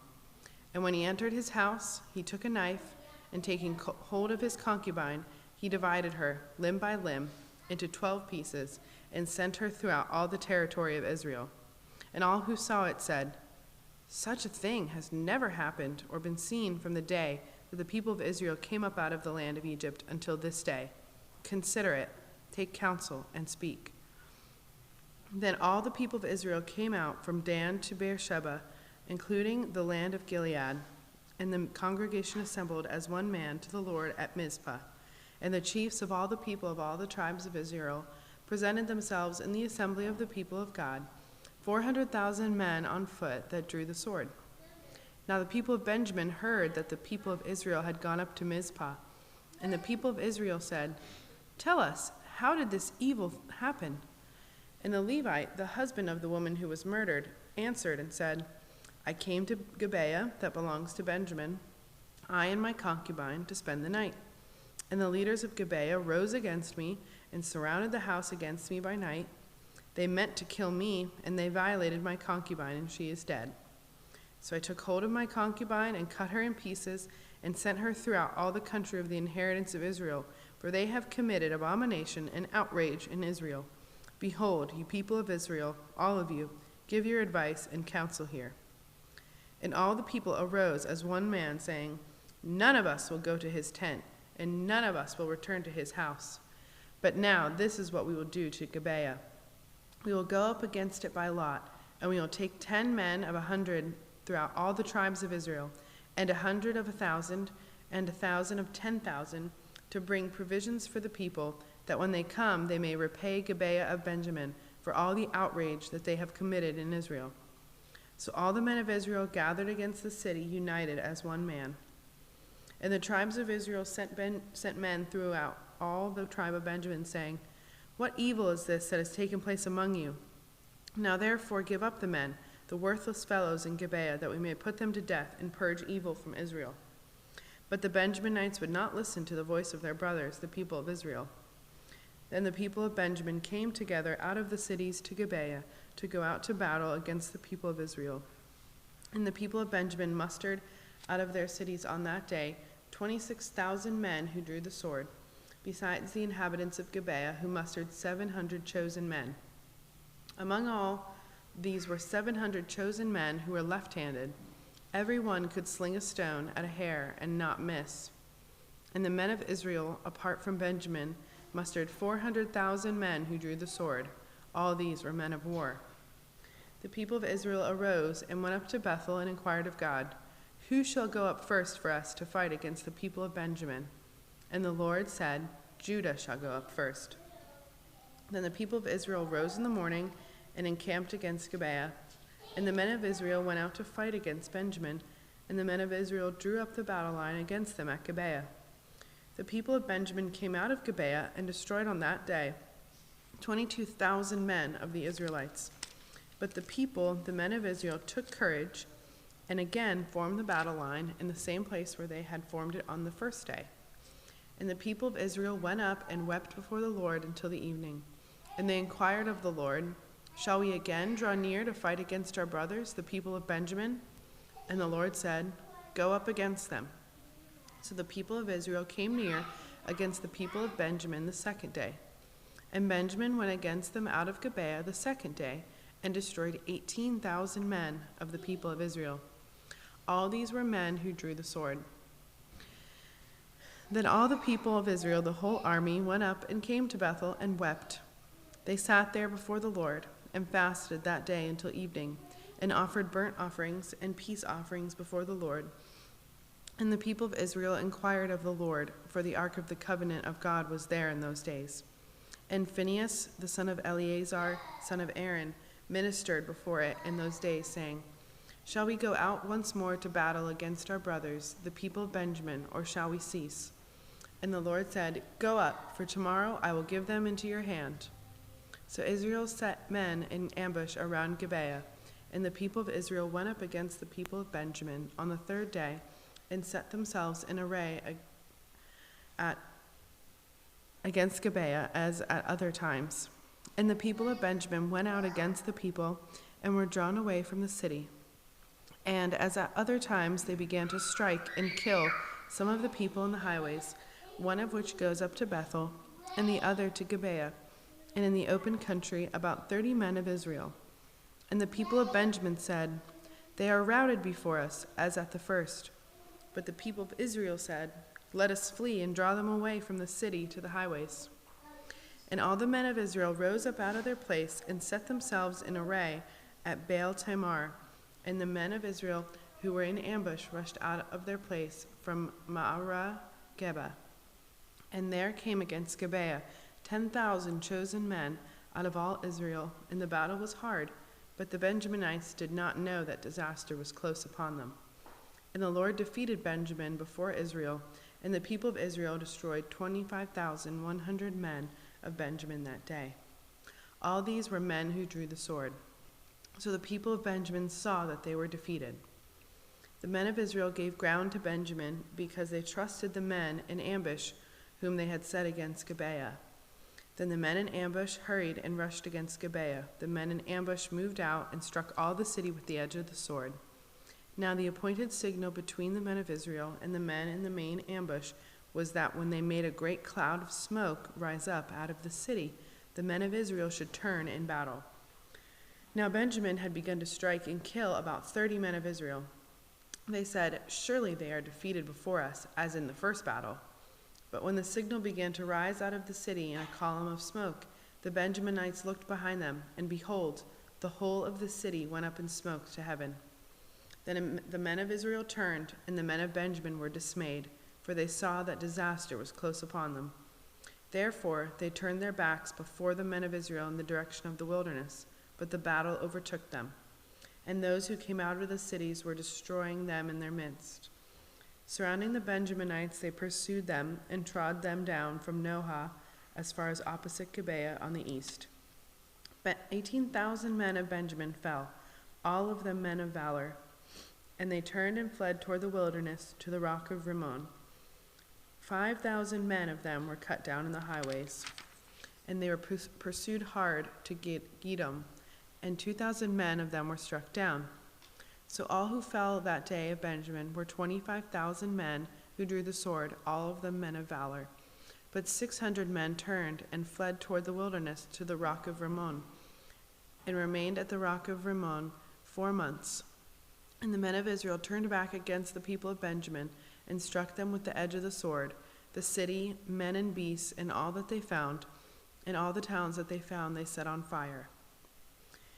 Now the men of Israel had sworn at Mizpah, "No one of us shall give his daughter in marriage to Benjamin." And the people came to Bethel and sat there till evening before God, and they lifted up their voices and wept bitterly. And they said, "O Lord, the God of Israel, why has this happened in Israel, that today there should be one tribe lacking in Israel?" And the next day the people rose early and built there an altar and offered burnt offerings and peace offerings. And the people of Israel said, "Which of all the tribes of Israel did not come up in the assembly to the Lord?" For they had taken a great oath concerning him who did not come up to the Lord to Mizpah, saying, "He shall surely be put to death." And the people of Israel had compassion for Benjamin their brother, and said, "One tribe is cut off from Israel this day. What shall we do for wives for those who are left, since we have sworn by the Lord that we will not give them any of our daughters for wives?" And they said, "What one is there of the tribes of Israel that did not come up to the Lord to Mizpah?" And behold, no one had come to the camp from Jabesh Gilead to the assembly. For when the people were mustered, behold, not one of the inhabitants of Jabesh Gilead were there. So the congregation sent 12,000 of their bravest men there, and commanded them, "Go and strike the inhabitants of Jabesh Gilead with the edge of the sword, also the women and the little ones. This is what you shall do. Every male and every woman that has lain with a male you shall devote to destruction." And they found among the inhabitants of Jabesh Gilead 400 young virgins who had not known a man by lying with him, and they brought them to the camp at Shiloh, which is in the land of Canaan. Then the whole congregation sent word to the people of Benjamin, who were at the rock of Rimmon, and proclaimed peace to them. And Benjamin returned at that time, and they gave them the women whom they had saved alive of the women of Jabesh Gilead, but there were not enough for them. And the people had compassion on Benjamin, because the Lord had made a breach in the tribes of Israel. Then the elders of the congregation said, "What shall we do for wives for those who are left, since the women are destroyed out of Benjamin?" And they said, "There must be an inheritance for the survivors of Benjamin, that a tribe not be blotted out from Israel. Yet we cannot give them wives from our daughters." For the people of Israel had sworn, "Cursed be he who gives a wife to Benjamin." So they said, "Behold, there is the yearly feast of the Lord at Shiloh, which is north of Bethel, on the east of the highway that goes up from Bethel to Shechem, and south of Lebanah." And they commanded the people of Benjamin, saying, "Go and lie in ambush in the vineyards and watch. If the daughters of Shiloh come out to dance in the dances, then come out of the vineyards and snatch each man his wife from the daughters of Shiloh, and go to the land of Benjamin. And when their fathers or their brothers come to complain to us, we will say to them, Grant them graciously to us, because we did not take for each man of them his wife in battle. Neither did you give them to them, else you would now be guilty." And the people of Benjamin did so, and took their wives, according to their number, from the dancers whom they carried off. Then they went and returned to their inheritance, and rebuilt the towns, and lived in them. And the people of Israel departed from there at that time, every man to his tribe and family, and they went out from there, every man to his inheritance. In those days there was no king in Israel. Everyone did what was right in his own eyes. Ruth. In the days when the judges ruled, there was a famine in the land, and a man of Bethlehem in Judah went to sojourn in the country of Moab, he and his wife and his 2 sons. The name of the man was Elimelech, and the name of his wife Naomi. And the names of his 2 sons were Mahlon and Chilion. They were Ephrathites from Bethlehem in Judah. They went into the country of Moab and remained there. But Elimelech, the husband of Naomi, died, and she was left with her 2 sons. These took Moabite wives. The name of the one was Orpah, and the name of the other Ruth. They lived there about 10 years, and both Mahlon and Chilion died, so that the woman was left without her 2 sons and her husband. Then she arose with her daughters-in-law to return from the country of Moab, for she had heard in the fields of Moab that the Lord had visited his people and given them food. So she set out from the place where she was with her 2 daughters-in-law, and they went on the way to return to the land of Judah. But Naomi said to her 2 daughters-in-law, "Go, return each of you to her mother's house. May the Lord deal kindly with you, as you have dealt with the dead and with me. The Lord grant that you may find rest, each of you in the house of her husband." Then she kissed them, and they lifted up their voices and wept. And they said to her, "No, we will return with you to your people." But Naomi said, "Turn back, my daughters. Why will you go with me? Have I yet sons in my womb that they may become your husbands? Turn back, my daughters. Go your way, for I am too old to have a husband. If I should say I have hope, even if I should have a husband this night and should bear sons, would you therefore wait till they were grown? Would you therefore refrain from marrying? No, my daughters, for it is exceedingly bitter to me for your sake that the hand of the Lord has gone out against me." Then they lifted up their voices and wept again. And Orpah kissed her mother-in-law, but Ruth clung to her. And she said, "See, your sister-in-law has gone back to her people and to her gods. Return after your sister-in-law." But Ruth said, "Do not urge me to leave you or to return from following you. For where you go, I will go, and where you lodge, I will lodge. Your people shall be my people, and your God, my God. Where you die, I will die, and there will I be buried. May the Lord do so to me, and more also, if anything but death parts me from you." And when Naomi saw that she was determined to go with her, she said no more. So the 2 of them went on until they came to Bethlehem. And when they came to Bethlehem, the whole town was stirred because of them. And the women said, "Is this Naomi?" She said to them, "Do not call me Naomi. Call me Mara, for the Almighty has dealt very bitterly with me. I went away full, and the Lord has brought me back empty. Why call me Naomi, when the Lord has testified against me, and the Almighty has brought calamity upon me?" So Naomi returned, and Ruth the Moabite, her daughter-in-law, with her, who returned from the country of Moab, and they came to Bethlehem at the beginning of barley harvest. Now Naomi had a relative of her husband's, a worthy man of the clan of Elimelech, whose name was Boaz. And Ruth the Moabite said to Naomi, "Let me go to the field and glean among the ears of grain after him, in whose sight I shall find favor." And she said to her, "Go, my daughter." So she set out and went and gleaned in the field after the reapers, and she happened to come to the part of the field belonging to Boaz, who was of the clan of Elimelech. And behold, Boaz came from Bethlehem. And he said to the reapers, "The Lord be with you." And they answered, "The Lord bless you." Then Boaz said to his young man who was in charge of the reapers, "Whose young woman is this?" And the servant who was in charge of the reapers answered, "She is the young Moabite woman who came back with Naomi from the country of Moab." She said, "Please let me glean and gather among the sheaves after the reapers." So she came, and she has continued from early morning until now, except for a short rest. Then Boaz said to Ruth, "Now listen, my daughter, do not go to glean in another field or leave this one, but keep close to my young women. Let your eyes be on the field that they are reaping, and go after them. Have I not charged the young men not to touch you? And when you are thirsty, go to the vessels and drink what the young men have drawn."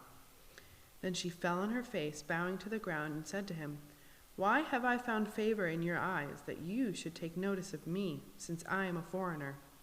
But Boaz answered her, "All that you have done for your mother-in-law since the death of your husband has been fully told to me, and how you left your father and mother and your native land and came to a people that you did not know before. The Lord repay you for what you have done, and a full reward be given you by the Lord, the God of Israel, under whose wings you have come to take refuge." Then she said, "I have found favor in your eyes, my lord, for you have comforted me and spoken kindly to your servant, though I am not one of your servants." And at mealtime Boaz said to her, "Come here and eat some bread and dip your morsel in the wine." So she sat beside the reapers, and he passed to her roasted grain, and she ate until she was satisfied, and she had some left over. When she rose to glean, Boaz instructed his young men, saying, "Let her glean even among the sheaves, and do not reproach her. And also pull out some from the bundles for her, and leave it for her to glean, and do not rebuke her." So she gleaned in the field until evening. Then she beat out what she had gleaned, and it was about an ephah of barley. And she took it up and went into the city. Her mother-in-law saw what she had gleaned. She also brought out and gave her what food she had left over after being satisfied. And her mother-in-law said to her, "Where did you glean today? And where have you worked? Blessed be the man who took notice of you." So she told her mother-in-law with whom she had worked, and said, "The man's name with whom I work today is Boaz." And Naomi said to her daughter-in-law, "May he be blessed by the Lord, whose kindness has not forsaken the living or the dead." Naomi also said to her, "The man is a close relative of ours, one of our redeemers." And Ruth the Moabite said, "Besides, he said to me, 'You shall keep close by my young men until they have finished all my harvest.'" And Naomi said to Ruth, her daughter-in-law, "It is good, my daughter, that you go out with his young women, lest in another field you be assaulted." So she kept close to the young women of Boaz, gleaning until the end of the barley and wheat harvests, and she lived with her mother-in-law. Then Naomi, her mother-in-law, said to her, "My daughter, should I not seek rest for you, that it may be well with you? Is not Boaz our relative, with whom young women you were? See, he is winnowing barley tonight at the threshing floor. Wash, therefore, and anoint yourself, and put on your cloak, and go down to the threshing floor. But do not make yourself known to the man until he has finished eating and drinking. But when he lies down, observe the place where he lies, then go and uncover his feet, and lie down, and he will tell you what to do." And she replied, "All that you say I will do." So she went down to the threshing floor, and did just as her mother-in-law had commanded her. And when Boaz had eaten and drunk, and his heart was merry, he went to lie down at the end of the heap of grain. Then she came softly and uncovered his feet, and lay down. At midnight the man was startled, and turned over, and behold, a woman lay at his feet. He said, "Who are you?" And she answered, "I am Ruth, your servant. Spread your wings over your servant, for you are a redeemer." And he said, "May you be blessed by the Lord, my daughter. You have made this last kindness greater than the first, in that you have not gone after young men, whether poor or rich. And now, my daughter, do not fear. I will do for you all that you ask, for all my fellow townsmen know that you are a worthy woman. And now it is true that I am a redeemer, yet there is a redeemer nearer than I. Remain tonight, and in the morning, if he will redeem you, good. Let him do it. But if he is not willing to redeem you, then as the Lord lives, I will redeem you. Lie down until the morning." So she lay at his feet until the morning, but arose before one could recognize another. And he said, "Let it not be known that the woman came to the threshing floor." And he said, "Bring the garment you are wearing and hold it out." So she held it, and he measured out 6 measures of barley and put it on her. Then she went into the city. And when she came to her mother-in-law, she said, "How did you fare, my daughter?"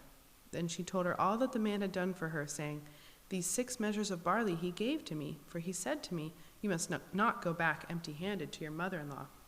She replied, "Wait, my daughter, until you learn how the matter turns out, for the man will not rest, but will settle the matter today." Now Boaz had gone up to the gate and sat down there, and behold, the Redeemer of whom Boaz had spoken came by. So Boaz said, "Turn aside, friend, sit down here." And he turned aside and sat down. And he took 10 men of the elders of the city and said, "Sit down here." So they sat down.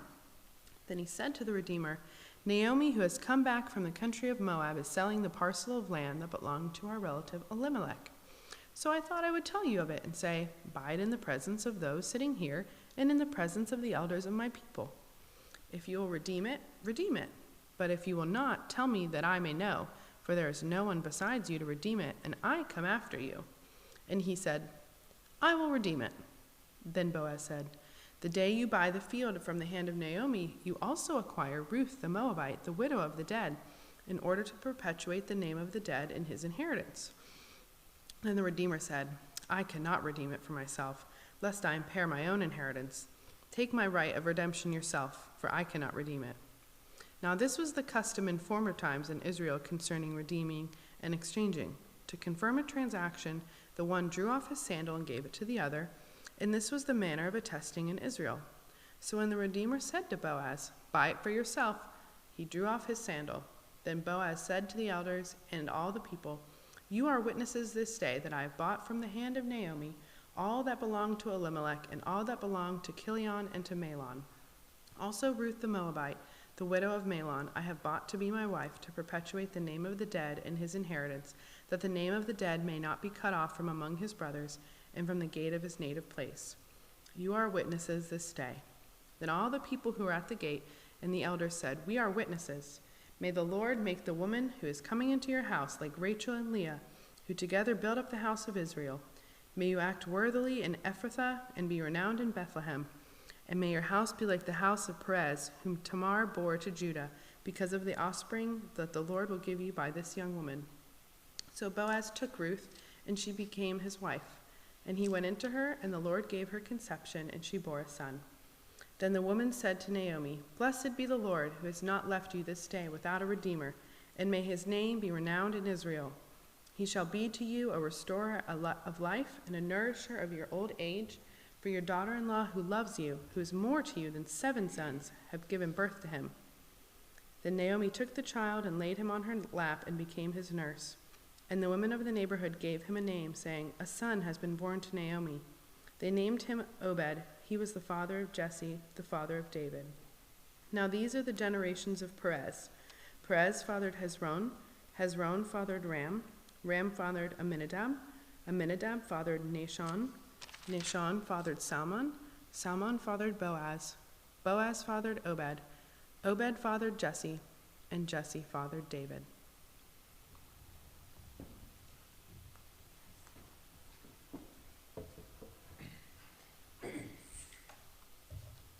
1 Samuel.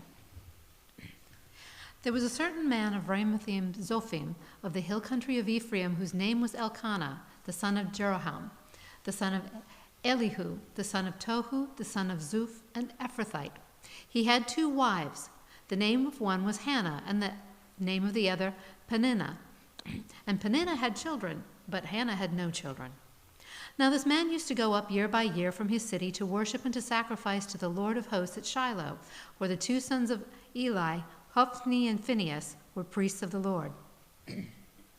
On the day when Elkanah sacrificed, he would give portions to Peninnah his wife and to all her sons and daughters. But to Hannah he gave a double portion, because he loved her, though the Lord had closed her womb. And her rival used to provoke her grievously to irritate her, because the Lord had closed her womb.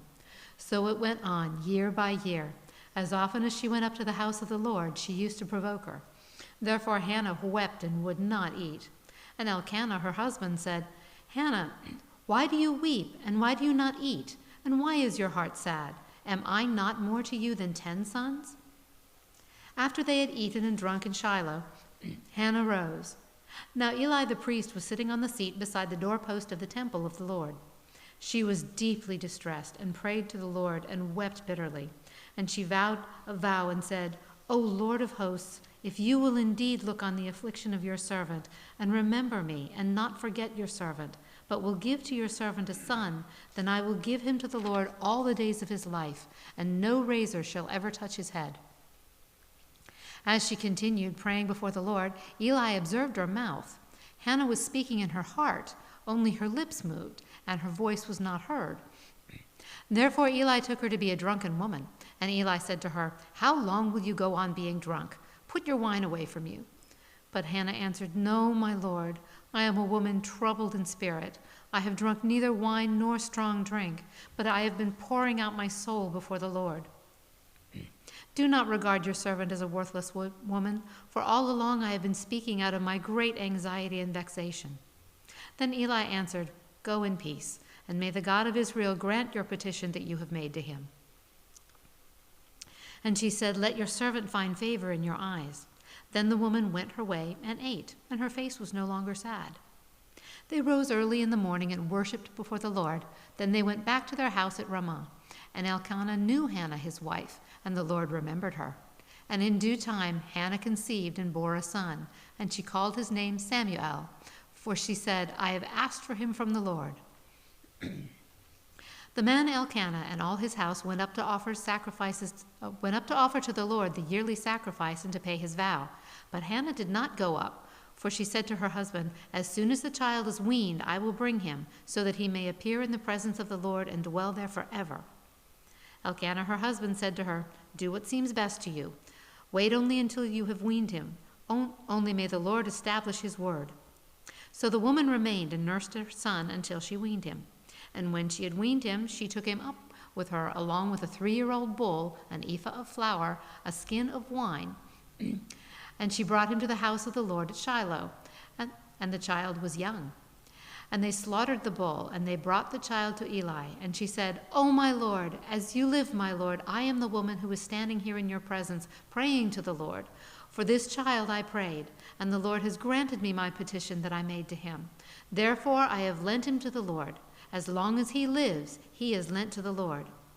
And he worshipped the Lord there. Hannah prayed and said, "My heart exults in the Lord. My horn is exalted in the Lord.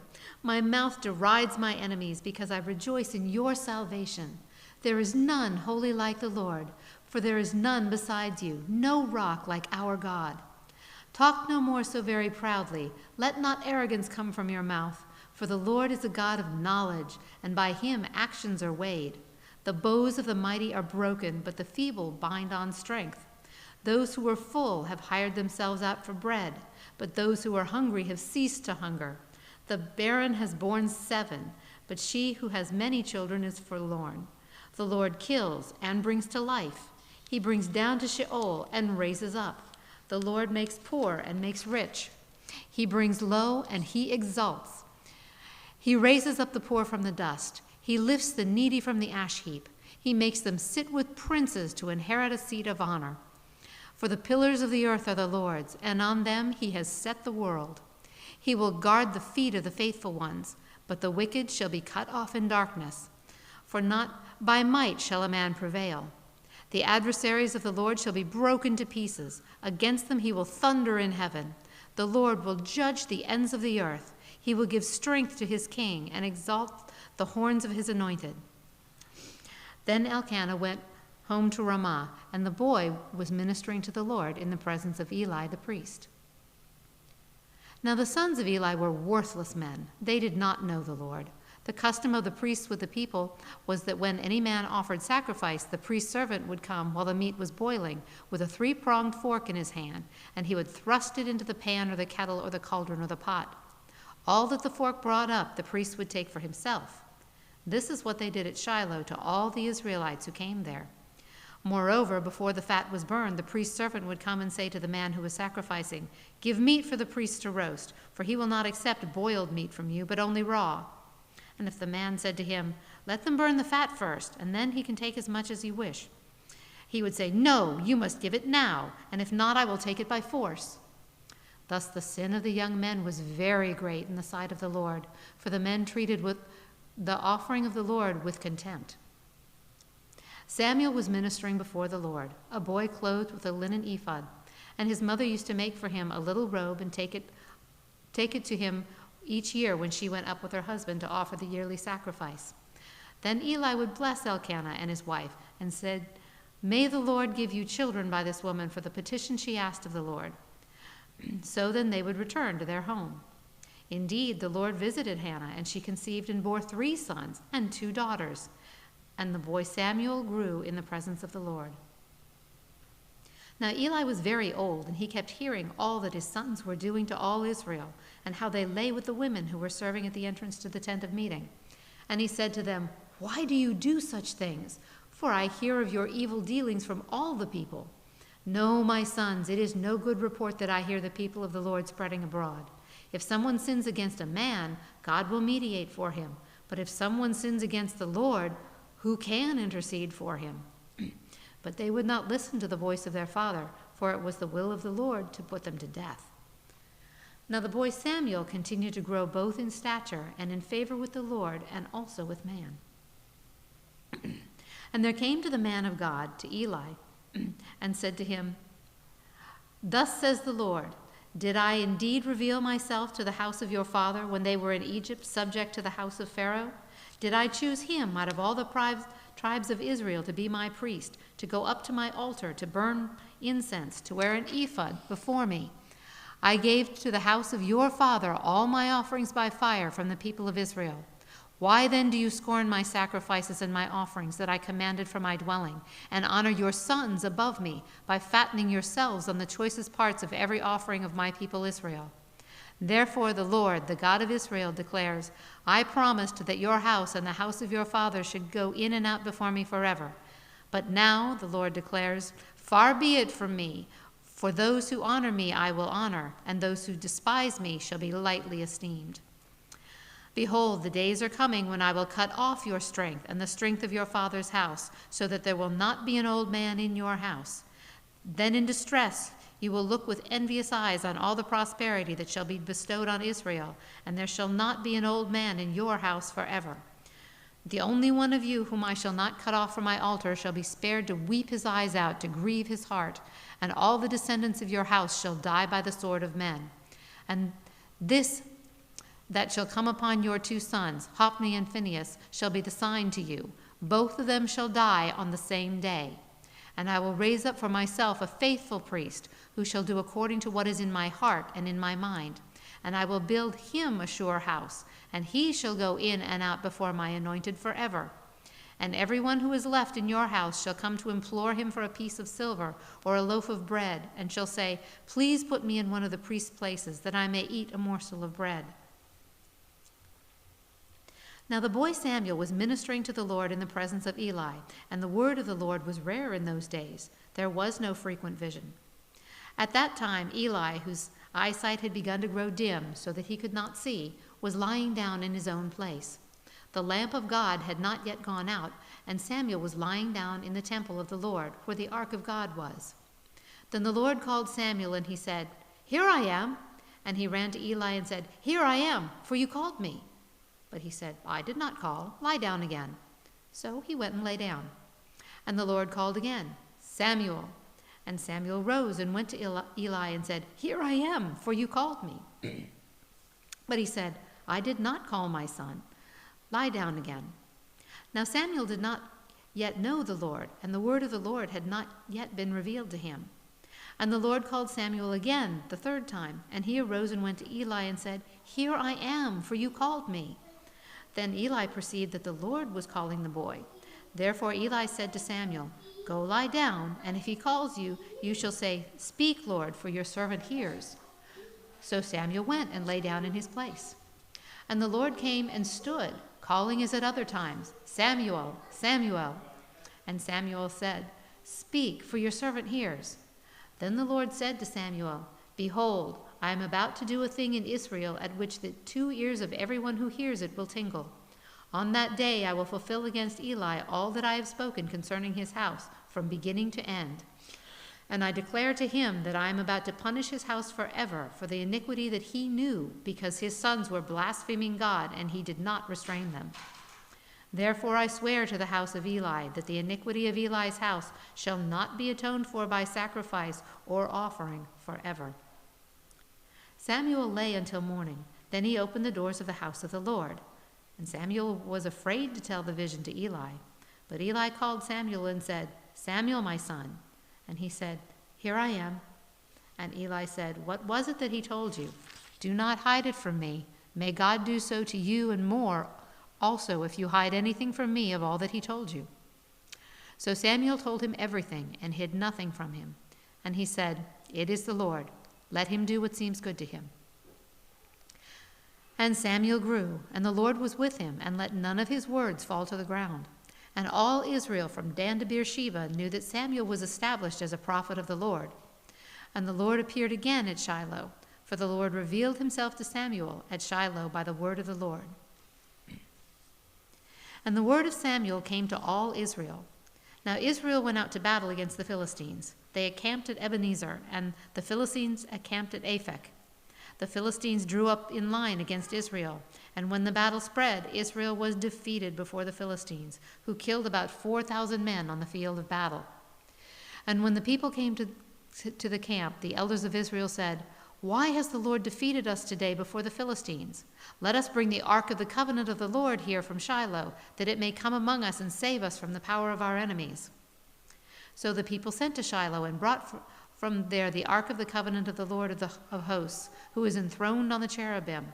And the two sons of Eli, Hophni and Phinehas, were there with the ark of the covenant of God. As soon as the ark of the covenant of the Lord came into the camp, all Israel gave a mighty shout, so that the earth resounded. And when the Philistines heard the noise of the shouting, they said, "What does this great shouting in the camp of the Hebrews mean?"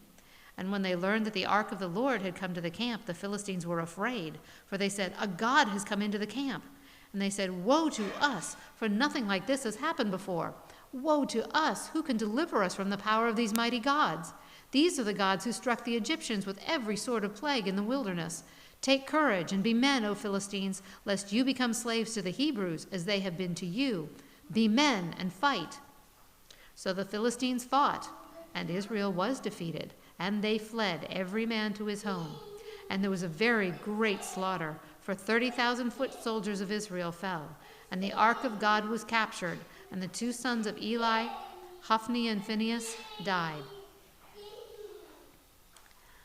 A man of Benjamin ran from the battle line and came to Shiloh the same day, with his clothes torn and with dirt on his head. When he arrived, Eli was sitting on his seat by the road watching, for his heart trembled for the ark of God. And when the man came into the city and told the news, all the city cried out. When Eli heard the sound of the outcry, he said, "What is this uproar?" Then the man hurried and came and told Eli. Now Eli was 98 years old, and his eyes were set so that he could not see.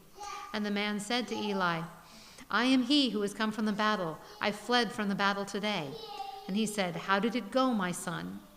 He who brought the news answered and said, "Israel has fled before the Philistines, and there has also been a great defeat among the people. Your two sons also, Hophni and Phinehas, are dead, and the ark of God has been captured." As soon as he mentioned the ark of God, Eli fell over backward from the seat beside the gate, and his neck was broken, and he died, for the man was old and heavy. He had judged Israel 40 years. Now his daughter-in-law, the wife of Phinehas, was pregnant, about to give birth, and when she heard the news that the ark of God was captured, and that her father-in-law and her husband were both dead, she bowed and gave birth, for her pains came upon her. And about the time of her death, the women attending her said, "Do not be afraid, for you have borne a son." But she did not answer or pay attention, and she named the child Ichabod, saying, "The glory has departed from Israel," because the ark of God had been captured, and because of her father-in-law and her husband. And she said, "The glory has departed from Israel, for the ark of God has been captured." When the Philistines captured the ark of God, they brought it from Ebenezer to Ashdod. Then the Philistines took the ark of God and brought it into the house of Dagon and set it up beside Dagon. And when the people of Ashdod rose early the next day, behold, Dagon had fallen face downward on the ground before the ark of the Lord. So they took Dagon and they put him back in his place. But when they rose early on the next morning, behold, Dagon had fallen face downward on the ground before the ark of the Lord, and the head of Dagon and both his hands were lying cut off on the threshold. Only the trunk of Dagon was left to him. This is why the priests of Dagon and all who enter the house of Dagon do not tread on the threshold of Dagon in Ashdod to this day. The hand of the Lord was heavy against the people of Ashdod, and he terrified and afflicted them with tumors, both Ashdod and its territory. And when the men of Ashdod saw how things were, they said, "The ark of the God of Israel must not remain with us, for his hand is hard against us and against Dagon our God." So they sent and gathered together all the lords of the Philistines and said, "What shall we do with the ark of the God of Israel?" They answered, "Let the ark of the God of Israel be brought around to Gath." So they brought the ark of God of Israel to there. But after they had brought it around, the hand of the Lord was against this city, causing a very great panic. And he afflicted the men of the city, both young and old, so that tumors broke out on them. So they sent the ark of God to Ekron. But as soon as the ark of God came to Ekron, the people of Ekron cried out, "They have brought around to us the ark of the God of Israel to kill us and our people." They sent therefore and gathered together all the lords of the Philistines and said, "Send away the ark of God of Israel, and let it return to its own place, that it may not kill us and our people." For there was a deathly panic throughout the whole city. The hand of God was very heavy there. The men who did not die were struck with tumors, and the cry of the city went up to heaven. The ark of the Lord was in the country of the Philistines 7 months, and the Philistines called for the priests and the diviners, who said, "What shall we do with the ark of the Lord? Tell us with what we should send it to its place." They said, "If you send away the ark of the God of Israel, do not send it empty, but by all means return him a guilt offering. Then you will be healed, and it will be known to you why his hand does not turn away from you." And they said, "What is the guilt offering that we should return to him?" They answered, 5 golden tumors and 5 golden mice, according to the numbers of the lords of the Philistines, for the same plague was on all of you and on your lords. So you must make images of your tumors and images of the mice that ravaged the land, and give glory to the God of Israel. Perhaps he will lighten his hand from off you and your gods and your land. Why should you harden your hearts as the Egyptians and Pharaoh hardened their hearts? After he had dealt severely with them, did they not send the people away, and they departed? Now then, take and prepare a new cart and 2 milk cows on which there has never come a yoke, and yoke the cows to the cart, but take their calves home, away from them. And take the ark of the Lord and place it on the cart, and put in a box at its side the figures of gold, which you are returning to him as a guilt offering. Then send it off and let it go its way, and watch. If it goes up on the way to its own land, to Beth-Shemesh, then it is he who has done us this great harm. But if not, then we shall know that it is not his hand that struck us. It happened to us by coincidence." The men did so, and took 2 milk cows and yoked them to the cart, and shut up their calves at home. And they put the ark of the Lord on the cart, and the box with the golden mice and the images of their tumors. And the cows went straight in the direction of Beth-Shemesh, along the one highway, lowing as they went. They turned neither to the right nor to the left. And the lords of the Philistines went after them as far as the border of the Beth-Shemesh. Now the people of Beth-Shemesh were reaping their wheat harvest in the valley, and when they lifted up their eyes and saw the ark, they rejoiced to see it. The cart came into the field of Joshua of Beth-Shemesh, and stopped there. A great stone was there, and they split up the wood of the cart and offered the cows as a burnt offering to the Lord. And the Levites took down the ark of the Lord and the box that was beside it, in which were the golden figures, and set them upon the great stone. And the men of Beth-Shemesh offered burnt offerings and sacrificed sacrifices on that day to the Lord. And when the 5 lords of the Philistines saw it, they returned that day to Ekron. These are the golden tumors that the Philistines returned as a guilt offering to the Lord: 1 for Ashdod, 1 for Gaza, 1 for Ashkelon, 1 for Gath, 1 for Ekron, and the golden mice, according to the number of all the cities of the Philistines belonging to the 5 lords, both fortified cities and unwalled villages. The great stone beside which they set down the ark of the Lord is a witness to this day in the field of Joshua of Beth-Shemesh. And he struck some of the men of Beth-Shemesh because they looked upon the ark of the Lord. He struck 70 men of them, and the people mourned because the Lord has struck people with a great blow. Then the men of Beth-Shemesh said, "Who is able to stand before the Lord, this holy God? And to whom shall he go up away from us?" So they sent messengers to the inhabitants of Kiriath-Jearim, saying, "The Philistines have returned the ark of the Lord. Come down and take it up to you." And the men of Kiriath-Jearim came and took up the ark of the Lord, and brought it to the house of Abinadab on the hill. And they consecrated his son Eleazar to have charge of the ark of the Lord. From the day that the ark was lodged at Kiriath-Jearim, a long time passed, some 20 years. And all the house of Israel lamented after the Lord. Samuel said to all the house of Israel, "If you are returning to the Lord with all your heart, then put away the foreign gods and the Ashtaroth from among you, and direct your heart to the Lord, and serve him only, and he will deliver you out of the hand of the Philistines." So the people of Israel put away the Baals and the Ashtaroth, and they served the Lord only. Then Samuel said, "Gather all Israel at Mizpah, and I will pray to the Lord for you." So they gathered at Mizpah, and drew water, and poured it out before the Lord, and fasted on that day, and said there, "We have sinned against the Lord." And Samuel judged the people of Israel at Mizpah. Now when the Philistines heard that the people of Israel had gathered at Mizpah, the lords of the Philistines went up against Israel. And when the people of Israel heard of it, they were afraid of the Philistines. And the people of Israel said to Samuel, "Do not cease to cry out to the Lord our God for us, that he may save us from the hand of the Philistines." So Samuel took a nursing lamb and offered it as a whole burnt offering to the Lord. And Samuel cried out to the Lord for Israel, and the Lord answered him. As Samuel was offering up the burnt offerings, the Philistines drew near to attack Israel. But the Lord thundered with a mighty sound that day against the Philistines, and threw them into a confusion, and they were defeated before Israel. And the men of Israel went out from Mizpah, and pursued the Philistines, and struck them as far as Beth-kar.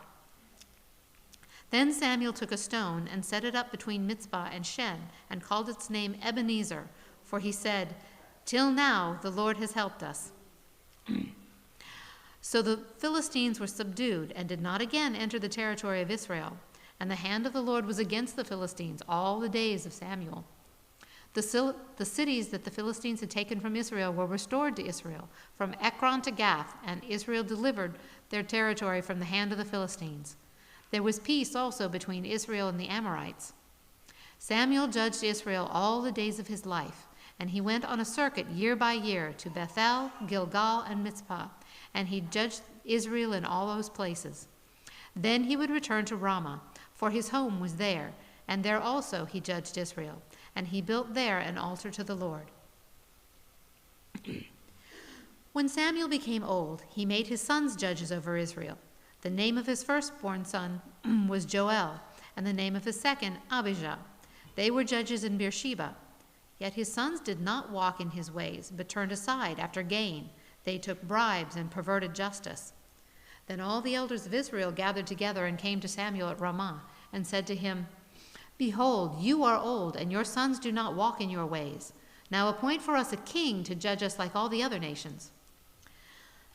But the thing displeased Samuel when they said, "Give us a king to judge us." And Samuel prayed to the Lord. And the Lord said to Samuel, "Obey the voice of the people in all that they say to you, for they have not rejected you, but they have rejected me from being king over them. According to all the deeds that they have done, from the day I brought them up out of Egypt, even to this day, forsaking me and serving other gods, so they are also doing to you. Now then, obey their voice. Only you shall solemnly warn them, and show them the ways of the king who shall reign over them."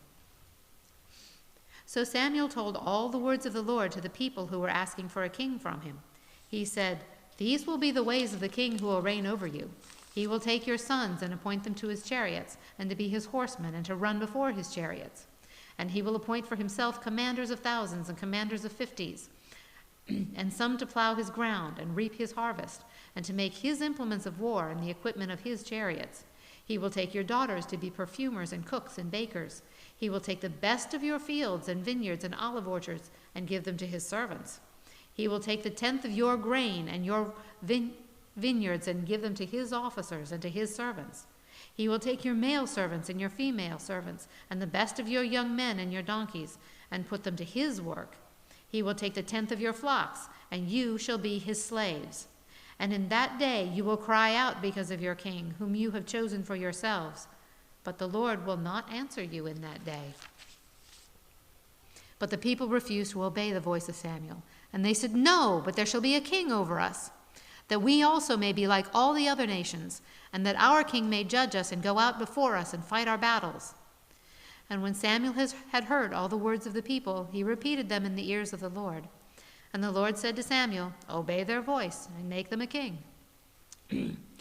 Samuel then said to the men of Israel, Go every man to his city."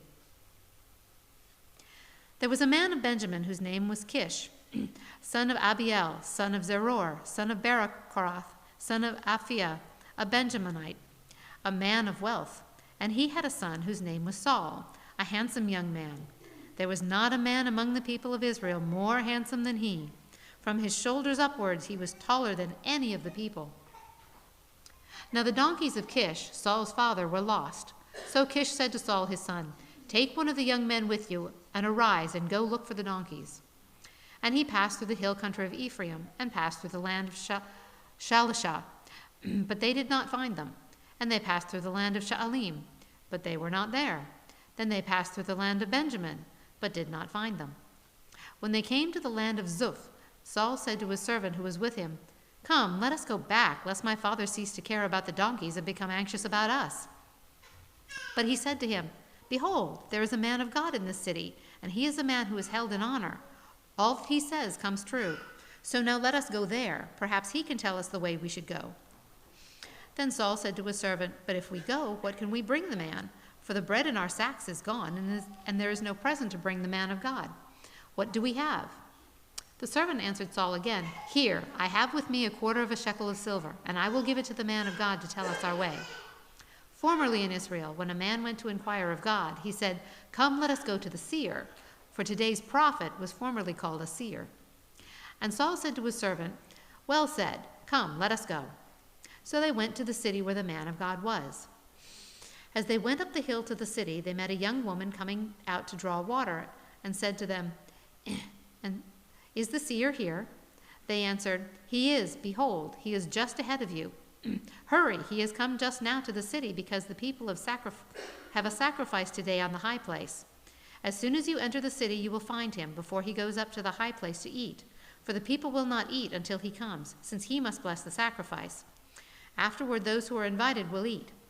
Now go up, for you will meet him immediately." So they went up to the city. As they were entering the city, they saw Samuel coming out toward them on his way up to the high place. Now the day before Saul came, the Lord had revealed to Samuel, "Tomorrow at about this time I will send to you a young man from the land of Benjamin, and you shall anoint him to be prince over my people Israel. He shall save my people from the hand of the Philistines, for I have seen my people, because their cry has come to me." When Samuel saw Saul, the Lord told him, "Here is the man of whom I spoke to you.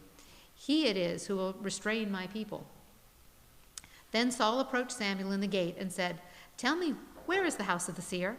Samuel answered Saul, "I am the seer. Go up before me to the high place, for today you shall eat with me, and in the morning I will let you go, and will tell you all that is on your mind.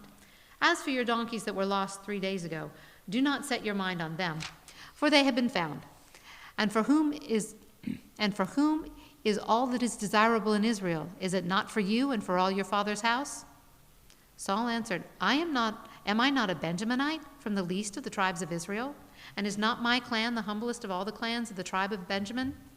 Why then have you spoken to me in this way? You want to start here? Sure. Okay. Right there. Thank you. Thank you.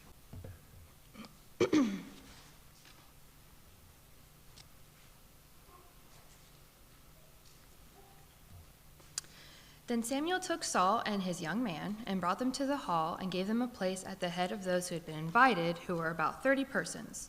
And Samuel said to the cook, "Bring the portion I gave you, of which I said to you, put it aside." So the cook took up the leg and what was on it and set them before Saul. And Samuel said, "See, what was kept is set before you. Eat, because it was kept for you until the hour appointed, that you might eat with the guests." So Saul ate with Samuel that day. And when they came down from the high place into the city, a bed was spread for Saul on the roof, and he lay down to sleep. Then at the break of dawn, Samuel called to Saul on the roof, "Up, that I may send you on your way." So Saul arose, and both he and Samuel went out into the street. As they were going down to the outskirts of the city, Samuel said to Saul, "Tell the servant to pass on before us, and when he has passed on, stop here yourself for a while, that I may make known to you the word of God." Then Samuel took a flask of oil and poured it on his head and kissed him and said, "Has not the Lord anointed you to be prince over his people Israel? And you shall reign over the people of the Lord, and you will save them from the hand of their surrounding enemies. And this shall be the sign to you that the Lord has anointed you to be priests over his heritage. When you depart from me today, you will meet 2 men by Rachel's tomb in the territory of Benjamin at Zelzah. And they will say to you, the donkeys that you went to seek are found, and now your father has ceased to care about the donkeys and is anxious about you, saying, what shall I do about my son? Then you shall go on from there farther and come to the oak of Tabor. 3 men going up to God at Bethel will meet you there, one carrying 3 young goats, another carrying 3 loaves of bread, and another carrying a skin of wine. And they will greet you and give you loaves of bread, which you will accept from their hand. After that you shall come to Gibeath Elohim, where there is a garrison of the Philistines. And there, as soon as you come to the city, you will meet a group of prophets coming down from the high place with harp, tambourine, flute, and lyre before them, prophesying. Then the Spirit of the Lord will rush upon you, and you will prophesy with them, and he will be turned into another man. Now when these signs meet you, do what your hand finds to do, for God is with you. Then go down before me to Gilgal, and behold, I am coming down to you to offer burnt offerings and to sacrifice peace offerings. 7 days you shall wait until I come to you and show you what you shall do. When he turned his back to leave Samuel, God gave him another heart, and all these signs came to pass that day. When he came to Gibeah, behold, a group of prophets met him, and the Spirit of God rushed upon him, and he prophesied among them. And when all who knew him previously saw how he prophesied with the prophets, the people said to one another, what has come over this son of Kish? Is Saul also among the prophets? And a man of the place answered, and who is their father? Therefore it became a proverb. Is Saul also among the proverbs? When he had finished prophesying, he came to the high place. Saul's uncle said to him and to his servant, where did you go? And he said, to seek the donkeys. And when he saw they were not to be found, we went to Samuel. And Saul's uncle said, please tell me what Samuel said to you. And Saul said to his uncle, he told us plainly that the donkeys had been found, but about the matter of the kingdom of which Samuel had spoken, he did not tell him anything. Now Samuel called the people together to the Lord at Mizpah, and he said to the people of Israel, thus says the Lord, the God of Israel, I brought up Israel out of Egypt, and I delivered you from the hand of the Egyptians and from the hand of all the kingdoms that were oppressing you. But today you have rejected your God, who saves you from all your calamities and your distresses, and you have said to him, set up a king over us. Now therefore present yourselves before the Lord by your tribes and by your thousands. Then Samuel brought all the tribes of Israel near, and the tribe of Benjamin was taken by lot. He brought the tribe of Benjamin near by his clans, and the clan of the Matrites was taken by lot, and Saul the son of Kish was taken by lot. But when they sought him, he could not be found.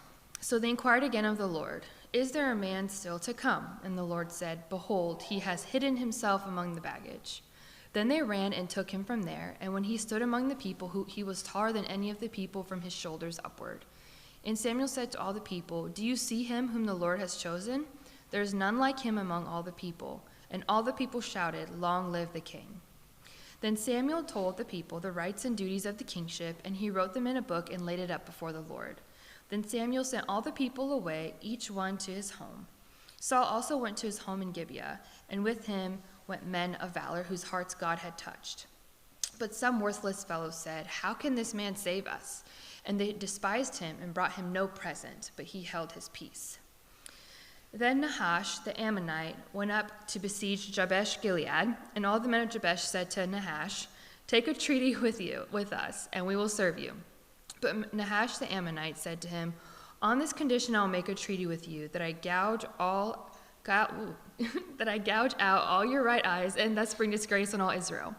The elders of Jabesh said to him, give us 7 days respite, that we may send messengers throughout all the territory of Israel. Then, if there is no one to save us, we will give ourselves up to you. When the messengers came to Gibeah of Saul, they reported the matter in the ears of the people, and all the people wept aloud. Now behold, Saul was coming from the field behind the oxen. And Saul said, what is wrong with the people that they are weeping? So they told him the news of the men of Jabesh, and the Spirit of God rushed upon Saul when he heard his words, and his anger was greatly kindled. He took a yoke of oxen and cut them in pieces, and sent them throughout all the territory of Israel by the hand of the messengers, saying, whoever does not come out after Saul and Samuel, so shall it be done to this oxen. Then the dread of the Lord fell upon the people, and they came out as one man.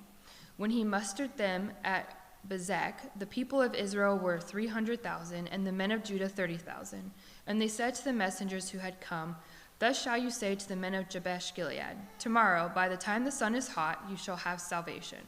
When the messengers came and they told the men of Jabesh, they were glad. Therefore the men of Jabesh said, "Tomorrow we will give ourselves up to you, and you may do to us whatever seems good to you." And the next day Saul put the people in 3 companies, and they came into the midst of the camp in the morning watch, and struck down the Ammonites until the heat of the day. And those who survived were scattered, so that no 2 of them were left together.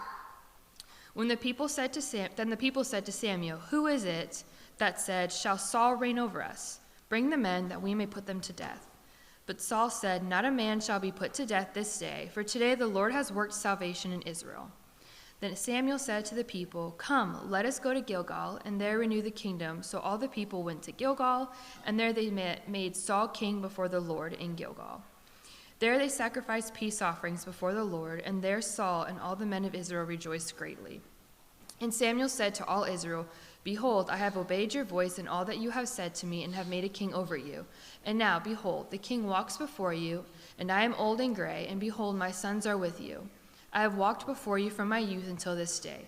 Here I am, testify against me before the Lord and before his anointed. Whose ox have I taken?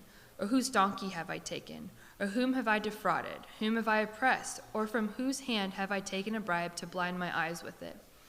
Testify against me, and I'll restore it to you."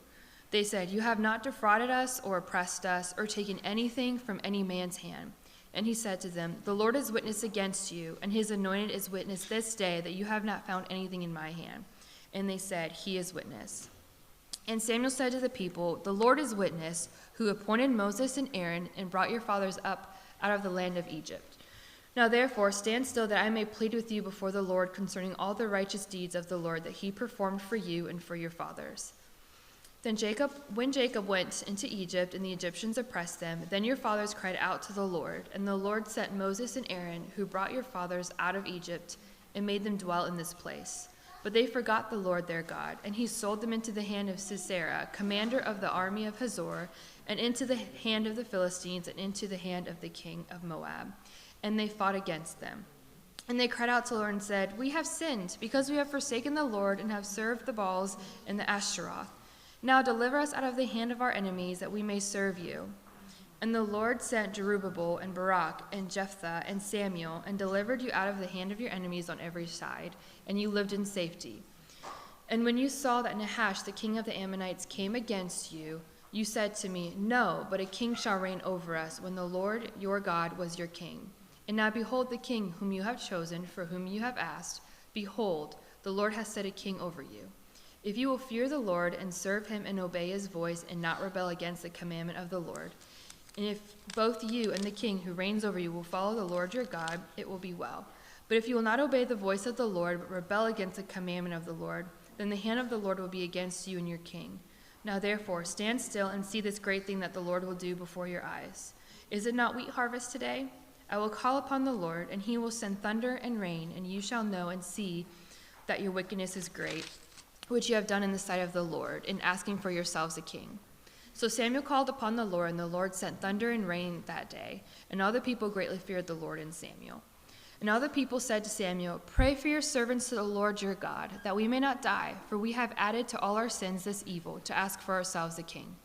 And Samuel said to the people, "Do not be afraid, you have done all this evil, yet do not turn aside from following the Lord, but serve the Lord with all your heart. And do not turn aside after empty things that cannot profit or deliver, for they are empty. For the Lord will not forsake his people for his great name's sake, because it has pleased the Lord to make you a people for himself. Moreover, as for me, far be it from me that I should sin against the Lord by ceasing to pray for you. And I'll instruct you in the good and the right way. Only fear the Lord and serve him faithfully with all your heart. For consider what great things he has done for you. But if you still do wickedly, you shall be swept away, both you and your king." Saul lived for 1 year and then became king. And when he had reigned for 2 years over Israel, Saul chose 3,000 men of Israel. 2,000 were with Saul at